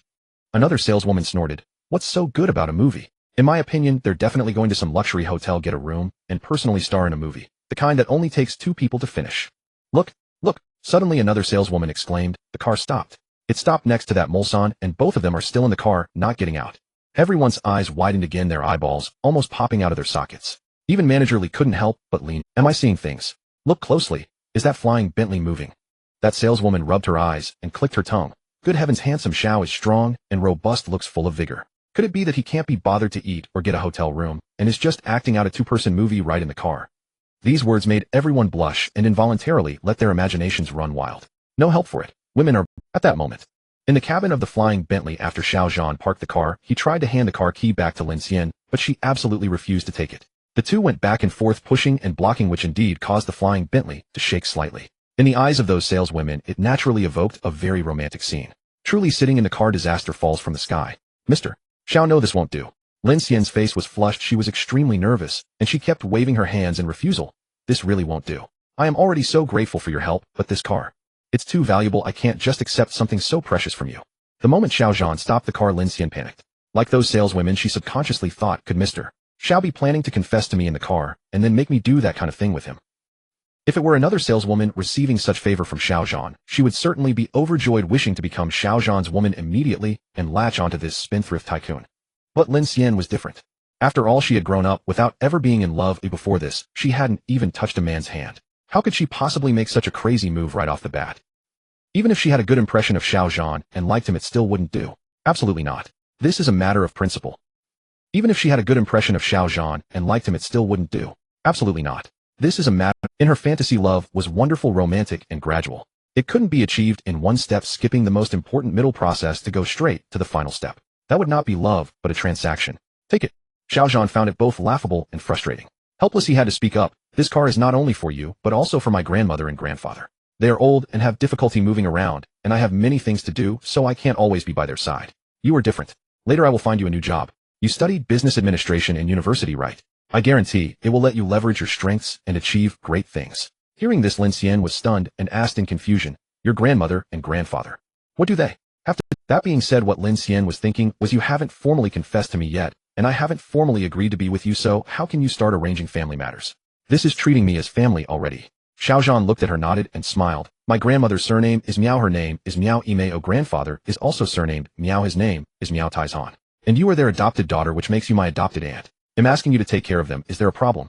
The voice was soft, but it struck Lin Xian's ears like a thunderclap. "Little aunt." In an instant, Lin Xian's eyes widened like copper bells. She jerked her head up to look at Xiao Zhan, and her originally flushed, shy, and beautiful face turned green. "Yes, aunt," said Xiao Zhan. He had initially assumed that Lin Xian, being so young and seemingly a few years his junior, would make it exceedingly awkward to address her as aunt when they met in person. He had even thought he might not be able to utter the word. But unexpectedly, thanks to Lu Mai's commotion, all the anticipated awkwardness vanished into thin air.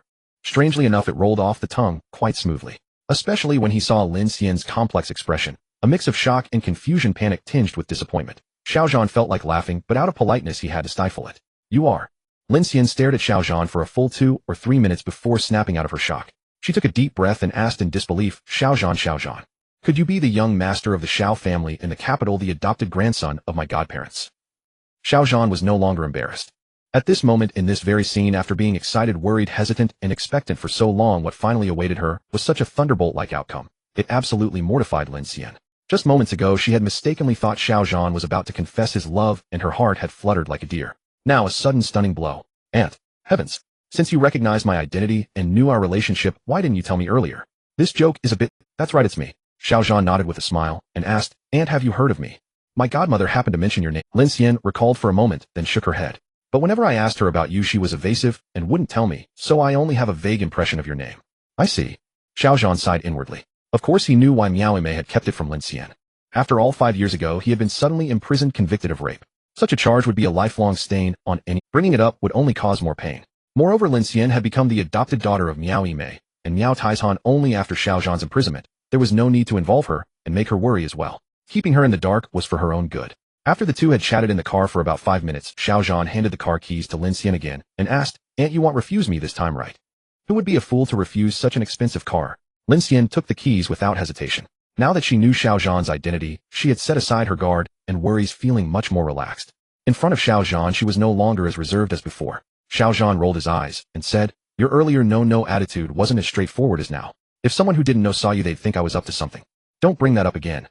Lin Xian blushed at the mention. She thought to herself, even I not knowing the truth thought you were going to do something to me, let alone an outsider. You rascal. All right, I won't mention it. Xiao Zhan put away his playful demeanor and said seriously, "I came to you in a hurry. Besides reconnecting with family, there's actually a very important matter that needs your immediate attention." Oh, Lin Xian was taken aback. "What is it?" Xiao Zhan said gravely. "I have some enemies in Quanqing. They might make a move against the people close to me at any time. Grandma and Grandpa, including you, are in danger. They might send people to kidnap you and use you as leverage against me. So you must go to the Southern District immediately and think of a reason that Grandma and Grandpa can't refuse, then take them away. Find a hotel, stay with a friend, or take this car and travel with them to lay low." Xiao Zhan explained his purpose to Lin Xian. When he left Grandma's house in the morning, Miao Mei had repeatedly urged Xiao Zhan not to act rashly, not to seek revenge. But now his identity was likely already exposed. The arrow had to be shot. He had no choice. He was determined to face this alone without letting Miao Mei and Miao Taizhan know and worry for him. "Are these enemies of yours very powerful?" Lin Xian's newly relaxed mood immediately tensed up again. "Yes, very powerful." Xiao Zhan didn't deny it. The Zhang, Lu, and Qin families, these three southern clans, were not formidable in his eyes, but to Lin Xian they were absolutely invincible titans. Moreover, behind these three families stood the true unicorn, the Xiao family in the capital. Lin Xian asked worriedly, "If we all leave, what about you?" Xiao Zhan laughed. "They'll stay, of course." "Alone? Can you handle it?" "Probably." Xiao Zhan didn't put it too bluntly to avoid Lin Xian thinking he was boasting. "Because I'm probably stronger than them." Lin Xian opened her mouth, hesitated, and swallowed the words she was about to say. Although she didn't say it, Xiao Zhan could tell from her expression that even though he had been very modest, Lin Xian still thought he was whatever let her think he was bragging. Xiao Zhan couldn't be bothered to explain. Outstanding people were naturally misunderstood. Just then a harsh ringtone suddenly sounded. Xiao Zhan pulled out his phone and saw an unfamiliar number, but it was probably the yellow-haired leader from before. In the morning at the Southern District, he had given the yellow-haired leader his phone number, but hadn't recorded the other party's number. Otherwise, he would have called the yellow-haired leader the moment Su Xiaoming went missing, since in his view the Zhang, Lu, and Qin families in the Southern District were the most suspicious. "Just do as I said. Go now." Xiao Zhan opened the door and got out of the car, leaving Lin Xian alone inside. After watching her drive away, he answered the call. Soon a smug voice came from the phone. "Young Master Xiao, it's done. After I left the city hospital, I went to see Zhang Feihu and told him that there was a rich young master from out of town, very wealthy, newly arrived in Quanqing to do business, and wanted to get to know the local wealthy people. Zhang Feihu agreed to meet you at 3 in the afternoon at the Tinshui Bathing Center in the Southern District, and he'll also bring Lu Ziang. As for Chen Xiaohui, he apparently left Quanqing yesterday, so he can't make it." It was indeed that yellow-haired leader. Xiao Zhan was taken aback. He had met Chen Xiaohui yesterday afternoon, and then last night, he suddenly left. Such a hasty departure was clearly suspicious and unusual. Could it be that after returning home, he told Chen Zhanghe about meeting me, and Chen Zhanghe, just from his description, recognized my identity, and sensed the coming storm, so he sent him out of Quanqing in advance? Xiao Zhan's mind raced as he pondered silently. If that were the case, then the suspicion that the Chen Zhang and Lu families had sent people to kidnap Su Xiaoming was indeed very strong. Moreover, the setup at the Tinshui Bathing Center was very likely a trap. All right, I understand. Xiao Zhan checked the time. It was now 2:30 p.m., half an hour until 3. He could make it to the Southern District in time, so he nodded and said 3 o'clock he'll be there on time. With that, he hung up directly. For the sake of Su Xiaoming's safety, Xiao Zhan had to go, no matter whether it was a banquet of traps. He would meet force with force, counter every danger. The three petty families of the Southern District did not merit his concern. He did not even bother to ask whether the yellow-haired leader had betrayed him. It did not matter. Let their plots come. I will shatter them with a single fist. Strength alone was the immutable law. Xiao Zhan approached the Mushang Binli, opened the door, slid inside, and vanished in a plume of dust. Inside the Bentley showroom, manager Li and the waiting women salespersons watched Xiao Zhan depart, with longing in their eyes, then stared at the rear of the Mushang Binli in bitter disappointment. Is that it? One of the women glanced at her watch and said gloomily, the Feiqi Binli only did a few quick circles, no more than 10 minutes in total, Mr. Xiao got out so soon. That movie was far too short. Exactly. Another saleswoman agreed. My ex was skinny as a monkey, but could go on for half an hour in bed. Mr. Xiao looks virile and fierce, yet it turns out he's an empty showman. A 3-second wonder. Clearly they had assumed Xiao Zhan and Lin Xian had been overcome by passion inside the Mushang Binli, and that whatever had occurred lasted far longer than their imaginations allowed. But the reality was unexpectedly short. Despite Xiao Zhan's hulking formidable frame, they had expected an earth-shaking encounter. Instead it ended abruptly, leaving them deflated. Sigh, such disappointment. In an instant, the luminous image they had of Xiao Zhan seemed to dim considerably. Manager Li was still brooding over the 14,000 price gap on the Feiqi Bentley and in a sour mood. She glared at the saleswomen and snapped, "Mind your tongues in front of clients. If remarks like today recur, the company losses will be deducted from your pay. Get back to work." The rebuke made the saleswomen flinch and shrink their necks at once. Had it not been for their collusion with Lu Mei fawning over the rich and scorning the poor, and for their poor judgment yesterday in slighting Xiao Zhan and offending Lin Xian today, the company would never have been liable to compensate. Yesterday, Xiao Zhan had purchased the Mushang Bentley without haggling, and the dealership had profited handsomely. Now, with the Feiqi Bentley also in the balance, all those gains seemed to be slipping away. They had sold 2 luxury cars and ended up as if for nothing. Manager Li's anger was justified. Just as several of them turned to disperse, brakes squealed, and a voice called out, "Wait." Instantly, everyone felt a chill. Damn, had Mr. Xiao heard what they just said about him? Mr. Xiao, do you need anything else? Manager Li looked back at the driver's seat of the Mushang Bentley, sweat beading on her brow, mortified and suddenly regretful enough to wish she could throttle the saleswomen. Their incompetence had caused more harm than good. The saleswomen exchanged glances and fell silent, as if struck. Xiao Zhan asked, "Do you have another Mushang Bentley in stock at this dealership?" Huh. Manager Li was taken aback. "What do you mean?" For a moment she and the women breathed easier, thinking he had not come to create trouble. Xiao Zhan said casually, "If you do ill, buy another one." Manager Li froze, utterly stiff as a board. "Buy another? My goodness, Mr. Xiao, are you joking with me?" He wasn't playing with vegetables at the market.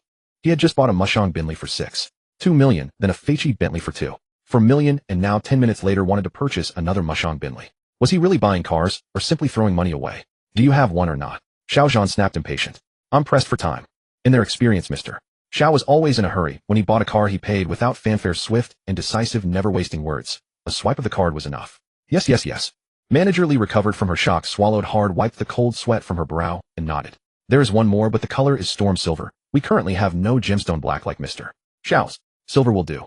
Xiao Zhan produced a Jizuan black card and handed it over. "Swipe it. Quickly." "The price?" Manager Li hesitated.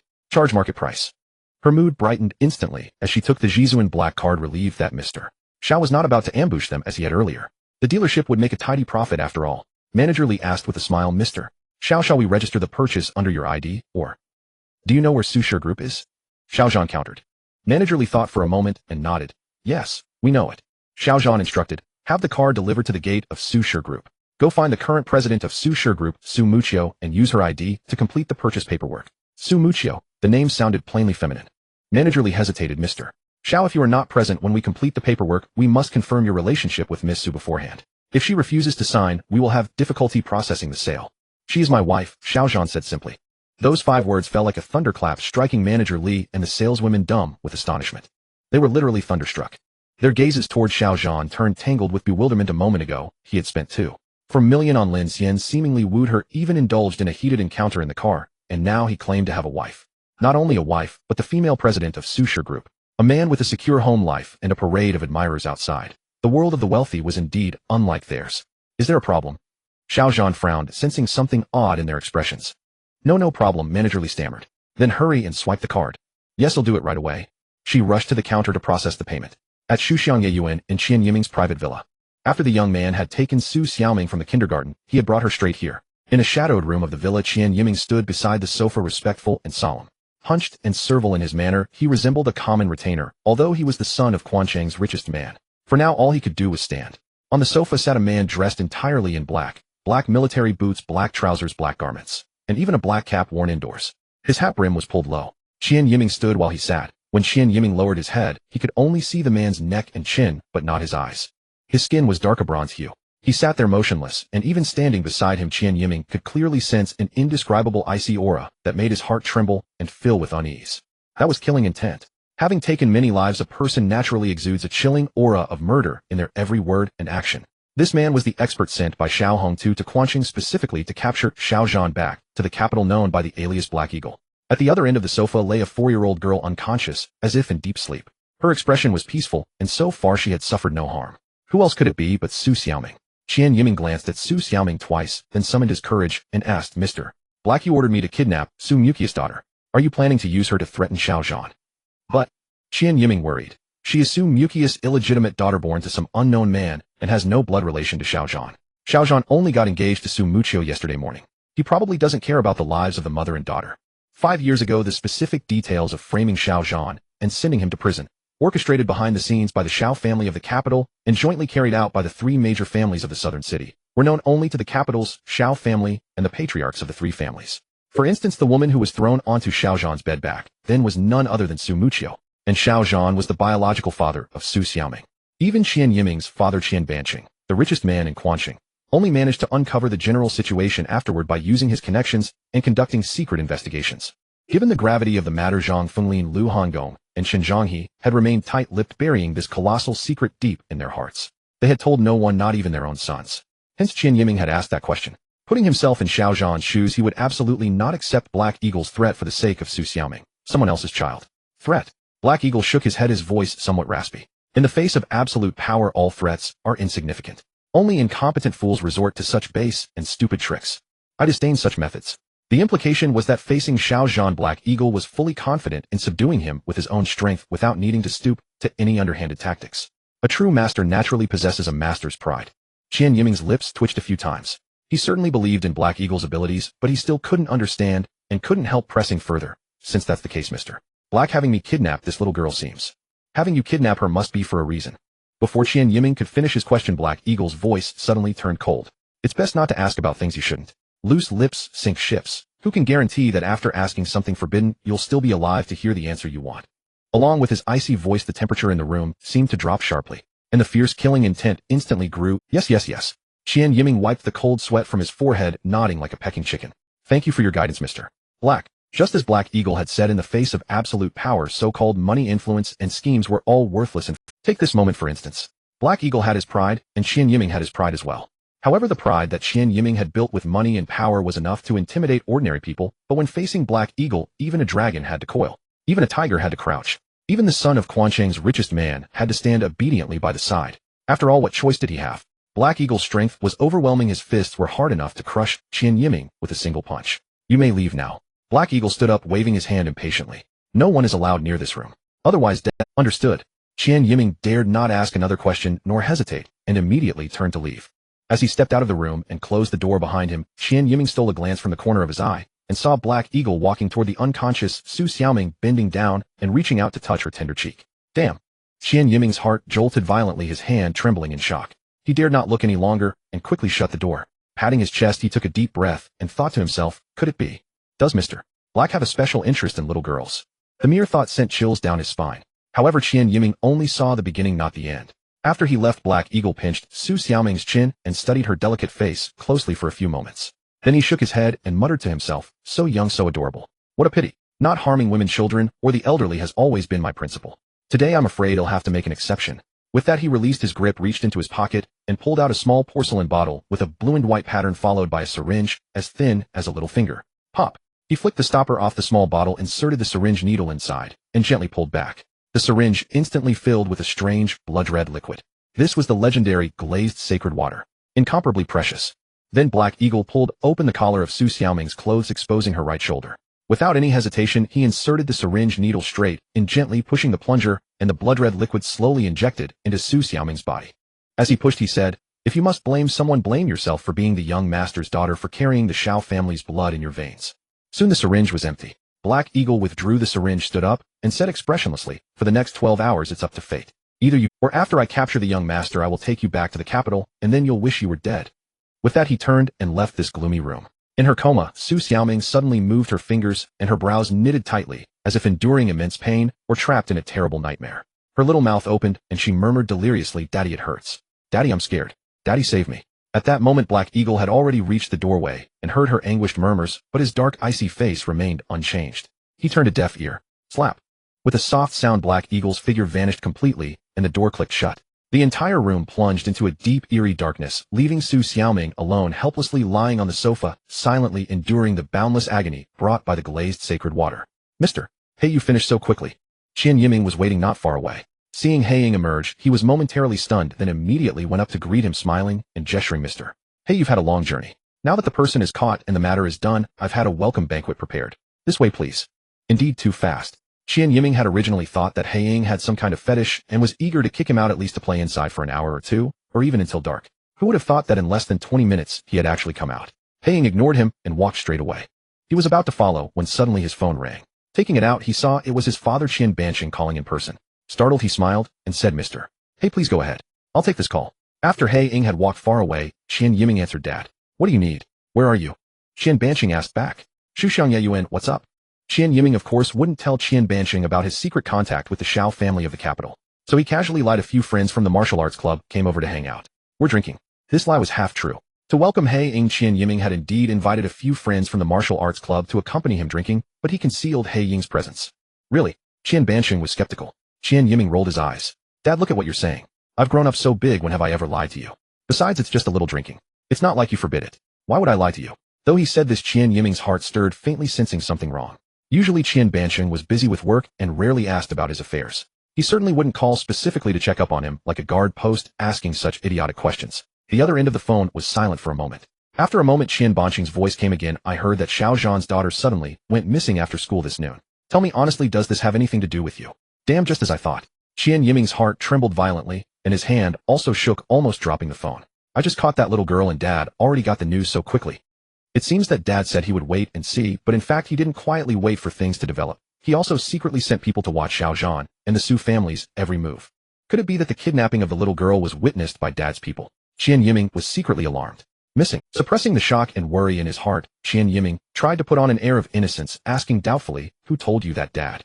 I don't know. No one told me. You really don't know? Qian Banqing's tone was still skeptical. I swear.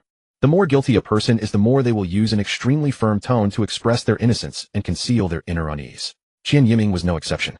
He said earnestly, Dad, I am your own son. Don't you know me? Since I was little, when have I ever defied your wishes?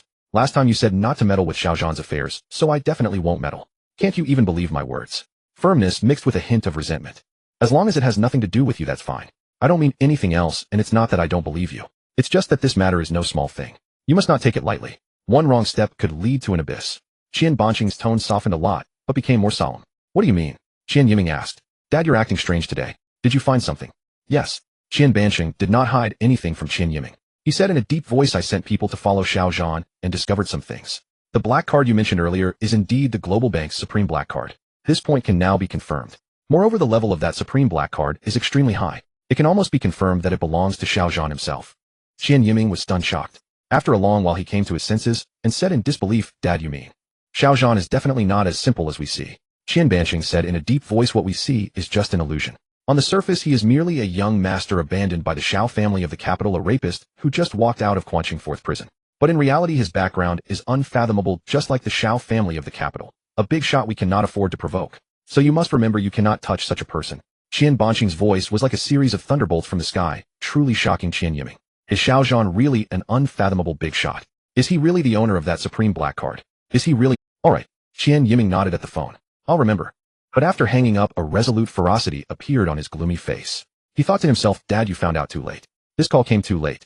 The Shao family of the capital has already sent He Ying to Quanqing. He's right here in my Shu Xiangyuan. You want me to back off now? How is that possible? It's easier to invite a god than to send one away. If I go to He Ying now and tell him that Xiao Zhan is a big shot that I dare not and cannot provoke him, so I've changed my mind and don't want to cooperate with the Shao family and tell him to leave.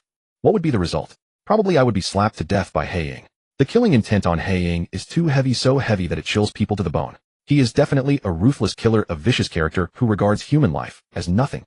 We can't afford to provoke Xiao Zhan, but can the Qian family afford to provoke He Ying? The arrow is on the string, it must be released. We can only gamble. Gamble that He Ying is stronger and more ruthless than Xiao Zhan, that he can successfully capture Xiao Zhan and bring him back to the capital. Dad, this time I will win. Gritting his teeth, Qian Yiming strode towards the main hall to host the welcome banquet for He Ying and Quanqing. Every step was heavy because he knew very well that the stakes in this gamble were extremely high. Once he loses, the consequences are simply beyond what he can bear. On the other side, in the chairman's office of Qinjiang Group, after putting down his phone, Qian Banqing took a deep breath. The heart that had been hanging finally settled down. Su Xiaoming's disappearance had nothing to do with Qian Yiming. That was good. This way he could continue to sit on the mountain and watch the tigers fight, letting Xiao Zhan and the Shao family of the capital contend like the snipe and the clam. When the situation becomes clear, the Qian family would still have the opportunity and leeway to choose sides. Master. Just then the office door was pushed open and an elderly man with half-white hair and beard walked in. Uncle Fu, you've come just in time. Qian Banqing quickly stood up, showing great respect to the elderly man, and said with a smile, I just called Yiming and asked. Su Xiaoming's matter was not done by him. That's good. Uncle Fu nodded and smiled. Uncle Fu. This unremarkable elderly man, deeply respected by Qian Banqing, was dressed in loose tang suit, his aged face covered with wrinkles, slightly hunched. He was exactly the mysterious old man who led people to kidnap Chen Xiaowei and his mother at Nanxiang Airport last night.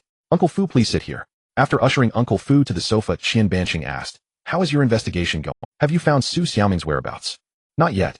Uncle Fu shook his head and said, that little girl's disappearance was very sudden. It must be the work of an expert. According to the police feedback, the surveillance cameras at the school and nearby had been destroyed in advance. The other party was clearly well prepared. He sighed, it's my fault too.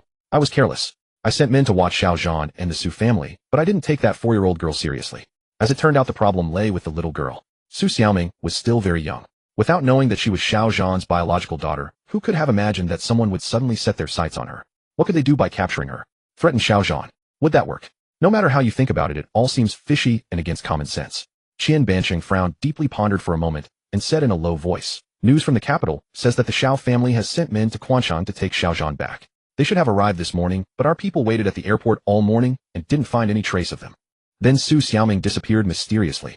Uncle Fu, do you think the person who kidnapped Su Xiaoming might be the one sent by the Xiao family in the capital? An expert. In terms of ability, the people sent by the Xiao family in the capital absolutely have the skill to take Su Xiaoming from school silently. As for the motive, the enmity between Xiao Zhan and the Xiao family in the capital is irreconcilable. Uncle Fu nodded. Since we confirmed Xiao Zhan's identity, we have placed informants on the Xiao family in the capital, the 3 great families in the southern city, and the Su family. Every move they make is under our surveillance. Only the mysterious figure sent by the Xiao family and the little girl are outside our sight, and yet both disappeared at the same time. One can't help but suspect a connection. He thought for a moment, then shook his head and said, But what? Qian Banqing asked. Uncle Fu said gravely, based on our understanding of the Xiao family in the capital, they always act decisively and forcefully and disdain to use despicable means. If their only purpose this time is to bring Xiao Zhan back, they shouldn't need to start with that little girl. Unless they captured the little girl for another purpose. Though Uncle Fu was old with graying hair and beard, his eyes were sharp as lightning and his mind was quick. A telling point. Perhaps so. Qian Banqing nodded in agreement and said in a low voice, let's stop the investigation into Su Xiaoming. If it really is the Xiao family's doing, continuing to probe might alert the enemy and bring trouble upon ourselves. Uncle Fu agreed. The influence of the Xiao family in the capital was too vast. Once they angered the Xiao family, the consequences would be unimaginable. How is Xiao Zhan doing? Then Qian Banqing said, Xiao Zhan is mysterious and deeply hidden. He was imprisoned in Quanqing 4th prison for 5 whole years, yet no one knows what he went through during those years. No one even knows if he actually remained in prison the whole time. Now things are different. Qian Banqing snorted, the Xiao family has sent men. If Xiao Zhan doesn't want to sit still and be captured, he will surely reveal some unknown background and secrets. When that happens, we'll watch from the sidelines and go with the flow. Whoever has the greater chance of winning, we'll place our bets on them. In short, fence sitters going with the wind. Play it safe. Not a fool who offers timely help, but a wise person who adds to someone's success. You are wise, master. Uncle Fu laughed. Before I came, I just got news that Xiao Zhan entrusted the search for the little girl to Song Qingshan, went to a Bentley 4S store himself, bought a flying spur. Bentley sent off the adopted daughter of Miao Taizhan and Miao Yimei, then drove alone to the southern city to meet Zhang Feihu, son of Zhang Fenglin, and Lu Xiang, son of Lu Hongong, at the Tianshui bathing center at 3 in the afternoon. Every move of Xiao Zhan was under Uncle Fu's control. Oh, Qian Banqing raised an eyebrow and also laughed. It seems he doesn't know that the Xiao family has already sent men to Chuanqing, so he thinks the 3 great families of the southern city are the masterminds behind Su Xiaoming's kidnapping. That's fine. Let them fight, let them fight. The fiercer they fight, the clearer we can see the situation. The 3 families of the southern city alone are no match for Xiao Zhan. Perhaps through this we can also force out the Xiao family members who have hidden themselves since arriving in Quanqing. Qian Banqing was confident. However, despite all his efforts, he could not trace the whereabouts of the Xiao family. Little did he know that at this very moment the person sent by the Xiao family in the capital to deal with Xiao Zhan Heiying was in his son's private villa, attending the welcome banquet his son had meticulously prepared. The darkest place is under the lamp. To control the situation, he could monitor the entire city, but he would never monitor his own son. 3 in the afternoon. At the entrance of Tianshui Bathing Center. When Xiao Zhan arrived following the GPS about 5 minutes before the agreed time, the Huangmao leader and his group of underlings were already waiting for a long time at the gate. Young Master Xiao. Seeing Xiao Zhan arrive in a luxury Mulsanne Bentley, the Huangmao leader's eyes lit up, beaming with smiles, and he greeted him with bowing and scraping. As you instructed, everything is arranged. Zhang Feihu and Lu Xiang are at the second-floor swimming pool. Having had his hands broken by Xiao Zhan earlier, the Huangmao leader now had 2 bandages around his neck, each suspending 1 arm. Both arms were in casts and splints, looking quite miserable. After getting out of the car, Xiao Zhan directly asked, "Did you betray me?" Off. The Huangmao leader was stunned. His heart gave a violent jolt, and his smile froze on his face. Then without another word, he dropped to his knees with a thud, kneeling directly in front of Xiao Zhan, in front of all his underlings. "Young Master Xiao, I did not. I absolutely did not betray you." His tone was very firm. I only told Zhang Feihu and Lu Xiang that you are a wealthy outsider named Xiao. As for your identity and background, I swear I haven't revealed a single word to them. Seeing this, those underlings stared wide-eyed, all stunned. Is this still our boss? Boss, we are all thugs who live on protection money, right? Shouldn't thugs be as arrogant as possible? You knelt so readily. Where is your professional integrity as a thug? Where is your dignity? Does this live up to the profession of thug that we take pride in? Among these underlings, some had been there in the morning, but they had been knocked unconscious by Xiao Zhan's kicks and punches early on and hadn't witnessed his display of power. Those who hadn't been present were even more horrified, unable to understand why their boss was acting like a coward in front of Xiao. After all, this was the southern city. It was the territory of the three great families. Whether Zhang Feihu or Lu Xiang, they were their backers. With Zhang Feihu and Lu Xiang here, why should they fear Xiao Zhan alone? What is most important is you are the boss, we are underlings. If you act like a coward in front of Xiao Zhan, how are we supposed to act? Act like great-grandsons. Don't be nervous, get up. Xiao Zhan hadn't expected that a single sentence would frighten the Huangmao leader so much. He rolled his eyes and said casually, I was just asking. I said this morning that even if you betrayed me, I wouldn't blame you. I wouldn't dare. I wouldn't dare. The Huangmao leader stood up, cold sweat on his forehead, thinking, just asking. Damn, how was I supposed to know whether you were just saying that? Is it really okay to be so casual? It scares people to death. Xiao Zhan then asked, do you know if the three great families of the southern city sent someone to capture a 4-year-old little girl this morning? A little girl? The Huangmao leader was stunned. Haven't heard about it. Never mind.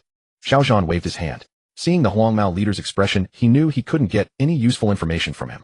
So he said impatiently, they'll go in alone. You guard the door and keep out all unrelated people. Okay. The Huangmao leader nodded like a chicken pecking rice and secretly breathed a sigh of relief. He certainly didn't want to go in with Xiao Zhan, as he might get caught in the crossfire when a fight broke out. However, he kindly reminded, Zhang Feihu and Lu Xiang have many bodyguards with them. Young Master Xiao is alone, so you must be very careful. Xiao Zhan ignored him and strode into the Tianshui Bathing Center. Bodyguards? Not worth mentioning. Tianshui Bathing Center was the most renowned bathing establishment in the southern district of the city, not only because of its vast-scale luxurious decoration and high-end elegance, but more importantly, it was jointly established by the three major families Qinzhong and Lu. In the southern district, the three families were the undisputed kings. Their alliance carried profound significance. This was also why Zhang Feihu and Lu Xiang chose the Tianshui Bathing Center as their meeting place. It was their turf filled with their people, allowing them to showcase their status as the golden three young masters, while simultaneously intimidating Xiao Zhan. Killing two birds with one stone. A wealthy outsider. He had seen plenty of rich men before. On his territory, even a dragon must coil, even a dog must grovel. If one wanted to do business in the southern district, they must first obtain his permission. Sir, do you have an appointment? As Xiao Zhan stepped into the ground floor lobby, a young woman in a tailored suit approached him, polite and poised with a professional smile on her face. Yes, Xiao Zhan nodded. My surname is Xiao. I'm here to see Zhang Feihu and Lu Xiang. You are Mr. The young woman was startled and couldn't help but study Xiao Zhan more closely before gesturing. Young Masters Zhang and Lu are waiting for you on the second floor. Please follow me, I'll take you up. All right. Xiao Zhan followed the young woman up to the second floor. The second floor featured a massive swimming pool about 50 meters long and 20 meters wide, occupying nearly the entire floor. Around the pool, black-clad bodyguards stood with hands clasped behind their backs, positioned roughly every 5 meters, forming a neat circle facing away from the pool. A rough count revealed 30 bodyguards. In the vast pool, heads bobbed and laughter echoed. Many people were among them. There were only 2 men. As for the women, a crowd. Indeed a crowd. No fewer than a dozen, darting around the pool like cheerful, lively goldfish. The only 2 men were naturally Zhang Feihu and Lu Xiang. As for those beautiful women, it was unclear whether they were bathhouse staff or companions brought by Zhang Feihu and Lu Xiang for fun. At that moment, they were playing a game, a swimming pool version of eagle catching chicks. Zhang Feihu and Lu Xiang were the eagles tasked with catching, the beautiful women were the chicks tasked with fleeing. They chased and fled through the water, laughter and joy filling the air, splashing water everywhere in delightful revelry. As Xiao Zhan entered the second floor, he heard a cacophony of laughter and shouts. Focusing his gaze, his pupils contracted slightly, and his already stern expression grew even darker. Damn, they really knew how to have a good time. A few rich second-generation heirs from minor families in the southern district, relying on their family's dirty money, lived such a decadent life. Once upon a time, Xiao Zhan, as the young master of the capital's Xiao family and future heir, had never indulged himself like this. That wasn't important. What mattered was that the so-called 3 great families of the southern district were accomplices of the Xiao family in the capital. They were the executioners who framed Xiao Zhan. They were the culprits behind the deaths of his mother Miao Xiangzhu and his uncle Miao Wenyuan's family of 3. They had conspired to frame Xiao Zhan, thereby gaining the favor of the Xiao family in the capital. They had risen to their current status by stepping on Xiao Zhan and his mother. They had carved up the Miao family's assets and thrived in the southern district for 5 years.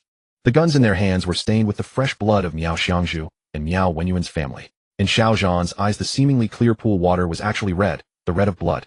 They deserved to die. Who goes there? Two bodyguards immediately approached upon seeing Xiao Zhan, especially the young woman who had brought Xiao Zhan said with a smile, "This is Mr. Xiao whom young masters Zhang and Lu are meeting today." The two bodyguards sized Xiao Zhan up. "Wait here." One bodyguard turned and walked to the poolside saying to Zhang Feihu, who had just caught a beautiful woman, "Young master Zhang, Mr. Xiao has arrived." Zhang Feihu paused, glanced casually at Xiao Zhan, and gestured, "Let him come over." "All right." The bodyguard returned to Xiao Zhan, "Please, Mr. Xiao." Zhang Feihu climbed out of the pool, and a bodyguard immediately handed him a bathrobe. He draped it over himself, but did not personally greet Xiao Zhan. Instead, he waved from a distance, "Mr. Xiao, come this way." With that, he walked to a lounge chair by the edge and settled comfortably into it. Lu Xiang also noticed Xiao Zhan, but he didn't even come ashore, let alone greet him. He merely glanced dismissively at Xiao Zhan before turning back to chase the beautiful women. Clearly, Lu Xiang thought nothing of Xiao Zhan. An outsider. Rich. Huh. Could he compare to the beauties before? Xiao Zhan strode toward Zhang Feihu, his cold demeanor slightly restrained, but still far from pleasant. Facing his enemies, he had no desire to pretend, nor was he willing to. For bodyguards followed Xiao Zhan, ready to prevent any hostile moves toward Zhang Feihu. "Mr. Xiao, care to join them?" As soon as Xiao Zhan reached him, Zhang Feihu pointed at the beautiful women in the pool with a grin. "No interest." Xiao Zhan sat down on the lounge chair next to Zhang Feihu. "Mr. Xiao seems a bit unromantic." Zhang Feihu's smile faded, a hint of displeasure creeping in. "Or perhaps you don't want to give me face disdain to mingle with us."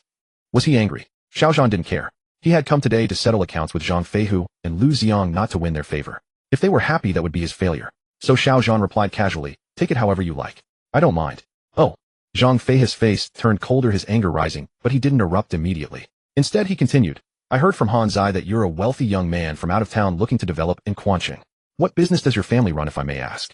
Though proud, Zhang Feihu was not reckless.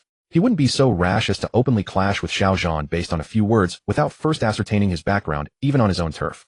After all, appearances could be deceiving. Better safe than sorry. What if Xiao Zhan was truly a tough nut to crack? Businessmen valued human relationships, weighed gains and losses, excelled at reading people, and feared nothing more than misjudging a person or making a wrong move. Caution does no harm. Killing. Xiao Zhan knew Zhang Feihu was probing him, so he replied flatly, "Taking lives in the name of justice." His voice was low but carried a chilling edge. No sooner had Xiao Zhan spoken than Zhang Feihu's pupils contracted sharply, and he sat up from the lounge chair. The four bodyguards behind Xiao Zhan, sensing imminent danger, rushed forward, surrounding him tightly from all sides. "Kill someone." "Whom to kill?" "Take a life." "Whose life?" Xiao Zhan's words stirred a deep unease in Zhang Feihu's heart. He sat up, glaring coldly at Xiao Zhan, and asked, "Mr. Xiao, have you come to cause trouble?" From Zhang Feihu's reaction, Xiao Zhan confirmed that the yellow-haired leader had indeed not betrayed him. Zhang Feihu did not know his identity. "Not exactly." Xiao Zhan shook his head and said, "I never actively seek trouble with others unless they seek trouble with." Zhang Feihu said in a deep voice, "Mr. Xiao and I have never met before, and it seems I haven't sought trouble with you." Xiao Zhan neither confirmed nor denied. He turned to glance at the four vigilant bodyguards and asked, "So I merely mentioned my profession.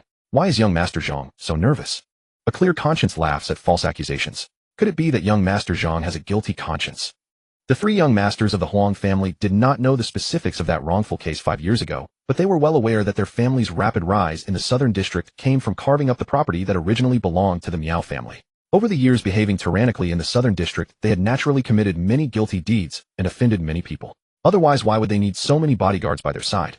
"I don't believe in ghosts," Zhang Feihu snorted coldly. "Am not afraid of people. Why would I fear ghosts? Since Mr. Xiao deals in the business of killing and taking lives, unfortunately, I have no interest in such matters." "So," he said, then looked up and signaled to the bodyguards. Immediately one of them gestured and said, "Mr. Xiao, this way, please." This was a clear dismissal. Xiao Zhan sat motionless on the recliner, showing no intention of leaving.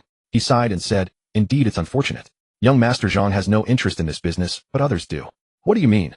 Zhang Feihu grew impatient, asking, "Who sent you? How much did they pay you? What do they want you to do for—" "I came today with a question and a task. If young Master Zhang can give me a satisfactory answer and fulfill my wish, I—" "What do you mean?" Zhang Feihu grew impatient, asking. Zhang Feihu could no longer tolerate it. He sprang to his feet and gave the order. The four bodyguards surrounding Xiao Zhan acted without hesitation. Two pinned his shoulders, while the other two grabbed his arms. In an instant, 4 against 1, they firmly restrained Xiao Zhan in the recliner, leaving him immobile. Xiao Zhan did not resist. He merely looked up at the ferocious Zhang Feihu and asked, "Is this the answer young Master Zhang gives me?" "Go to hell."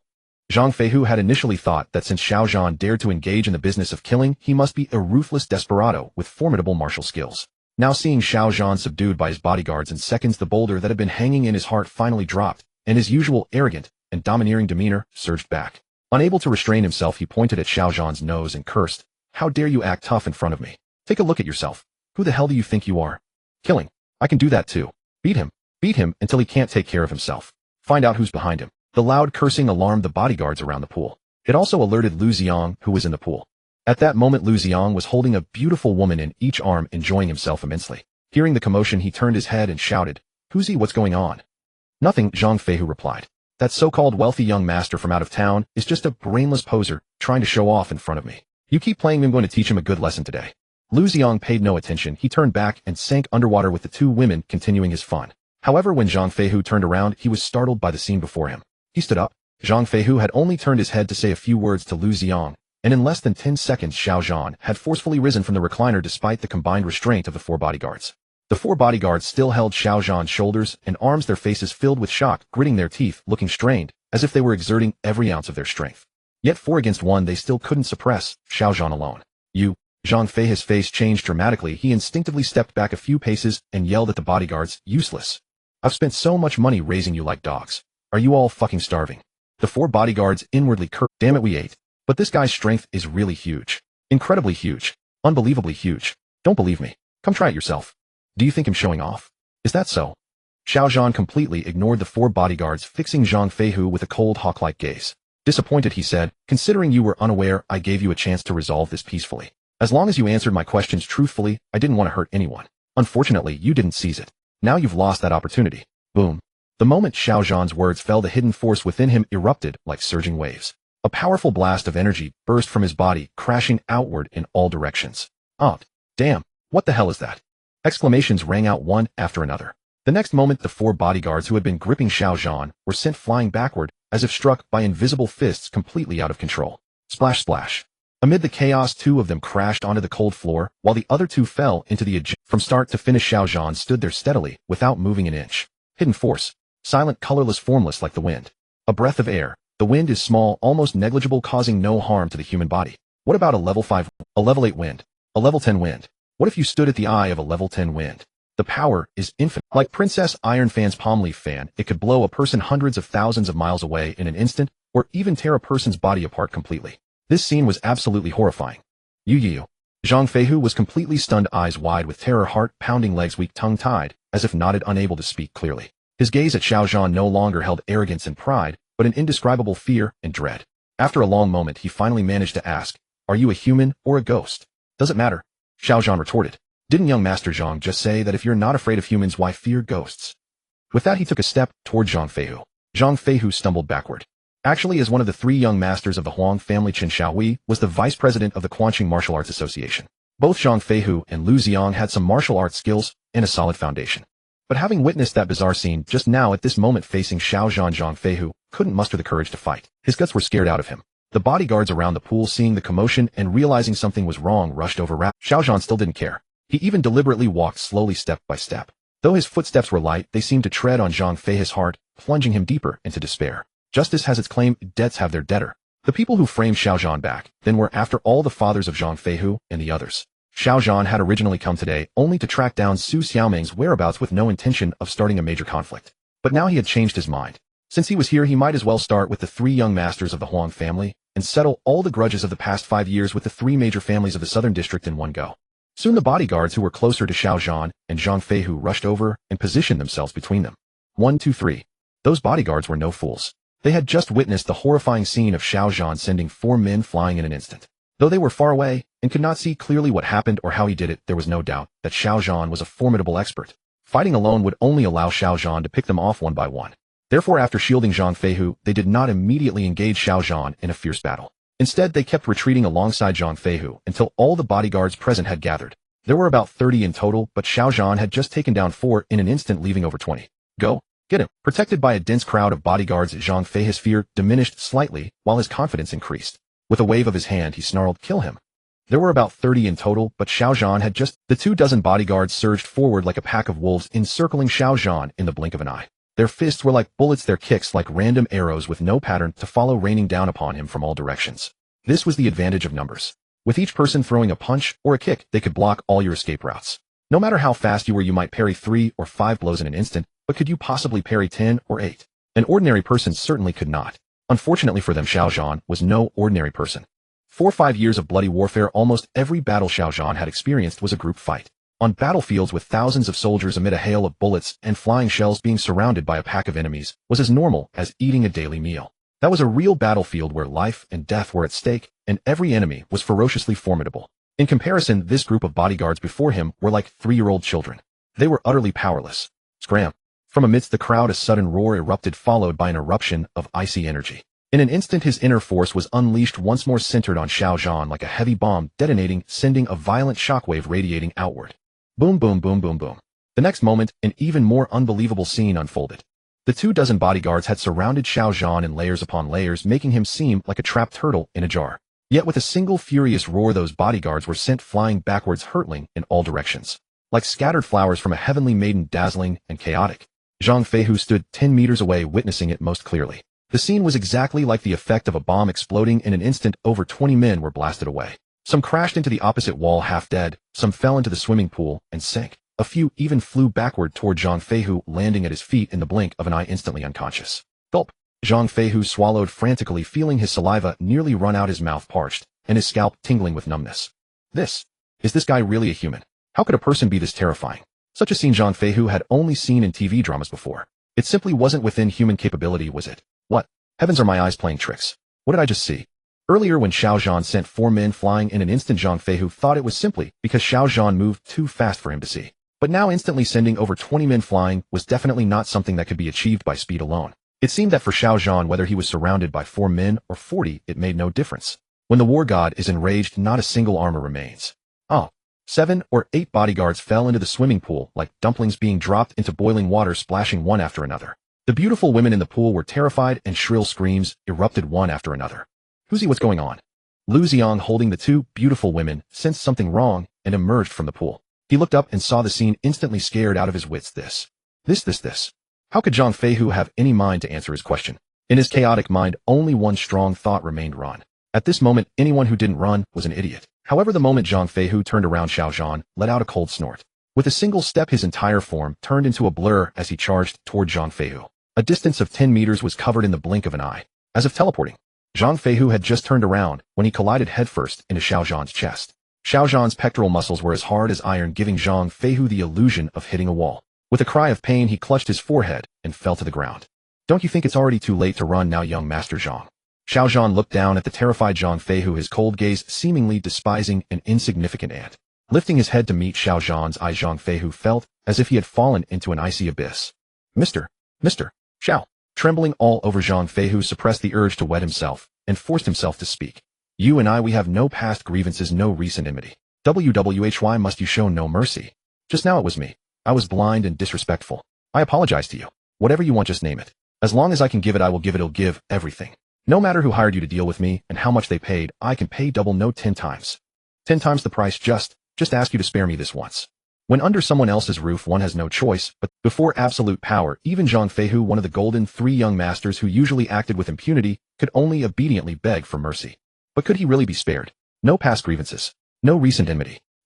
5 years ago, his mother Miao Xiangzhu died a humiliating and tragic death. His uncle Miao Wenyuan and his family of 3 were destroyed, their home broken and lives lost. Xiangzhu and media and the Miao family assets were seized. For 5 years, Grandma Miao Yimei and Grandpa Miao Taizhan had lived in hardship. Even when reduced to selling vegetables to survive, the bastards of the 3 great families wouldn't let them be, sending those hoodlums to constantly pick quarrels and cause trouble for the elderly couple. If this is called no grievance or enmity, then what in the world is hatred? Xiao Zhan did not tell Zhang Feihu about these grudges, but instead asked, did you send anyone this morning to kidnap a 4-year-old girl from the kindergarten? Finding out the whereabouts of Su Xiaoming was the urgent matter now. A girl? Zhang Feihu was startled and shook his head vigorously. No, absolutely not. My father specifically told me yesterday that the situation was tense and unsafe recently, and told me not to go out casually, so I stayed at home all morning. Zhang Fenglin, was it? Xiao Zhan's heart stirred slightly. Judging by Zhang Feihu's expression, he didn't seem to be lying. Yet Zhang Feihu's words inadvertently revealed a very important piece of information. Zhang Fenglin had sensed danger. What danger? It seemed that his identity had indeed been exposed. Zhang Fenglin's warning to Zhang Feihu, coupled with Chen Zhanghe's instruction for Chen Xiaohui to hastily leave Quanqing last night, all confirmed this. And the exposure of Xiao Zhan's identity increased the suspicion that the 3 great families had sent people to kidnap Su Xiaoming. After all, knowing that Xiao Zhan had been released from prison and would launch a fierce revenge against them, they would definitely not sit idly by. The only thing that puzzled Xiao Zhan was why they would go to such lengths, bypassing Miao Yimei and Miao Tieshan and specifically targets Su Xiaoming. To untie the knot, one must find who tied it. Xiao Zhan's mind raced like lightning. After pondering for a moment, since he couldn't figure it out, he simply stopped thinking and pointed at Zhang Fei's phone. Call your father. Off. Zhang Feihu was stunned again. Call my father. Aren't you afraid? He'll tattle. Let my father bring people. Stop the nonsense, call now. Xiao Zhan stepped on Zhang Fei's chest, looking imposing. Alright, I'll call right now. Zhang Feihu dared not hesitate. He immediately grabbed his phone, and with trembling hands dialed Zhang Fenglin's number. After a moment the call connected and a man's exasperated voice came through. You little brat, where have you run off to now? Didn't I tell you to stay home, and not go out casually? Dad. Just as Zhang Feihu was about to speak, Xiao Zhan suddenly bent down, reached out, and snatched the phone from him, putting it to his own ear. Patriarch Zhang, is that you? 5 years no see, I trust you've been well. You are. Initially upon hearing Zhang Fei's voice, Zhang Fenglin felt a flicker of relief despite his fury. Yet the next moment when Xiao Zhan's voice suddenly pierced through the breath he had just released was immediately caught again. It was especially the content of Xiao Zhan's words. 5 years. Zhang Fenglin was not particularly familiar with Xiao Zhan's voice, and after 5 years he could not have recognized him. However, the mention of the 5-year mark was far too significant. Moreover, he had only learned of Xiao Zhan's release from prison yesterday afternoon, a matter that had been weighing heavily on his mind. In an instant he thought of Xiao Zhan. Xiao Zhan. Almost simultaneously, Zhang Feihu, pinned beneath Xiao Zhan's foot, underwent a dramatic change in expression and recognized him as well. The father and son, one on the scene, the other on the phone, shouted his name in unison. Surname Xiao. Ill intentions. Acquainted with Father Zhang Fenglin. 5 years. Combining these clues, even the dullest mind could grasp the truth. You are that young master of the Xiao family in the capital. Now gazing at Xiao Zhan, Zhang Feihu suddenly understood Xiao Zhan had not come on someone else's behalf or for money, but specifically to seek revenge. No wonder Father Zhang Fenglin had repeatedly warned him last night to stay indoors these days, never to venture out without a bodyguard by his side. He had not understood before, even scoffed at it. Now he understood, but regret was too late. Xiao Zhan had returned. No wonder Xiao Zhan had been cold and harsh toward him from the very first moment, his gaze tinged with a barely concealed hostility. He had just claimed there was no enmity between them. How laughable in retrospect. Correct, it is me. Xiao Zhan looked down at Zhang Feihu beneath his foot, then spoke into the phone. I am relieved to hear that Patriarch Zhang is still alive, because your life is one I intend to take personally. His voice was calm, yet every word dripped with murderous intent. Where are you? Zhang Fenglin was terrified, ignoring the threat, and demanding, what have you done to my son? I warn you, do not harm him. Otherwise, what can Patriarch Zhang do? Frame me again. Xiao Zhan let out a cold snort, applying a slight pressure with his foot. Zhang Feihu let out a pig-like scream, a shrill and piercing cry that even through the phone was unmistakable to Zhang Fenglin. This was Xiao Zhan's response. Threatening me. Sorry, I am not afraid. You forbid me from harming your son. I will harm him right before your eyes. If you dare come and bite me. You. Zhang Fenglin's voice trembled with rage, but he dared not provoke Xiao Zhan further. Forcing down his fury, he gritted his teeth and asked, Xiao Zhan, what exactly do you want? I was the one who harmed you back then. Feihu is innocent. If you are a man, come for me. Fatherly love is vast as a mountain. In the face of family, there is no distinction between good and evil. Rest assured you will not be missed. Xiao Zhan snorted. But before that, one life for another. Hand over my daughter, and your son lives. Refuse, your daughter. Zhang Fenglin was taken aback. What happened to your daughter? Do not play dumb with me, or test my patience. It will do your son no good. As he spoke, Xiao Zhan increased the pressure. With a blood-churning sound, Zhang Fei's face turned crimson, veins bulging in his neck, his internal organs churning violently. He could not hold back and spat out a mouthful of blood, soaking Xiao Zhan's trouser leg. Stop.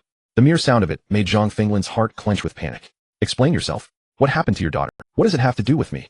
Xiao Zhan said coldly. She was kidnapped from her kindergarten this morning. It was the work of the 3 families, wasn't it? Kidnapped? Zhang Fenglin was shocked. Impossible. I swear it wasn't me. I only learned of your release yesterday afternoon. How could I have arranged to kidnap your daughter today? There must be a misunderstanding. A misunderstanding. Xiao Zhan naturally did not believe it. One life for another. That is fair. It is now 3:30. At 5:00, I will be waiting at the Yangon Cemetery on the western outskirts of Chuanqing before my mother's. One life for another. That is fair. It is now 3:30. At 5:00, I will be waiting at the Yangon Cemetery on the western outskirts of Chuanqing before my mother's grave. Lu Xiang, the son of Lu Hongong, is also in my hands. Tell him and Chun Zhanghe to come together. Trade my daughter's life for your son's lives. If you do not come, or if I do not see my daughter Su Xiaoming, then tonight I will bathe the 3 families in blood. Every single one of you will be buried with my mother and daughter. Xiao Zhan's voice was dark and terrifying like the death knell. The implication was clear. He did not care whether Su Xiaoming was actually kidnapped by them or not. He had decided they were responsible with or without evidence. Hand over his daughter, and their sons would live. Otherwise, the 3 families would be annihilated tonight. That was sheer dominance so unreasonable it defied logic. Without giving Zhang Fenglin a chance to explain or bargain, he casually tossed Zhang Fei's phone into the nearby swimming pool, where it sank to the bottom. Zhang Feihu had overheard the entire conversation between Xiao Zhan and his father, and his face turned ashen. He knew full well that the blood feud between them and Xiao Zhan had no room for reconciliation. Only blood and death could resolve it.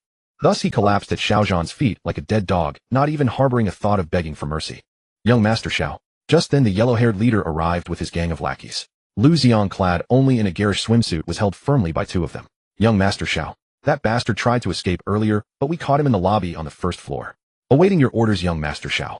The yellow-haired leader was brimming with pride. In the past he had groveled like a lapdog before the three golden young masters. But now, after witnessing Xiao Zhan's awe-inspiring power, he had made up his mind to switch sides completely. Thus the scene unfolded. Xiao Zhan asked, "Your surname is Han?" "Yes." The yellow-haired leader nodded eagerly. "My father is a gambler who loves mahjong, so he named me Han Santiao, saying his lucky number is 3. He wins the most with a triple sequence." Xiao Zhan rolled his eyes. "If you want to follow me from now on, dye your hair back, and never bully others or break the law."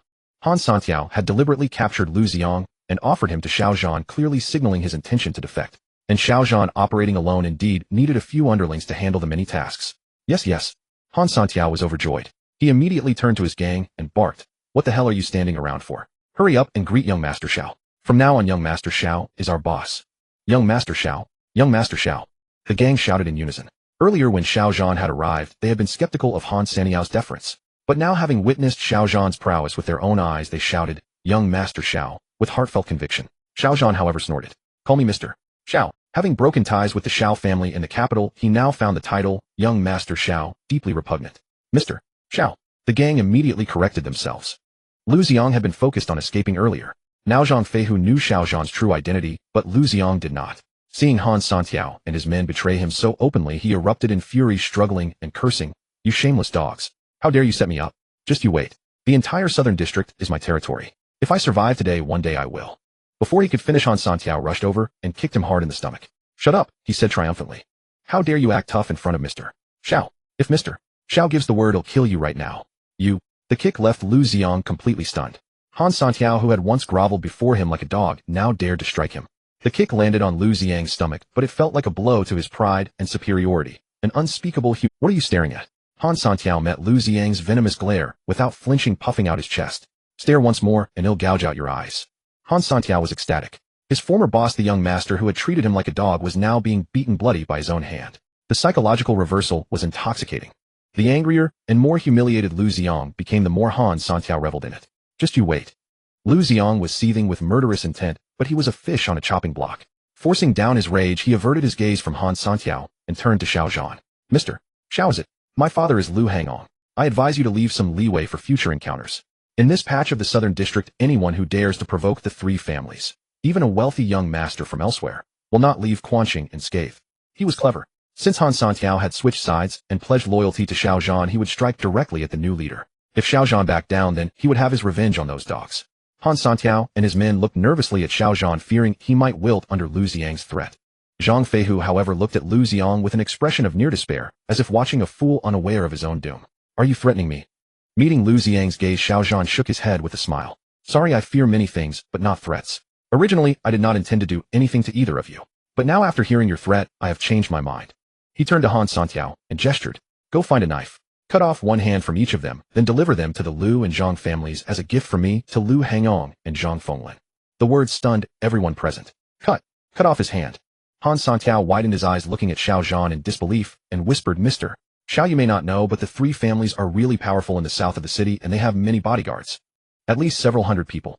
Furthermore, young Master Chen Xiaowei of the Chen family is the vice president of the Quanqing Martial Arts Association. Its members have close ties with Huangjin Sanshao, and they are all champions in freestyle fighting and taekwondo masters. In short, they are formidable and not to be trifled with." Xiao Zhan ignored Lu Xiang's threat, which secretly relieved Han Santiao. However, he never dreamed that Xiao Zhan would be so ruthless, cutting off hands at the slightest disagreement. That was Lu Xiang's hand, Zhang Fei's hand, and Huangjin Sanshao's hand. Was he cutting them off for fun? Now Han Santiao had abandoned the darkness for the light, betraying Huangjin Sanshao and following Xiao Zhan.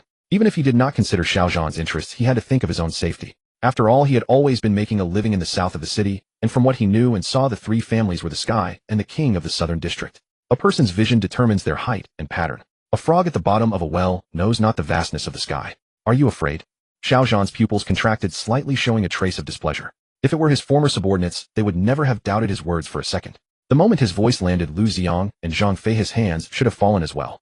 Military orders are as unshakable as a mountain. But Han Santiao and the others were just a bunch of ruffians clearly lacking such awareness and courage. A little, Han Santiao said awkwardly. I'm afraid. He was truly afraid.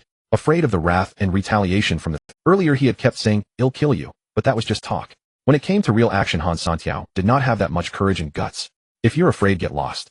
Xiao Zhan's voice was like thunder carrying a chill. Ha ha. Seeing this, Lu Xiang suddenly burst into laughter, looking smug. Surname Xiao, I see you really do not know what the three families are in the south of the city. These dogs know better than you. Listen patiently as they tell you the story of the three families. Do not piss your pants in fear later. Whoosh.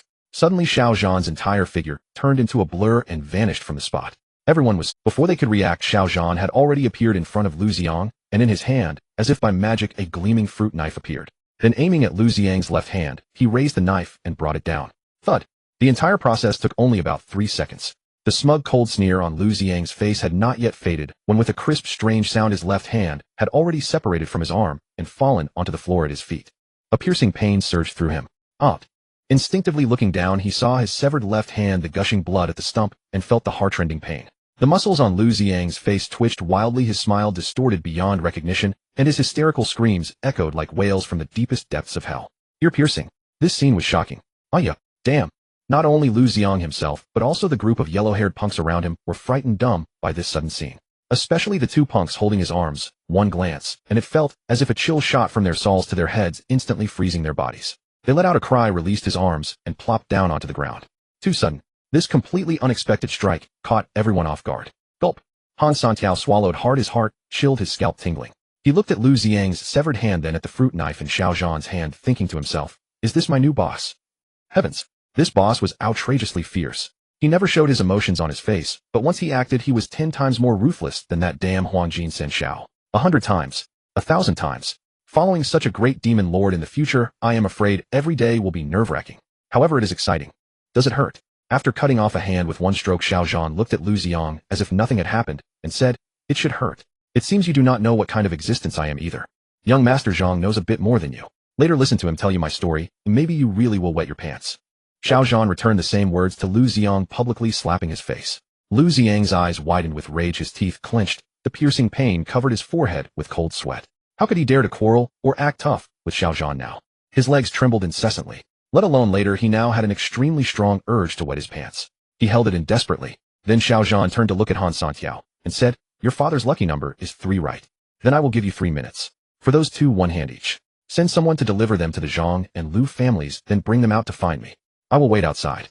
If you dare not, then go to the 3 families yourself and apologize on your knees for today's betrayal. After saying this, he casually threw the fruit knife on the ground and turned to leave. Han Santiao stood there dumbfounded. Apologize? Apologize my ass.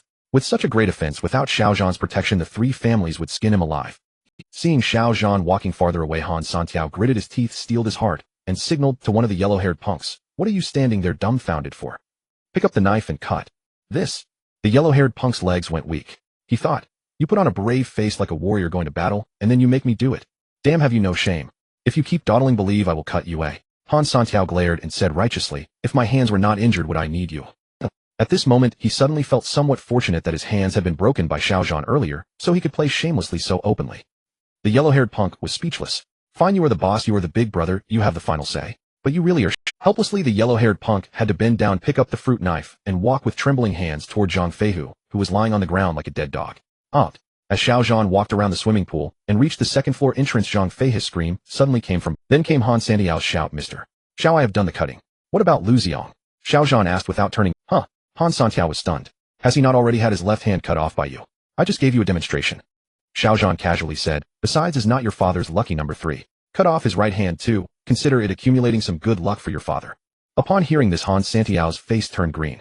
Brother, I was just saying it casually. Did you take it seriously? Are you that good to my father? Lu Xiang's face turned even greener. He looked at Han Santiao with a gaze full of venom and hatred, thinking, does your father, that old bastard, have a mental illness? What mahjong is he playing? What lucky number nonsense? If he often wins with 9 bamboo, would not I be chopped into a pile of meat paste by you today? 3 minutes later, Han Santiao swaggered out of the Tianshui bathing center, followed by several yellow-haired punks carrying the unconscious Lu Xiang and Zhang Feihu. Although this was the territory of the 3 families, seeing the horrific state of Lu and Zhang, no one dared to stop them. Even if someone called the police, Song Qingshan would never interfere, knowing it was Xiao Zhan. You two take their severed hands to the Zhang and Lu families. Han Santiao gave a few orders, then came to Xiao Zhan and asked with a smile, Mr. Xiao, what is next? That car is... Xiao Zhan pointed to a gray van across the street. Han Santiao nodded yes. Load them into the car and follow me. Xiao Zhan got into the Mulsan Bentley, led the way, and sped off, heading straight for the Yongganling Cemetery in the western suburbs of Quanqing.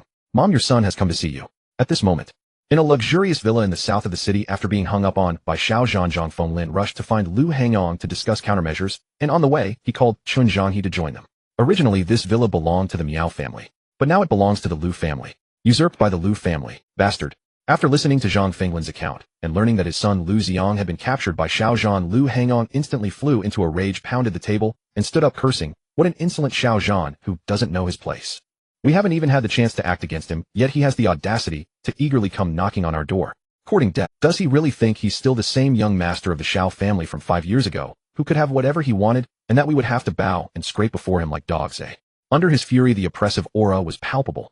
Zhang Fenglin said with a dark face. He was locked up in prison for 5 whole years, released just yesterday, with his family ruined and nothing left. He must harbor a deep-seated hatred for us. Logically speaking, with the power of our 3 families in the southern district, he alone is nothing to fear. But on the other hand, it is precisely because he has nothing that he dares to be reckless.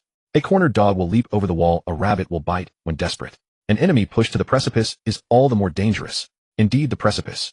Once people are pushed to the precipice, their spirit collapses, they lose all hope in life, leaving only hatred for their enemies. Then they are capable of anything. How could they still hesitate and look back? How could they still be timid and hesitant? Life and death are nothing if you don't submit, fight. Since they are not even afraid of death, what is there to fear? Nothing left. Lu Hangong snorted, "Aren't Miao Tai's Han and Miao Mei, those 2 old relics, still alive?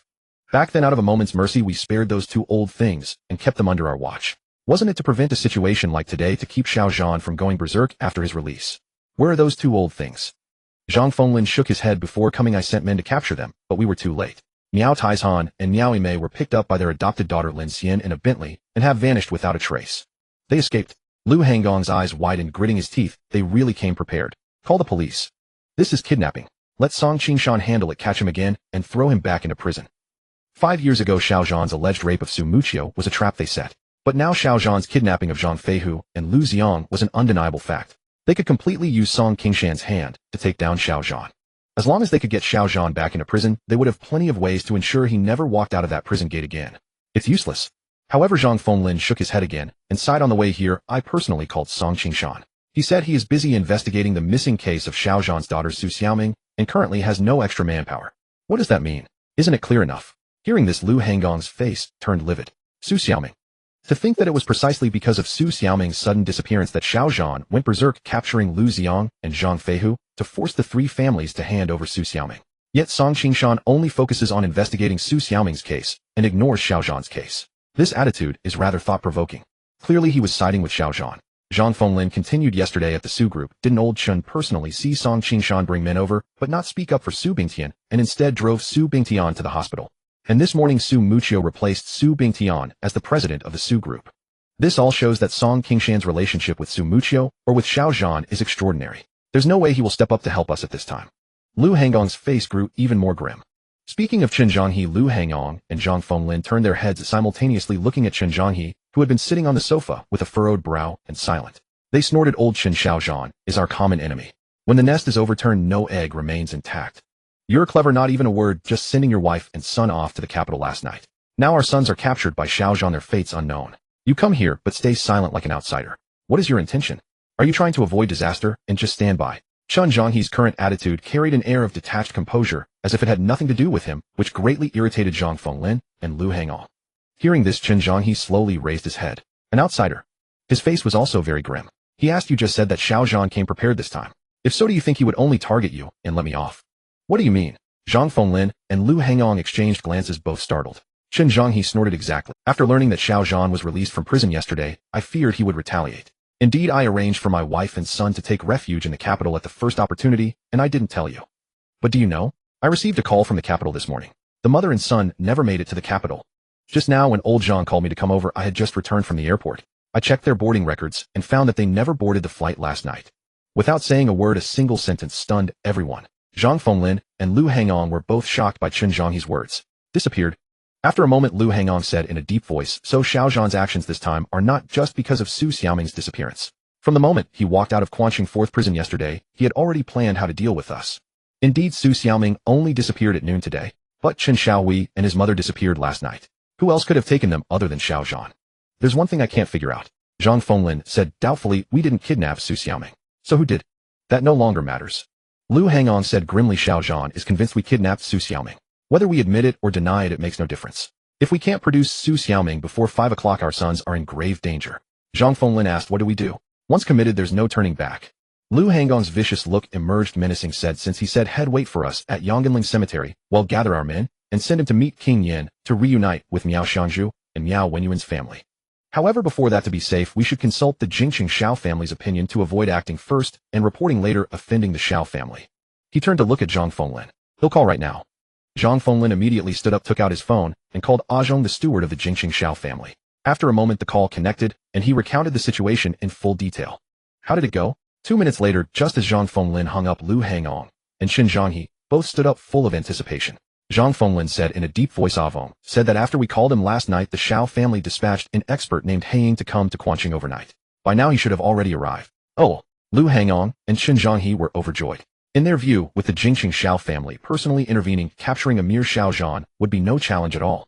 Zhang Fenglin continued, Zhong gave me He Ying's contact information and told us to follow He Ying's arrangements entirely to strike decisively and eliminate Xiao Zhan, this thorn in our side, once and for all. Then don't just stand there, call him now. Lu Hangong urged. It's already 4 p.m., only 1 hour left until Xiao Zhan's deadline. Time waits for no one, delays may bring unexpected trouble. Alright. Then Zhang Fenglin dialed He Ying's number. At this time in Shuxiang Yeyuan. After the welcome banquet ended, He Ying and Qian Yiming returned together to the dim room where Su Xiaoming was being held. However, Qian Yiming did not enter, but stood waiting at the door. In the room, He Ying's sinister and icy gaze fell upon Su Xiaoming, who was still unconscious. In his calm, unruffled pupils, a faint, barely perceptible ripple emerged. She's still alive. He Ying thought to himself. It seems the master's speculation was not unfounded.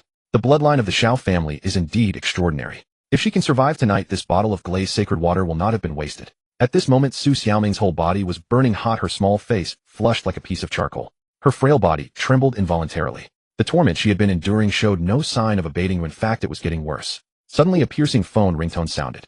He Ying took out his phone and glanced at it. Seeing it was an unfamiliar number, he hesitated for a moment, stood up, and pressed the answer button.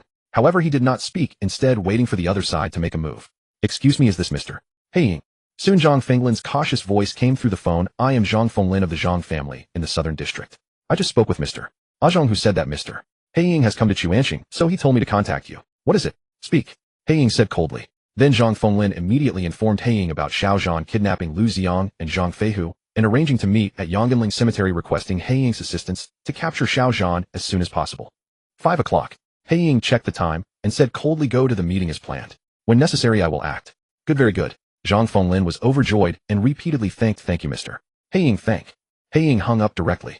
Then he walked out of the dim room and said to Qian Yiming, who was waiting there, prepare a car, find someone to take me to Yongganling Cemetery in the western suburbs. Now, Qian Yiming was taken aback, curious, but dared not ask about He Ying's purpose. He Ying nodded. Qian Yiming asked, do you need me to gather some men to accompany you, Mr. Hey, no need.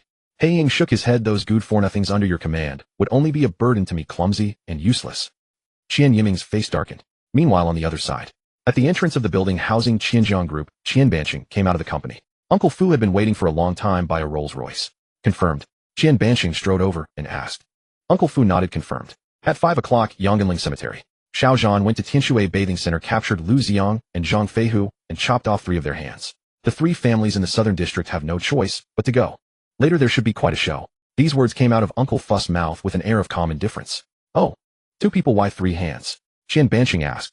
Well, Uncle Fu replied, according to reports, one of them, a thug named Han Santiao, has surrendered to Xiao Zhan. Han Santiao's father is a gambling addict who loves playing mahjong and often wins with 3-tile hands. His lucky number is 3, so. Saying this, he couldn't help shaking his head and laughing. How absurd. Quite interesting. Let's go. Have someone bring Chen Xiaohui and his mother along. Let's go to Yongganling Cemetery to enjoy today's grand show. Qian Banqing also laughed, bent down, and sat into the Rolls-Royce. They headed straight for Yongganling Cemetery in the western suburbs. In an instant, forces from all sides converged with their swords pointed at the resting place of Miao Xiangzhu, Yongganling Cemetery. Outside the Lu family villa, a team of 30 bodyguards swiftly assembled, standing at attention ready for action. 8 gray minivans were parked nearby, poised to depart. With the foundation the Liu family had accumulated over the years, naturally, they possessed more than just this many hands. However, most of the bodyguards were stationed at the company responsible for the security of the group. These were merely the guards protecting the villa. Time was pressing, and there was no opportunity to summon the bodyguards from the company. Moreover, this was not solely the Liu family's affair. Zhang Fenglin and Qin Zhanghe had already called home, and they would also send people to Yongganling Cemetery in the western suburbs of Quanqing shortly. When the three families converged, the number would surely exceed 100. Coupled with the expert Black Hawk sent by the Xiao family from the capital dealing with Xiao Zhan should be more than sufficient. Get in the car. Liu Hongong along with Zhang Fenglin and Qin Zhanghe emerged from the villa. Glancing at the bodyguards outside, Liu Hongong waved his hand and gave the order. The 30 bodyguards immediately turned around, pulled open the minivan doors and piled in. Just then a young man with dyed yellow hair timidly approached, his sneaky demeanor suggesting he was up to no good. He clutched a leather jacket tightly against his chest. This was the subordinate sent by Han Santiao following Xiao Zhan's instructions to deliver a gift to Liu Hongong. Wrapped in the leather jacket was of course the grand gift from Xiao Zhan, Liu Xiang's severed hands. What was going on? The yellow-haired man, seeing the formation at the villa entrance from afar, was filled with shock and fear. He had been terrified to deliver the hands to the Liu family, and witnessing this scene only made his legs tremble uncontrollably, as if he might wet himself. Could it be? They were heading for Mr. Xiao. Just as the yellow-haired man was lost in anxious thoughts, a cold glare shot toward him. A member of the Liu family had noticed his presence and barked, "Get lost. This road is closed today." The yellow-haired man was so startled his legs nearly gave way. He stammered, "I am here to deliver something." Deliver something? The Liu family member was taken aback. What is it? It's this. Stopping a dozen meters away, the yellow-haired man dared not come closer. Steeling himself, he placed the leather jacket on the concrete floor and said, "This is a great gift from Mr. Xiao to Master Liu." The moment the words left his mouth, he turned and bolted. His speed was astonishing. It was as if the leather jacket contained a time bomb, and he feared being caught in the blast if he lingered. Mr. Xiao, Xiao. Everyone present was particularly sensitive to the word Xiao now. Hearing the yellow-haired man's words and seeing his unusual reaction, their taut nerves twitched involuntarily. Go bring that over. Liu Hongong's pupils contracted and his heart sank. A vague sense of foreboding crept over. Yes. A Liu family member immediately ran over, picked up the leather jacket, and brought it back. Liu Hongong glanced down and gestured, "Open it." "Master, this." The Liu family member hesitated. Through the leather, he could feel the contents inside, and his heart trembled. He had obviously guessed something, but with Zhang Fenglin and Qin Zhanghe present, he was unsure whether to open it in public. "I told you to open it. Are you deaf?" Liu Hongong's eyes blazed with fury. "Very well." Reluctantly, the Liu family member obeyed. Holding the jacket with one hand, he slowly untied the sleeves that were knotted together, then gently peeled them aside. The next moment, a pair of bloodied hands came into view. This, after all, as the patriarchs of the three great families of the southern city, they had seen the world and possessed strong wills. Though utterly shocked, they did not panic or scream like ordinary people. Yet even so, Zhang Fenglin and Qin Zhanghe involuntarily stepped back a few paces. As for Liu Hongong, an overwhelming rage surged across his face. He recognized those hands. They were his son Liu Xiang's. On the right thumb was a deep green jade thumb ring, which he had given Liu Xiang as an 18th birthday gift. Now Xiao Zhan had sent someone to return this jade thumb ring along with Liu Xiang's hands, claiming it was a great gift for a great gift. No, this was a provocation and a declaration of war. Xiao Zhan was making it crystal clear that blood debts must be repaid with blood, and Liu Xiang's blood was merely the prelude, just the beginning, only the interest. What Xiao Zhan truly wanted was Liu Hongong's blood. Even more, he wanted Liu Hongong's life. He wanted the entire Liu family to be buried with Miao Xiangzhu and Miao Wenyuan's family of three. A blood feud beyond reconciliation. Either you die or I perish. Master, please calm down. The Liu family member, tears in his eyes, tried to console him, his voice trembling as he held Liu Xiang's hands, which shook violently. Xiao, Zhan. Liu Hongong was nearly bursting with rage. Gritting his teeth, the icy words seeped through, carrying an indescribable killing intent. Today, I will take your dog's life. He'll cut you into pieces, grind you into meat paste. The hatred was boundless. Beside him, Zhang Fenglin and Qin Zhanghe exchanged glances, both seeing deep worry in each other's eyes. If Xiao Zhan had cut off Liu Xiang's hands and sent them to the Liu family, what about Zhang Feihu and Qin Shaohui? Was it possible? Fear of the worst brought it on. Just as their hearts were trembling with fear, a piercing cell phone ringtone suddenly sounded. In this heavy, tense atmosphere, it was especially chilling, like a summons from the depths of the nine hells. It was Zhang Fenglin's phone. Zhang Fenglin jolted violently. He pulled out his phone and saw it was the butler calling. His face instantly darkened. Could it really be? He glanced at Liu Xiang's severed hands, hardly daring to imagine. After hesitating for a long moment, he took a deep breath, suppressed his anxiety, and pressed the answer button. Immediately, the butler's frantic voice came through. Master, something terrible has happened. Someone just delivered a package claiming it was a gift from Mr. Xiao for you. When we opened it, we found a severed hand inside. After identification, it should be. It's the young master's hand. Zhang Fenglin's body swayed violently, nearly collapsing. Qin Zhanghe quickly steadied him and asked, "What's the situation?" Send our people to Yongganling Cemetery in the western suburbs, immediately. After shouting into the phone, Zhang Fenglin turned to Chen Zhanghe, gnashing his teeth. A hand. My son's hand. That beast Xiao Zhan cut off one of my son's hands and sent it to our home. Hearing this, Chen Zhanghe's face turned ashen. The three golden young masters of the southern city, two of them had already lost hands to Xiao Zhan sent back to their families as a provocation. What about Chen Xiaohui? More likely doomed than fortune. Only one. Lu Hangong suddenly turned his head and stared, frowning. Are you only one, not a pair? What do you mean? Zhang Fenglin was furious. Was Lu Hangong implying that it wasn't bad enough that Zhang Feihu had lost one hand to Xiao Zhan? Lu Hangong said darkly, I just can't understand. My son and your son went out together and were captured together. Why did that bastard Xiao Zhan cut off both of my son's hands, but only one of your sons? At a time like this, you're still bothered by that. Zhang Fenglin glared at Lu Hangong, wanting to hit him. Pointing at Chen Zhanghe, he said, You got a pair, I got one, and old Chen hasn't received any hand yet. Suddenly Lu Hangong turned to look at Chen Zhanghe. His eyes were full of suspicion. Lu Xiang and Zhang Feihu being captured by Xiao Zhan was a foregone conclusion, but Chen Xiaohui was different.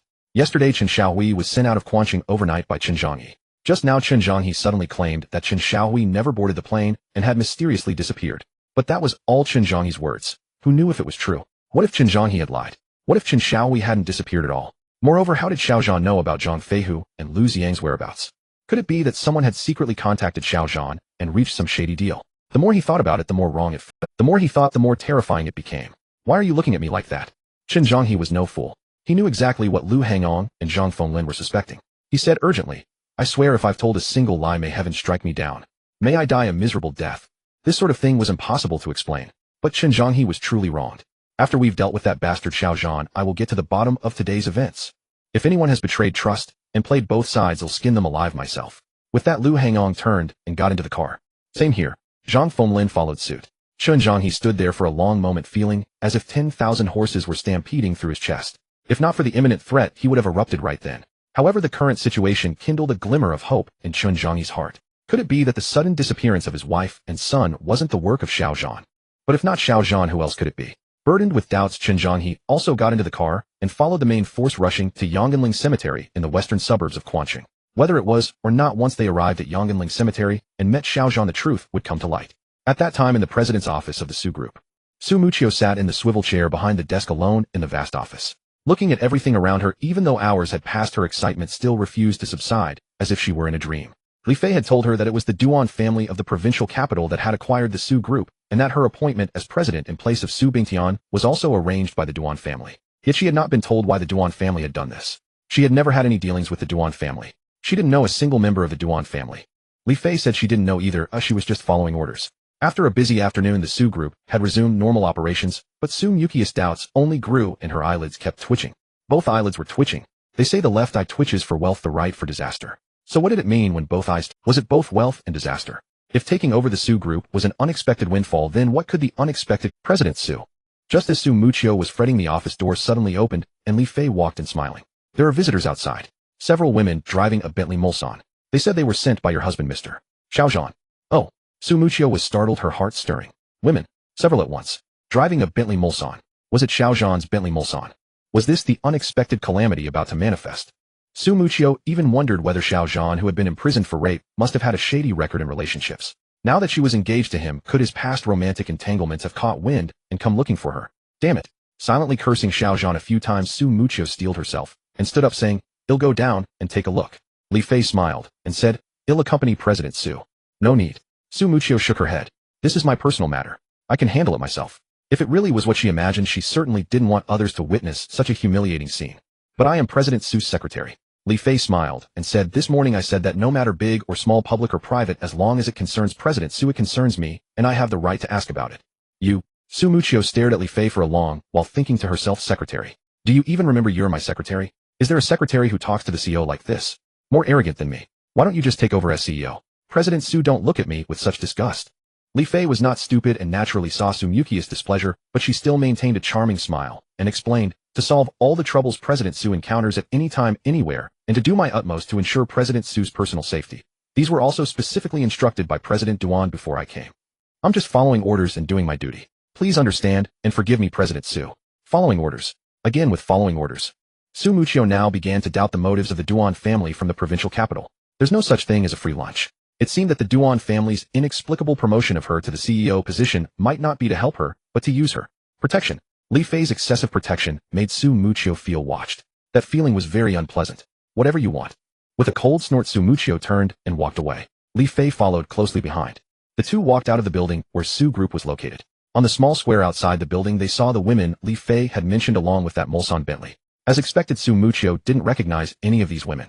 Moreover, she was seeing that Mulsanne Bentley for the first time today. It wasn't the one Xiao Zhan had bought yesterday afternoon as she had previously thought. Xiao Zhan's was gem black, but the one before her was storm silver. Who are you? Full of doubts, Su Muchio walked. You are Xiao Zhan's wife, Miss Su Muchio, right? The leading woman carefully sized up Su Muchio, then extended her hand with a smile and introduced herself. Hello, Miss Su. We are sales representatives from the Bentley 4S store. My surname is Li and I'm the sales manager. These two are our staff. Hello. Su Muchio politely shook hands with Manager Li. It seemed these women were not Xiao Zhan's past romantic debts or messy affairs which secretly relieved her. Then she asked, is there something you want from me? She didn't know if it was an illusion, but Su Muchio felt that the two female staff behind Manager Li were looking at her strangely. It's like this. Manager Li quickly explained, Mr. Xiao bought a car for you at our store, this storm silver Mulsanne Bentley. He instructed us to deliver the car to you and to use your ID to handle the purchase procedures. Buy a car. In an instant, Su Muchio's eyes widened. She glanced at Manager Li, then at the Mulsanne Bentley beside. He had just bought a Mulsanne Bentley yesterday afternoon, and now another one today. As far as she knew, a fully loaded Mulsanne Bentley cost around 2 million. Just buying them for fun. Yes. Manager Li turned around, took a folder from the staff behind her, and handed it to Su Muchio with a smile. The money has already been paid by Mr. Xiao. You just need to sign the purchase agreement, and let us use your ID to process the relevant formalities on the spot, and that's it. Paid already. Su Muchio was shocked again. One Mulsanne Bentley costs 2 million, two would be 12. Xiao Zhan, a rapist who had just been released from Quanqing 4th prison yesterday morning, was so rich. Previously she thought Xiao Zhan's money was saved before he went to prison. But now she wasn't so sure. Over 10 million, damn. An ordinary person might not save that much in a lifetime.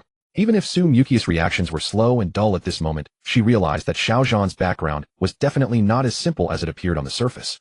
Even his imprisonment back then might have had hidden circumstances. After all, a man who spent money like water and could casually take out over 10 million. How could he possibly commit rape? Would he even need to rape? In this materialistic money-first society, as long as Xiao Zhan took out his bank card and swiped it lightly, countless beautiful women would probably flock to him desperately trying to get into his bed. Rape? Thinking back now, it was simply a huge joke. Not only Su Muchio, but even Li Fei standing behind her was startled by Manager Li's words. She thought to herself, interesting. Su's husband seems quite extraordinary. Perhaps all of young Master Duan's arrangements were not for Su Muchio, but for that man named Xiao Zhan. Miss Su. Seeing Su Muchio in a daze, Manager Li called out. Su Muchio snapped back and asked, can I return? 2 million. For Su Muchio, who had been frugal and thrifty for 5 years, it was far too luxurious and wasteful. Even if she wanted to buy a car according to her previous budget, the price would never exceed 300. Moreover, she had only met Xiao Zhan yesterday morning. Although they had hastily gotten engaged, they had neither registered their marriage nor developed any feelings. She didn't want to repeatedly spend Xiao Zhan's money in the name of being his wife. Yesterday at Ruiding Mall, when buying clothes to vent for her, she had spent nearly 1 million of Xiao Zhan's money, which had already made her feel extremely guilty. Return it. This. Manager Li's hand trembled, and the folder nearly fell. Her smile froze, and she said awkwardly, the money was paid by Mr. Xiao. If Miss Su wants to return it, you first need Mr. Xiao's consent. Moreover, our store's refund process is quite troublesome, I'm afraid. The implication was obvious. No returns. Absolutely no returns. After finally encountering such a spendthrift tycoon like Xiao Zhan, and making such a lucrative deal with the coveted commission right in sight, how could they let the cooked duck fly away? Well, all right. Su Muchio had no choice but to take the folder and sign her name on the purchase agreement and handed her ID to Manager Li. Manager Li and her team worked on site with great efficiency. They finished everything in about 10 minutes. It seemed they were afraid that if they were slow, Su Muchio might raise the request to return and refund again at any moment. Miss Su, thank you for your cooperation. This Mulsanne Bentley now belongs to you. Here are the keys. Wish you and your husband a happy life, and may you have a child soon. With that she turned and left. May you have a child soon. Su Muchio's face flushed slightly. Moreover, she noticed that the two female staff as they were leaving looked at her even more strangely, as if they wanted to say something, but couldn't. She wasn't mistaken. Just a few meters away, the two female staff couldn't help whispering to each other, Mr. Xiao's wife is really beautiful, fair-skinned, stunning, looks long legs. As the president of Su Group, she has no heirs at all. She even complained that the car her husband bought for her was too expensive and wanted to return it. They were full of praise for Su Muchio. Pity though, Mr. Xiao is rich, he's a thorough playboy. Having such a good wife at home, he still flirts and fools around outside, even going after a small shop assistant like Lin Xian. Scumbag. They heavily criticized Xiao Zhan. If Xiao Zhan heard these words, who knows what he would think. Truly, trouble comes out of nowhere.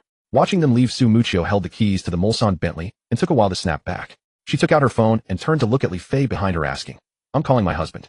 Do you need to eavesdrop too, Secretary Li? Take your time, President Su. I have things to do, so we'll go up first.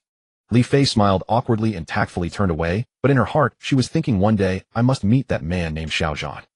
When he received Su Muqia's call, Xiao Zhan and the others had already arrived at the foot of Mang Mountain in the western suburbs of Quanqing. Mang Mountain was not high, with an altitude of only about 1,000 meters. Yongganling Cemetery was built on the mountainside facing Qingchuan River, making it a nice feng shui location with mountains and water. Hey wife. Xiao Zhan quickened his pace, leaving Han Santiao and the others behind. Where are you? Su Muqia's indignant voice came through the phone. I'm asking you, why did you abandon me at noon and leave suddenly? Did you already know about Su Group being acquired by the Duan family from the provincial capital? And why did you buy me a car and such an expensive Mulsanne Bentley? A barrage of questions came at him like a rapid fire. Clearly Su Muqio had a belly full of doubts. You're my wife. What's wrong with buying my wife a car? Su Muqia's sudden call wasn't about Su Xiaoming's disappearance, which secretly relieved Xiao Zhan. He forced a smile and said, as for Su Group, I'll explain after I get back. Explain?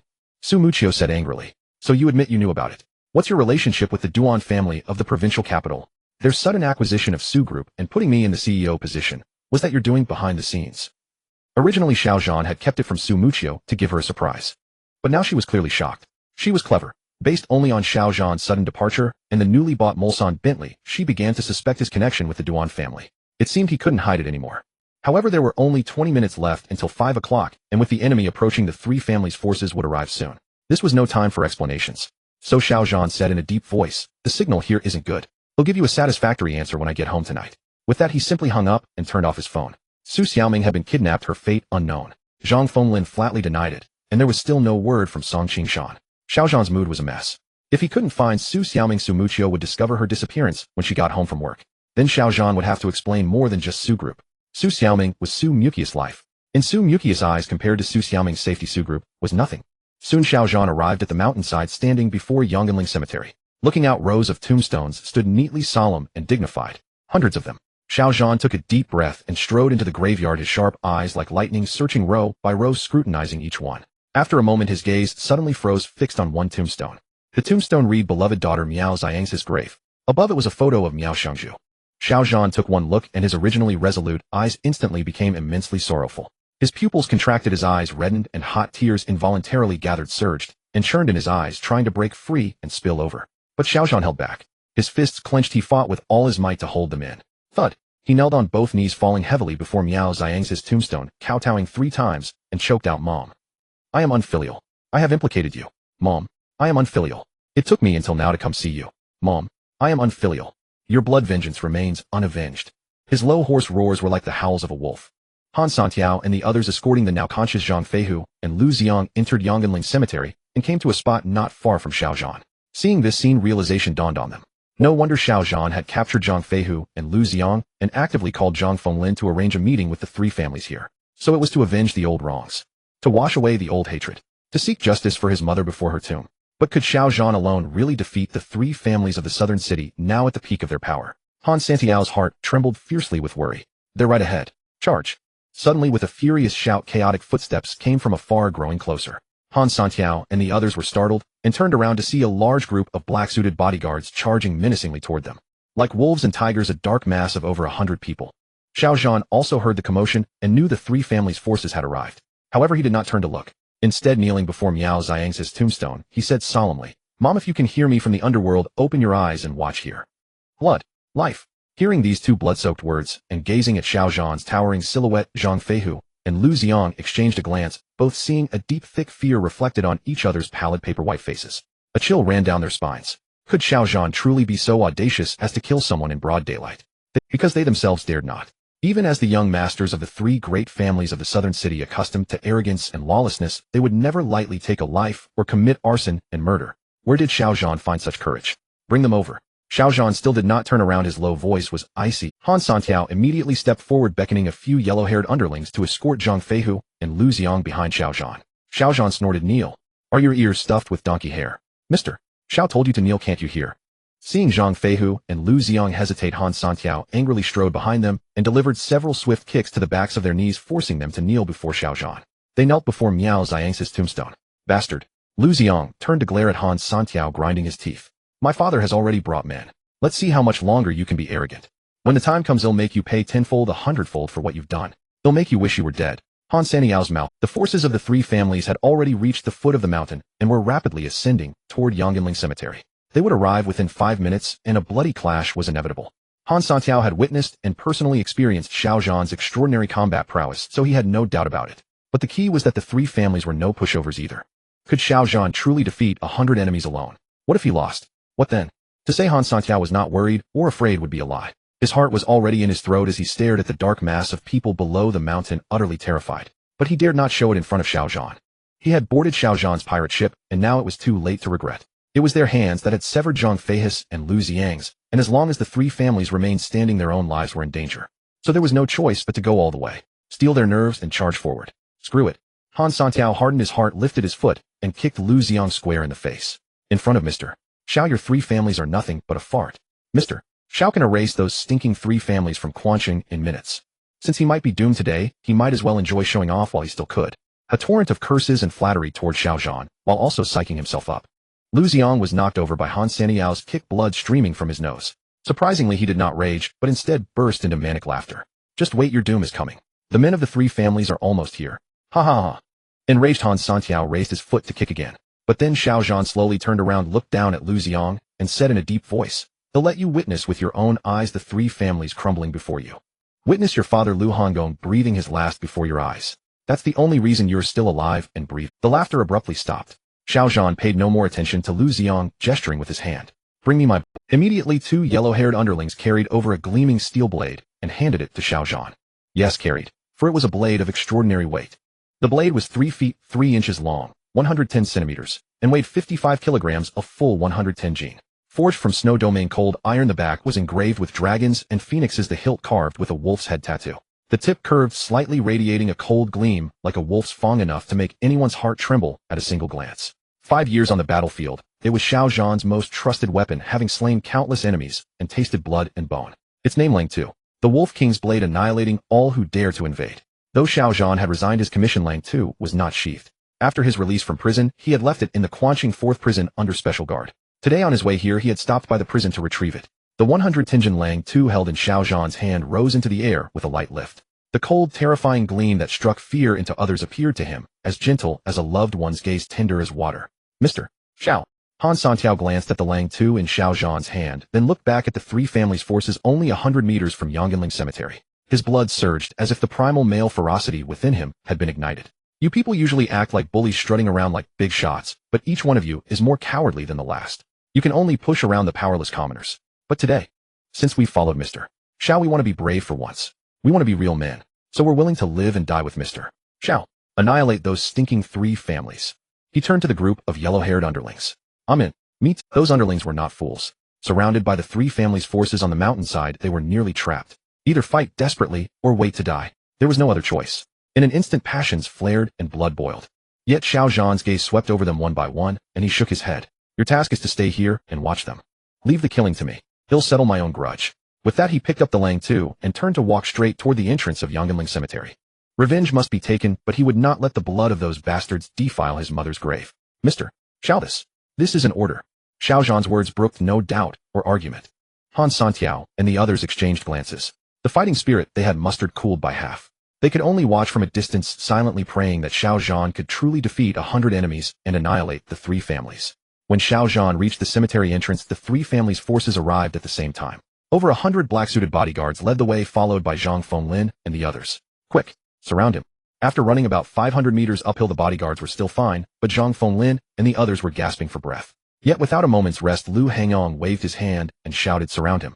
Today he'll have his life." The black-suited bodyguards, also armed with steel blades and clubs, formed a semicircle around Xiao Zhan, their momentum intimidating. A quick glance revealed that only Xiao Zhan stood at the cemetery entrance, with only Han Saniao's ragtag gang of thugs inside. Lu Hangong and the others breathed a sigh of relief. Did these few people dare to stand against the three families? Suicidal. "Dad, save me. I'm here." Hearing Lu Hangong's voice, Lu Xiang inside the cemetery immediately began yelling.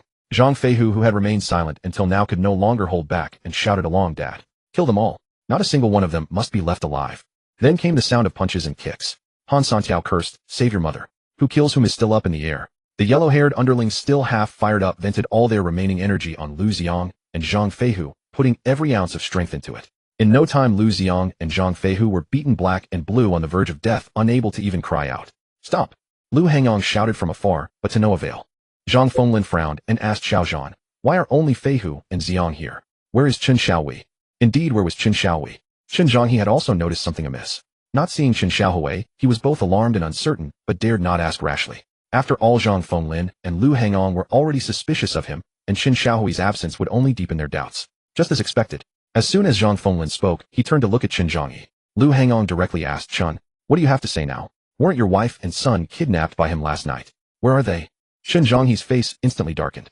Where were they? Heaven knows he too desperately wanted to know Qin Xiaohui's whereabouts, more than anyone. So ignoring Lu Hangong's interrogation, Qin Zhanghe looked at Xiao Zhan and asked, "Was it you who kidnapped Xiaohui and his mother on the way to the airport last night?" Xiao Zhan knew nothing about the disappearance of Qin Xiaohui and his mother. Moreover, the mysterious disappearance seemed to have sown discord among the three families, which was actually a favorable opportunity for Xiao Zhan. An opportunity to sow discord. If Xiao Zhan now showed goodwill toward Qin Zhanghe, pretending to be in cahoots with him, it would certainly heighten Zhang Fenglin's and Lu Hangong's suspicion of Qin Zhanghe. It might even provoke internal strife. But Xiao Zhan scorned such tactics. "Where is my daughter?" Xiao Zhan did not answer Zhang Fenglin or Qin Zhanghe. Instead, he countered with a question, his icy gaze sweeping through the crowd, without finding Su Xiaoming. "I told you your daughter was not kidnapped by us," Zhang Fenglin snorted. "You, without even investigating, chopped off my son's hand. Now tell them to release my son, and I might consider leaving you a whole corpse." "Is that so?" Xiao Zhan's heart sank, and his killing intent surged. "I also said whether or not my daughter was taken by you, you must bring her to see me. Only then would your sons live. Now you've given up that chance to live. Are you ready to pay the price for what happened 5 years ago, and report to the King of Hell?" With that, Xiao Zhan raised the Lang Tu blade, and strode directly toward Zhang Fenglin and the others. Words were useless. If they couldn't produce Su Xiaoming, then let them die. Pitting 1 against 100, Xiao Zhan remained fearless, with only the flames of vengeance blazing fiercely in his icy eyes. "Stop him!" Zhang Fenglin and his men were equally filled with towering hatred. Seeing that Xiao Zhan was ready to fight without saying a word, and that he did not use the lives of Zhang Feihu and Lu Xiang to threaten them, this caught them quite off guard. Beyond surprise, nothing remained but an intense desire to kill. Kill. Kill them. Kill. Kill. The patriarchs of the three families issued the order simultaneously, roaring in fury. Over 100 black-clad bodyguards sprang into action, wielding steel blades and clubs, rapidly tightening the encirclement and striking toward Xiao Zhan. "Those who block my path shall die." Xiao Zhan's gaze was cold with a resolve that treated life as nothing. He swung the wolf-slaying blade downward and swept it horizontally through the air, meeting the oncoming black-clad bodyguards. Clang, clang, clang, clang, clang. Suddenly, a cacophony of metal clashing rang out as the wolf-slaying blade collided in midair with those steel blades and clubs. The next moment, an unexpected scene unfolded. Wherever the edge of the wolf-slaying blade passed, it advanced, unstoppably crushing all resistance. Steel blades shattered, clubs snapped, and with one cleaving stroke through the air, it cut all the weapons in the hands of those black-clad bodyguards into 2 pieces on the spot. It could cut through iron like mud. This was the edge of the wolf-slaying blade. Forged from snowfield cold iron, ordinary weapons before it were like tofu or vegetables, hardly able to withstand a single strike. The offensive of those black-clad bodyguards came to an abrupt halt. Especially those in the front row who looked down at the weapons, now only half their original length, their hearts pounding violently. Instantly, a layer of chilling cold sweat broke out on their foreheads and backs. Breaking blades like cutting vegetables. How could they still fight like this? If they were struck once by the wolf-slaying blade in Xiao Zhan's hand, what would be the consequence? Just the thought made one's blood run cold. Waste. Zhang Fenglin and his men also witnessed this incredible scene. They froze for a moment, but then shouted loudly, "Charge! Everyone charge! What can his fast blade do? You have numerical superiority. Even if you have to wear him down, you must wear him down to death today." They were just commanders, they weren't the ones charging into battle, so naturally they could talk without feeling the pain. "That last strike was a warning," Xiao Zhan said coldly. "You are paid to do others' bidding, but you have no personal grudge against me. I do not wish to kill indiscriminately. But if you persist in your delusions and court death, I won't mind sending you off. I guarantee that my next strike will draw blood. Claim lives." His bone-chilling voice carried an unparalleled confidence, as if should Xiao Zhan wish it, those mere 100-odd black-clad bodyguards could have their lives snatched away in an instant. This was the truth. Xiao Zhan could certainly accomplish it. Unfortunately, including Zhang Fenglin and the others, none of those present knew Xiao Zhan's background, nor did they understand his abilities. Therefore, no one believed that Xiao Zhan could fight 100 alone. Just as Zhang Fenglin had shouted, over 100 men could wear Xiao Zhan down to death, even if it meant attrition. After weighing the pros and cons, one of the black-clad bodyguards, who seemed to be their leader, steeled his resolve and ultimately decided to obey Zhang Fenglin's orders and fight Xiao Zhan to the death. After all, they were bodyguards of the three families. In their eyes, the three families were the heavens of the southern city, the kings of the southern city. If they betrayed them, now the consequences would be unimaginable. With that, the black-clad leader was the first to brandish his blade and charge at Xiao Zhan. Seeing this, the others hesitated no longer and swarmed forward, and in an instant steel blades and clubs once again howled through the air. Since they had made their choice, they had better be prepared to pay the price for it. Xiao Zhan gave a dark snort, and with a flick of his wrist the blade came down. With one stroke, he directly severed the neck of the black-clad leader who had charged first. Accompanied by a strange huff sound, blood spurted from the leader's neck. The black-clad leader's movements came to an abrupt halt. He fell backward and instantly lost all signs of life. Death. As promised, Xiao Zhan's second strike took a life. Claimed a life. And this time Xiao Zhan was not issuing a warning, nor was he displaying his might. He was truly going on a killing spree. Therefore, after slaying the black-clad leader with one blow, his movements did not pause. He stamped his foot fiercely, and like a ferocious wolf wielding the wolf-slaying blade, he plunged into the crowd. With a flash of blade light, he successively struck his third blow, the fourth blow, the fifth blow. No stroke missed its mark.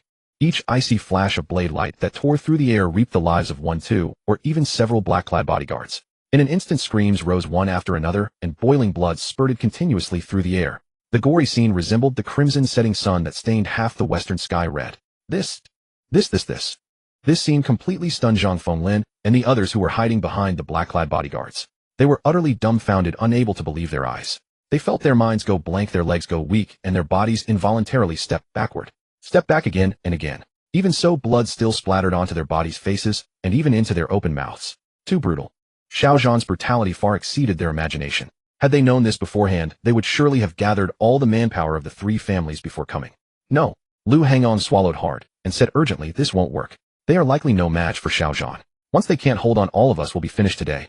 Then what do we do? Chen Zhonghe was also anxious. Lu Hangong looked at Zhang Fenglin. Don't you have Didn't Mr. Heiying say he would come in person? Where is he? Hurry. Call Mr. Heiying right now. Zhang Fenglin immediately pulled out his phone, his hands trembling as he searched for Heiying's number. He nodded and said, right. Mr. Heiying is an expert sent by the Xiao family of the capital. No matter how formidable Xiao Zhan is, he is definitely no match for Mr. Heiying. Soon the call connected. Hello, is this Mr. Heiying? Zhang Fenglin said anxiously, we've arrived. Xiao Zhan is simply a freak, too ruthless. We brought over 100 men, but still couldn't take him down. If we delay any longer, the consequences will be disastrous. He gave Heiying a rough account of the situation here. After a moment, Heiying's voice came through the phone. He'll be there in 5 minutes. Zhang Fenglin's heart sank. He glanced at the battlefield opposite and said on the verge of tears, he wanted to say, but we probably can't hold on for 5 minutes. However, before the words left his mouth, Heiying had already hung up. Zhang Fenglin's face turned ashen. Pat. His hand trembled, and the phone fell into the grass at his feet. Come on. Just then Xiao Zhan's unparalleled domineering roar came from the opposite side. Don't you want to block my path? Don't you want my life? Come and kill me. Within a 10-meter radius centered on Xiao Zhan, the ground was now stained with blood, and on that blood-soaked ground lay the corpses of at least 20 black-clad bodyguards. All had met their end under Xiao Zhan's wolf-slaying blade. Xiao Zhan's own body was also stained red with the enemy's, his burly frame, ferocious expression, and icy roar. At this moment Xiao Zhan was like a demon king emerging from the 9 nether hells. Every move and every word exuded a vast killing intent that made one's heart and liver quake. He seemed like a madman. However, Xiao Zhan did not fall into a state of madness. He still maintained his due rationality. After all, this was not the battlefield of old, nor was he facing those extremely vicious enemies. Although he had killed over 20 black-clad bodyguards in one go, Xiao Zhan still held back. Otherwise, at this moment, not a single one of the 100+ black-clad bodyguards before him would be alive. Kill a chicken to warn the monkeys. Since words could not frighten off these black-clad bodyguards, then let the blood and lives of their comrades make them understand how foolish their choices had been. The remaining black-clad bodyguards were silent as cicadas in winter, their eyes filled with boundless fear as they looked at Xiao Zhan. They wanted to run, but dared not. Because Zhang Fenglin and the others had not given the order to retreat. Hold him off. Zhang Fenglin and the others were not stupid. They naturally saw the timidity and fear of those black-clad bodyguards. So they braced themselves and shouted, I've already called the expert from the Xiao family of the capital. He'll be here in 5 minutes. If we can hold on for just 5 minutes, he won't be able to escape, even if he has wings. Now they could only forcibly boost the morale of those black-clad bodyguards, cheering them on to strengthen their confidence as much as possible. Lu Hangong also shouted, whoever can injure Xiao Zhan gets 1 million from me. Whoever can kill him gets 5 million. Men die for wealth, birds die for food. These black-clad bodyguards were originally hired by the 3 families with money, and they valued money above all else. Under these circumstances, in the face of mortal danger, no words could rival the allure of money. Capital Xiao family. Zhang Fenglin's words stirred something in Xiao Zhan's heart. Had the capital Xiao family sent someone to Quanqing? He subconsciously wondered, could Xiao Meng's sudden disappearance be related to the capital Xiao family? 5 minutes. Good. Then he'll wait for him 5 minutes. I want to see exactly who the capital Xiao family has sent. Xiao Zhan gave a cold snort, lifted his eyes to look at Lu Hongong, and said disdainfully, 1 million. 5 million. Is my life so cheap and worthless in your eyes? Then he turned his head to look at the trembling black-clad bodyguards around him, and proactively raised the price. Whoever can injure me gets 10 million from me. Whoever can kill me gets 100 million. Provided you have the guts and the skill. His voice boomed like thunder echoing among the mountains. His words stunned everyone.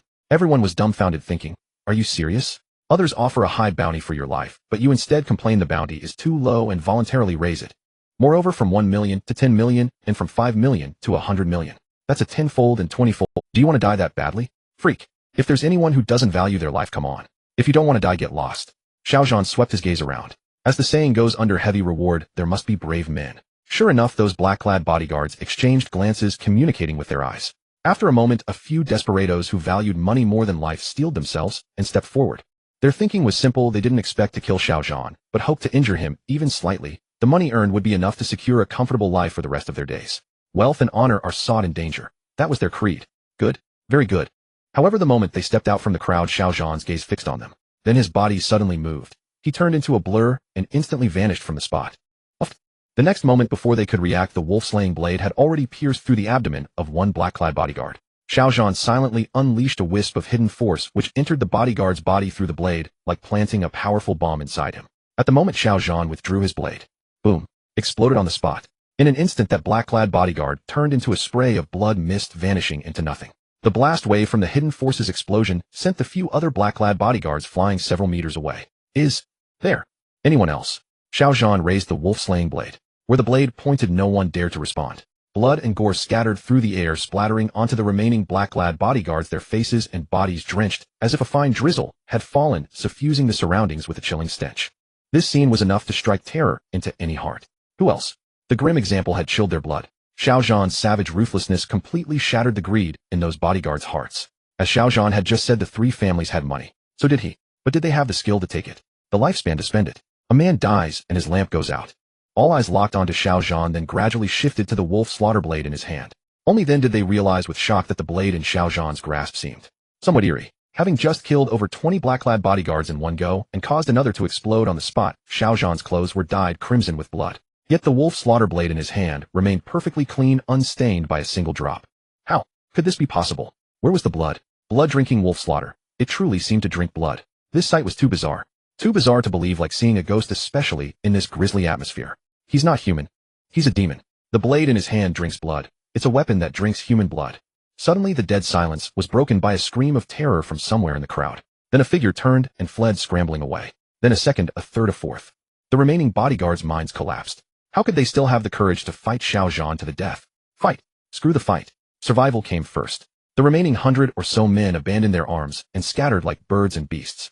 The vigor with which they had charged up the mountain was now matched only by the disgrace with which they fled down it. Don't leave. Lu Hangong was frantic, blocking their path. Don't go. Hold him off. Hold him off. If you can hold him off, I'll pay you. But no one listened. Xiao Zhan strode forward, clutching the wolf slaughter blade, heading straight for Lu Hangong and the others. Their faces turned green. Run. Chen Zhanghe realized the grave situation. It was hopeless. He made a snap decision and turned to flee along with the bodyguards. After all, among the Yongganling cemetery at that moment were only Lu Hangong's son Lu Xiang and Zhang Fenglin's son Zhang Feihu, not his own son Chen Xiaowei. So he had no reason to stay and die. Chen, you bastard. Lu Hangong and Zhang Fenglin exchanged a glance, rage flaring. They had already suspected Chen Zhanghe, and now facing danger, that scoundrel Chen Zhanghe was running faster than anyone. A black shadow flashed. Chen Zhanghe had barely run a dozen meters when Xiao Zhan intercepted him. The razor-sharp wolf slaughter blade rested against his neck. Xiao Zhan snorted, trying to leave. Did I give you permission? Thud. Chen Zhanghe's legs gave way, and he collapsed onto the grass. Xiao Zhan grabbed him by the back of his collar with one hand, lifting him like a chick, and carried him back. He strode up to Lu Hangong, and Zhang Fenglin tossed Chen Zhanghe onto the ground, and said in a deep voice, "You three, colluding with the Jingxing Xiao family, conspired against me, sent me to prison, caused my mother's death, seized the Miao family's assets, and murdered my uncle and his family. You deserve to die. Today, since you're here, none of you will leave." His voice boomed, fury blazing. Lu Hangong and Zhang Fenglin felt a brief schadenfreude, seeing Chen Zhanghe captured, but at Xiao Zhan's words their faces turned ashen, despair creeping in. Thud, thud. Without a word they knelt before Xiao Zhan. "Young Master Xiao." Lu Hangong was the first to beg. "What happened 5 years ago? We were compelled. It was the Jingxing Xiao family. They sent people to force us into framing you." Yes, it was their conspiracy. Zhang Fenglin chimed in. Young master, Xiao must know that after the old master of the Xiao family passed away, the matriarch took sole power. She couldn't tolerate you and your mother. Turning on you was only a matter of time. We simply didn't dare defy the Xiao family's orders. And as far as I know, the Xiao family approached not just us three, but others as well. Even if we had refused, someone else would have done it. The implication was clear: they were innocent. They were helpless. It was all under duress from the Jingqing Xiao family. They just wanted to survive. If Xiao Zhan and his mother died, they would live. Wanting to live, was that wrong? It sounded reasonable. As they pleaded, Lu Hangong and Zhang Fenglin silently counted the seconds: 1, 2, 5, 8. Half a minute. He Ying had said on the phone that he would arrive within 5 minutes. Now at least 3 or 4 minutes had passed. If they could just hold out until He Ying appeared, there was still hope. Perhaps they could even turn defeat into victory. A man can bend and stretch. For villains like Lu Hangong and Zhang Fenglin, men of ambition, this was especially true. They had no concept of backbone, only self-interest. As long as it benefited them and let them live, what was a little bending? What was kneeling? Whoever laughed last laughed best. The victor is king. The process didn't matter. Is that so? Xiao Zhan snorted. I care about the result, not if you hadn't done it, maybe someone else would have. But the result is that you did it. And for that you must pay the price. Xiao Zhan wasn't stupid. He knew Lu Hangong and Zhang Fenglin were deliberately stalling. But he didn't care. He was waiting too for the Xiao family to show up. He didn't plan to execute them just yet. We were wrong. Lu Hangong kowtowed frantically. Please spare our lives, young master Xiao, and give us a chance to atone. We will reform our ways and make amends. We will return the Miao family's villa company and assets to Miao Taizhan and Miao Imei twofold. If you spare us, we will be their servants, care for them in their old age, and atone for our past sins. To survive, the 3 family patriarchs groveled like dogs, utterly abandoning their dignity. They were a far cry from the arrogant tyrants they had been upon arrival. Go to my mother's grave and repent. Xiao Zhan snorted. Hearing this, Lu Hangong and the others were overjoyed. They scrambled to their feet, nodding eagerly. Yes, yes, we'll go right now. They looked like lost souls collapsing into a heap. The bodyguards of the 3 families were no slouches. They could take on ordinary people. Tintun. No one knew this better than Zhang. They looked like lost souls collapsing into a heap. The bodyguards of the 3 families were no slouches. They could take on ordinary people. Tintun. No one knew this better than Zhang Feihu and Lu Xiang. But against Xiao Zhan, over 100 bodyguards joined forces and couldn't even get close to him. In an instant, over 20 were slain by his blade. Even their fathers were helpless, kneeling and begging for mercy. Hey, you little punk, why aren't you shouting anymore? Huh? Shout. Shout. Weren't you so tough?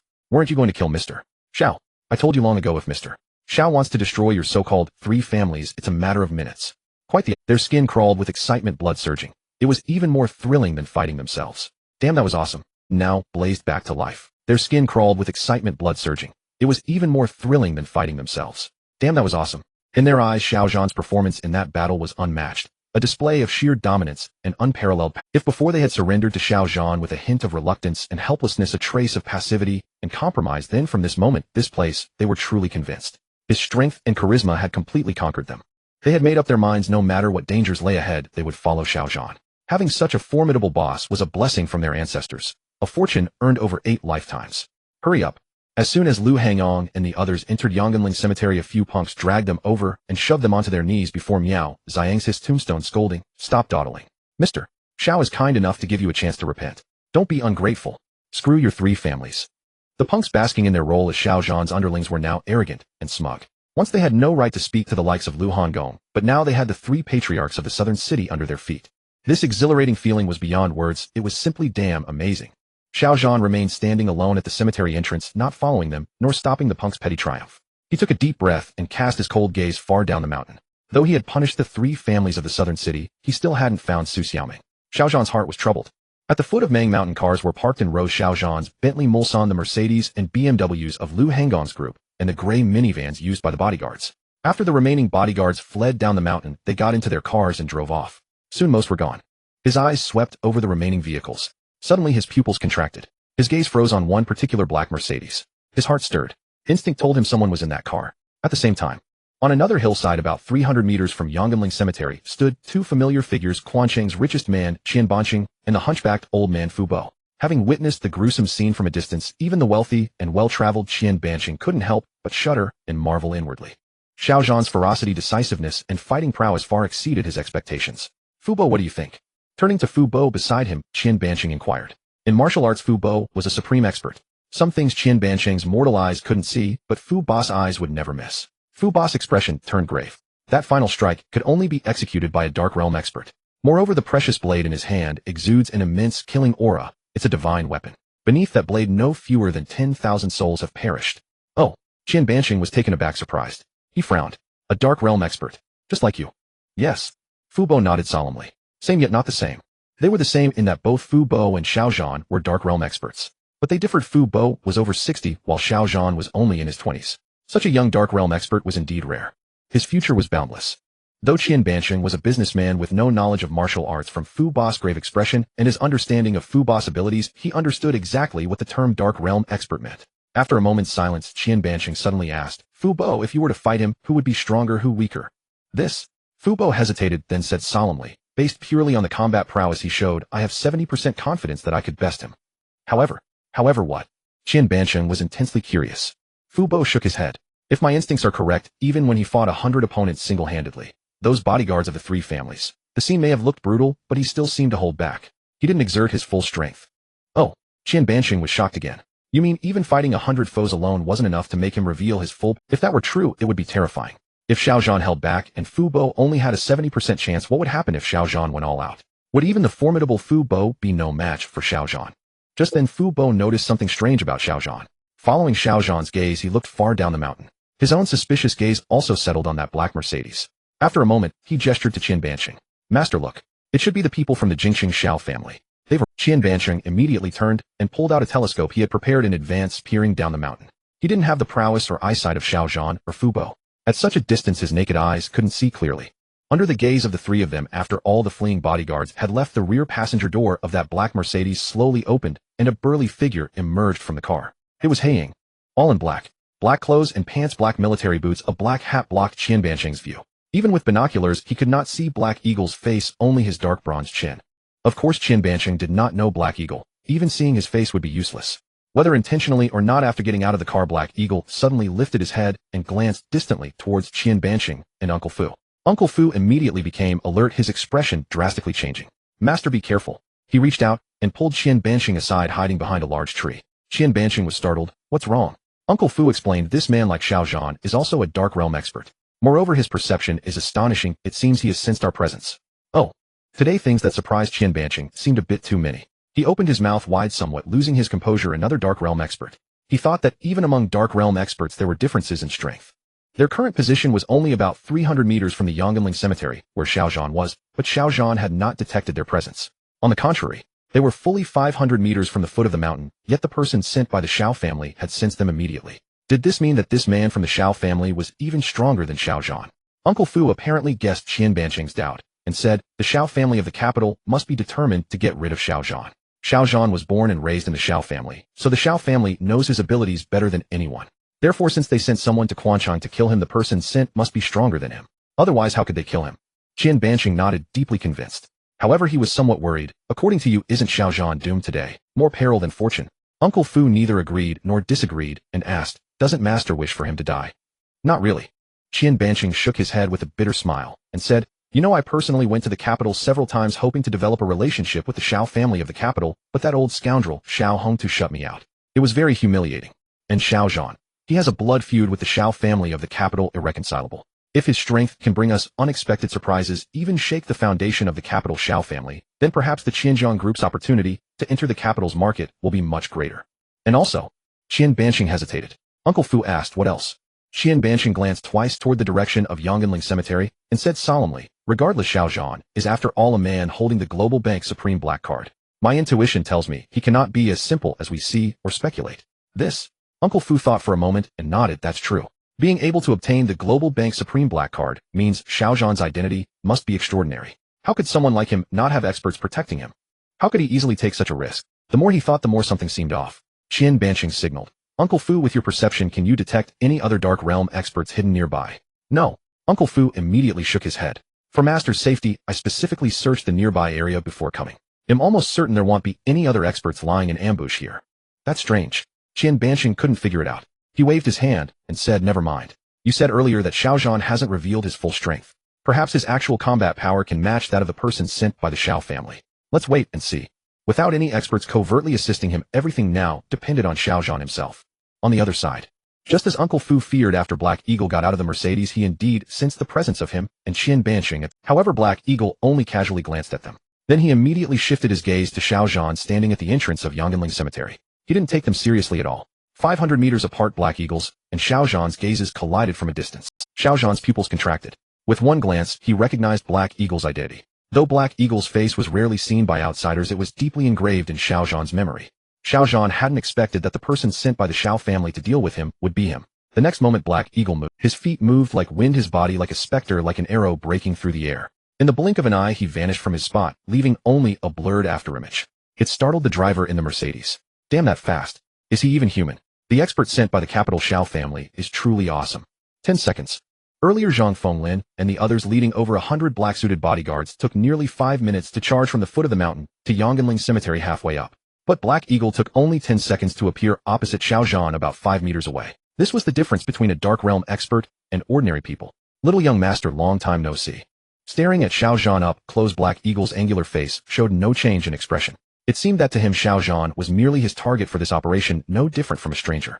His hoarse voice carried a bone-chilling indifference. Indeed, long time no see. Xiao Zhan also remained expressionless, saying coldly, "Last time we met you were still my master. But today you have become my enemy." Master. Indeed, 5 years ago when Xiao Zhan was still the little young master of the capital Xiao family, Black Eagle was his master, teaching him martial arts from childhood. It was no exaggeration to say that most of his skills were personally imparted by Black Eagle. No one knew his strength better than Black Eagle. So the capital Xiao family sent Black Eagle to deal with him. But also very cruel. Fate plays tricks, and the world is unpredictable. Black Eagle responded, then swept his cold gaze over the tragic scene around his feet, finally landing on the wolf-slaying treasure sword in Xiao Zhan's hand. He frowned slightly and said in a deep voice, "It seems that after several years without seeing each other, the little young master's skills have improved considerably. A mere Quanqing fourth prison indeed could not hold you." With one glance, Black Eagle saw through the clues. He even guessed that over these 5 years Xiao Zhan had not been continuously imprisoned in Quanqing fourth prison, but had used a golden cicada shedding its shell, staging a cunning escape to do other things. After all, a divine weapon forged from Snow Domain cold iron was definitely not something anyone could obtain casually. The intense killing aura surrounding the wolf-slaying treasure sword was not the result of mere days. Xiao Zhan said, "People strive for higher ground, water flows to lower places. Without improvement, how can one talk about vengeance?" Vengeance. A faint smirk curled at the corner of Black Eagle's mouth, outlining a sneer of disdain. Does the little young master think that with this alone he is qualified to oppose the Xiao family? If you don't try, how will you know? Xiao Zhan countered. All right. Black Eagle shook his head. It seems that as the little young master's former master, I have the responsibility and the duty to make you understand how foolish and ignorant such thinking is. As he spoke, Black Eagle reached behind him and drew a wolf-tooth club. The wolf-tooth club, like Black Eagle's attire, was pitch black all over a meter long, as thick as a calf's leg, and covered with steel cones and iron spikes like wolf fangs, looking hideous and terrifying. This was Black Eagle's customary weapon. Xiao Zhan knew that this wolf-tooth club, like the wolf-slaying treasure sword in his hand, was also forged from cold iron, indestructible, with the ability to cut through iron like mud. With weapons of equal grade, the battle between the two would have to rely on their own abilities. Victor is king. Mr. Black Eagle. Inside the cemetery, Zhang Fenglin and the others noticed the commotion and heard the dialogue between Black Eagle and Xiao Zhan and were overjoyed. Especially after learning that Black Eagle was Xiao Zhan's master, they became even more excited and couldn't help shouting, "Mr. Black Eagle, we're here, here. Quick, come save us." Thump. Before he could finish, Han Santiao stepped on his face and cursed, "Save your damn ass. On the verge of death, and you still dare to make noise here. You don't believe he'll kill you right now, eh? Are you deaf? Can't you hear? Mr. Black Eagle is the expert sent by the capital Xiao family. He is Xiao Zhan's master. Do you think Xiao Zhan can be a match for Mr. Black Eagle? If you know what's good for you, let us go now. Otherwise." Thump. Zhang Fenglin's words were again cut short. Han Santiao unhesitatingly gave him another kick, then spat fiercely on his face and snorted, "You think him a coward like you? I'm telling you, if Mr. Xiao wins, you die. If Mr. Xiao loses, you won't live either. If anything happens to Mr. Xiao, will cut your throat right away and take you to the underworld to continue repaying the blood debts you owe." His tone was firm and domineering. In the past, if things looked bad, Han Santiao might have really switched sides and betrayed Xiao Zhan. But now his heart was as resolute as his tone. Through life and death advanced together. He was now determined to follow Xiao Zhan all the way. "You." Zhang Fenglin glared with wide eyes, but dared not shout at Han Santiao anymore. He knew that things had come to this point. If Han Santiao was provoked, he would really dare to kill him. Han Santiao kept one foot on Zhang Fenglin's face, looked up at Xiao Zhan and Black Eagle outside the cemetery, and though his words were tough, deep down, he felt a strong sense of worry. His palms were sweating. Could Xiao Zhan really defeat his former master? He didn't know. He dared not even think about it, because if Xiao Zhan lost, the consequences would be too severe. "These underlings you've taken in are not bad. Limited ability, but admirable loyalty." Black Eagle swung the wolf-tooth club and glanced into the cemetery, showing no intention at all to save Zhang Fenglin and the others. In fact, he had already arrived before the group of black-suited bodyguards had surrounded Xiao Zhan. The reason he did not come up immediately was that he wanted to see Xiao Zhan's current strength beforehand. As for the safety of Zhang Fenglin and the others or the fate of those black-suited bodyguards, he did not care at all. In his eyes, the so-called three great families of the southern city were like ants not worth his help. He raised the wolf-tooth club in his hand, pointing it at Xiao Zhan, and asked curiously, "If I remember correctly, 5 years ago you could not last more than 10 moves against me. I wonder how many moves you can endure today. Within 10 moves I will kill you. After 10 moves I will capture you, spare your life, and take you back to the capital." The implication was that if Xiao Zhan could not survive 10 moves he deserved to die. Only if he endured would he qualify to live. Arrogant, full of pride, Xiao Zhan did not answer his question, but instead asked back, "My daughter Su Xiaoming, is she in your hands?" Su Xiaoming, Su Xiaoming. He Ying murmured the name several times, then shook his head and asked, "Is that the little bastard you picked up by chance 5 years ago?" "Indeed, she is in my hands, though I wonder if she will survive the night." Little bastard. Xiao Zhan's gaze toward He Ying instantly turned sharp and murderous. He never imagined such words would come from He Ying's mouth, for the two had been master and apprentice. Though he was now estranged from the Xiao family, there was no enmity between him and He Ying. He Ying had not been involved in the conspiracy 5 years ago. Thus Xiao Zhan's impression of He Ying remained as it was 5 years ago, a cold, frosty-faced master who nonetheless showered him with care and meticulous guidance. But now times had changed. Everything was different. He Ying, like those Xiao family bodyguards Xiao Zhan had encountered at the entrance of Quansheng 4th prison, was kicking him while he was down, treating him like a dog. The young master is angered already. Unfazed by Xiao Zhan's fury and killing intent, He Ying's hoarse voice carried a hint of arrogance. For a woman you barely knew and shared but a single night with, the young master went so far as to marry into the Su family as a Livian son-in-law. For a little bastard acquired by chance, an accessory born from a conspiracy, the young master actually lost his temper, letting his emotions sway him. Truly like father, like son, one after another. He Ying seemed deliberately provocative. Your father defied the family's opposition back, then marrying a lowly woman from Chuanxing, and she bore you. Now you've outdone him. You found a woman even more contemptible than your mother and sired a little bastard. Each generation is worse than the last. The noble bloodline of the Xiao family has been utterly sullied by you, father and son. I have come to prevent this from continuing." Every word stung like a blade. Xiao Zhan did not reply. He simply raised the wolf-tooth treasure blade in his hand and growled, "If you lose, I will kill you. Is that so?" He Ying sneered. "If the young master truly has that skill, it would prove you have not disgraced the noble blood of the Xiao family. I would be gratified. When you lay your blade against my throat as a reward, perhaps I will tell you the whereabouts of that little bastard, allowing father and daughter to reunite." Whoosh. Without further hesitation, Xiao Zhan charged forward, wielding the wolf-tooth treasure blade. 5 meters vanished in an instant. He Ying, brimming with battle intent, swung his wolf fang mace, its howling wind surging as it crashed down toward Xiao Zhan. In a flash, the two were locked in combat. The duel between Dark Realm experts was far beyond the petty skirmishes of ordinary men. Their speed was so extreme that only blurry afterimages remained outside the cemetery, invisible to the naked eye. Clang, clang, clang, clang, clang. The piercing sound of divine weapons clashing rang out dense as a raging storm. To Han Santiao and the others watching from within the cemetery, the scene was a dazzling blur. The two faint afterimages moved as if teleporting. One moment at the cemetery entrance, the next dozens of meters away. The sun was setting, the daylight fading. Amid the ear-splitting clash of divine weapons, the wolf-tooth treasure blade and the wolf fang mace collided violently, sending sparks flying and cold glints flashing. Boom, boom, boom, boom. The hidden force within Xiao Zhan and He Ying exploded during the battle like cannons and guns, unleashing devastating power that shattered piles of rocks, snapped massive trees in half, and sent them crashing to the ground. Han Santiao and his men swallowed hard, their hearts leaping into their throats. They dared not even breathe, straining their eyes to track Xiao Zhan and He Ying, but could only rely on the bursts of sparks, the falling trees, and the shattered rocks to roughly gauge their positions.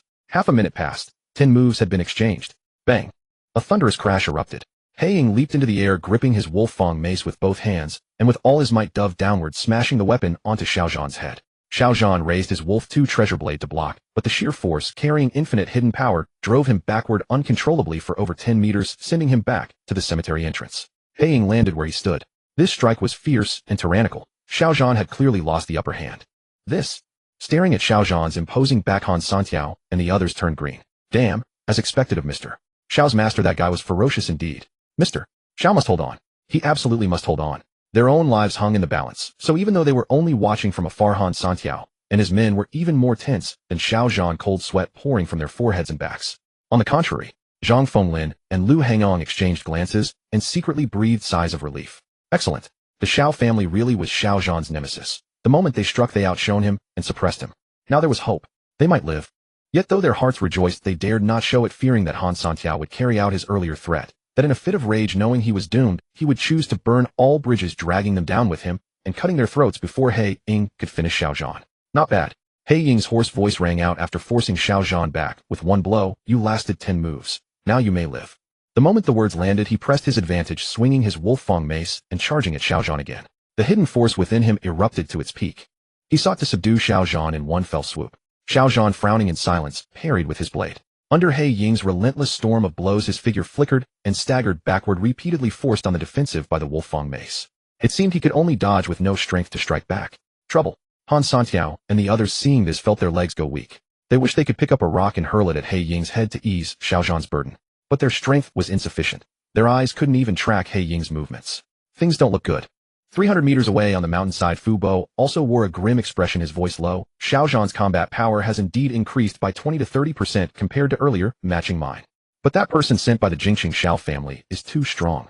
I can say for certain, he surpasses me. If this continues, within 3 moves Xiao Zhan will show signs of defeat. Qian Banqing naturally had no doubt about Fu Bo's judgment. Yet he still found it hard to believe that Xiao Zhan, the holder of the Global Bank Supreme Black Card, would fall so easily under He Ying's Wolfang mace. Taking a deep breath, he frowned and said, "Don't rush. Wait a little longer, let's observe."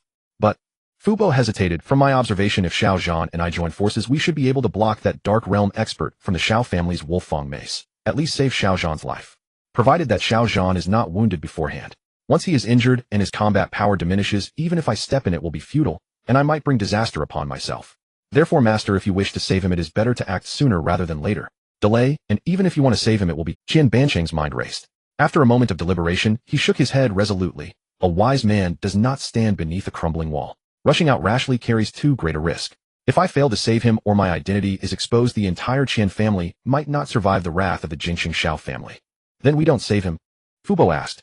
Qian Banqing turned, meeting Fu Bo's eyes, and counter-questioned. If Xiao Zhan is only capable of this much, unable even to handle a mere assassin from the Jingqing Shao family, what use is saving him? Indeed, what use? Merchants chase profit. Qian Banqing was a pragmatic businessman. His desire to win over Xiao Zhan and forge a good relationship was nothing but an attempt to exploit Xiao Zhan's hatred for the Jingqing Shao family and the immense potential behind his Supreme Black Card in order to expand the Xinjiang group and break into the capital. If Xiao Zhan was so pathetic, saving him would never help Qian Banqing achieve his goals. Thus saving him, not worth it. Fu Bo thought for a moment, then nodded in deep agreement. Boom. Just then another thunderous crash erupted from the cemetery 300 meters away. Fu Bo and Qian Banqing jolted, turning to see Xiao Zhan once again knocked back by He Ying's Wolfang mace. He dropped to one knee, gripping the Wolf 2 treasure blade with one hand. Its tip plunged into the ground, its edge dulling. What's more, a trace of blood hung at the corner of Xiao Zhan's mouth. The spikes on the Wolfang mace had torn across his chest, ripping his clothes and flesh. A wound about 10 centimeters long was shockingly raw. 3 moves. Just as Fu Bo had predicted, after 10 moves of stalemate, He Ying had revealed Xiao Zhan's defeat in only 3 moves and wounded him. The master-apprentice battle seemed all but decided. Thud, thud. Han Santiao and the others in the cemetery slumped to the ground, their faces ashen, hands and feet icy cold. He Ying stood 10 meters away, staring at Xiao Zhan, his tone cold. "Surrender and return to the capital with me. The matriarch will not kill you, for now." "Is that so?" Xiao Zhan lifted his head and suddenly asked, "Is this the limit of your strength?" "What do you mean?" He Ying frowned. Meeting He Ying's eye, Xiao Zhan said gravely, "My martial arts were all taught by you since childhood. You may scorn the bond between master and apprentice, but I cannot forget the grace of your teachings. I yield 3 moves to repay your kindness over the years. I take this blow because when I was 9 you were run through the heart by a sword while saving me, and nearly died. Now our bond is broken, our righteousness severed." Rip. With a swift stroke, Xiao Zhan cut off a corner of his robe, a ritual of severance, severing righteousness. Then he rose slowly, his voice like a tolling bell. "Since you remain obstinate, aiding the wicked, standing with the Shao family, insulting my parents, and kidnapping my daughter, now that I have repaid my debts, it is time for revenge." With that he raised his blade. Without waiting for He Ying's reply, Xiao Zhan stamped his foot and launched himself into the air, surging like a dragon, fierce as a tiger, wielding the Wolf 2 blade, his hidden force exploding, an unparalleled strike descending from above. The overwhelming momentum made He Ying's pupils contract sharply. Even his usually expressionless cold face revealed a flicker of unmistakable shock. Xiao Zhan's speed was incredible, far faster than before. The 10-meter gap vanished in an instant, leaving He Ying no room to evade. All he could do was meet the attack head on. Thus, without pausing to marvel, He Ying raised his Wolfang mace to guard himself, his hidden force erupting to its utmost limit as he strained to withstand Xiao Zhan's ferocious descending strike. Boom. In an instant, the long 2 blade and the Wolfang club collided violently. The sharp edge met the pointed spikes wrapped in blazing hidden force, causing a deafening roar like a sonic boom. With the 2 at the center, the hidden force raged, stirring up a gale that swept across dozens of meters, bending grass and trees, tossing sand and stones, and filling the air with dust, instantly cutting off the view of all onlookers. This. Han Santiao and the others were nearly scared out of their wits. Their terrified eyes bulged as wide as oxens, and their gaping mouths could have fit a fist. Was this too damn incredible? They usually boasted, but even they wouldn't dare boast this much. Their weakness limited their imagination. Such a magnificent scene had only been seen before in TV dramas enhanced by special effects, and they had never taken it seriously. Little did they expect that it now appeared before their very eyes. The hope that had just risen in Zhang Fenglin and the others' hearts was shattered by Xiao Zhan's unparalleled strike. Their hearts sank to the depths. Their faces turned ashen. Even a fool could see that before He Ying had been attacking and Xiao Zhan defending, but now the situation had reversed instantly. Xiao Zhan switched to offense while He Ying was forced to defend. Most importantly, Xiao Zhan's offensive was several times fiercer than He Ying's had been. Clearly Xiao Zhan had not lied, nor was he exaggerating. He really had not been going all out before. He had truly let He Ying have 3 moves, and he was truly repaying a debt of gratitude. What he revealed now was perhaps his true strength. Just as I thought. On the other side on the mountainside 300 meters away, Qian Bansheng put down his binoculars, his eyes shining, as he turned to look at Uncle Fu, saying excitedly, "Uncle Fu, did you see that? Did you see that?" As I expected, that Xiao Zhan has been hiding his true strength all along, deliberately feigning weakness. We were all fooled by his disguise. Uncle Fu's brows also showed deep shock. After a moment of stupor he nodded and took a deep breath, saying, "To be able to deliver such a strike means his strength has reached the peak of the hidden realm. If I were facing him now, the least I'd suffer is severe injury, and at worst I'd probably die on the spot." His voice carried a strong sense of dread. Qian Bansheng beamed with joy, saying, "It seems my choice was correct. We captured Qin Shaohui and his mother in advance. After Xiao Zhan deals with that hidden realm expert of the Xiao family, we'll hand them over and seize the opportunity to build a connection with Xiao Zhan, earning his favor." Things seemed to be progressing just as Qian Bansheng had envisioned. This excited him greatly. But Uncle Fu was vaguely worried, his face solemn as he said, "Master, I'm afraid things are not as simple as you think." "Oh." Qian Bansheng was taken aback. "What do you mean?" Uncle Fu shook his head and sighed, saying, "All of us underestimated Xiao Zhan's strength. Since his strength surpasses even mine and that of the Xiao family's hidden realm expert, have you considered, Master, that the Xiao family's expert who was far away at the foot of the mountain 500 meters away detected our presence immediately? Could Xiao Zhan have failed to notice us?" This. Qian Bansheng's heart skipped a beat and his smile froze on his face. That's right. This place was only 300 meters from Yongyuanling Cemetery. With such strength, how could Xiao Zhan not have noticed them? But if he noticed, why didn't he react? Was it disdain? Or was he testing? Qian Bansheng suddenly thought of a very dangerous possibility and asked, "Uncle Fu, do you think Xiao Zhan's earlier feigned weakness might have been a show for us? He guessed our purpose and wanted to test our sincerity, to see if we would help him when he was in danger.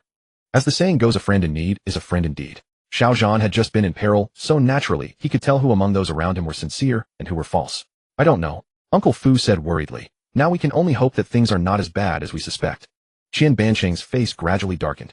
Half a minute later, the dust that had filled the cemetery was blown away by the evening breeze, and the figures of Xiao Zhan and He Ying reappeared in everyone's sight. Xiao Zhan's burly frame stood like a sturdy, upright pine, as steady as Mount Tai. But He Ying had fallen to kneeling before Xiao Zhan. Of course, He Ying did not kneel willingly, he was forced to. The immense impact of that strike was too much for him to bear. Even after unleashing his hidden force to its limit, Xiao Zhan's blow still brought him to his knees. His hands gripping the wolf fang club went numb at the tiger's mouth. His internal organs were churned violently, and he spat a mouthful of blood at Xiao Zhan's feet. Moreover, even though they were both divine weapons, the steel spikes on the wolf fang club, resembling wolf fangs, were actually hacked off by the long-ta blade. The reason was simple: the weapons were of the same grade, but the hidden force within the two men differed in strength. Xiao Zhan, looking down at He Ying, whose aura was unstable, Xiao Zhan's eyes were cold and his voice icy. "I have the right to live, but you do not." He Ying looked up, meeting Xiao Zhan's gaze. "Do you really dare to kill me?" Suddenly He Ying sneered. "Kill me, and you will reveal your strength. The Xiao family will never allow a hidden peak-level threat like you to live in this world.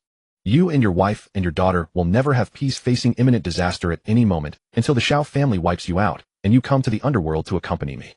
He Ying's words were a threat, but also the truth. 5 years ago, Xiao Zhan's strength was far inferior to now. In the eyes of the vast Jingqing Xiao family, his existence was almost as good as dead, hardly worth worrying about. This was also the main reason why, after Miao Xiangzhu died tragically in front of the Xiao family's gate, the old lady did not pursue him relentlessly to eradicate him. But now it was different. The Xiao family knew He Ying's strength well. He had come to Quansheng to capture Xiao Zhan and bring him back to the capital, yet he died at Xiao Zhan's hands. This showed that Xiao Zhan's current strength surpassed He Ying's. What did the peak of the hidden realm mean? It meant that Xiao Zhan's existence could pose a substantive threat to the Jingqing Xiao. Therefore, without a doubt, the Jingqing Xiao family would definitely find a way to eliminate Xiao Zhan as soon as possible. For Xiao Zhan, killing He Ying would only bring a more dangerous situation. "So kill or not?" Xiao Zhan asked directly. "Where is my daughter? Are you begging me?" He Ying's smile grew even more pronounced. As the saying goes, concern breeds confusion. Xiao Zhan's concern for Su Xiaoming was his biggest bargaining chip. He firmly believed that whether for Su Xiaoming's safety or Su Muqia's future, Xiao Zhan would not dare to kill him. Not only did he dare not kill, but he would have to beg him. So even after being defeated by Xiao Zhan's single strike, he remained unafraid and arrogant, even actively provoking, not fearing to anger Xiao Zhan. Beg you. Xiao Zhan snorted, you are not worthy. The moment the words left his mouth, Xiao Zhan raised his hand and lifted the long-two blade high again. His hand rose, and the blade fell. The smile on He Ying's face froze, clearly surprised and shocked. However, despite his injuries, he would not wait for death. Instinctively, he raised the Wolfang club and used all his strength to block. Boom. Another deafening crash as blade and club clashed, the gale whirling wildly. Amid the roar, there was also a man's scream. After a moment, when the dust stirred by the gale dissipated again, Xiao Zhan still stood there, and He Ying still knelt there. The difference was that Xiao Zhan still held the long-to blade, while the Wolfang club in He Ying's hand had fallen at Xiao Zhan's feet. Lost his grip. It fell. Because He Ying had lost his hands. His hidden force foundation was already inferior to Xiao Zhan's. How could he be a match for Xiao Zhan, while severely wounded? Xiao Zhan infused his hidden force into the long-to blade, which passing through the Wolfang club instantly struck into He Ying's arms, causing his hands to explode and shatter. Just like the black-clad bodyguard earlier, He Ying's hands were blasted into powder by Xiao Zhan's hidden force, turning into blood mist now floating in the air around the two men. He Ying's mouth twitched in pain, grinding his teeth. Good.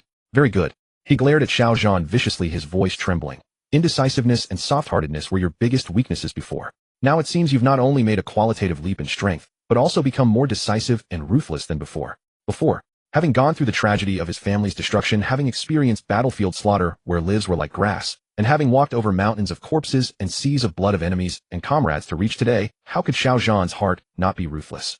Xiao Zhan ignored He Ying's musings, directly placing the long-to blade against He Ying's neck, and said coldly, you said earlier that when I put the blade to your neck you would tell me Xiaoming's whereabouts. Now you have only one chance to speak. If what you say is not the answer I want to hear, then death. At this point, He Ying had no doubt that Xiao Zhan meant what he said and would actually kill him. But he still did not intend to compromise and said in a deep voice, after I die you. Swoosh. Before He Ying could finish his sentence, Xiao Zhan acted. The right hand holding the long-to blade slashed sharply like a flash of lightning that passed through He Ying's neck.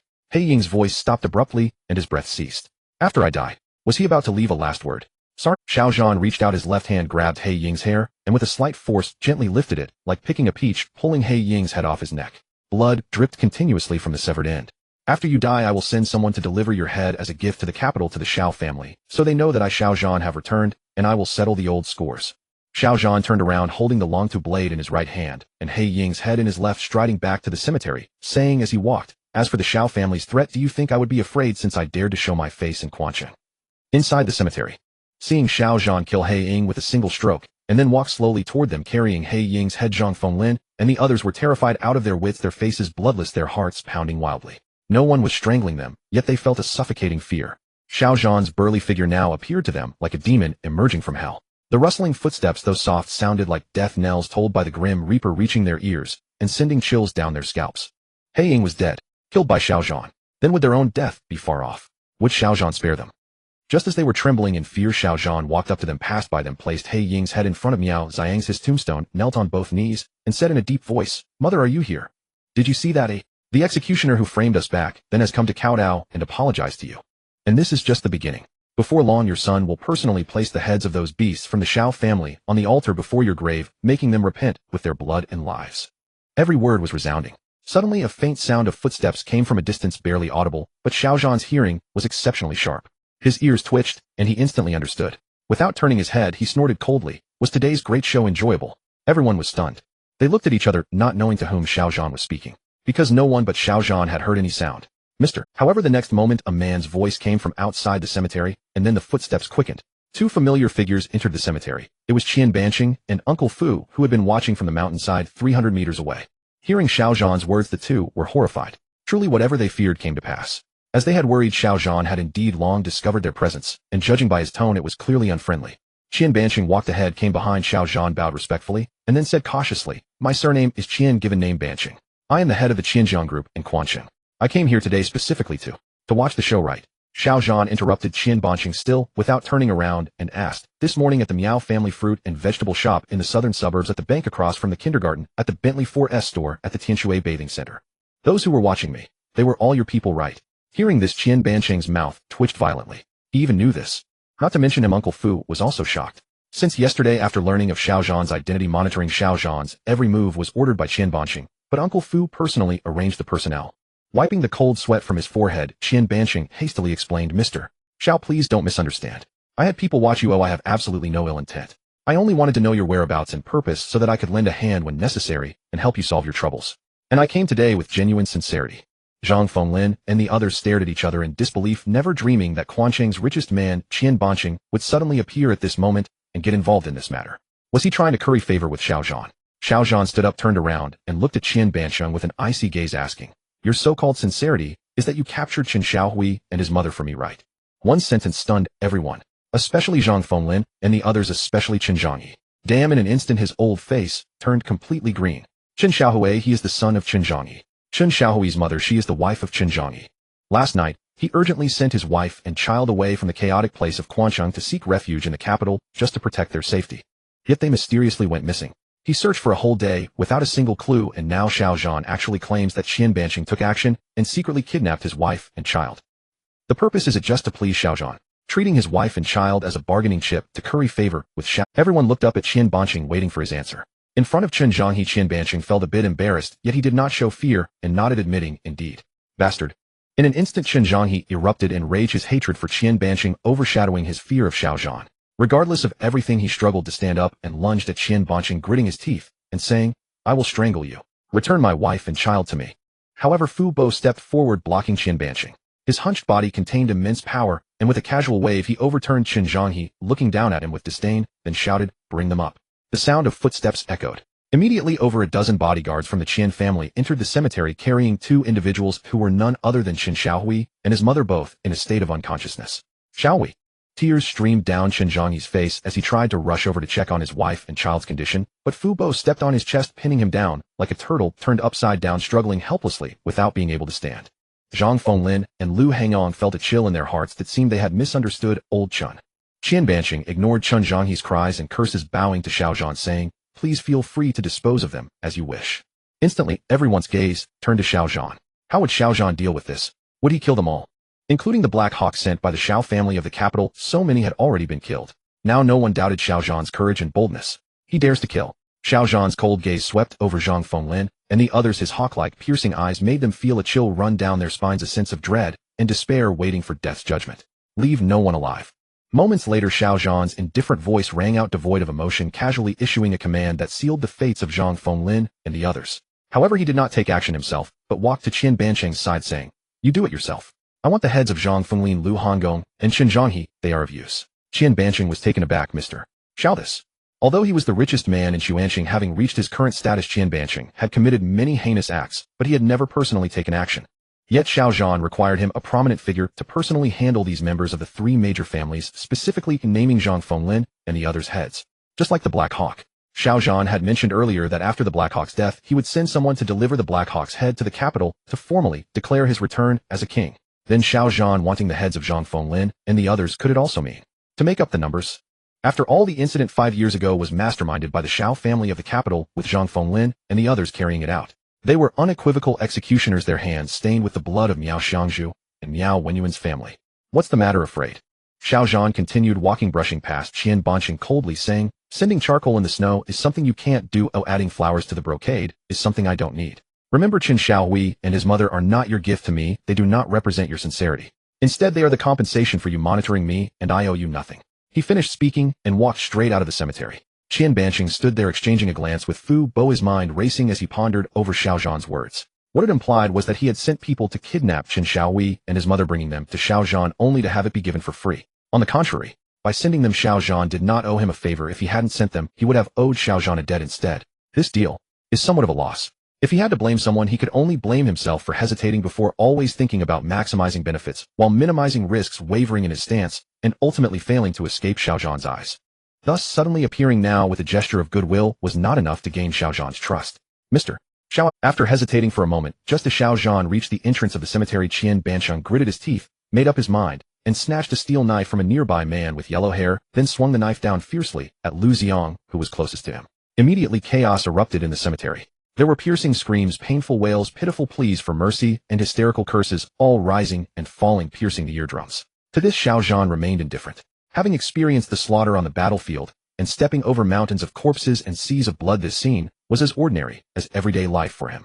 5 minutes later the cemetery fell completely silent. Qian Banqing and Fu Bo walked out together, coming up behind Xiao Zhan, and said in a deep voice, "Mr. Xiao, I have done as you said." Xiao Zhan merely nodded casually, not even glancing back at Qian Banqing, saying, "Now that you are done, let's go." Go. Qian Banqing felt somewhat dissatisfied, thinking to himself, "I killed for you, and you want to send me away with just The richest man in Quanqing has no pride. Fu Bo, however, pulled on Qian Banqing's sleeve and gave him a look signaling him not to complicate things and to leave for now. Qian Banqing gritted his teeth and endured. Xiao Zhan stood alone at the entrance of the cemetery. Though he had eradicated the 3 major families, his mood remained heavy. The whereabouts of Su Xiaoming were a mystery, and the Black Hawk was likely the only one who knew where she was, yet now the Black Hawk was dead. Xiao Zhan understood the Black Hawk's character very well. If he did not take the initiative to speak, there was nothing he could do. Therefore Xiao Zhan did not hesitate to kill him. Could it be that the Xiao family from the capital sent more than just the Black Hawk to Quanqing? After they kidnapped Su Xiaoming, did they immediately send her to the capital? Or another possibility that Xiao Zhan dared not think about, because he could not accept that outcome. The Black Hawk said that Su Xiaoming might not survive the night. Just as Xiao Zhan was lost in thought, suddenly sirens were faintly heard from the foot of the mountain, getting closer and louder. Soon several police cars rushed to the foot of the mountain with flashing lights. It's Song Qingshan. Xiao Zhan's pupils constricted, his heart stirred, instinctively thinking, did Song Qingshan investigate all afternoon and find Su Ming's whereabouts? Mr. Xiao. A few minutes later Song Qingshan arrived at the Yangon Tomb Cemetery, glancing at the bloody scene outside the cemetery, where corpses lay everywhere.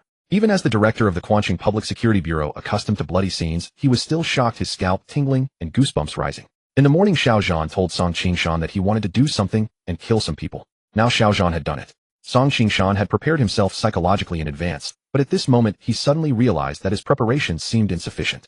Previously Xiao Zhan had spoken casually, so he had greatly underestimated the weight of Xiao Zhan's words. Director Song this. Especially those following Song Qingshan who knew Xiao Zhan's background, but they were unaware of it. In their panic, their instinctive reaction was to draw their guns for caution. Stop. Song Qingshan immediately raised his hand to stop them. He then walked up to Xiao Zhan without asking any unnecessary questions, as if he hadn't seen anything, directly saying, "Mr. Xiao, hard work pays off. We followed the investigative approach you provided, and finally discovered the whereabouts of those evildoers. We have pinpointed their hideout." He came to report to Xiao Zhan, not to arrest anyone. Oh. Xiao Zhan's heart trembled violently, his eyes shining with light, asking, "Who did it? Where are they?" Song Qingshan said solemnly, "Qian Banqing's son, Qian Yiming. We traced the cars that passed by the kindergarten during dismissal time at noon and retrieved their dashcam footage. From it we discovered 2 criminal suspects, one of whom left midway while the other stayed behind. Amidst the chaos of dismissal, they took your daughter Su Xiaoming. After that we traced the vehicle's movements throughout the city and found that after leaving the kindergarten, it went to Qian Yiming's private villa, Shuxiangyuan. After entering, they never came out again." Song Qingshan briefly explained the investigation process to Xiao Zhan. After hearing it, a cold light radiated from Xiao Zhan's chilling gaze. Dark energy surged within him uncontrollably, emitting, causing the surrounding temperature to drop sharply, an eerie chill filling the air.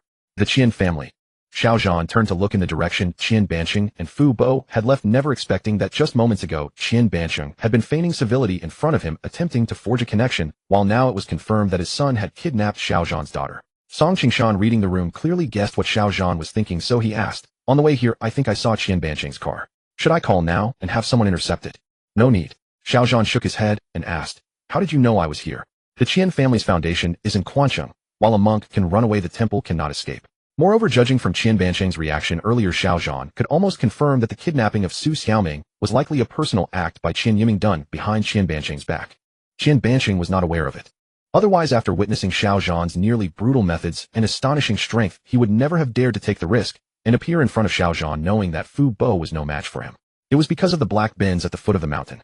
Song Qingshan explained, "After we traced it to Shuxiangyuan, we dispatched people to monitor it. We found that the black bins was acting suspiciously, leaving Shuxiangyuan and heading toward the western suburbs. Worried they might secretly move your daughter, I brought my men to follow." "I see." Xiao Zhan suddenly understood, realizing everything. The black bins at the foot of the mountain had come from Qian Yiming's private villa, and previously the Black Hawk had walked out of that black bins, indicating that Qian Yiming was secretly colluding with the Xiao family of the capital, acting as their pawn, and had kidnapped Su Xiaoming, using her as a bargaining chip to please and align with the Xiao family of the capital. "Damn, and there's more."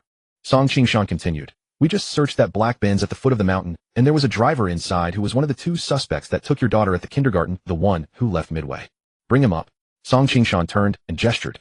Soon a young man was brought before Xiao Zhan by 2 police officers. This man was Qian Yiming's confidant, the one responsible for investigating Xiao Zhan's background and orchestrating the kidnapping of Su Xiaoming. His last name is named Hu Feng. Hu Feng was deeply trusted by Qian Yiming. Therefore, when He Ying had previously proposed that Qian Yiming send someone to escort him here, Qian Yiming unhesitatingly chose Hu Feng. Now night had fallen. At the foot of the mountain 500 meters away with the obscuring rocks and forest, Hu Feng could not discern the outcome of the battle in Yongganling Cemetery with his naked eyes. He could only see bursts of fire and clouds of dust. After the battle ended and the clamor subsided, Hu Feng waited at the foot of the mountain for a long time, but He Ying did not return. Sensing that something was amiss, yet not daring to venture up the mountain to investigate, he immediately called Qian Yiming to inform him. Subsequently, he attempted to drive away, but unfortunately he encountered Song Qingshan, who had arrived in a hurry, and thus the scene before him unfolded. Mr. Xiao, it's him. Song Qingshan pointed at Hu Feng and said, I checked his background. His surname is Hu, given name Feng, and he works for Qian Yiming. Therefore, it is certain that the mastermind behind your daughter's kidnapping is none other than Qian Yiming. Qian Yiming's people had taken Su Xiaoming and brought her to his private villa. If the mastermind was not Qian Yiming, then who? Of course, Song Qingshan did not know He Ying. He was unaware that Qian Yiming was secretly colluding with the Xiao family of the capital, acting on their behalf. Thump. Hu Feng, who had bullied others and committed many misdeeds while serving Qian Yiming, was a typical tough and cunning character. He had intended to stubbornly deny everything, but after seeing the corpses and blood scattered behind Xiao Zhan, he was so terrified that he fell to his knees. Damn, so many people were killed. The bloody scene before him, shrouded in the darkness of night, appeared even more sinister enough to shake one's soul. Hu Feng's eyes widened, cold sweat pouring down his forehead, his heartbeat accelerating rapidly, pounding like a drum, feeling as if his heart would leap out of his throat. Especially after seeing He Ying's corpse. Mr. He was dead too, and his head had been severed by a single blow, his body separated from his head. So ruthless. Damn, damn, damn, damn, damn. No number of expletives could fully express the shock and horror in Hu Feng's heart at that moment. He had imagined the battle would be brutal, but he never expected it to be this brutal. He had thought that if He Ying failed he might die, but he never dreamed he would die so miserably. I ask you, answer. Xiao Zhan looked down at Hu Feng and said coldly, you have only one chance to answer my questions. Answer correctly, and you live, and answer wrong, and you die. His voice was not loud, but it struck like thunder. Hu Feng glanced at Xiao Zhan's blood-stained clothes and the gleaming wolf slayer saber in his hand, nodding frantically. I will tell everything I know. Under the threat of death, his so-called loyalty to Qian Yiming became a joke. Is Su Xiaoming locked up in Shuxiang Yeyuan? Yes. Did Qian Yiming order you to do this? Yes. Does Qian Banqing know about this? No. Hu Feng shook his head and truthfully said, young Master Qian recognized the black card you used yesterday afternoon at Ridian Mall. He went back to discuss countermeasures with his father, but they had a disagreement. Hu Feng poured out everything he knew. Fortunately, he was Qian Yiming's confidant, so he knew so much. What he said was completely consistent with Xiao Zhan's speculation. Then Xiao Zhan turned to Song Qingshan and instructed 3 tasks. First, have your men clean up this place, collect those heads, and keep the matter under wraps to avoid unnecessary panic. And second, find a plausible reason for the deaths of these people and transfer all the assets and properties of the 3 families to the Miao family's name within 3 days as restitution. Third, I have more things to do and more people to kill. Tell your men watching Shuxiang Yeyuan to stay outside and not enter no matter what happens in the villa. Upon hearing this, Song Qingshan's mouth twitched violently. More killing. Now that the mastermind behind Su Xiaoming's kidnapping was confirmed, Song Qingshan naturally knew what Xiao Zhan was about to do and who he was going to kill. He could only nod and say, rest assured, Mr. Xiao. He'll take care of it. Then pointing at Hu Feng, he asked, what about this guy? Hu Feng's scalp tingled, and just as he was about to beg for mercy, Xiao Zhan asked, do you know the exact location where Su Xiaoming is being held? Yes, I know. Hu Feng quickly nodded, but then hesitated as if something occurred to him. But I called young Master Qian earlier when I sensed trouble telling him that Mr. He might have failed. Now I'm not sure if he has escaped or moved the little girl somewhere else. Xiao Zhan's pupils contracted sharply. Let's go. Reaching out, he grabbed Hu Feng's arm and lifted him up like a chicken, then turned into a blur. With a whoosh, he vanished in it. Song Qingshan and the others were utterly stunned. The light was too dim, and Xiao Zhan's figure merged into the darkness. Their wide eyes could not track his trace. About 10 seconds later, the headlights of one of the cars at the foot of the mountain suddenly turned on, the car reversed and sped away, and they realized Xiao Zhan had already reached the foot of the mountain. So fast. Song Qingshan was secretly amazed. He thought to himself, truly a man with a global bank black card is terrifyingly powerful. The officers who had followed him exchanged bewildered glances, too stunned to speak. They had things they wanted to say and questions they wanted to ask, but dared not. Song Qingshan's attitude toward Xiao Zhan was too strange. Shut up. Song Qingshan turned back and glared at them, instantly resuming his usual authoritative demeanor, and said coldly, remember, Mr. Xiao is a figure that none of you, including me, can afford to offend. No matter what he has done or what he will do next, shut your mouths, close your eyes and ears, and act as if you heard and saw nothing. Do not say a word, do not ask a single question. Otherwise trouble will come out of your mouths, and even the gods won't save you. His voice boomed, each word weighed heavily. There was not a hint of jest in his tone. Not only were the officers as silent as winter cicadas, their faces filled with astonishment, but even Han Santiao and the others in the cemetery found it unbelievable. They thought the director of the Quanqing Public Security Bureau bows his head to Mr. Xiao and follows his orders. Could it be that Mr. Xiao not only possesses terrifying combat prowess, but also wields immense power and influence? The thought that they had followed such an awe-inspiring leader made their blood boil with excitement. Evening 6:15. The main gate of Shuxiang Yuan stood wide open, guarded by two black-suited bodyguards at the entrance. Across the street, two plainclothes officers were keeping watch. Everything seemed normal, until a black Bentley Mulsanne screeched to a halt on the street not far from the gate. The door opened and Xiao Zhan dragged Hu Feng out. Hu Feng cowered and said timidly, "Young Master Xiao, should I?" "No need." Xiao Zhan, holding Hu Feng with one hand, turned into a blur again and vanished with a whoosh. He entered through the main gate of Shuxiang Yuan and instantly appeared inside the villa. The two black-suited bodyguards at the entrance only felt a gust of wind that lifted their bangs. One of them looked up at the sky, puzzled. "Did the wind pick up?" "Seems like it," the other nodded. He then glanced at the roadside trees. "Why aren't those trees moving?" "A gust of wind," the other bodyguard said casually. "Like a cat pissing or a dog farting, just a quick one." They had no idea Xiao Zhan was there. Across the street, one of the plainclothes officers staring intently at the villa gate rubbed his eyes and frowned. "Did you just see someone go in?" "Where?" The other officer rolled his eyes. "You're seeing things, kid. I thought I saw a shadow, and then it was gone in a flash." "A shadow? A ghost?" "Didn't get a clear look." "Good thing you didn't. If you could actually see a ghost, it would mean your eyesight is so bad that a year's salary wouldn't fix it." They too failed to raise any alarm. At that moment, inside the villa of Shuxiang Yuan, Xiao Zhan stopped and set Hu Feng down. "Lead the way." "Yes, yes." Hu Feng swallowed quietly. Having been carried by Xiao Zhan from the mountain to the foot, and then teleported from outside the villa to inside, he was completely numb. There were many people in the villa, but Hu Feng was familiar with the place. He easily avoided the bodyguards and led Xiao Zhan into the basement of a 3-story building. The basement corridor was lit. After 2 turns, Hu Feng stopped in front of a door and pointed at it. "Young Master Xiao, your daughter has been locked in this room since we brought her back. Young Master Qian and Mr. He forbade anyone from approaching. This is young Master Qian's safe room. The door is specially made. Without the key, I'm afraid. A special door, without the key the door could never be opened." Xiao Zhan ignored him, simply placed his right hand on the lock silently, exerted a surge of internal force, and pushed hard forward. With a sharp crack, the door to the safe room was instantly forced open. Damn! Hu Feng's heart trembled violently. How is this possible? Was he opening the door or slapping me in the face? While he was still in a daze, Xiao Zhan had already rushed into the safe room. The vault was cloaked in deep shadow, visibility near nil. The moment Xiao Zhan stepped through the doorway, he unleashed his hidden strength, probing every inch of the room. Suddenly, a familiar voice reached him from the left front. "Father, save me. Meng Meng feels so miserable. Mother. Mommy, where is Father? Has Father abandoned us? Mother, please ask Father to come back, okay? Meng Meng will be very, very good, I promise. I won't make Father angry." The voice was faint, barely audible, and somewhat slurred. It sounded like the murmurs of a dream. Xiao Zhan had unleashed his hidden strength. His perception was astonishingly sharp. With a flick of his ear, the weak sound seemed amplified countless times, every word striking his eardrums like a hammer. "Xiaoming." In an instant, Xiao Zhan's face drained of color. His heart trembled with a mingling of joy and anxiety. Following the sound to his left front, he caught a glimpse of Su Xiaoming lying on the sofa, illuminated by the faint light reflected from the corridor. Whoosh! Without a moment's hesitation, he dashed to the sofa in a single bound, bent down, and scooped Su Xiaoming into his arms. "Xiaoming, I'm sorry. It's Father's fault. Father came too late." A stroke of luck. Su Xiaoming was still there. Qian Yiming hadn't moved. Yet as he held Su Xiaoming close, before Xiao Zhan could even feel relief or joy, he immediately sensed something. Su Xiaoming was burning with fever. Her small body was scalding hot. Even through her clothes, Xiao Zhan could clearly feel the searing temperature. His pupils contracted sharply, his heart sinking with a dull thud. Xiao Zhan freed one hand to touch Su Xiaoming's forehead, and his expression darkened to an extreme. Hot. Astoundingly hot. From what Xiao Zhan could sense, Su Xiaoming's current temperature was definitely above 39 degrees Celsius. Such a fever, even in an adult, could cloud the mind if prolonged. How much more dangerous was it for a child as young as Su Xiaoming, only 4 years old? A slight misstep could easily affect her nerves and normal development. Or even worse scenarios Xiao Zhan dared not imagine. Nor did he have the time to dwell on them. Bastard. Damn it.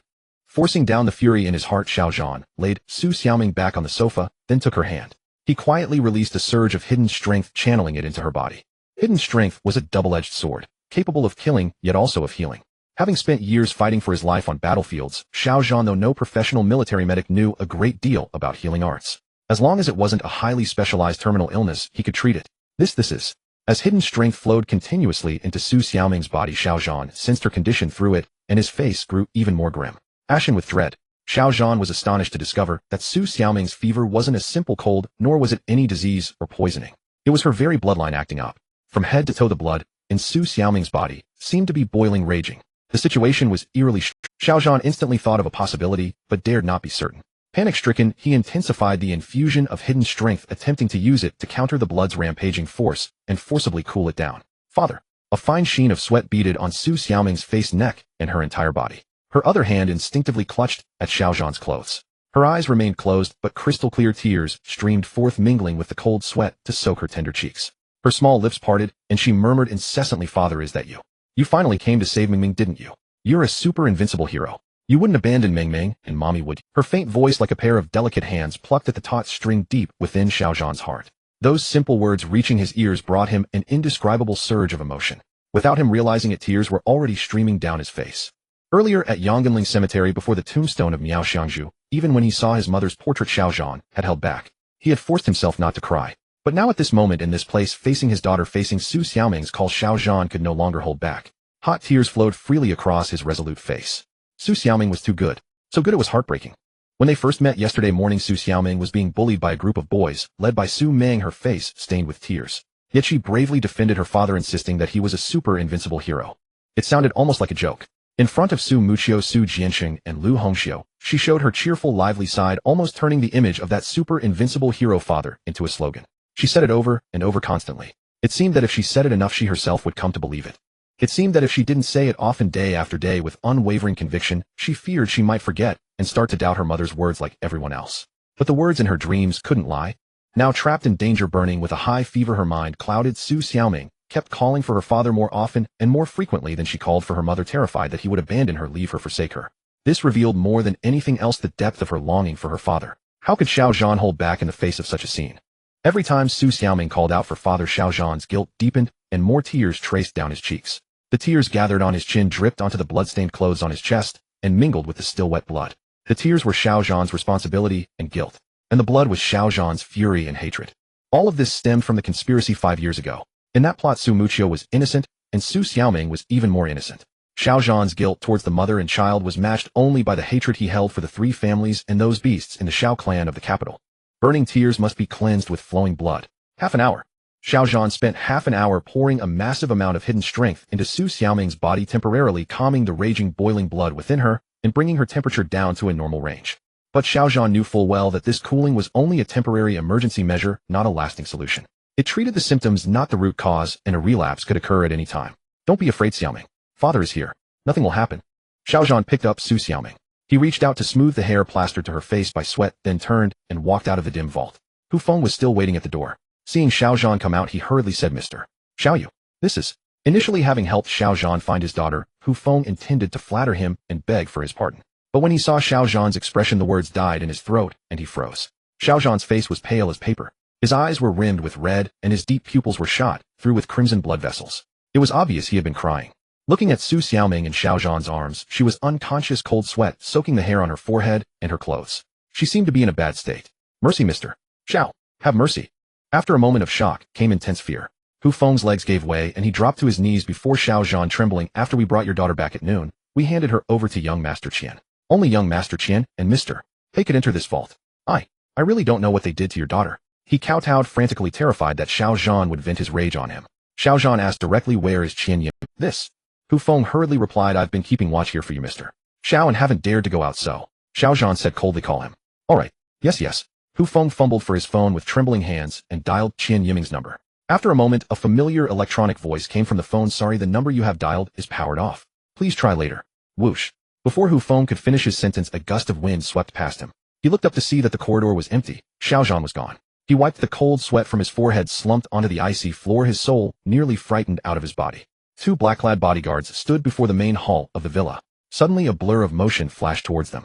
Before they could react, there was a loud crash as Xiao Zhan kicked one of them, flying, knocking him unconscious on the spot. Holding Su Xiaoming with one arm, Xiao Zhan gripped the other bodyguard tightly by the throat with his free hand and demanded, "Where is Qian Yiming?" You are." The bodyguard tried to struggle, but it was futile. Xiao Zhan's hand, like a steel clamp, locked around his neck. With even slight pressure, the man's face flushed, red veins bulging, and he felt a suffocating sensation.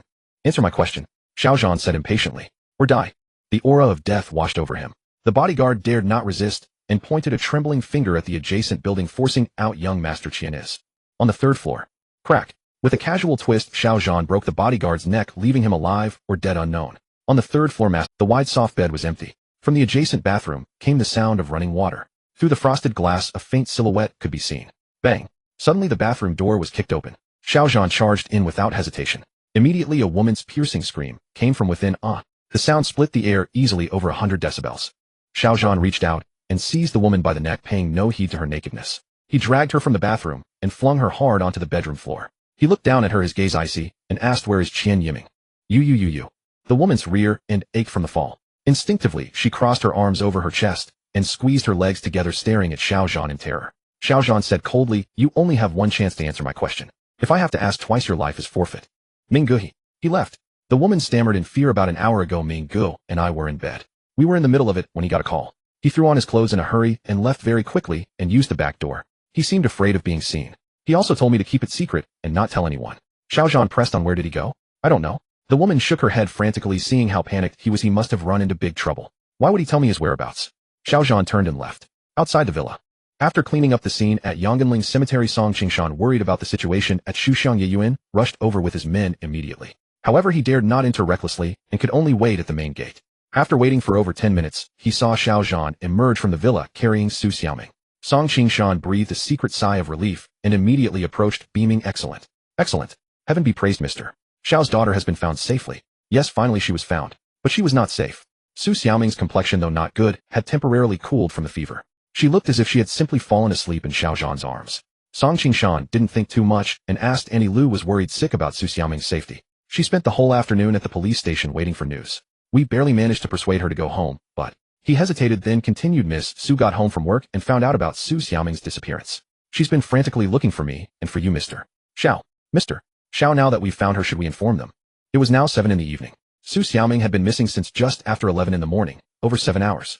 Lu Hongxiu, Su Jinxing, and Su Muqiu must all be frantic with worry. Xiao Zhan's phone was awful, otherwise it would surely have been blown up. But Su Xiaoming's current condition.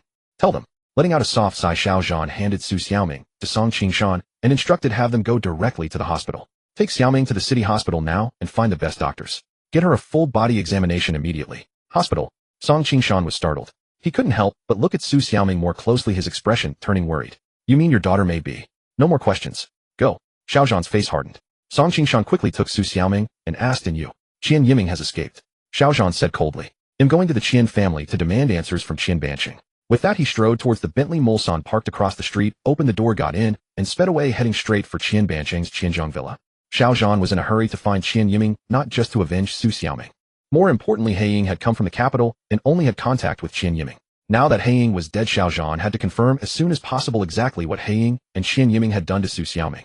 Since they could cause such an anomaly in her body, did they possess an antidote? All of this rested on finding Qian Yiming. Even if there was no antidote, identifying the source of the affliction was the only way to prescribe the right treatment. He drove like a madman, running countless red lights. At 7:26 p.m., with a screech of brakes, the Bentley Mulsanne came to a stop before the gates of Qianzhong Villa, where Qian Banqing resided. As the richest man in Quancheng with a fortune of tens of billions, Qian Banqing's Qianzhong Villa was naturally far beyond ordinary homes. It occupied about 10 acres, over 6,000 square meters, complete with pavilions, towers, waterside pavilions, and winding corridors. It was now nighttime, and under the brilliant lights the villa appeared even more stunning. Even Qian Yiming's private villa Shuxiang Yeyuan was incomparable. Inside one of the pavilions, "Uncle Fu, what should we do now?" Since returning from Yongganling Cemetery, Qian Banqing had been restless, his face grim. Xiao Zhan is shrewd, intelligent, extraordinarily powerful, ruthless, and bloodthirsty. He carries a heavy aura of brutality. At the slightest disagreement, he takes lives without hesitation. Dealing with such a man is akin to sheathing a wolf in sheep's clothing. Extremely risky. Xiao Zhan's release from prison and his inadvertent display of the Supreme Black Card made Qian Banqing see an opportunity. He wanted to use the enmity between Xiao Zhan and the Xiao family of the capital to choose a side and profit from it. Initially, the Xiao family of the capital had repeatedly rejected his visits and disdained association with him, so he leaned toward Xiao Zhan. But now Xiao Zhan's astonishing strength and ruthless nature had made him feel a strong threat. Xiao Zhan was too strong and too ruthless. Uncle Fu was the most powerful martial artist by Qian Banqing's side, yet even he admitted he was no match for Xiao Zhan. How could they ever control him? Control. A man like Qian Banqing would never willingly submit to another's command. His earlier eagerness to cooperate with Xiao Zhan was merely to exploit Xiao Zhan's status as the holder of the Supreme Black Card. Unfortunately, Xiao Zhan was an uncontrollable tiger, a man-eating tiger. This Uncle Fu's expression was equally grim. After pondering for a moment, he said in a deep voice, "In my opinion, Xiao Zhan and you, Master, are the same kind of people, deeply ambitious and strategically brilliant. But such people often cannot coexist. There cannot be two suns in the sky nor two masters under heaven. A true leader can only be one. If I want to lead and you want to lead as well, then either you die or I die, or we refrain from interfering with each other. Cooperation. Impossible. Uncle Fu sighed and said, now master, there are two paths before you. First, humble yourself, endure temporarily feigned submission to Xiao Zhan with false loyalty. Given Uncle Fu's age and strength, he was no saint either. Oh. Qian Banqing's pupils contracted slightly, his heart stirred. After a moment's thought he asked, given Uncle Fu's age and strength, he was no saint either. Oh. Qian Banqing's pupils contracted slightly, his heart stirred. After a moment's thought he asked, and the second? Abandon it completely. Uncle Fu continued, fortunately, although Xiao Zhan discovered our surveillance, he did not take offense. We gave him Qin Shaohui and his mother, which cleared the debt. If master does not wish to take the risk, it is better to stop early and sever ties. Let Xiao Zhan and the capital Xiao family resolve their own grudges. We will only observe, not participate. Two choices, two extremes. Simply put, if we act, we go big. If not, we quit altogether. Great fortune lies in great risk. Risk and opportunity always coexist. Qian Banqing hesitated. The opportunity was rare and tempting. Giving it up lightly would be a regret. Yet he could not bring himself to go all in. After wavering repeatedly, he suddenly looked up and asked, what if we choose a third path? Now cooperate with the Xiao family of the capital. What do you think, Uncle Fu? Absolutely not. Uncle Fu shook his head without a second thought. If Xiao Zhan is formidable, the capital Xiao family is even more so. If Xiao Zhan is a tiger, then the capital Xiao family is a den of tigers and wolves with countless trained experts. Most importantly, master has visited them several times before, but Xiao Hongtu dismissed you with disdain. A man like him never took you or the Qian family seriously. If we pledge allegiance to the capital Xiao family, now even if they destroy Xiao Zhan, we will likely end up discarded, like a bough cast aside after the birds are gone, or a hound cooked after the hares are caught. Using Xiao Zhan as a lever to curry favor with the capital Xiao family. Had Uncle Fu thought of it? Of course, but he had deliberately not even mentioned it. Then, Qian Banqing knew that the third path carried even greater risk and smaller reward. It was the worst option. Hearing Uncle Fu's words, he shook his head and abandoned the idea. Just as he was about to speak, hurried footsteps suddenly sounded. Master, something terrible has happened. A panicked shout followed. As the cry faded, a loud crash rang out as the pavilion door burst open and a black-clad bodyguard stumbled in frantically. What's going on? Uncle Fu's stooped figure flickered and appeared before the bodyguard, gripping his shoulder. Coldly he said, what reckless behavior is this? Uncle Fu. The bodyguard glanced at Uncle Fu, then turned to Qian Banqing, urgent. Master, a man has come outside. Burly with extraordinary skill. He broke into the villa, said he was looking for the young master, and started attacking without a word. Many of our brothers have been knocked down. Hurry. We can't hold on much longer. You must come and see. Upon hearing this, Qian Banqing's face changed drastically. He slammed the table and stood up, fuming. Outrageous. Who dares to trespass into the Qian family villa? I don't know. The bodyguard shook his head wildly. He only said he wanted to see the young master. He didn't give his name or reason, but it seems he holds a grudge and is an enemy. Where is the young master? Uncle Fu asked. The bodyguard shook his head again. The young master. He didn't come home at all. Bang. Bang, bang, bang. The sounds of fists and kicks drifted in from outside, now audible inside the pavilion. Xiao Zhan was clearly heading this way and was not far off. Master will go check. Uncle Fu snorted, his figure flickered, and he vanished. In the more than 10 years since Qianjiang Villa was built, this was the first time anyone had dared to barge in. Qian Banqing, his face dark, followed out of the pavilion. Under the lights, a group of about 20 black-clad bodyguards could be seen huddled together, armed with clubs, but timidly backing away instead of advancing.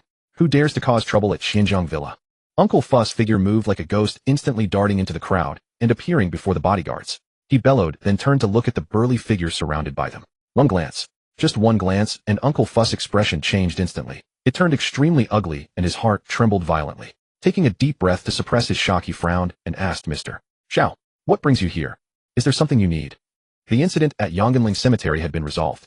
Zhang Fenglin and others from the three great families, both father and son, died before Miao Xiang's tombstone, and Qian Banqing had personally executed them. Could it be that Xiao Zhan was still unsatisfied? Given Xiao Zhan's menacing manner, his intentions were clearly hostile. He even still wore the bloodstained clothes. Where is Qian Yiming? Xiao Zhan looked at Uncle Fu and asked. Yes, where was Qian Yiming? From Shuxiang Yeyuan to Qianjiang Villa, Xiao Zhan had been repeating the same question, but unfortunately, he had yet to find out Qian Yiming's whereabouts. Uncle Fu's heart sank.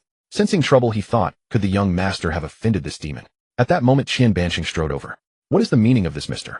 Xiao? Qian Banqing's face was cold and displeased. If Xiao Zhan had something to discuss, he could have come directly to him. But to fight his way in, what was this? Slapping the face of the richest man in Quanqing in front of the entire Qian family. Xiao Zhan turned to Qian Banqing and asked, where is Qian Yiming?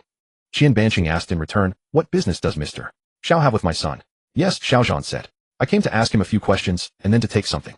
Oh, Qian Banqing was taken aback. What questions? What thing? Only he knows the answer to my questions. All you need to do is tell me where he is.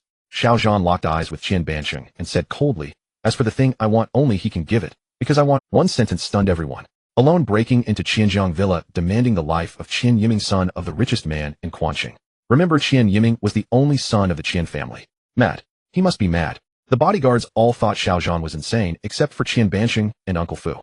Qian Banqing's heart burned with rage, but out of respect for Xiao Zhan's formidable strength, he suppressed his anger and asked through gritted teeth, "May I ask what my son did to incur such wrath that you demand his life in return?" In Qian Banqing's eyes, nothing was more important than his son's life. "He'll say it again. All you need to do is tell me where." Xiao Zhan did not answer Qian Banqing's question. He had no need to explain. He was here to demand the man and take his life. No room for debate. Extremely domineering. Qian Banqing could no longer hold back. He snorted, "Mr. Xiao, without asking right or wrong, without mentioning cause, you break into Qianjiang Villa and demand my son's life. Isn't that going too far? Does Mr. Xiao think the Qian family can be bullied?" The atmosphere became extremely tense. Uncle Fu quietly moved to Qian Banqing's side to guard against danger. As Qian Banqing and Uncle Fu had just said, Xiao Zhan carried an extremely heavy aura of brutality. At the slightest disagreement, he killed, without hesitation, a highly dangerous man. "So what if I bully you?" Whatever they feared came. Xiao Zhan stepped forward, walking directly toward Qian Banqing, and sneered, "If you don't hand over Qian Yiming, then tonight everyone in the Qian family will pay for his mistake and be buried with him. How dare you?" Knowing he was no match for Xiao Zhan, Uncle Fu had no room to retreat under these circumstances. Since there was no chance of reconciliation, he decided to strike first. Gathering all his hidden strength, his fist laden with infinite inner force blasted toward Xiao Zhan in a surprise attack.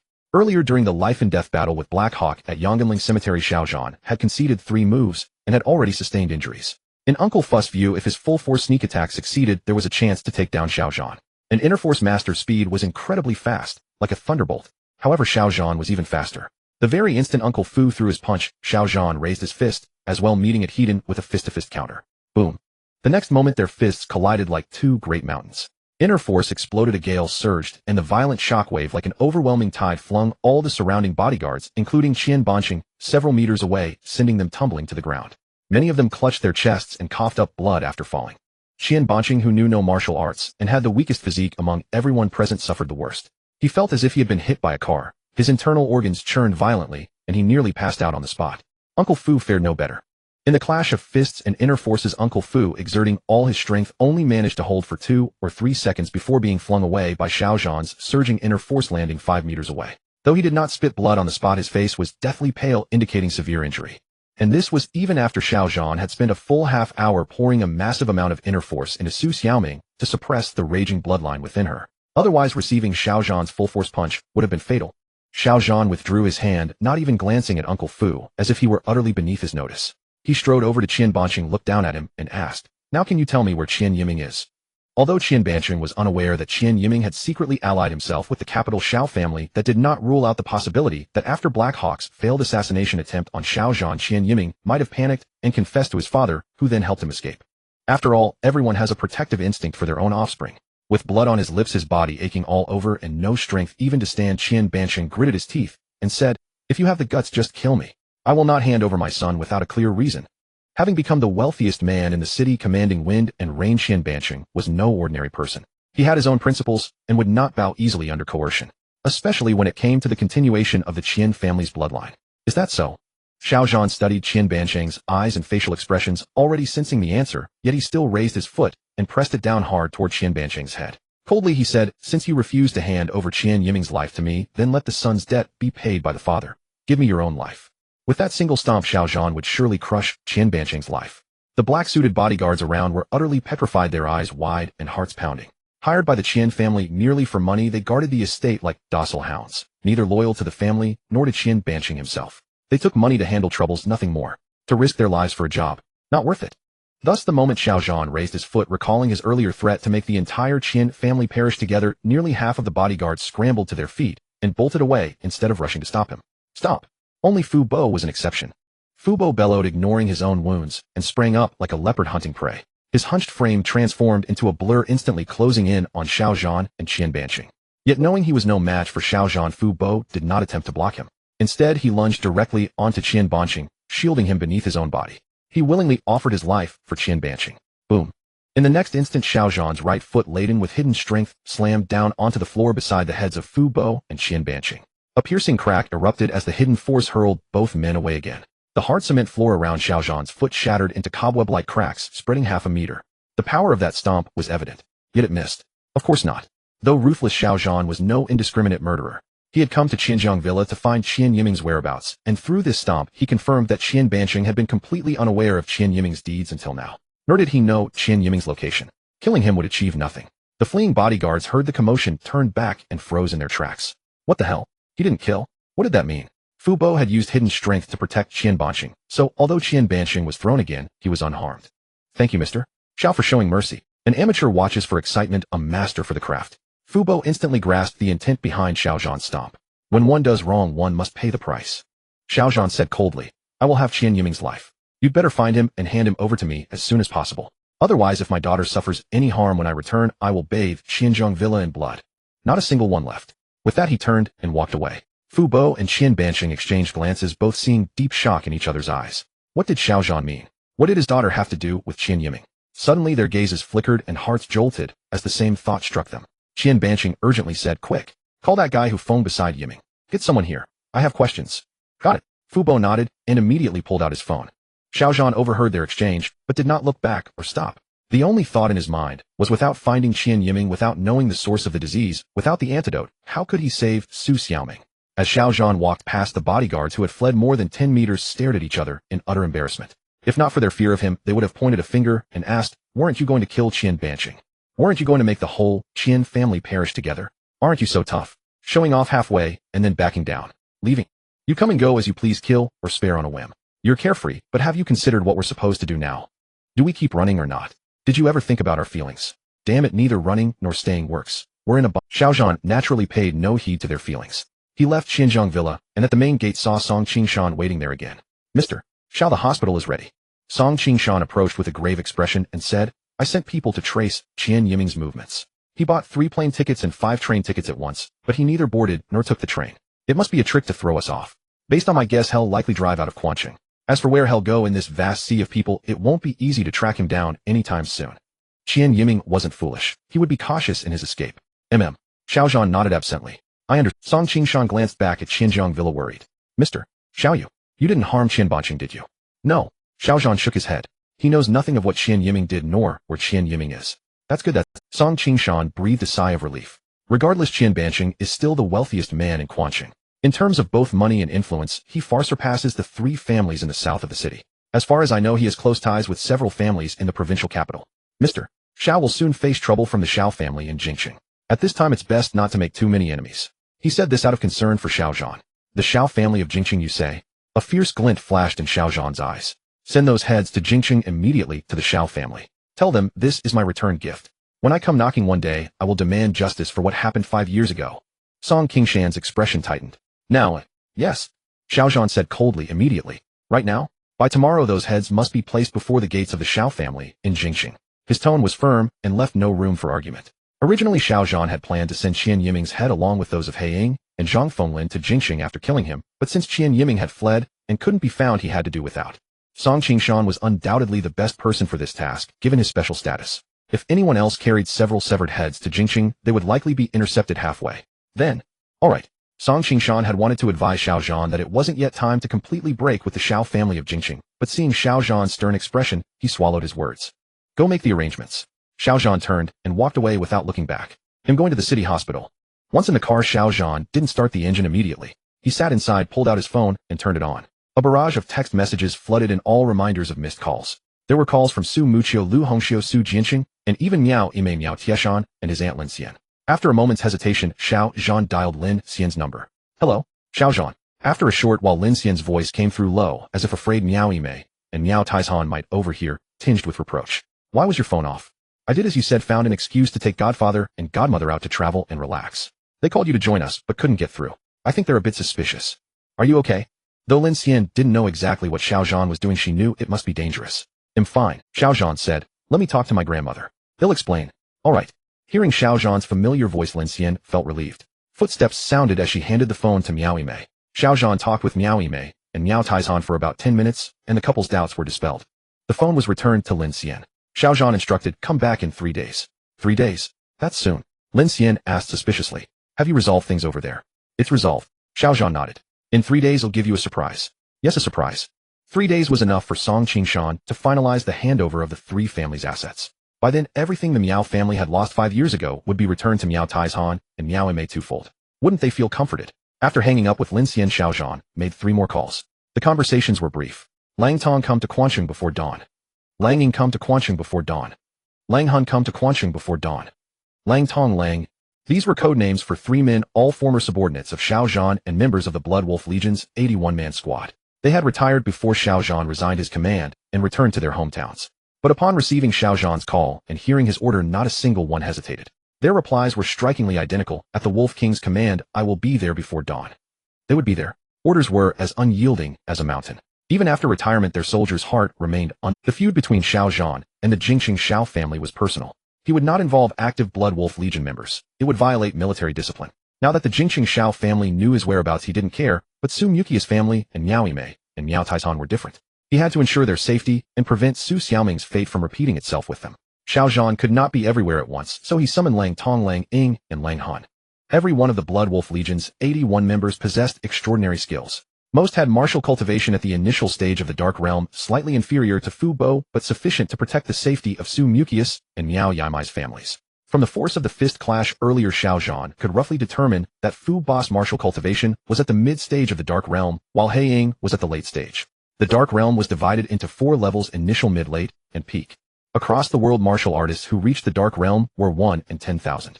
Experts like Fu Bo and He Ying were only found in powerful families. Yet all 81 members of the Blood Wolf Legion Xiaozhan once led were without exception masters of the Dark Realm. An army of 81 Dark Realm masters. How formidable was that? That was the main reason Xiaozhan had been invincible on the battlefield, turning the northern frontier into an impenetrable fortress. Among the 3, Lang Hun was proficient in medicine, a direct heir of the Ghost Valley lineage known in the martial world as the Ghost Physician. Perhaps he had a way to cure Su Xiaoming. At the very least, he should be able to identify the source of the disease. If it was confirmed that He Ying had used some method on Su Xiaoming, and the Jingqing Xiao family possessed the antidote, then Xiaozhan wouldn't hesitate to go to Jingqing early, wielding the Wolf 2 blade, and fight to the death.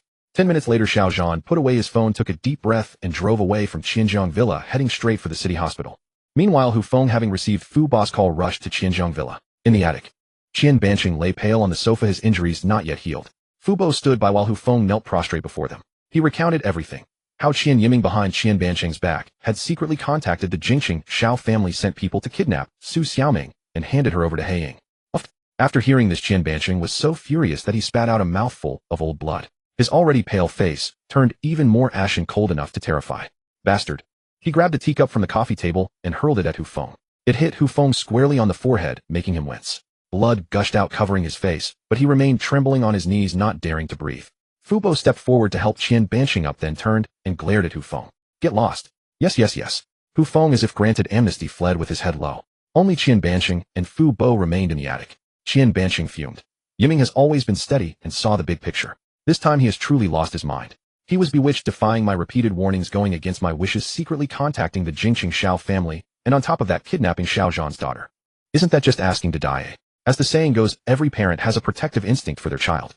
As a father, Qian Banqing suddenly understood Xiaozhan's earlier actions. If it were his own son kidnapped and afflicted with a deadly illness hovering between life and death, he wouldn't just kill the culprit. He'd want to dig up their ancestral graves. Xiaozhan had spared him at the last moment. That was remarkable restraint. If it were him, he might not have been able to hold back. Fu Bo's face was equally grim. He spoke in a deep voice. The young master's actions were indeed reckless, but what's done is done. The priority now is how to explain this to Xiaozhan. From Xiaozhan's attitude earlier, his murderous intent towards the young master is clear. He won't let this go easily. Before he arrived, we were discussing whether to step back and stay neutral in the conflict between him and the Jingqing Xiao family. But now the young master has already stepped in. Even if we want to withdraw, it's too late. Once Qian Yiming was involved and had offended Xiaozhan, how could Qian Banqing, as his father, stay out of it? It wasn't about whether he wanted to be involved anymore. The question was how to get out of this mess. Find Qian Yiming and hand him over to Xiaozhan for punishment. That was out of the question. Turn to the Jingqing Xiao family, join forces to eliminate Xiaozhan and remove the threat forever. That wasn't enough. After all, the Qian family was in Quansheng. If Xianzhan was angered, he had the power to carry out his threat and massacre Qianjiang Villa, leaving not a soul alive. The Xiao family was far away in Jingqing. Even if they agreed to join forces, distant water could not quench a nearby fire. By the time the Xiao family arrived, the Qian family would have already been completely wiped out from Quansheng. Caught between a wolf and a tiger, caught in a dilemma, Qian Yiming's one misstep seemed to have dragged the entire Qian family into a dead end. Qian Banqing pondered for a while, then looked up at Fu Bo with a deeply solemn expression. Fu Bo, what do you think we should do? Fu Bo's mind raced as he pondered the same question. What should be done? Qian Yiming's single misstep had dragged the entire Qian family into the fray. If they made another wrong move, the whole clan might face annihilation. After nearly 5 minutes of deep contemplation, Fu Bo finally spoke in a low voice. At present, I fear our only recourse is to protect the Qian family first, and then the young master. Oh, Qian Banqing frowned. Explain. Fu Bo elaborated. Before he left, Xiao Zhan said that if his daughter came to any harm, he would return to bloodbath the Qian family. In other words, if his daughter remains safe, or if we can lend him our aid and ensure her safety, then we safeguard the Qian family as well. As for the young master, Fu Bo shook his head and continued. Hu Feng just said that after they captured Su Xiaoming this morning, they handed her over to the young master, who then passed her to Black Hawk. She has been held in the secure room at Shusheng Yuan with no one allowed near her. Even the young master can only act at Black Hawk's discretion. Therefore, the one who harmed Su Xiaoming is likely not the young master, but Black Hawk. The young master is at most an accomplice, not the mastermind. If I am not mistaken, Xiao Zhan stormed into the Qian residence seeking the young master, not primarily to kill, but to extract from him the method to cure Su Xiaoming. Fu Bo explained in a measured tone, dissecting the situation with remarkable clarity. Qian Banqing thought for a moment and asked, "You mean that saving Su Xiaoming would not only ensure the Qian family's safety, but also spare Yiming's life?" "Perhaps not now, but later. It should be possible." Fu Bo nodded. "Consider this, master. At this moment, Xiao Zhan is consumed by rage. Yet even at the critical juncture, he spared your life, which shows he is not a bloodthirsty brute. If he catches the young master now in his fury, he might truly kill him. But if we help him save Su Xiaoming before he apprehends the young master, it would serve as atonement for the young master's crime. By then, with his anger cooled, the justification to kill the young master would weaken, and thus his life would be spared." Fu Bo, now in his 60s, possessed a knack for reading people and situations that far surpassed ordinary men. Up to this moment, Fu Bo had not suggested seeking refuge with the Xiao family in the capital. In his view, although Xiao Zhan was fierce, he acted with principle, had a bottom line, and distinguished clearly between gratitude and enmity, far more trustworthy than the capital branch of the Xiao clan. The capital Xiao family had often burned bridges after crossing rivers. Makes sense. Qian Banqing pondered for a while, deeply convinced, and nodded. "Tomorrow morning we will go to the city hospital to check on Su Xiaoming's condition and see if there's any way we can help." Fu Bo cautioned. "Also before then, master must not send anyone to search for the young master's whereabouts.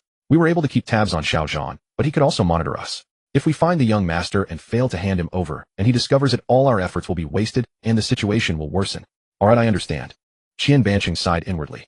"I hope Yiming will be clever enough this time. Run fast, run far, hide well, and cause no more trouble. A father's love is as steady as a mountain. It does not discriminate between good and evil, rich and poor." At 8:10 that evening, at the entrance of the city hospital, a police officer left by Song Qingshan saw Xiao Zhan and immediately stepped forward, handing him a set of clothes. "Mr. Xiao, this is prepared for you by Bureau Chief Song." Xiao Zhan's bloodstained clothes had not yet been changed, and wearing them to see Su Muchio was naturally out of the question. Xiao Zhan took the clothes, returned to the car, and changed in less than a minute. Stepping out, he asked, "How is Xiaoming? Has she been examined by a doctor?" "Yes." The officer nodded. Bureau Chief Song arranged for Vice Dean Liu of the city hospital to personally examine Mr. Xiao's daughter. "After the examination, your daughter was placed in VIP Ward 508. She has not yet regained consciousness, and your parents-in-law are attending to her inside." "And my wife?" Xiao Zhan asked as he walked. The officer replied. Vice Dean Liu convened all department heads for a consultation on the results. "Your wife, Miss Su, has been waiting outside the conference room, anxious about your daughter's condition, so her mood is rather unstable." Due to Song Qingshan's reminders and warnings, the officer treated Xiao Zhan with utmost politeness. Xiao Zhan did not pause, walked into the elevator, and gestured, "Let's go to the conference room first." "Yes." The officer immediately pressed the button for the 8th floor. The 8th floor. On a bench in the corridor outside the conference room, Su Muchio sat alone, head bowed, continuously wiping her tears, her small frame trembling slightly. She was clearly terrified, deeply shaken. The elevator doors slid open slowly. Xiao Zhan strode out, while the officer wisely refrained from following, taking the elevator back down to guard the hospital entrance. Seeing Su Muchio from a distance, Xiao Zhan's pace faltered momentarily, but did not stop. He walked straight to her, sat down beside her on the bench, and said softly, "Wife, I'm sorry I..." "Shut up." Hearing Xiao Zhan's voice suddenly beside her, Su Muchio's body stiffened. She snapped a cold rebuke, then lifted her head, her tear-filled eyes glaring at him with indignation, and choked out, "Don't call me your wife. I'm not your wife. Liar. You're a big liar. Aside from your name and the crime that landed you in prison 5 years ago, I know nothing about you. You never tell me anything. On what grounds do you call me your wife? Is this how you treat your own wife? You said that as long as you were here, no one would ever lay a finger on Meng Meng or me, that no one could bully us. But when Meng Meng was kidnapped and tortured, where were you? You knew about her kidnapping all along. Why didn't you tell me the moment you found out? Why did you ask my parents to keep it from me? Why? Tell me. Why? To Meng Meng and me, you're just an outsider who's only been in our home for 2 days. A stranger. Meng Meng is my daughter. I am her real mother. What right do you have to hide this from me?" As Xiao Zhan had anticipated upon learning of Su Xiaoming's kidnapping, Su Muqiu had completely forgotten about the Su Corporation and was in no mood to inquire. A barrage of questions and accusations rained down upon Xiao Zhan. Her voice grew louder, and her grief spiraled. Wife, actually The pain in Xiao Zhan's heart was no less than Su Muqiu's, perhaps even greater. But while Su Muqiu could freely weep and vent, he could only grit his teeth and endure. He tried to comfort her, but before he could finish, she cut him off. I don't want to hear your excuses. Liar. You big liar. Scolding, roaring, screaming, questioning. It wasn't enough. Overwhelmed by emotion, Su Muqiu raised her fists and pounded fiercely against Xiao Zhan's chest with both hands, blow after blow, without pause, crying, all the while calling him a big liar. Her fist struck his chest without any pain. But looking down at her heartbroken, tear-streaked face, Xiao Zhan felt a pang of sorrow and pity. For 5 years, Su Muqiu had been the pillar of their family, enduring oppression and bullying from Su Bingtian, Su Jiangwo, and Su Wenchao across 3 generations. She had harbored countless grievances. When Xiao Zhan was absent, she had no one to lean on, no one to blame, no outlet for her pain. As Lu Hongxiu had said, she could only weep alone, quietly under the covers at night. Wife, I'm sorry. Thinking of all this, even though Xiao Zhan's heart had been tempered into steel on the battlefield, at this moment it trembled violently and ached deeply. His eyes gradually grew moist. He reached out and pulled Su Muqiu into his arms, repeating over and over, Wife, I'm sorry. Wife, I'm sorry. Sorry for today. Sorry for 5 years ago. Sorry for every grievance Su Muqiu had suffered over those 5 years. Xiao Zhan wanted to say sorry for them all. In all his actions, Xiao Zhan had always been upright, his conscience clear before heaven and without shame before earth. Only when facing Su Muqiu and Su Xiaoming did he feel guilt or regret that weighed heavily upon him. Su Muqiu struggled a few times, but could not break free, so she gave up and let Xiao Zhan hold her. Buried in his chest, her roars and shouts gradually faded, replaced by continuous heart-wrenching sobs. Xiao Zhan gently patted her back. Song Qingshan had only told Su Muqiu and Lu Hongxiu that Su Xiaoming had been kidnapped by a gang of villains and was rescued with Xiao Zhan's assistance. He did not reveal the role Xiao Zhan had played, what he had done, nor the identities of the masterminds Qian Yiming and Black Hawk, because this matter was far too enormous. The patriarchs and sons of the 3 great families in the southern district had all perished overnight. That alone would shake the entire Quanqing, dragging the wealthiest family of Quanqing and the capital Xiao family into the mix. Once the news leaked, it would trigger a massive public uproar and disrupt the normal social order of the city. As Quanqing's guardian, Song Qingshan naturally prioritized social stability. Some things were best known only to heaven and earth to those directly involved. Informing Su Muqiu and her family would only add to their worries and fears. If Su Muqiu knew that Xiao Zhan had killed in anger to rescue Su Xiaoming, and more than one person, perhaps her reproach would have been less severe. But her suspicion about Xiao Zhan's background would certainly deepen. Ms. Su. Suddenly the conference room door opened and a doctor with graying temples stepped out, holding some documents. Su Xiaoming's test results. The sobbing ceased abruptly. Su Muqiu immediately pulled away from Xiao Zhan's arms, sprang to her feet, and rushed over, without even wiping her tears. Vice Dean Lu, how is it? What illness does my daughter have exactly? Xiao Zhan also stood up and followed. Vice Dean Lu glanced at Xiao Zhan and asked, and this gentleman is? Xiao Zhan replied, my surname is Xiao. Muqiu is my wife and Xiaoming is my daughter. So you are Mr. Xiao. A flash of astonishment crossed Vice Dean Liu's brow. He took a closer look at Xiao Zhan, then proactively extended his hand and said with some excitement, Mr. Xiao, how do you do? My name is Lu. I am the Vice Dean of this hospital and also your daughter's attending physician. Clearly Song Qingshan had hinted to Vice Dean Lu that the patient Su Xiaoming's father was someone of extraordinary importance. Otherwise Vice Dean Lu would not have taken such care, personally examining Su Xiaoming and convening all department heads for a consultation. Vice Dean Liu's attitude toward Xiao Zhan made Su Muqiu pause, her heart stirred. Xiao Zhan, however, gave a courteous handshake and then said somewhat impatiently, first tell me about my daughter's condition. Right. Vice Dean Lu nodded, pointing to the documents in his hand, his expression turning grave. To be honest, Mr. Xiao, your daughter's physical condition is extremely unusual. Our tests revealed that the physiological functions of her heart, liver, spleen, lungs, kidneys, all her internal organs, are vastly different from ordinary people. This is the first time we've encountered such a case. We need further clinical observation and consultation before we can reach a final conclusion. And her blood. Vice Dean Lu flipped to another report. The concentrations of red blood cells, white blood cells, and platelets in her blood are significantly elevated, and the death rate is far above normal. Her body temperature is 37.8, which is also abnormal. Based on the joint discussion among our department heads, we all believe that your daughter was likely injected with an unknown hormone or poison, causing a rapid disruption of her physiological functions. Hearing Vice Dean Liu's words, Su Muqiu's face turned ashen. It felt as though thunder had exploded in her mind. Her body swayed violently, and she nearly collapsed on the spot. Xiao Zhan reacted swiftly, reaching out to steady her and pulling her into his embrace with one arm. He comforted her, don't be afraid. I'm here. Xiaoming will be fine. Then he turned to Vice Dean Lu and asked, does the hospital have a treatment plan? Xiao Zhan was neither surprised nor alarmed by Vice Dean Liu's words and the test results. He had personally examined Su Xiaoming earlier and was mentally prepared. The results matched his assessment. Injection. It seemed the capital Xiao family had ordered Qian Yiming to kidnap Su Xiaoming, not to threaten Xiao Zhan's life, but for another purpose entirely. Well, Vice Dean Liu looked troubled. Unless we can quickly identify the source and determine what hormone was injected, targeted research would be needed. For now, the best course is likely conservative treatment. First stabilize, then cure. As long as the condition does not deteriorate further, there is hope for recovery. Hope. Just hope. Su Mukia's eyes streamed, tears, her heart bled. Her legs felt weak, her whole body limp, and dizziness set in. Even held in Xiao Zhan's arms, she trembled uncontrollably. She forced herself to ask, Vice Dean Liu, then, when will my daughter wake up? Vice Dean Liu's expression grew even darker. He did not directly answer Su Mukia's question, but instead looked somewhat awkwardly at Xiao Zhan, asking with confusion, Mr. Xiao, your daughter is still very young, and her various physiological functions are still developing and maturing. Her immune system is relatively weak.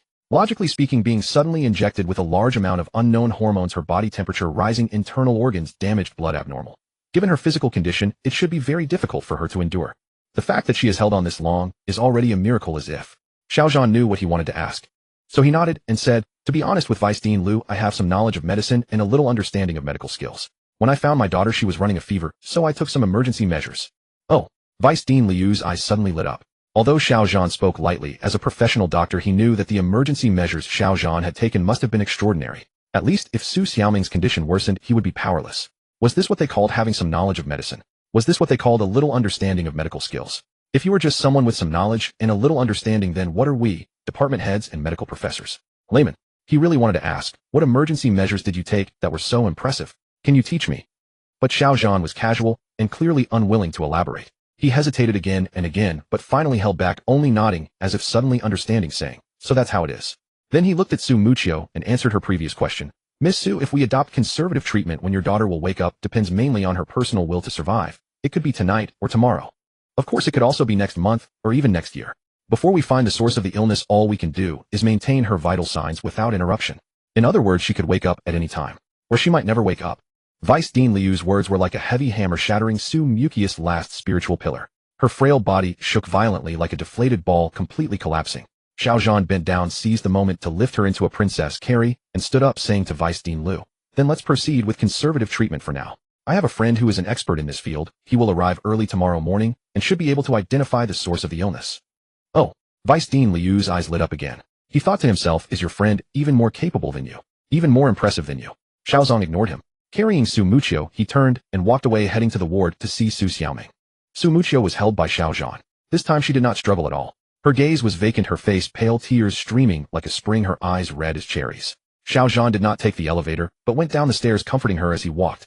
Honey, don't worry. I've already called my friend and asked him to come as soon as possible. He is a master of medicine. There is no incurable disease he cannot treat. Trust me, Xiaoming will be fine. Xiao Zhan's gentle voice lingered in her ears. Feeling his solid chest, her cheek resting on his broad shoulder. For the first time in 5 years, when facing a crisis, someone stood behind Su Muchio, supporting her. This feeling of being cared for was unfamiliar yet warm. Suddenly Su Muchio raised her head, her tear-filled eyes fixed on Xiao Zhan, and choked out, I don't care what you used to be, whether you were a good person or a bad person, a wealthy young master or a beggar on the street. Help me please, save Ming Ming, okay? As long as you can save Ming Ming and return my Ming Ming to me safe and sound, I will agree to anything, give you anything. Her voice was soft, but her tone was firm. To save Su Xiaoming, Su Muchio would give everything, spare no cost. Xiao Zhan met Su Mukia's gaze, shook his head, and said, silly girl, I don't want anything. I only want you and Xiaoming. As long as you two are fine, that's enough. Xiaoming is your daughter, and she is also my daughter. You are Xiaoming's mother, and I am Xiaoming's father, your husband. We are a family. Xiao Zhan's words stirred Su Mukia's heart. Father.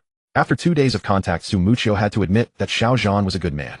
He treated her Su Xiaoming, Lu Hongxiu, and Su Jianxing well, but some things could not be resolved by being good alone. The incident 5 years ago was a knot that Su Muchio could never erase from the bottom of her heart. Until she figured out the inexplicable pregnancy and found Su Xiaoming's biological father, she would never accept another man. This was her principle, her bottom line. Unfortunately, she did not know that at this very moment the man holding her in his arms, this guy named Xiao Zhan, was precisely the man she had been searching for all along. Xiao Zhan had not lied. He was Su Xiaoming's father, her biological father. The two arrived at Ward 508 VIP. As soon as they entered, they saw Su Xiaoming lying on the hospital bed, receiving in 4 drip. Her complexion was relatively normal, but her eyes were still closed, unconscious, like a sleeping little angel. Lu Hongxiu and Su Jianxiang were guarding on either side of the bed, continuously wiping their tears. Muchio, seeing Xiao Zhan carrying Su Muchio, and both of them were startled. Lu Hongxiu immediately stood up and came over worriedly, asking, Muchio, what's wrong with you? Mom, I'm fine. Su Muchio shook her head and said, maybe I'm just a bit tired. They'll feel better after some rest. Xiao Zhan directly carried Su Muchio to the accompanying bed opposite, set her down, covered her with a blanket, and whispered, "Honey, if you're tired, sleep for a while. Leave Xiaoming to me." Su Muchio nodded, then turned her head to look at Su Xiaoming on the adjacent bed. How could she sleep when Xiaoming hadn't woken up? The VIP ward was fully equipped. Xiao Zhan took a basin, went to the washroom to fetch a basin of hot water, brought it to Su Jianqing, and gestured, "Dad, let me wash your feet." Wash feet? Lu Hongxiu and Su Muchio were both stunned. At a time like this, still washing feet. Only Su Jianqing knew that Xiao Zhan meant to massage his disabled legs. But given the circumstances, he sighed and said, "Perhaps we should forget it." "How can that be?" Xiao Zhan without a word took off Su Jianqing's shoes and socks, speaking meaningfully. "When Xiaoming wakes up, her grandfather still has to take her out to play." Su Jianqing's legs were immobile, so he had no choice but to let Xiao Zhan do it. Looking down at this acquired son-in-law, Su Jianqing's heart was filled with mixed emotions. Lu Hongxiu and Su Muchio thought Xiao Zhan was simply fulfilling his filial duty, so they refrained from stopping him. Nevertheless, even if it was just filial piety, Xiao Zhan's actions were indeed commendable. After more than 10 minutes, the massage finished. Xiao Zhan poured out the foot washing water, came back, and said, "Dad, Mom, you've been worried all afternoon. Go home and rest early. They'll keep an eye on things here with Muchio." Vice Dean Lu said Xiaoming just got scared, temporarily unconscious with abnormal blood pressure. She could wake up at any time. As soon as Xiaoming wakes up, we'll call you immediately. Of course, Xiao Zhan did not tell Lu Hongxiu and Su Jianqing the truth about Su Xiaoming's condition to avoid them worrying. He only hoped that when Wolf Soul arrived, he would have a way to make Su Xiaoming wake up soon. Otherwise, paper could never wrap fire. Really? Lu Hongxiu and Su Jianqing exchanged glances, suddenly excited, asking, "Did Vice Dean Lu really say that?" Ming, she's really okay. Xiao Zhan shook his head, speaking in a firm tone, "Don't worry, Dad, Mom. I promise you that as long as I am here, Xiaoming will definitely be fine." Definitely not. Although Xiao Zhan spoke with certainty in Lu Hongxiu's eyes, he was still an outsider. In her excitement, she subconsciously turned to look at Su Muchio on the accompanying bed. Compared to Xiao Zhan, Lu Hongxiu naturally trusted her own daughter more. Su Muchio nodded in agreement and said, "Xiao Zhan is right. Ming will be fine. Mom, you and Dad go home first. You'll need to come back tomorrow to take over caring for Ming. You can't wear yourselves out." Hearing Su Muchio say this, they finally felt reassured. All right. Lu Hongxiu wiped her tears, clasped her hands together, looked up at the ceiling, and prayed devoutly. It's good that everything's fine. Thank heavens, thank God for blessing us. Your dad and I will go home now."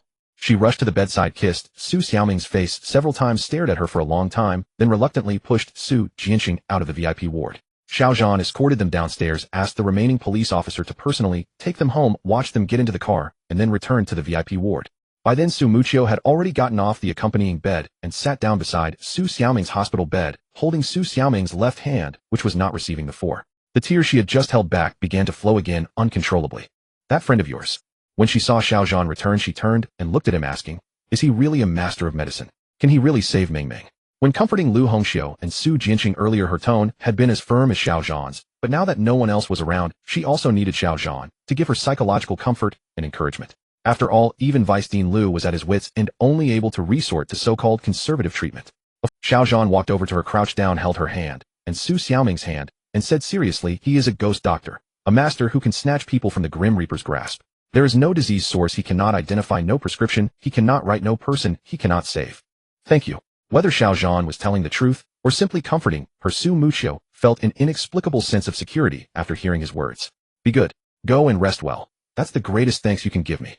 Xiao Zhan without hesitation carried Su Muchio back to the accompanying bed, lowered his head, and said, "I promised Xiaoming last night that I would continue telling her the story of the military competition tonight." Su Muchio's pretty face flushed slightly. Xiao Zhan lay beside Xiaoming's hospital bed, telling her stories. Su Muchio lay quietly on the accompanying bed, watching, listening, tears at the corners of her eyes, her heart surging. For a moment, she even thought, if it weren't for what happened 5 years ago, if Xiao Zhan were truly Su Xiaoming's biological father, if Su Xiaoming were safe and sound, how wonderful it would be. In the spacious VIP ward, only the three of them remained. Time flowed like water, passing quickly. Unconsciously, it reached 5 in the morning. Xiao Zhan had been telling stories to Su Xiaoming the whole time, and Su Muchio had been listening. He had almost narrated everything he had experienced over the past 5 years from beginning to end. Until a steady footstep sounded from outside the VIP ward, followed by a knock on the door. A familiar voice loudly announced outside, "Reporting to the Wolf King. Wolf Soul reporting for duty." At the sound of Wolf Soul's voice, Xiao Zhan's heart stirred, and he couldn't help feeling delighted. Su Muchio, on the other hand, was taken aback. "Wolf King? What Wolf King? Where are the wolves?" No sooner had Wolf Soul finished speaking than 2 familiar voices followed, "Reporting to the Wolf King. Wolf Shadow reporting for duty. Reporting to the Wolf King. Wolf Eye reporting for duty." Among them, Wolf Eye's voice was clearly that of a woman. Su Muchio was almost scared silly as she shot up from sitting, exclaiming, "Goodness, how are they all wolves? What's going on?" She turned to look at Xiao Zhan. Xiao Zhan stood up, turned back with a smile, and said, "Don't be afraid. It's my friends who have come. Wolf Soul, Wolf Shadow, Wolf Eye, and Wolf King are all our nicknames." In the military they address each other by code names, so calling them nicknames is fine too. He just hadn't expected that these wolf cubs would make such a big commotion when they came, their voices so loud that the entire 5th floor could hear, and people would probably think they were a bunch of idiots. You are the Wolf King." Su Muqiu looked at Xiao Zhan with astonishment. Just now, when Xiao Zhan was telling Su Xiaoming a story, he had mentioned the Wolf King and the Blood Wolf Regiment several times. Only in the story the Wolf King was played by Su Xiaoming's father. Su Muqiu was not a 3-year-old child, so naturally, she wouldn't take Xiao Zhan's story seriously. But now she suddenly said, "Right." Xiao Zhan nonchalantly confirmed, "Wolf King is my nickname." Su Muqiu pressed on, "Then what about the Wolf King in the story? What if I told you the story was real and the Wolf King in the story is me, and now you are the Wolf King's wife? Would you believe it?" Xiao Zhan countered. "I." Su Muqiu hesitated. But from her expression Xiao Zhan had already seen the answer. "I believe you, my foot. It's just that the stories Xiao Zhan had told were too amazing and too bizarre. In Su Muqiu's view, stories were ultimately just stories and could never happen in real life." Xiao Zhan didn't bother to explain. He shouted toward the door, "Don't just stand there like fools. Come on in." The next moment the door to the VIP ward was pushed open and 3 familiar figures walked into the room one after another. Xiao Zhan strode forward, greeting each with an elbow bump and a hug. This was their customary greeting from before. Wolf Soul and Wolf Shadow were fine, but when Xiao Zhan hugged Wolf Eye, Su Muqiu's face immediately darkened, and an involuntary pang of jealousy surged in her heart. After all, Xiao Zhan was nominally her husband, and Wolf Eye was a woman. A young and beautiful woman. She appeared to be in her 20s, at most 25, with skin as white as congealed cream, features as delicate as carved jade, and a figure with ample breasts, a slender waist, long legs, and a pert derriere, the quintessential devilish figure. In her one could find almost every woman's ideal of beauty. Su Muqiu was no exception. Glancing at her chest, which seemed nearly an E-cup, then looking down at her own, especially seeing how Wolf Eye's breasts flattened against Xiao Zhan's chest when they hugged, Su Muqiu's jealousy only intensified. She simply turned her face away, out of sight, out of mind.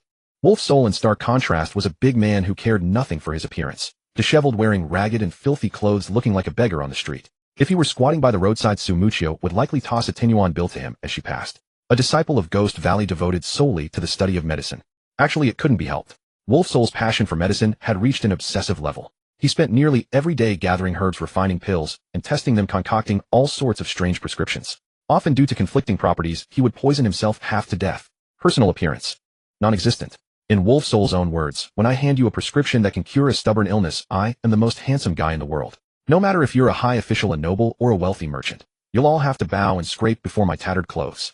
Arrogant, but not a boast. Xiao Zhan and the others had seen such scenes many times before. Su Muqiu hadn't, so she found it hard to grasp Wolf Soul's vibe. As for Wolf Shadow, he lived up to his name, standing there like a shadow easily overlooked. But his gaze was incredibly sharp. Anyone he set his eyes on felt like prey stalked by a fierce wolf. A single glance from him could chill the heart. The 81 members of the Blood Wolf Regiment each had their own unique skills, all of them eccentric prodigies. Wolf King, who is this? After the brief greeting ceremony, the 3 of them turned their gaze to Su Muqiu, a hint of puzzlement in their brows. In their memory, Xiao Zhan had been an iron-willed man in the military, full of chivalrous spirit, but devoid of any tenderness. Even someone as beautiful as Wolf Eye was treated like a man by Xiao Zhan. Xiao Zhan smiled and said, "My wife." In an instant, all 3 were dumbfounded, their jaws nearly hitting the floor, their eyes wide as bells, staring at Xiao Zhan, as if they had seen a ghost in broad daylight. Xiao Zhan glared back at them and gestured, "Stop your envious looks and greet her." "Oh." Snapping back to reality, the 3 immediately turned, saluted Su Muqiu in perfect unison with a standard military salute, and shouted together, "Greetings, Wolf King's lady. Greetings, Wolf King's lady. Greetings, Wolf King's lady." The noise was loud, even louder than when they had shouted outside the ward, deafening.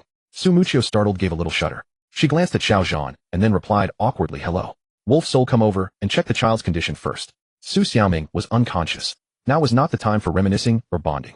Xiao Zhan immediately pointed to Su Xiaoming on the hospital bed. "A child, eh?" Wolf Soul asked blankly, "Whose child is this?" "Nonsense." Xiao Zhan snorted, "Of course it's my wife's and mine." "Oh." The 3 were stunned again. Their just recovered jaws dropped once more, their eyes bulged like a cow's. The ghost they had seen earlier seemed to reappear. "Wolf King, didn't you just?" They had retired earlier than Xiao Zhan, but had kept in touch with former comrades, so they knew he had only been discharged a few days ago. Within a few days, the Wolf King of the Northern Frontier, who had shown no interest in women during his service, miraculously got married, and even had a wife. That alone was baffling enough. They could believe in a flash marriage. But having a child, could that be flashborn too? And judging by Su Xiaoming's appearance, she should be at least 3 or 4 years old. "Oh, Wolf King, we know your combat prowess is formidable, but can it be this monstrous? Did you manage cloud procreation online with a phone or computer without even meeting the lady? That's not scientific." They even subconsciously thought, could it be a cuckolded father? Shut up. They had all been Xiao Zhan's subordinates, and he knew them well. Just from their expressions and eyes, he could read their thoughts. He couldn't help but curse. Before I even knew you, I already knew my wife. Is it so strange that we have a daughter? The three exchanged glances and suddenly understood. Counting the time, it indeed matched. Xiao Zhan had served for 5 years and his daughter was about 4. So he had already found his true love and stayed loyal to Su Muqiu. No wonder he had been indifferent to other women in the military. Wolf King's lady, we were wrong. Please don't take offense. Wolf Soul gave an awkward grin, glanced sheepishly at Su Muqiu, then immediately picked up his medical kit, walked to the bedside, and began taking Su Xiaoming's pulse, pretending nothing had happened. Su Muqiu's expression was also unpleasant. Having a daughter out of wedlock had always been her hidden pain. For 5 years, she had silently borne the strange looks and pointing fingers. Every time she heard the gossip, she felt angry and wronged. Yet she had no way to defend herself. And now, engaged to Xiao Zhan, she had to make him share this psychological burden, even covering up for her in front of his friends. She felt guilty, and her look toward Xiao Zhan carried a hint of gratitude. No wonder she's the cub of Wolf King himself. This little girl is really adorable. Wolf I walked to the other side of the bed, carefully examining Su Xiaoming, constantly comparing her to Xiao Zhan. From time to time she would say, eyes like the Wolf King. Nose too. Mouth like the Wolf King's lady. And ears. If Su Muqiu weren't present, Xiao Zhan would have loved to pin these guys to the floor and give them a thorough beating. Damn, they talk too much, always bringing up the wrong topic. 5 minutes later, Wolf Soul released Su Xiaoming's wrist. His earlier flippant demeanor was gone. His expression was extremely grave as he stood up and turned to Xiao Zhan. Wolf King, what great figure have you offended? Is it an old enemy come for revenge? Xiao Zhan knew that whenever Wolf Soul wore that expression, it meant he had encountered something troublesome. So he said impatiently, spit it out. Su Muqiu immediately got off the accompanying bed, walked to Xiao Zhan's side, and looked at Wolf Soul with worry. Xiao Zhan had earlier praised Wolf Soul to the skies, calling him a ghost doctor, miracle worker, who could snatch people from the king of hell. If even Wolf Soul couldn't save Su Xiaoming, then she dared not think about it. Wolf Soul said solemnly, if I'm not mistaken, your daughter has been injected with the legendary glazed holy water. This holy water is extremely rare, and its effects are very peculiar. I've never seen it in person, only read about it in an ancient medical text. It is said that glazed holy water is neither poison nor medicine, but a substance specifically used to awaken special physiques or bloodlines. It's a blood-red liquid. Once injected into a body, there are only 2 outcomes. Either the person truly has a special physique or bloodline, in which case, if they endure 24 hours, their constitution or bloodline will be activated. Or the person does not have a special physique or bloodline, and they will die within 24 hours. Glazed holy water. Certain death. When she heard the first part, Su Muqiu looked puzzled. Seeing that Wolf Soul had actually identified the cause in just a few minutes, she thought Su Xiaoming could be saved. But upon hearing the latter, her face turned ashen. What special physique, what special bloodline? She didn't understand. But she understood the last sentence. If Su Xiaoming didn't have the so-called special physique or bloodline, she wouldn't survive 24 hours. In an instant, tears streamed from her eyes. Xiao Zhan reached out and pulled her into his shoulder, patting her, but his thoughts ran opposite to hers. He asked, do you mean that if Xiaoming can make it through the 24 hours, it means her physique or bloodline is extraordinary and shall be fine? He asked because his own physique and bloodline were extraordinary.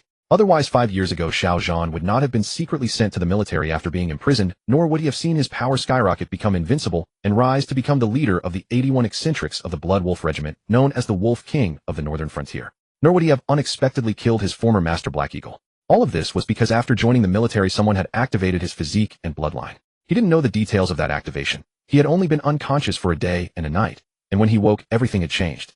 It suddenly occurred to him, could it be that his own activation 5 years ago also involved being injected with this glazed holy water while unconscious? And the Xiao family in the capital actually had this glazed holy water. Did that mean the Xiao family's bloodline was inherently extraordinary and could be inherited? Had the ancestors of the Xiao family been activated, which was why they possessed the rare glazed holy water?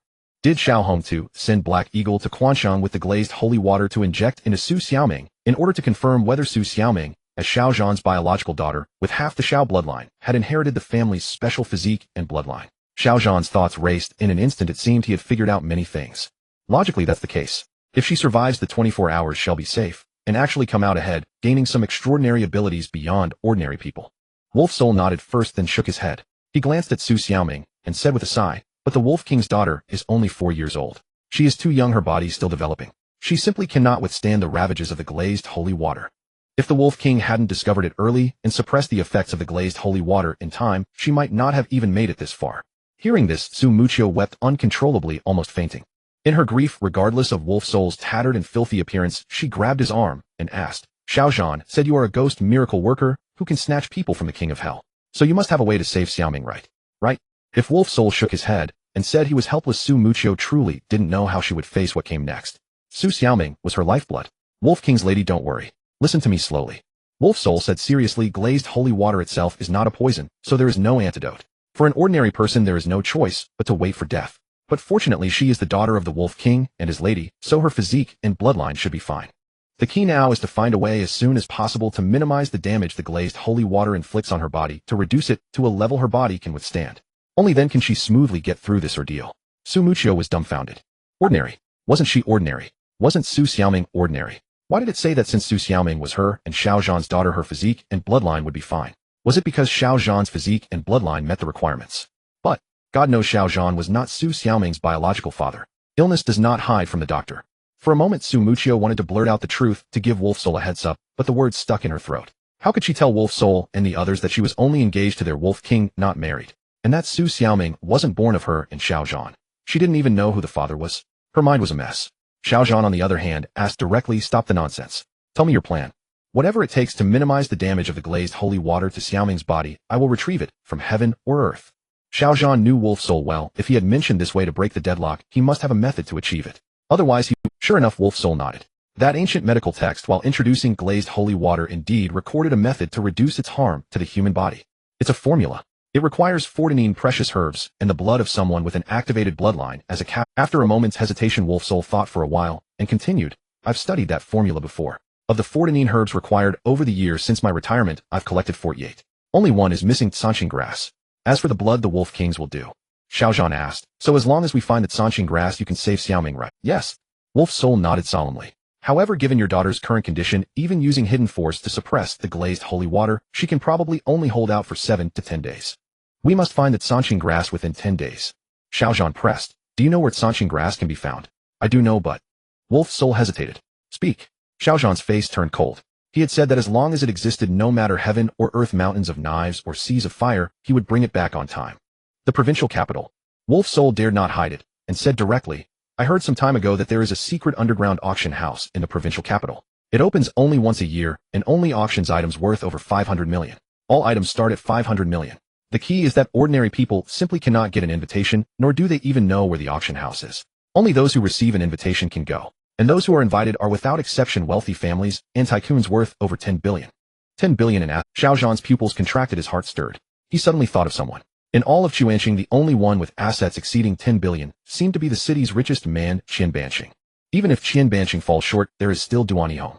Lang Hun said that the underground auction house is in the provincial capital, and the Duan family is one of the top families there, with a fortune far exceeding Qian Banqing's. Without a second thought, he was certain to obtain an invitation. Now the most critical issue is time. The underground auction only opens once a year, and Su Xiaoming has only 7 to 10 days to wait. Will the auction take place within those 10 days? The next auction opens in 3 days, today, tomorrow, and then the day after. Lang Hun saw Xiao Zhan's concern, and without waiting for him to ask, volunteered. To be honest, Wolf King, the new medicines in developing all require starshine grass, so. Before coming, I spent half a month using my charm and intellect to captivate a billionaire woman from my area. Through her, I saw the invitation. It's confirmed. The auction is 3 days from now. The specific location wasn't written on the invitation. According to that billionaire, per protocol, invitees arrive in the provincial capital, where they are met by a designated contact and chauffeured to the auction venue on the day of the event. Very mysterious. 3 days. Xiao Zhan could wait. Captivate. Lang Tong raised an eyebrow, her focus different from Xiao Zhan's. She asked, watch your wording. Are you sure you didn't use some despicable trick to swindle her money and body? Lang Hun's grimy face darkened. He puffed out his chest and retorted, with my charm and intellect, why would I need to cheat? Are you testing whether my heart inquiry has dulled? Lang Tong sneered. Meeting her gaze, Lang Hun caught her bewitching eyes and involuntarily shuddered, feeling a chill. Rolling his eyes, he said, fine, you win. All right, I admit. I did use a little trick. I poisoned that billionaire woman first. She consulted every doctor in the city, but none could help. At the critical moment, I appeared like a savior, turned the tide, saved her life, won her heart, and incidentally ended up in her bed. Lang Tong said smugly, that's more like it. Lang Hun, feeling embarrassed, emphasized, incidentally. Note that the key word is incidentally. Though that billionaire woman was wealthy and influential, she was a nearly 50-year-old Annie, faded and old.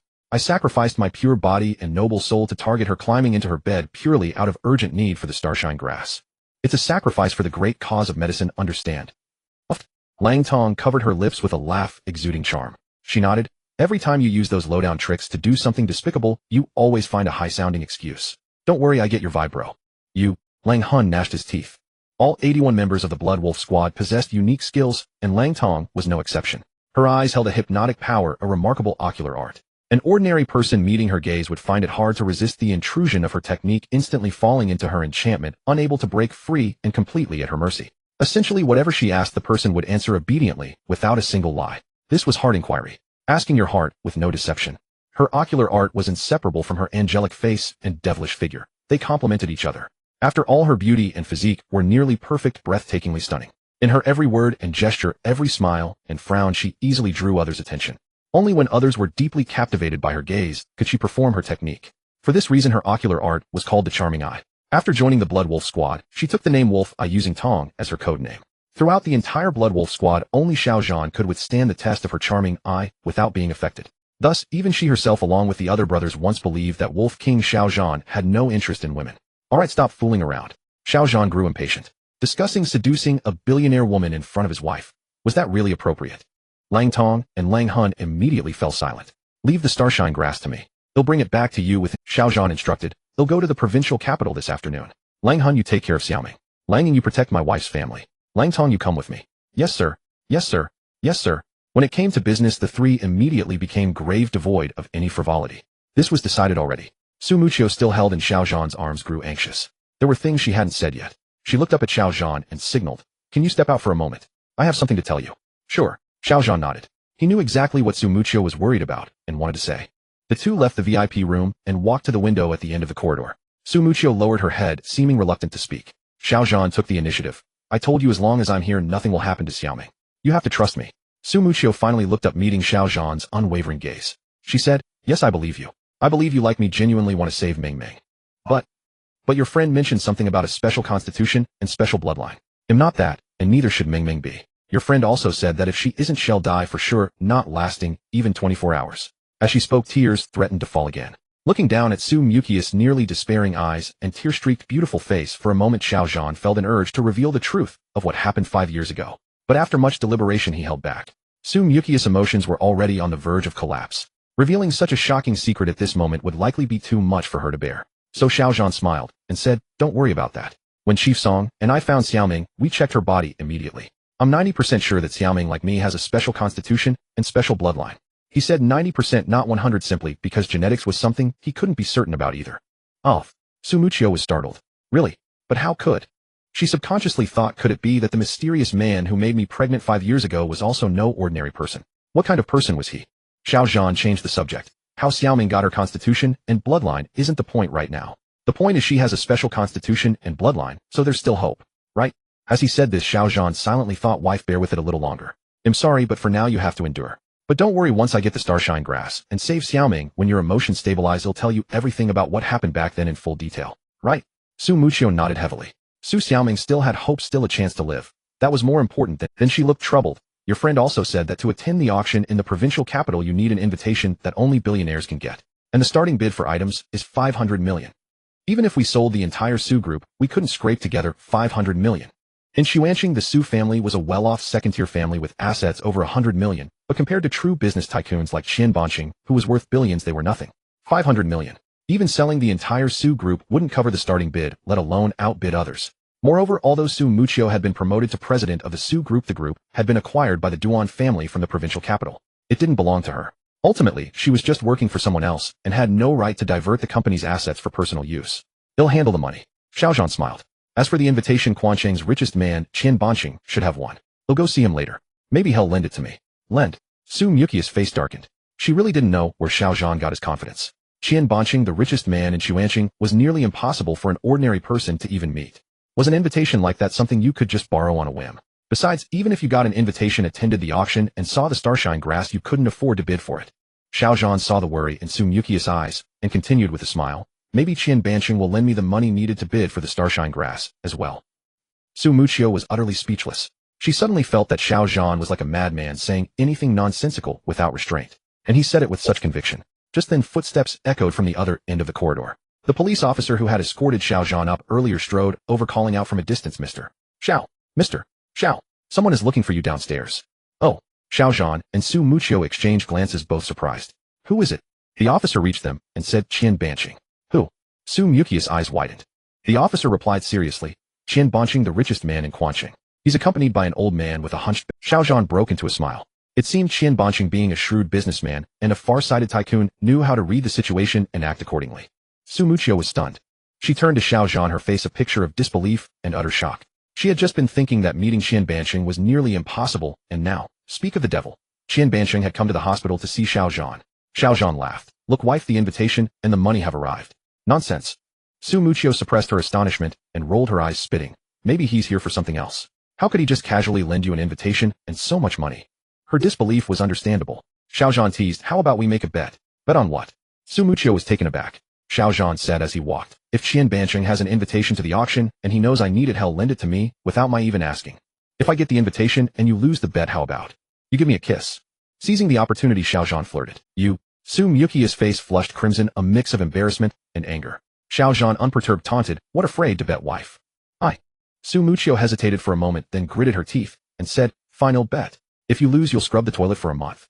Deal. Xiao Zhan accepted gladly. Seeing Xiao Zhan's confident expression, Su Muqiu's heart pounded. But still just a kiss. She actually hoped she would lose, because only by getting the invitation could Su Xiaoming be saved. Ahem.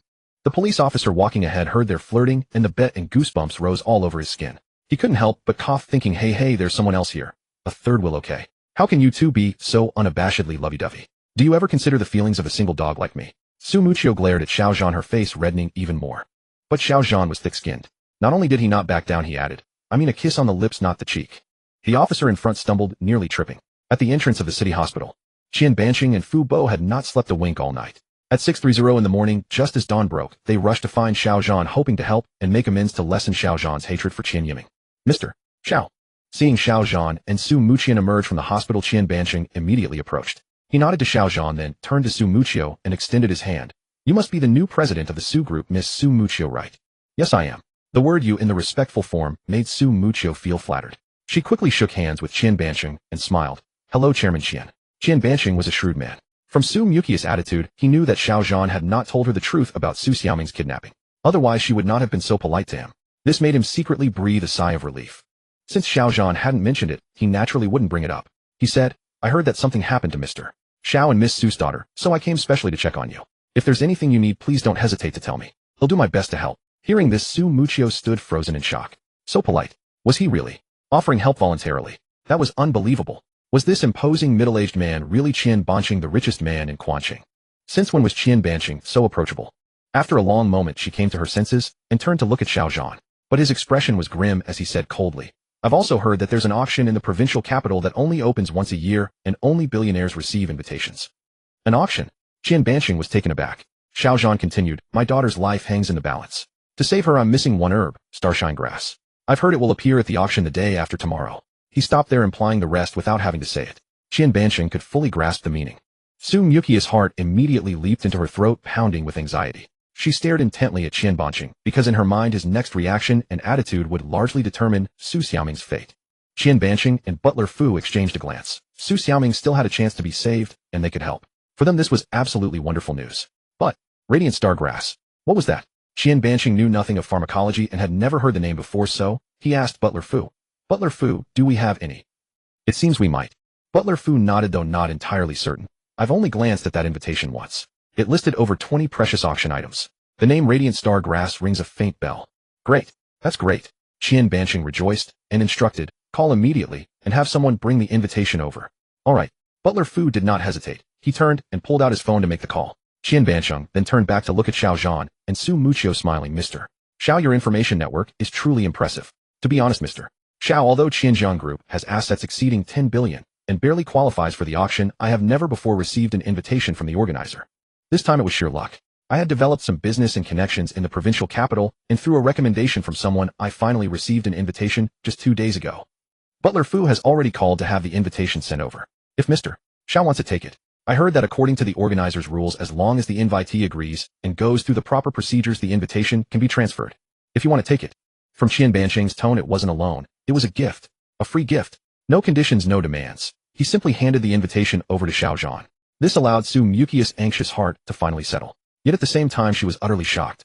She was astonished by Qian Banqing's attitude toward Xiao Zhan. It was too strange, almost inconceivable. The wealthiest man in Xuanqing, worth tens of billions, treated Xiao Zhan with excessive courtesy, addressing him as Mr. Xiao at every turn. Even when Xiao Zhan was cold and curt, Qian Banqing still smiled obsequiously, pressing his warm face against Xiao Zhan's cold demeanor. If a passerby unaware of Qian Banqing's identity saw this, they might mistake him for Xiao Zhan's underling. Su Muqiu glanced at Xiao Zhan, her heart deeply stirred. This man who had suddenly burst into her life was like an immense mystery, indecipherable, unfathomable, yet always bringing her unexpected surprises from time to time. Was this the legendary treasure of a man? Unknowingly, Su Muqiu's curiosity toward Xiao Zhan grew ever stronger, and her mind wandered into a whirl of fanciful thoughts. As she pondered, her face suddenly flushed. If Qian Banqing was willingly giving the invitation to Xiao Zhan didn't, that means she had lost their bet. That Xiao Zhan would, and on the lips. The moment this thought crossed her mind, her heart, which had just settled, leaped again with anxiety. After all, though she had given birth to a daughter 5 years ago, she remembered nothing of it. Apart from that one time, no man had ever touched her. She hadn't even been kissed on the cheek, let alone on the lips. Xiao Zhan noticed Su Muqiu's blushing, flustered expression and knew exactly what she was thinking. A smile curved at the corner of his lips, but he paid it no heed. Instead, he looked at Qian Banqing and continued, "I've also heard that the starting prices for all the auction items are above 500 million. That's right, 500 million is the minimum." Qian Banqing nodded, but just as he began to speak, he caught the implication in Xiao Zhan's words and shifted his tone. "Don't worry about the money, Mr. Xiao. When the time comes, I'll go with you. Go ahead and bid, and I'll cover the payment." Even for the wealthiest man in Chuanqing, saying these words made his heart bleed. It stung. 500 million was just the starting bid. With multiple bidders, all top-tier tycoons and magnates gathered from across the land. If anyone else wanted the radiant stargrass and drove up the price relentlessly, his tens of billions might not even be enough. Worst case, a single herb he had never even heard of could bankrupt Xinjiang Group. But there was no choice. This was the sin that Qian Yiming had committed, the debt he owed. A father must pay for his son's debts. He had no choice but to repay. Su Muqiu was startled by Qian Banqing's words. She snapped out of her reverie and immediately shook her head, saying, "No, that absolutely won't do. Mr. Qian, we are already deeply grateful that you are willing to let us have the auction invitation. How could we possibly let you? Maybe. Let's do this." Su Muqiu thought for a moment before continuing, "All those auction items are astronomical prices. You know, Mr. Qian, that given my and Xiao Zhan's current financial situation, we simply can't come up with that much money. If necessary, could you cover it for us first? Consider it a loan. Once we cure Mingming's illness, we will work hard and pay you back as soon as possible." She felt she should not accept favors without merit. How could she casually accept an enormous sum of several hundred million? The day before and the day before that, Xiao Zhan had bought 2 Mulsanne Bentleys plus clothes worth nearly $1 million, about 13 million in total. He splashed money around like a tycoon, but compared to sums of several hundred million, 13 million was a drop in the bucket, utterly insignificant. So she instinctively felt that Xiao Zhan probably didn't have that much money either. There was no other way. They had to borrow. That Qian Banqing was willing to lend was already beyond her expectations and filled her with gratitude. But to just take it for free like the invitation. She didn't have such a thick skin, nor could she ever repay such an immense kindness. Well, Qian Banqing paused, taking a second look at Su Muqiu. He thought to himself, "Mr. Xiao's taste really is excellent. Miss Su is such a considerate and wonderful woman." However, Su Muqiu's refusal did not mean Xiao Zhan would also refuse. Seeing Xiao Zhan remain silent with a cold expression, Qian Banqing had no choice but to steel himself and say, "Miss Su, you may not know this. The money for purchasing the radiant stargrass, I'm not giving it to you nor lending it. It's what I owe Mr. Xiao." Yes, owed. Qian Banqing owed Xiao Zhan a life, the life of Qian Yiming. And the reason he was so willing to bleed now was simply to use this money to buy back Qian Yiming's life and earn Xiao Zhan's forgiveness. Oh, Xiao Zhan. Su Muqiu was utterly stunned. She looked at Xiao Zhan, then at Qian Banqing, and asked instinctively, "Mr. Qian, how much do you owe Xiao Zhan?" Qian Banqing replied awkwardly, "What I owe Mr. Xiao cannot be measured in money. If Mr. Xiao wished, I could transfer all my assets, including Xinjiang Group, to him at once, in one lump sum." Boom. Qian Banqing's words struck Su Muqiu like a thunderbolt from the heavens. In an instant, her mind went blank, utterly befuddled. She could scarcely believe her own ears. If Qian Banqing kept talking so recklessly, he might actually scare Su Muqiu silly. Xiao Zhan sighed inwardly, finally unable to hold back. He spoke in a deep voice, "If everything goes smoothly, and we retrieve the radiant stargrass to save my daughter, the debt between us will be wiped clean." Oh! Qian Banqing's eyes lit up instantly, and he said with immense excitement, "Thank you, Mr. Xiao. Thank you, Mr. Xiao." He almost bowed to Xiao Zhan. Through the entire kidnapping of Su Xiaoming, acting on orders from the Xiao family, Qian Yiming had sent men to abduct her and then handed her over to Black Eagle, a mere henchman, not the mastermind. Even without Qian Yiming with Black Eagle's capabilities, it would have been easy to snatch Su Xiaoming when Xiao Zhan was up. So, just as Butler Fu and Qian Banqing had analyzed earlier, although Xiao Zhan had killed many in his rage, he was by no means an indiscriminate killer. Once he calmed down, he was still very reasonable. Otherwise, last night at Xinjiang Villa, both Qian Banqing and Butler Fu would have already perished. As long as he got the radiant stargrass back, Su Xiaoming would not only wake up, but also from the ordeal gain a chance to awaken her constitution and bloodline, undergoing a complete transformation. That was the main reason Xiao Zhan was willing to settle the debt. Of course, if he failed to retrieve the radiant stargrass and save Su Xiaoming, Qian Yiming would still die. The Qian family would still be annihilated. About 20 minutes later, a gray minivan screeched to a halt at the entrance of the city hospital. Several black-suited bodyguards from the Qian family jumped out, strode quickly to Qian Banqing, and handed him a colorful card. It was the invitation to the provincial capital auction. Qian Banqing immediately passed it to Xiao Zhan, gesturing, "Mr. Xiao, please take a look." Xiao Zhan took the invitation and examined it carefully. It indeed listed the items to be auctioned with the note that invitees who found nothing of interest could transfer it to someone in need. But the prerequisite was that the recipient must also have a net worth no less than 10 billion.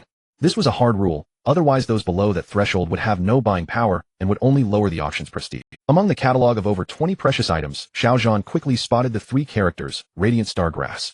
His pupils contracted, and he breathed a silent sigh of relief. Good. He'll have everything arranged as soon as I get back. Xiao Zhan nodded and asked curiously, "Who is the organizer of this auction?" "Good. He'll have everything arranged as soon as I get back." Xiao Zhan nodded and asked curiously, "Who is the organizer of this auction?" To hold such a massive underground auction gathering billionaires from all corners, the organizer was no ordinary person.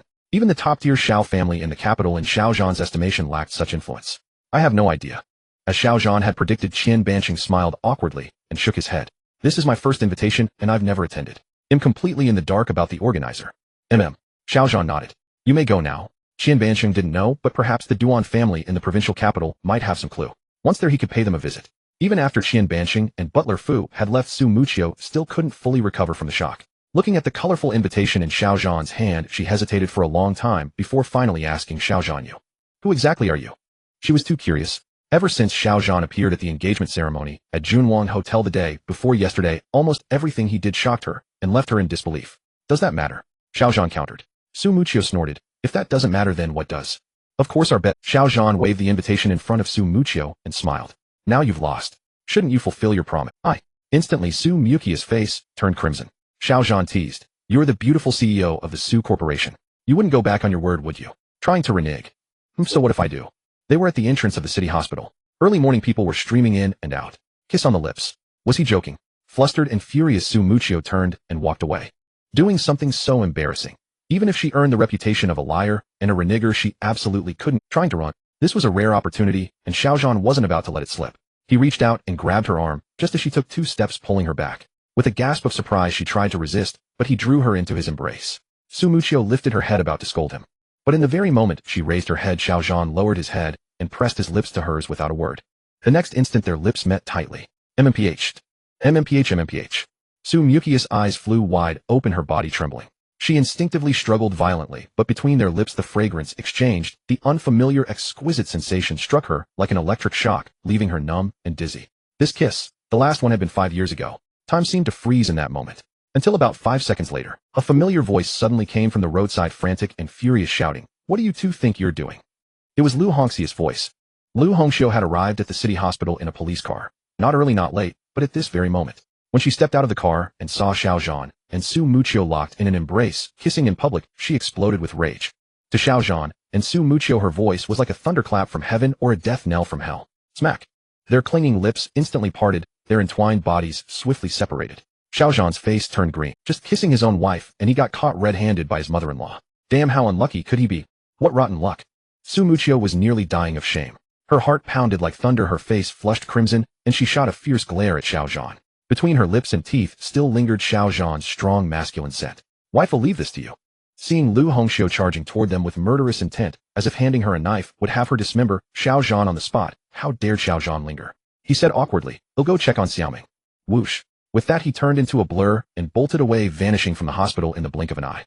There was no helping it. Xiao Zhan had 101 ways to deal with enemies. But handling his mother-in-law, he had absolutely no experience. 36 stratagems, fleeing is the best. "Hand it to me." Su Muqiu stood there stunned. By the time she came to her senses, Xiao Zhan had vanished without a trace. She glanced in the direction he had disappeared, and her blushing face quickly turned red with fury. She stomped her feet in anger. "He's held me, kissed me, taken his fill, and then just bolted away. Is he that irresponsible? Scumbag." Indignant and furious, Su Muqiu was about to chase after him when Lu Hongxiu arrived before her, grabbing her arm and pulling her while asking Muqiu, "What is the meaning of this? Didn't you promise me you would never develop feelings for him? Didn't you say that before finding Mingming's biological father you would never accept another man?" A barrage of questions rained down on her. Meeting Lu Hongxia's fierce gaze, Su Muqiu's heart quivered. She bit her rosy lips and hesitated for a long, while before improvising a very lame excuse. Mom, what if I said that I just got something in my eye? And Xiao Zhan, he was actually blowing it out for me. You believe that? As soon as the words left her mouth, not to mention Lu Hongxiu, even Su Muqiu herself didn't believe it. But there was no other choice. Caught red-handed, she had to brazenly spout nonsense. At that time, at the Xiao family in the capital, the morning sun slowly rose, dyeing half of the eastern sky red. Rolling crimson clouds like spilled blood enveloped the entire capital, and the Xiao family hinting at a desolate and murderous atmosphere. Hasty footsteps suddenly echoed. The housekeeper, a Zhong looking urgent, hurried to the main building where Xiao Hongtu resided. He pressed the doorbell a few times, and after about 10 minutes the door opened. Xiao Hongtu, still in his pajamas, was clearly displeased at having his sweet dream interrupted. Seeing it was a Zhong, he snorted coldly. A Zhong, since when have you become so disrespectful of the rules? If it were anyone else, they would have been punished by family law directly. Master, urgent news. A Zhong said grimly. News just came from Quancheng. Black Eagle's mission might have failed. Oh. Xiao Hongtu was taken aback, instantly wide awake. He asked what happened. I just received a call from Qian Yiming. According to him, yesterday afternoon Xiao Zhan kidnapped Zhang Fenglin's son Zhang Feihu and Lu Hangong's son Lu Xiang and used them as leverage to arrange a meeting with the three southern families at Yang'an Cemetery on the western outskirts of Quancheng in the evening. Yang'an Cemetery is where Miao Xiangzhu is buried. Black Eagle also went. A Zhong's face was extremely solemn. The result? He never returned, and his fate is unknown. Qian Yiming received a call from the driver and suspected that Black Eagle's mission had failed, falling into Xiao Zhan's hands. Fearing Xiao Zhan's revenge, he fled Quancheng overnight to seek refuge with a friend in the provincial capital. Just now he contacted me from a public phone, hoping to receive our protection, to send someone to the provincial capital to bring him to the capital. A Zhong gave Xiao Hongtu a rundown of the situation. After listening, Xiao Hongtu's brows knit tightly together, and he said coldly, with Black Eagle's skill capturing a mere Xiao Zhan, how could he possibly have failed? I can't figure it out either. A Zhong analyzed. Black Eagle is a genuine latest-stage Dark Realm expert. But Xiao Zhan, when he was thrown into prison 5 years ago, hadn't even reached the Dark Realm. Otherwise, he wouldn't have fallen into our trap so easily without any power to resist. To defeat Black Eagle, only a peak Dark Realm expert could do it. According to the description from Qian Yiming's driver, at that time on Mount Mang, sand and stones flew, flames blazed, and the battle was extremely fierce. So, I wonder, could Xiao Zhan have a peak Dark Realm expert protecting him? Otherwise, how would he dare to so recklessly take revenge on the three southern families? This result was completely beyond Xiao Hongtu and a Zhong's expectations. Xiao Hongtu pondered for a moment and asked, how is Xiao Zhan's daughter doing? Dead? Probably not. A Zhong shook his head. At least yesterday evening, before Qian Yiming fled Xuanqing, Su Xiaoming was still alive, just unconscious. By then about 6 hours had passed since Black Eagle injected her with the glazed holy water. Given her age and physiological functions at 4 years old, unless she has a special constitution or bloodline, 6 hours would be fatal. Her survival indicates that she likely inherited the Xiao family bloodline from Xiao Zhan. Xiao Hongtu's pupils sharply contracted. A Zhong seemed to have a thought and speculated, Master, do you think there is a... After all, Xiao Zhan is also a member of the Xiao family, with Xiao blood flowing in his veins. He was in prison for 5 years. Could it be that by some stroke of outrageous luck, he somehow found a way to awaken his constitution and bloodline, while in prison, dramatically increasing his power, and that's why Black Eagle failed? Hearing this, Xiao Hongtu's contracted pupils blazed with cold light. Awakened his bloodline. Indeed, that possibility could not be ruled out. Throughout the entire Xiao family in the capital, the direct line alone had over 100 members. Even with the glazed holy water specially used to awaken bloodlines, the success rate was minuscule, barely 1 in 10. Moreover, awakening a bloodline was extremely dangerous. Either succeed or die. There could be no third outcome. Therefore, the Xiao family in the capital had always been extremely cautious. Without more than 70% certainty, they dared not let any Xiao descendant be injected with the glazed holy water. First, it was too dangerous, and second, too wasteful. But Xiao Zhan had been locked up in Quancheng 4th prison for 5 years. Without the glazed holy water, how could he have inexplicably awakened his bloodline? Just how much dog crap did he have to step in? How lucky could he possibly be? Investigate. Xiao Hongtu said in a deep voice, this is no small matter. We must get to the bottom of it. If Xiao Zhan has truly awakened his bloodline and reached peak Dark Realm strength, he will be a major thorn in the side of the entire Xiao family, and must be eliminated as soon as possible. Although the Xiao family in the capital had trained quite a few Dark Realm experts over the years, only a few had reached the peak. A peak Dark Realm expert's lethality was immense. If they fought to the death even against the capital's Xiao family, it would be a huge threat. After all, Xiao Zhan was no fool. He wouldn't be stupid enough to seek a direct confrontation with the Xiao family's peak Dark Realm experts. If he waged a guerrilla war, popping up from time to time to kill a few Xiao family members, what could they do? It would surely throw the entire Xiao family in the capital into panic and unrest, making it impossible for them to eat or sleep in peace. Good. A Zhong turned and left, saying, he'll make the arrangements right away. Wait. Just after a few steps, Xiao Hongtu suddenly called him back. He turned around and asked, Master, do you have any further instructions? Xiao Hongtu snorted. Su Xiaoming was injected with the glazed holy water. That's now beyond doubt. Given her age and physiological functions, even if she has a special constitution or bloodline, she cannot possibly resist the erosion of the glazed holy water. Right? Zhong thought for a moment and nodded correct. Unless, Xiao Hongtu said coldly, unless they find a way to suppress the erosion of the glazed holy water and reduce its harm to her body. However, there is only one way to achieve this. Zhong exclaimed in surprise. Master, you mean the formula recorded in the ancient medical Bible? The ancient medical Bible was exactly the ancient medical text that Wolf Soul had mentioned earlier. Wolf Soul had a copy, and apparently the Xiao family in the capital also had one. Thus Xiao Hongtu was well aware of the method to suppress the glazed holy water. Xiao Hongtu nodded. The formula recorded in the ancient medical Bible requires 14 precious herbs and the blood of a person whose bloodline has been awakened as a catalyst in order to take effect. Among the 14 precious herbs, the rarest, most unusual, and most important one is called Radiant Star Herb. What makes the Radiant Star Herb so rare is that no one knows where it grows or what environment it requires. It cannot be cultivated. To obtain it, one can only attend the annual underground auction in the provincial capital. As I recall, the auction should be coming soon, right? Zhong nodded. The day after tomorrow. Right, the day after tomorrow. Xiao Hongtu sneered. If Xiao Zhan has a medical expert by his side who has had the fortune to read the ancient medical Bible, then the underground auction the day after tomorrow will be his only chance to save Su Xiaoming. Do you think he will miss it? Zhong's eyes suddenly glinted, and he said excitedly, Master, rest assured. I know what to do. As long as they could confirm Xiao Zhan's whereabouts, they could have 2 or 3 peak Dark Realm experts set an ambush in advance, lure him into a trap, and then catch him like a turtle in a jar. How could they fail to eliminate a mere Xiao Zhan? No, you don't. However, Xiao Hongtu shook his head and said, know yourself and know your enemy, and you will never be defeated. Before we ascertain Xiao Zhan's true strength, we must not act rashly. If a single strike fails and he escapes, he will surely come to the capital to stir up trouble. At that time, it will be difficult to explain to the old matriarch. Zhong was taken aback. Then what is your intention, master? Kill by using another's knife. Xiao Hongtu said confidently, if I remember correctly, there is a woman named Suya in the Su family of Quanqing. She is Su Mukia's aunt and married into the Zhao family of the provincial capital. Correct. Zhong nodded. The Su group has been able to establish itself in Quanqing over the years with assets over 100 million, all thanks to this marriage and the support from the Zhao family. Xiao Hongtu continued, and on what does the Zhao family rely to maintain their foothold in the provincial capital? Zhong's face suddenly changed.